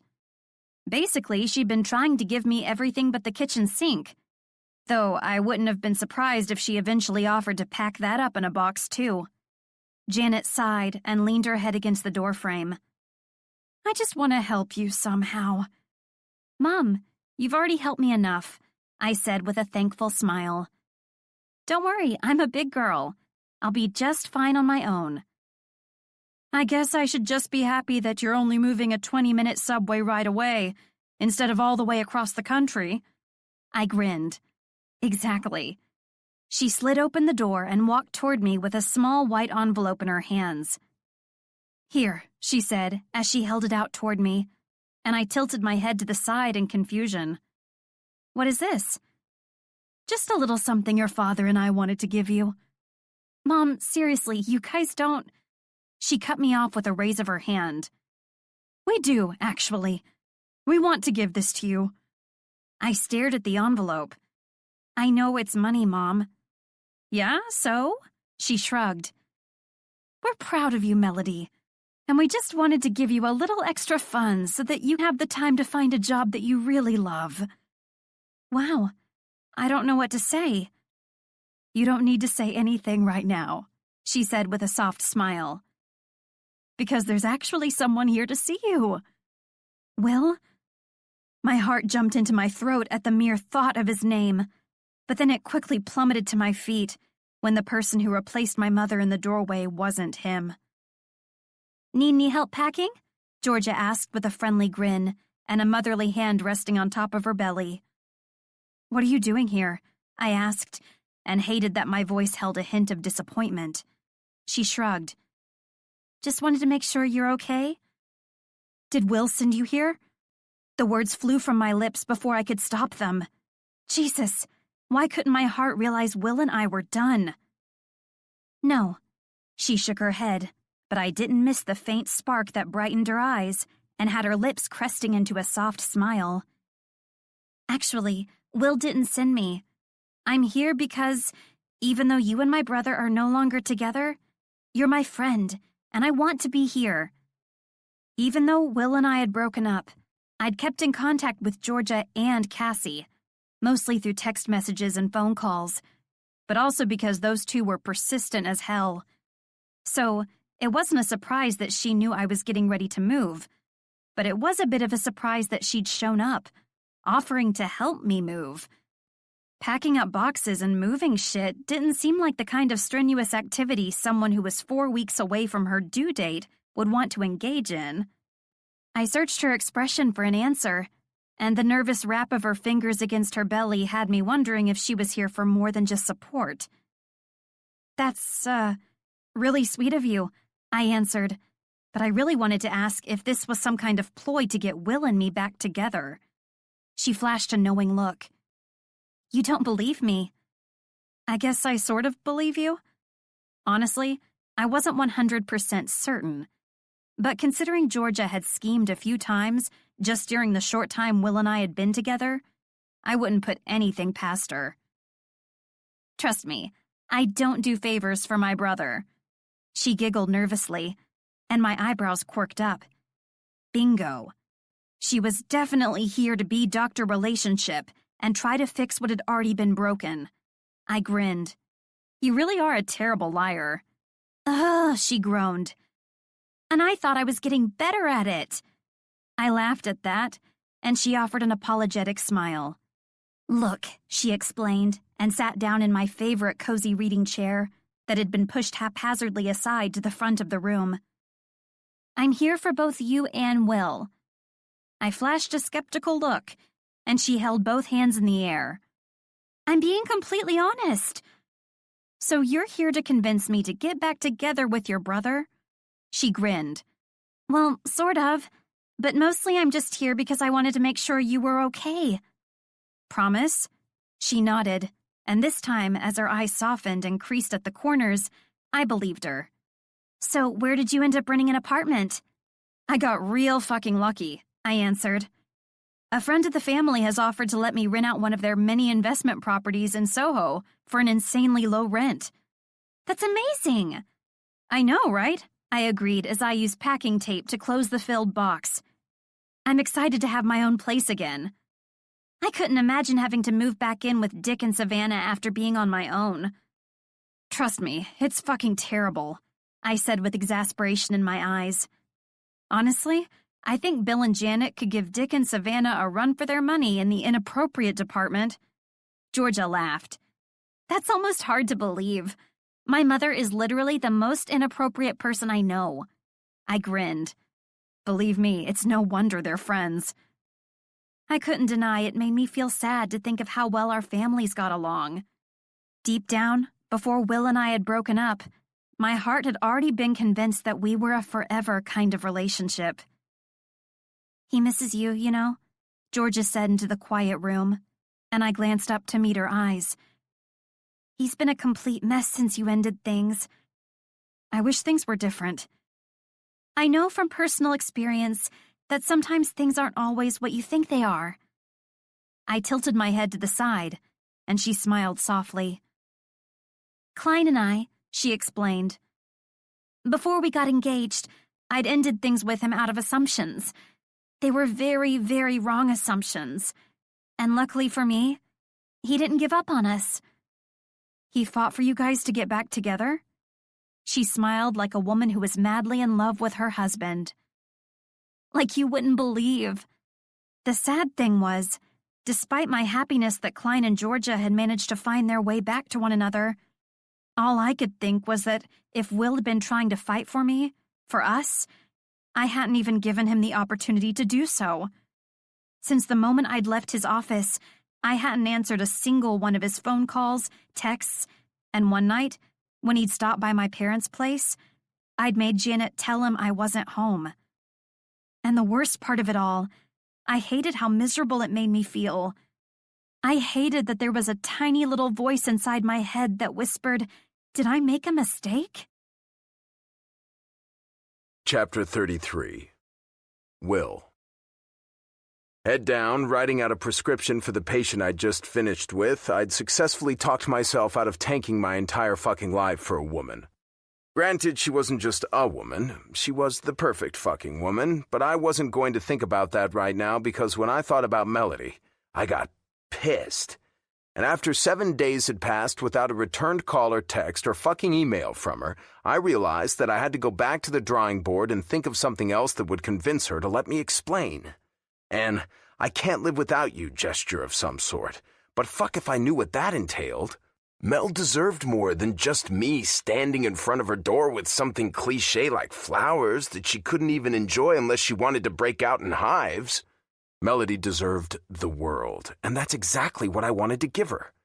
But after spending the last 2 hours of my day trying to rack my brain for the perfect gesture without any luck, and riding the subway home with a cake-covered briefcase a week ago, I'd gone straight to my liquor cabinet, taken out a bottle of whiskey, and gotten the British version of pissed.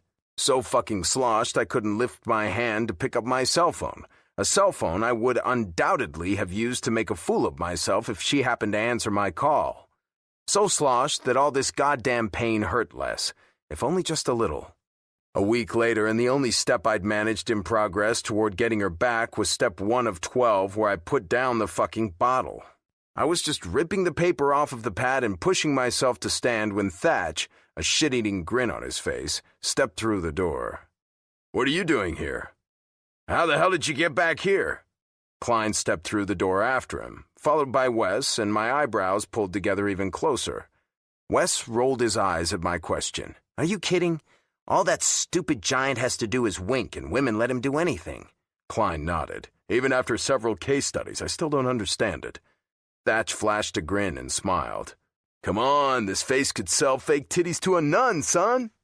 Klein shook his head and stepped forward, dropping a thick stack of papers on my desk with a dramatic plop. I looked down and took the weight of them into my hands as I asked, "What's this?" "It's the paperwork for the clinic," he said simply, but the wave of shock nearly knocked me on my ass.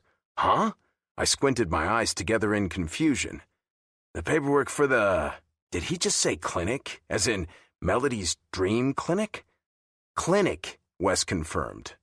"The one you talked to us about." "But you guys said..." I paused and glanced around the room at each of them in surprise. "You laughed about this, called me a lovesick idiot." "We remember," Thatch spoke for the group. "He doesn't realize lovesick idiots are our favorite," Wes stage whispered. "Oh," Thatch said with a laugh. "Well, they are, and we love the idea of the clinic, so long as my name is on it." "Huh, Thatch, we talked about this," Klein said with a laugh. "We did. We talked about putting my name up in big neon letters." "Shut up, T," Wes muttered with a slight smirk on his face. "No way, you can't shut me up. No one can shut me up. I am El Duce, and you are nothing but my minions." "Jesus," Klein said through a sigh. I shook my head, my mind spinning at how fucking amazing this was, how it would change countless women's lives and dramatically improve the health of their babies. And then I thought about how the one person who wanted it most wasn't even here anymore, and my elation quickly faded. "It doesn't even matter." "Of course it matters," Klein replied confidently, but he didn't understand. "No," I disagreed. "She's gone. From here, probably from New York. She doesn't want anything to do with me." "They always say that," Wes remarked. "Mel isn't a part of a they. She's not like anyone else.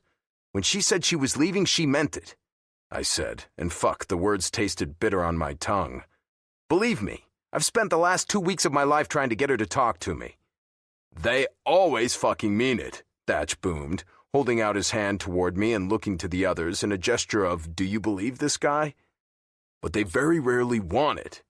They just want you to stop fucking up."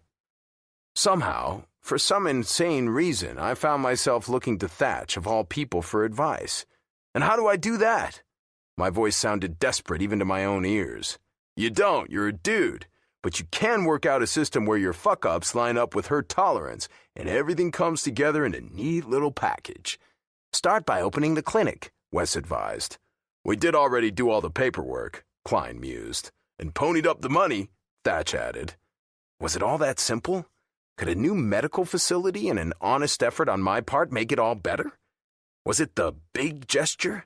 The kind of gesture that I'd been trying to figure out but couldn't find? Uh-huh, Thatch clucked. I can tell by your face you need to stop thinking right now. This isn't going to solve any of your problems. Not at all, in fact, he emphasized. It's probably going to make it worse. Klein nodded. But only until you make it better. Huh? I don't know what the fuck you guys are talking about. Is the clinic good or is it bad? They all looked to one another and smiled. I'd love to know what's so fucking funny. It's good, Klein promised.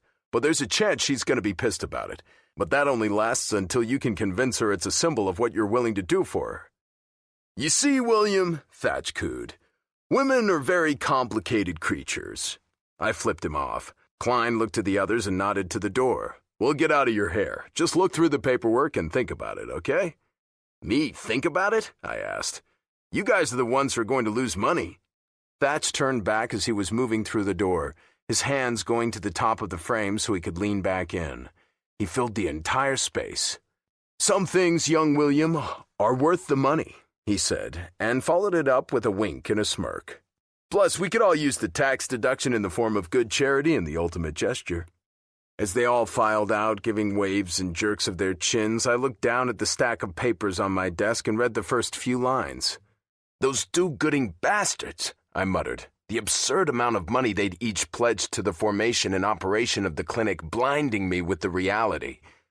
Frustrated by my own discord, by how conversely happy and twisted inside out miserable I was, I banged around on my desk like it held important things and yanked open the middle drawer to toss some knickknacks inside. I didn't have a purpose, just a fuse to burn out, but as soon as the old drawer squeaked to a stop, so did I. Right there, on top of everything else, was that very first tongue depressor. Open wide, everything you're looking for is inside yourself. It was Mel. It was me. It was everything that was us, together. And it was the only reminder I needed to make a plan. It was time to get my shit together. Chapter 34. Melody. This should have been an awesome day. I should have felt liberated and free and excited as I unpacked my belongings from their cardboard boxes and filled my new apartment with everything that was me. But I had never felt more alone. It was a soul-crushing kind of loneliness, and it made it damn near impossible to set up my apartment without doing something ridiculous, like painting everything black or impulsively running to the nearest shelter and bringing home a cat. I didn't even like cats. I was more of a dog person, but I had a feeling me and a sassy feline would have more in common in this miserable moment than a happy, tail-wagging puppy. I looked around my apartment, and it just didn't feel like home. I honestly didn't know what was home anymore. Will. One day my heart would catch up with my brain and get the memo that it was time to move the fuck on from Will Cummings, right? It had been so fucking easy to move on from Eli. Why in the hell was it so hard to move past Will? Because you're in love with him, and love never makes sense. And deep down, you think you might have made a mistake. Sigh. Thanks for the update, subconscious. Love was a real motherfucker, if you asked me. It was single-handedly the best and worst thing that could ever happen to a person. It was bliss when things were good, but if shit hit the fan and you weren't with the one you loved, it left you pathetic, emotionally maimed, and wishing you could go back to a time in your life before that person stepped inside your world and made you realize how shitty everything was. Once someone left their mark on your heart, it was permanent. It wasn't something that would disappear, and only time would allow for the discomfort to lessen until it became tolerable. There is no amount of time that will make not being with Will tolerable. Jesus. I couldn't sit here and fixate on the past. I had to get out of this funk. I couldn't walk around my new apartment all day moping and doing nothing productive. Music. I need music. Loud, obnoxious, mind-numbing music. Jumping to my feet, I fired up my laptop and opened up my iTunes. Once Drake started to serenade me with Hotline Bling, I worked toward finding my mojo and set my sights on unpacking my dishes and putting them in the kitchen cabinets. 3 Drake songs in, and I was on a booty-shaking roll. dishes were being stored, and the number of unpacked boxes was increasing at a slow but constant pace. "You've totally got this, Mel." As I folded up a now empty cardboard box and set it near my garbage pile by the door, the sound of my phone ringing loudly reverberated off the empty walls and caught my attention. I snagged it off the counter and saw the name Georgia on my screen. "Hey, Georgia," I started to greet, but I was immediately cut off by her heavy breathing and panicked voice. "Mel, oh my God, I think I need your help." My eyes grew wide with concern. She didn't sound like her usual perky self at all. "What's wrong? Are you okay?" "I think I'm in labor," she said through panting breaths. "Jesus, these contractions won't stop coming." Considering Georgia was still 4 weeks away from her due date, worry fell into my stomach like a bowling ball. "Holy hell, where are you?" "I'm actually downstairs," she breathed. "Downstairs?" "At your apartment," she explained in a tight voice. "I wanted to stop by and bring you a little housewarming gift, but holy hell, I think the extra blocks I walked to get your flowers pushed me into labor." "Shit," I muttered. "Stay put. I'll be right down." With lightning-quick speed, I tossed on shoes, grabbed my purse, and sped out of my apartment door, running down the 2 flights of stairs that led toward the main entrance. The second I stepped outside, I found Georgia sitting on the stoop with her hands clutching her stomach, and her giant purse and a potted plant of daisies near her hip. "How far apart are your contractions?" "Like 4 minutes, I think," she said and then groaned. "Jesus Christ, these hurt worse than last time." "Okay, just take some deep breaths," I reassured and rubbed a soft hand down her stiff back. "I'll grab a cab and we'll go straight to St. Luke's." "Okay. Ow! Ow! Motherfucking shit!" Oh boy, maybe Cassie was some kind of witch. It looked like Georgia was about to have her bundle of joy 4 weeks early. Chapter 35. Will. Mel had officially moved into her apartment and out of Bill and Janet's place. Obviously, since she'd been pretty goddamn consistent about not answering my calls, I didn't find that information out from the source herself. Rather, Georgia had been the one to fill me in, and even then, she'd done it reluctantly, the little traitor. Still, I didn't blame her. I liked Melody better than I liked me, too. I looked around the too quiet space that was my living room, and sadness clenched my gut. Everything sucked without Mel. My apartment, work, my goddamn life, every fucking thing. I stared at the 2 lonely tongue depressors in my hand. I had no idea why I'd brought them home from work with me, but here they were, in my hands, and a constant reminder of what I'd lost when Melody walked out of my life. I wanted her back in my space, back in my life, back with me. I needed a plan. Since the clinic, her life's passion project, had become reality, I needed to find the right way to present it to her. I needed her to understand that I would literally do anything for her, that I loved her, that I wanted to spend the rest of my life with her, and that no matter what happened between us, even if she still didn't want to be with me, I wanted her to be happy. I'd been hoping Georgia would throw a surprise birthday party for Klein so that I could talk her into inviting Mel, but Klein didn't want to focus on anything but his wife and kid, soon-to-be kids, this year. I was disappointed, but reason told me Melody probably wouldn't have come, thanks to me, anyway. Twirling my 2 lonely tongue depressors in my hand, I looked down at the screen of my phone again, but it gave me nothing. No phone call, no text, no Facebook message to tell me how she was. I just wanted to hear from her, even if it was only 10 seconds to hear her voice. Every cell inside of my body felt starved for her. Her presence, her smile, her laugh, basically anything that made up the woman I couldn't picture a future without. Just then, a buzz made my skin hum as my phone danced across my leg. I looked at the screen for at least 10 seconds before believing the name I read on the screen. Melody. Hope blossomed, filling me up like a balloon and lifting me off my couch. "Mel?" I answered, swiping to pick up as quickly as I could and shoving the tongue depressors in my back pocket so I didn't have to busy myself with holding them anymore.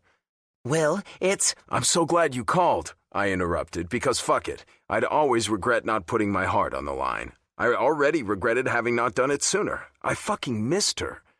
Her voice softened just slightly, but her overall tone was ominous. I braced myself. Will, I'm calling for your sister. Panic seized control of my veins and made them constrict. Gigi? What's wrong? Are you guys okay? She's in labor. Now? It was a good month early. Shit. Tell her to go to the hospital right now. Will, I know, she said, and a horn honking in the background filled the receiver. Right. She's a nurse, for fuck's sake. Right. I'm sorry. No, it's fine. It's just, she's in the city. She was with me, actually. I'm taking her to St. Luke's. We're headed there now in a cab. Launching myself over the back of the couch, I jammed my feet into my shoes, sans socks, scooped my wallet and keys from the table by the door, and pulled it closed behind me before breaking into a jog toward the stairs. I'm on my way. We'll see you there, she said in a rush, and ended the call. I'd be calm once I got there, and they did too, but this was my sister and my soon-to-be niece or nephew I was talking about.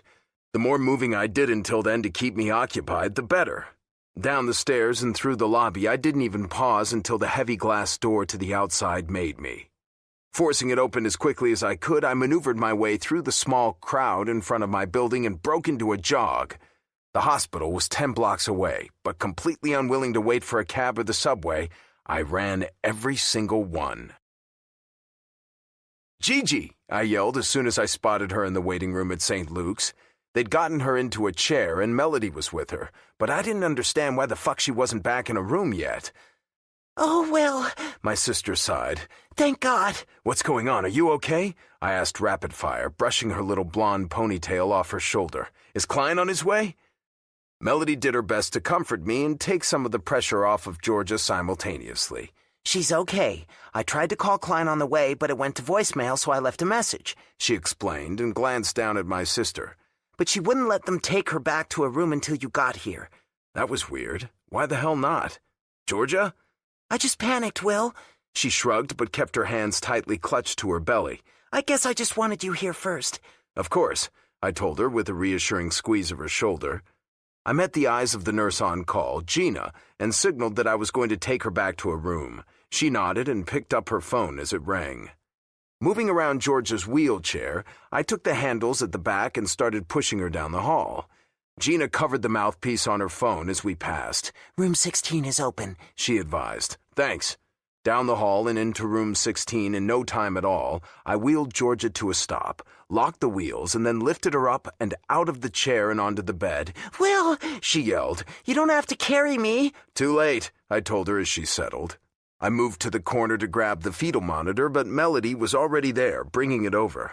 I smiled my sad smile of thanks, and her answering expression looked just as unhappy. Pull up your shirt, Gigi, I instructed. She paused, glancing to Melody behind me and then back again before complying. It's okay, I comforted. I'm going to take care of you, both of you. She smiled a sweet but weird smile and finally lifted her shirt up to uncover her swollen belly. I started hooking up the monitor and Melody didn't hesitate to jump in and assist. I didn't even have to direct her, such was the flow of us working together. Have I mentioned that I fucking miss her? Will, Georgia called, and I had to physically force my eyes away from Melody to look at her. Yeah? You know I love you, right? I smiled. Of course. I love you too, Gigi. You and Julia and this little angel are my world. Her smile turned watery. I know, and you're a huge part of ours too, and that's why I hope you forgive me for doing this. For doing what? I asked, and Melody stood up straight like a rod. I could see her body out of the corner of my eye. Georgia reached out and stilled my hands at her stomach, gentling her voice cautiously. I'm not in labor. My eyebrows shot together. What do you mean? You're not in labor? I mean, I faked it. You what?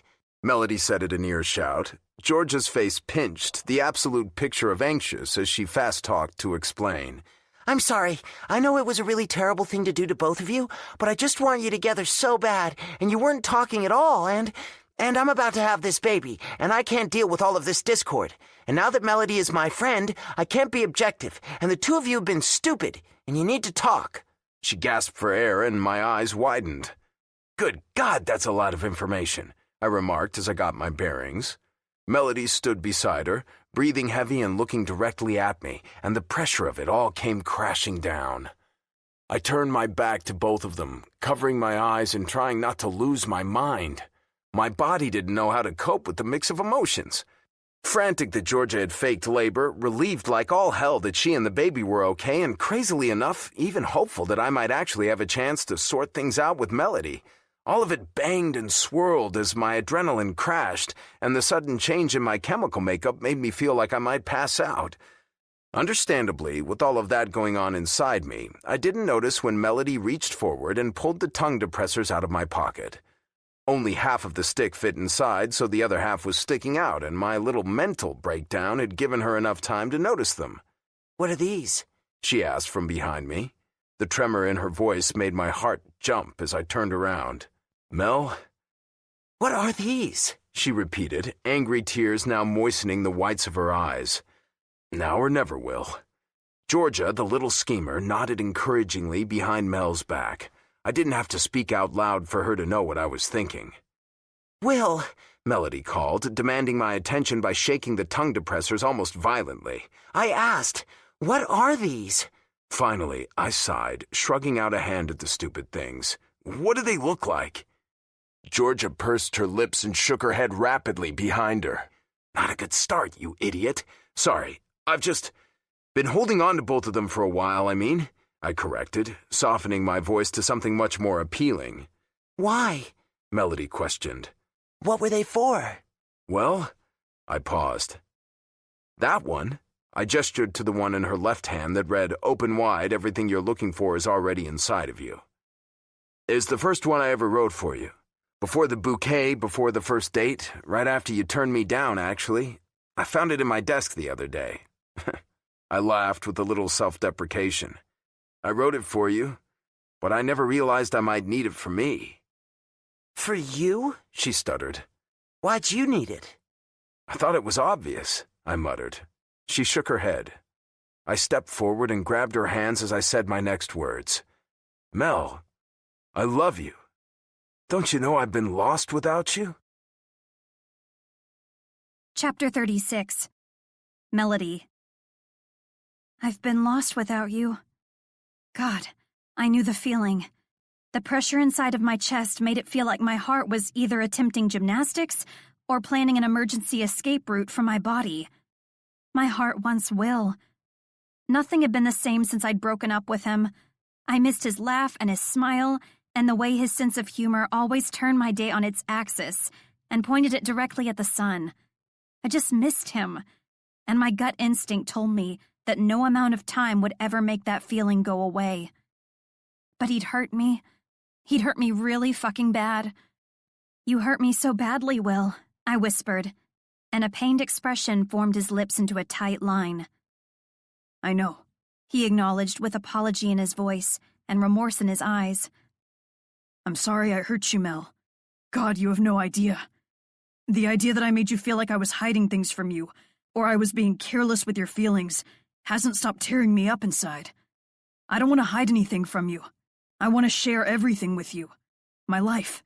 I want my life to be our life. I just don't understand, I said. When we talked that day in the exam room, I glanced to Will's sister, slightly uncomfortable that she was listening to all of this, but she did her best to shrink into herself. You told me you'd never done that at work. He sighed. I used to be different. Young, stupid, easy, he explained, and a self-deprecating smile crusted his lips. I know that doesn't exactly make me sound like the world's greatest catch, but I'm being honest. The sex with Emily in the on-call room wasn't even a memory. Truth is, it wasn't the first time I'd hooked up in the hospital, but it was the last. When I answered your question, I wasn't even thinking about that shit. I'd kept my dick out of the practice, and since the moment I laid eyes on you, I kept it out of everywhere else. I'd never done with anyone what we did that day. I've never done with anyone what we always do. You and I, we make love, Mel, even when we're fucking. It wasn't the flowery apology I would have dreamed of with Scott Eastwood, but it rang a whole lot more true. Still, uncertainty clung to me like the blood-sucking leech it was. My past is my past, Mel, he said in a quiet voice. I can't take it back. Before you, my dating status was a big jumbled mess of pointless flirting and occasional meaningless hookups. And that's pretty much it. I wasn't even interested in a long-term relationship or marriage until you. Marriage? He wanted to marry me? He reached out his hand and linked it with mine and gazed deep into my eyes. I'm sorry you had to feel like I lied to you. I'm sorry you had to watch that awful episode of the show without any type of warning. I know it's not the same, but I know what the rock in my stomach felt like every time they surprised me with something else. So I can only imagine what watching that must have been like for you. But mostly, I'm sorry I made you feel like I was cavalier and thoughtless with you. No better than the viewer's version of Dr. Obscene. His thumb rubbed at the skin on the back of my hand with steady strokes. I'm so sorry I hurt you, Mel. Just one simple touch, and my body felt like it had finally come home. I looked down at our interlocked fingers and knew in an instant. We belonged together. The urge to sob became nearly relentless. God, I felt like I'd been starved for his touch for 100 years. He gently gripped my fingers. I know I fucked up, and I know you might never forgive me. But I promise, when it comes to you, I only want the best for you, Mel. I miss you. But if you think you're better off without me, that's what I want. Anything to keep you from hurting again. Will, Georgia whispered, and surprised, we both looked in her direction. She pulled a stack of papers out of her purse and held them out for him. I think you need to show her these. Once he'd taken the papers and his eyes scanned the first page, a sharp, humorless laugh left his lips. Gigi, you're fucking insane. I honestly have no idea how you managed to get your hands on these. They were just signed yesterday morning. She giggled and rolled her eyes. Just show them to her, Will. Well, he started, but he paused when his gaze locked with mine. A million different emotions crossed his face. Uncertainty, hope, determination. But the one that stood out the most was love. These are for you, Mel. He held the papers out toward me, and my heart skipped 3 beats in anticipation. What is this? I asked as I glanced down at the crisp white sheets. It's your dream. I searched his gaze for a brief, poignant moment, but nothing had changed. His blue eyes contained an ocean's worth of love. I moved my gaze to the top page and scanned the document for an answer. Oh my God. A gasp left my lips at the heading alone. Official investor's contract for the Melody Marco Women's Clinic. My dream. Immediately, my eyes filled with more tears, and this time, they found their way out in a tiny stream. I'd been so focused on staying away from Will so that I didn't give up all the other things I really wanted, and the clever bastard had found a way to bundle those things together and pull them out of his pocket. Baffled, I looked at Will, and then I looked at the contract again. I even skimmed over the entire document and found that Klein, Thatch, and Wes had been the ones who'd helped make this come to fruition. You got the funding for the clinic? I asked like a moron, my voice just above a whisper. I want you to be happy, Mel. Even if that doesn't mean I get to be with you. I still want the best for you. He tapped the second tongue depressor, still trapped inside the tight clutch of my hand. I shifted the papers and forced my hand to open so I could read it. Your tonsils are almost as big as your heart. It's a lie, you know, he said, and I startled, my eyebrows pulling together. Your heart is way bigger. I had to pull my lips in on each other to fight the sting of tears buzzing in my nose. You did all of this for me? His response was immediate and without hesitation. I'd do anything for you. God, Will, I whispered through the emotion clogging my throat. It's just... You deserve this, he said and slid his fingers underneath my chin until my eyes locked with his. This is your purpose, Mel. This is what you're supposed to do. And that's why this is now your clinic. Somehow, Will had not only found a way to find investors for the one thing I'd become most passionate about, but he'd also named the clinic after me. It was almost too much information to process at one time. What do you mean, my clinic? He grinned. I think it's safe to assume that the Melody Marco Women's Clinic has to be run by Melody Marco herself. God, Will. My lungs stuttered with each inhale and exhale. I don't even know what to say. Melody Marco, I'm in love with you, he said, and like a drum, my heart made itself known inside my chest. I don't want anyone else, just you. Beautiful, brilliant, perfect you. I know without a doubt that I'll never love anyone the way that I love you. Each one of his words touched my heart, and like a thread, they slowly sewed the wounded pieces back together. You're everything to me, he continued. You're the one and only person I want to wake up to every morning, and the one I want to hold while we fall asleep at night. When I see you, I see forever, and I don't want a life without you in it. I didn't want a life without Will either. I wanted him, I wanted us, and I wanted forever too. I love you, I whispered through my tears. So much. Yay! Georgia squealed, but Will didn't seem to notice. He closed the space between us and enfolded his arms around my body until he lifted me off of my feet and wrapped my legs around his waist. I love you, Melody. I love you so fucking much. I burrowed my face into his neck and inhaled his scent. Clean laundry, his soft cologne. Will. God, I'd missed him, missed this, missed us. The mere thought of thinking I could have lived a life without him made my breath come in short pants. I'm finally home.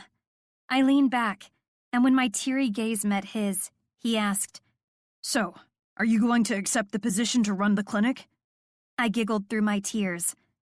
I guess it'd be a little weird if Melody Marco were working somewhere else, huh? A soft smile slid across his lips. Those patients need you, Mel.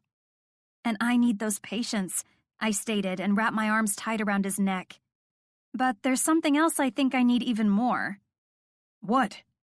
I almost laughed at the fact that he looked genuinely confused, until I remembered that doubt was doubt I'd planted there. I leaned close and put everything I felt into one word. You. He brushed his nose softly against mine, excitement making his limbs flex into me. You love me? I nodded. I love you. Thank God, he muttered and melded his lips to mine. The kiss started out slow and tender, until we both felt the electricity of our special bond spark to life. Will's lips became more persistent, and mine followed suit as I kissed him hard and deep, and without concern for where we were or who might have been watching. Aw! Georgia cheered and clapped her hands excitedly. Her voice brought us both back to the present, and I giggled against Will's mouth. He pulled his lips away from mine and met my gaze. I think it's time we got the fuck out of here. Yes, please, I agreed on a laugh, and he smiled. Just then, Klein came sliding in the door at a run, his long fingers reaching out and grabbing the door jamb to help slow himself down. Georgie? He asked, concern stark in his features. Will and I bugged our eyes out at each other at the same time, completely in sync. Georgia just smiled. Hey, honey, guess what? I finally got good at lying. Klein was a smart guy, so it never took him long to catch up. Plus, he couldn't have missed how unconcerned with Georgia Will and I were. I take it you're not really in labor? As Georgia shrugged, I turned my attention back to Will and got lost in his smile. Georgia and Klein could work out their own problems from here. I wanted a reunion. Take me home, Will, I whispered into his ear, but it didn't spur the instant, on-the-move action I'd hoped for. Instead, he paused, and his blue eyes locked with mine. You are my home, Melody. Swoon. Yeah, those words were way better than anything else I could have imagined in my head. Even the dirty, naked types of scenarios I'd started to picture. God, I love him.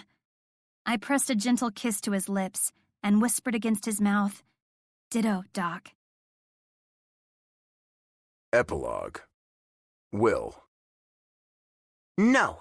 Come on, Mel, you have to realize how cool this would be for me, I explained, and my wife snorted in laughter as if it was the most ridiculous thing she'd ever heard. Yes, folks, you heard that right. We are officially married. Mr. and Mrs. Will Cummings, or if you ask Mel, Mr. and Mrs. Melody Marco. It only took me 1 year after she took me back to get her to walk down the aisle. And it only taken another 6 months after that before she got pregnant. Believe me, I already know. I'm the luckiest bastard in the free world. My beautiful wife and I had been having the same conversation for the past 2 weeks. I wanted to deliver our baby, and she thought I was out of my mind and needed to deal with the fact that I would only be there as support at the head of the bed, not face first with her vagina and guiding our baby into the world. Her words, not mine. I do, she responded with an exasperated smirk. What I'm not realizing is what gave you the impression you're at all important in this scenario. It sounded bad, but in reality I was surprised she wasn't saying worse. After all, she was 38 weeks pregnant, and I'd been persisting in telling her that I planned to deliver the baby myself and have someone stand in for me as coach. I'd say I played an important role in the making of the baby. She sighed and rolled her eyes. In implanting the baby with a chromosome. I made this baby, fed it, and housed it for 9 fucking months. My feet are swollen, my bladder is destroyed, and I'll never sneeze without peeing again.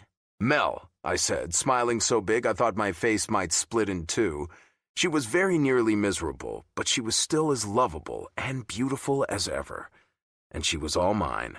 She huffed, melting just a little in the sweet heat of my smile. If you deliver the baby, who's going to be my coach? And don't you dare say Marlene. I laughed. It's going to be kind of hard for Marlene to be your coach when she's busy being your nurse. In a surprising turn of events, once Melody had taken over the position of running the women's clinic, she'd hired Marlene to keep the younger nurses on staff in order. I'd had my doubts when she'd told me of her plans to hire the world's grumpiest nurse in America, but somehow the two of them were just the right amount of sweet and gruff to keep the clinic running like a well-oiled machine. Their outreach and charitable successes had far exceeded anyone's expectations, and to Thatch's delight, had made the men behind the big investment look like the saints of New York City. William Morris Cummings, she exclaimed with an accusing index finger pointed in my direction. I will murder you. Not to mention, she just put her resignation in the other day. 1 more month and Marlene will be retired, finally. I chuckled. Yeah, that's what you said 6 months ago, and she never actually went through with it. The day that woman retires will be the day they're putting her in the ground. Oh my God, she gasped. That's an awful thing to say. Oh, don't act all high and mighty over Marlene. You know she will literally be a nurse until the day she dies. There's no way she could give up a job that allows her to complain about anything and everything. I watched as she bit back her smile and shook her head.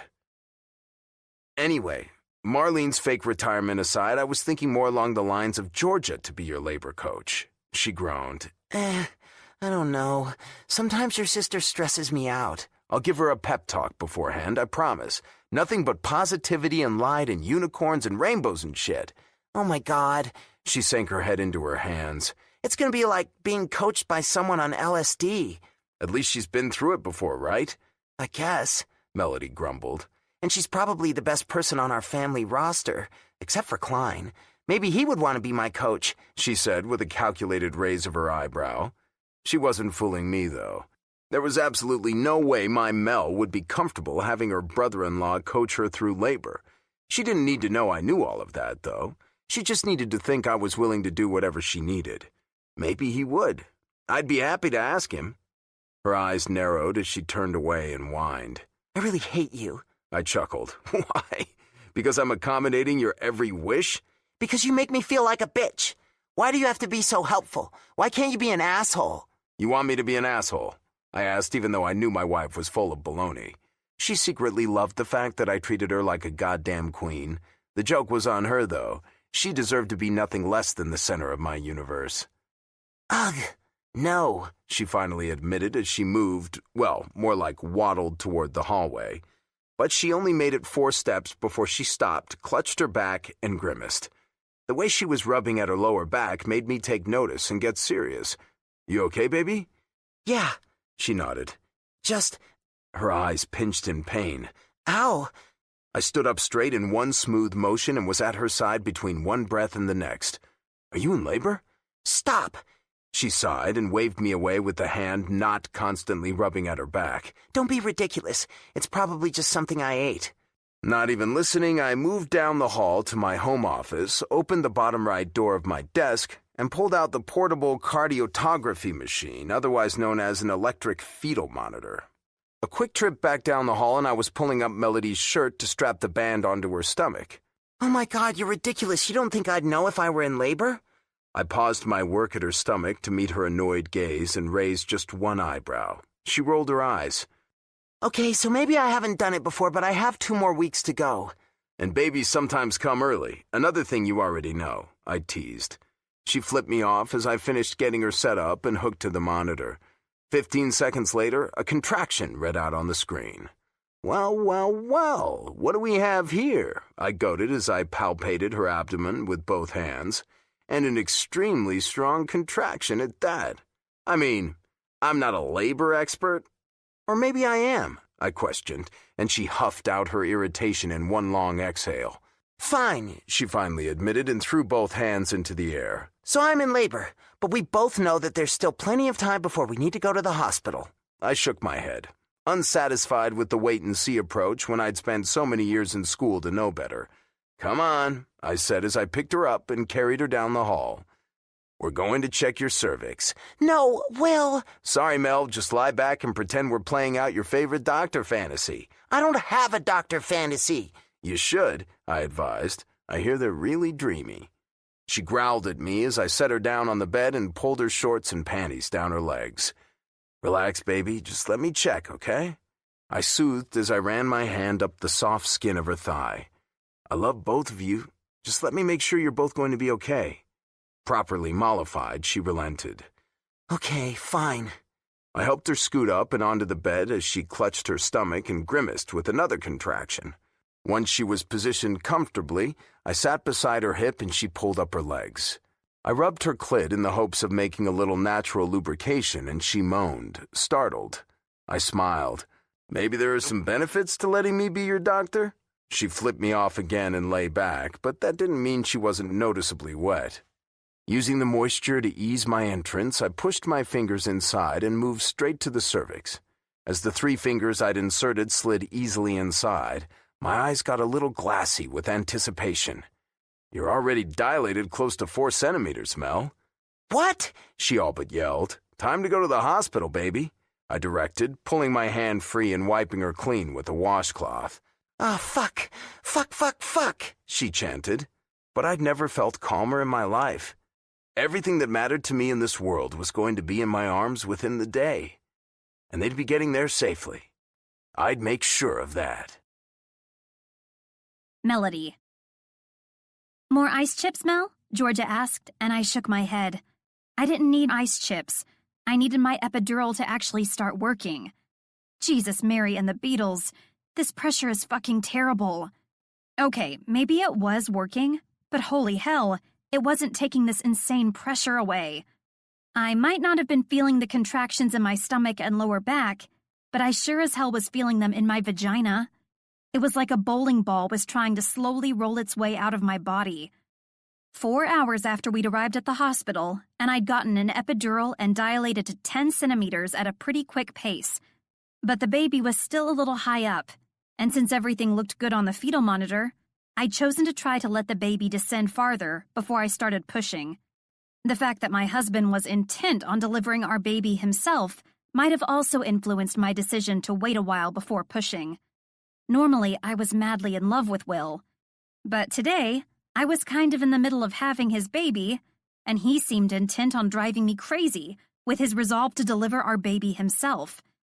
I mean, he's crazy, right? I understand that my husband is an OBGYN, but what I don't understand is why he'd think he should be the one whose face is all up in my crotch while I push out a baby from my lady parts. Intimacy is one thing, but this is a whole other kettle of insanity. At that very moment, Will made his entrance back into the room. He changed out of his jeans and t-shirt and into a fresh pair of navy scrubs. Oh, for fuck's sake. How are you feeling, baby? No, I retorted and pointed a finger in his direction. If you're here for delivery purposes, you need to turn back around and move your ridiculous ass back out that door. He completely ignored my demands, and I was too numb to get out of the bed to enforce them. The bastard, using this goddamn epidural against me. Will chuckled and sat on the bed near my hip. Has the pressure gotten more intense? No, I said through gritted teeth. Another contraction wreaking havoc on my body. If the pressure I was feeling was any indication of where the baby was, I'd say my little bundle of joy was about 1 minute away from peeking out and saying hello. He quirked a questioning brow. Are you sure about that? Yes, I lied. I knew the baby was probably crowning at this point. What I didn't know was how long I could hold out until Will just gave up on the whole "I'm going to deliver our baby" thing. Will ignored my response and grabbed a sterile glove from the supply cabinet by the monitors. 2 seconds later, he was gloved up and trying to pull the sheet down with this free hand. No! I gripped the sheets and held them close to my chest. Melody? He chastised and flashed me a determined look. No, Will. We need to check you, he said in a tender voice. You and I both know it's probably about time that you started pushing. I ignored him. I was on the no push until Will puts his street clothes back on plan. It wasn't a traditional birth plan, but it was mine all the same. We can check me, I responded. We being any other physician on this floor that is not you. You really want Dr. Elders to come in here and check your cervix?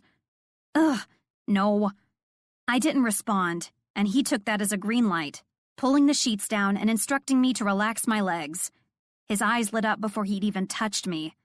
It's time, Mel, he said, and hopped off the bed to push the nurse call button. What? I questioned with wide eyes. What are you doing? He ignored me and pulled the sterile delivery table toward the bed. Will, you're not delivering our baby. He came over to me and sat at the edge of the bed. Melody, I need to be the one to deliver my beautiful daughter or son. I want to make sure that everything goes smoothly and that our baby enters this world healthy and happy. The earnest look in his eyes had me folding like a house of cards. Okay. I found myself agreeing before I could even think twice about it. Even though my husband was exasperating and a bit of a weirdo for being so hands-on during my pregnancy, I didn't want anyone else to guide our baby into the world. Sometimes deliveries didn't go smoothly. Sometimes emergent situations happened when you least expected them. And I knew without a doubt that Will would make sure our baby was okay. A nurse came into the room to assist, putting my legs in stirrups while Will got his instruments ready at the foot of the bed. But I didn't have time to watch what was happening around me. Another contraction hit me harder than a Mack truck. Oh, holy hell and tomato sauce! I groaned as the pressure had reached the point where the urge to push was unavoidable. I gotta push, Will, I exclaimed. I gotta push right now. Even though I was most likely already pushing, the body has a way of forcing that shit. He looked up at me and nodded encouragingly. Good job, Melody. If you keep pushing like that, our baby will be here any minute. Just breathe, the nurse reassured. Take a few deep breaths, give your baby all of that good oxygen, and get rest until the next contraction.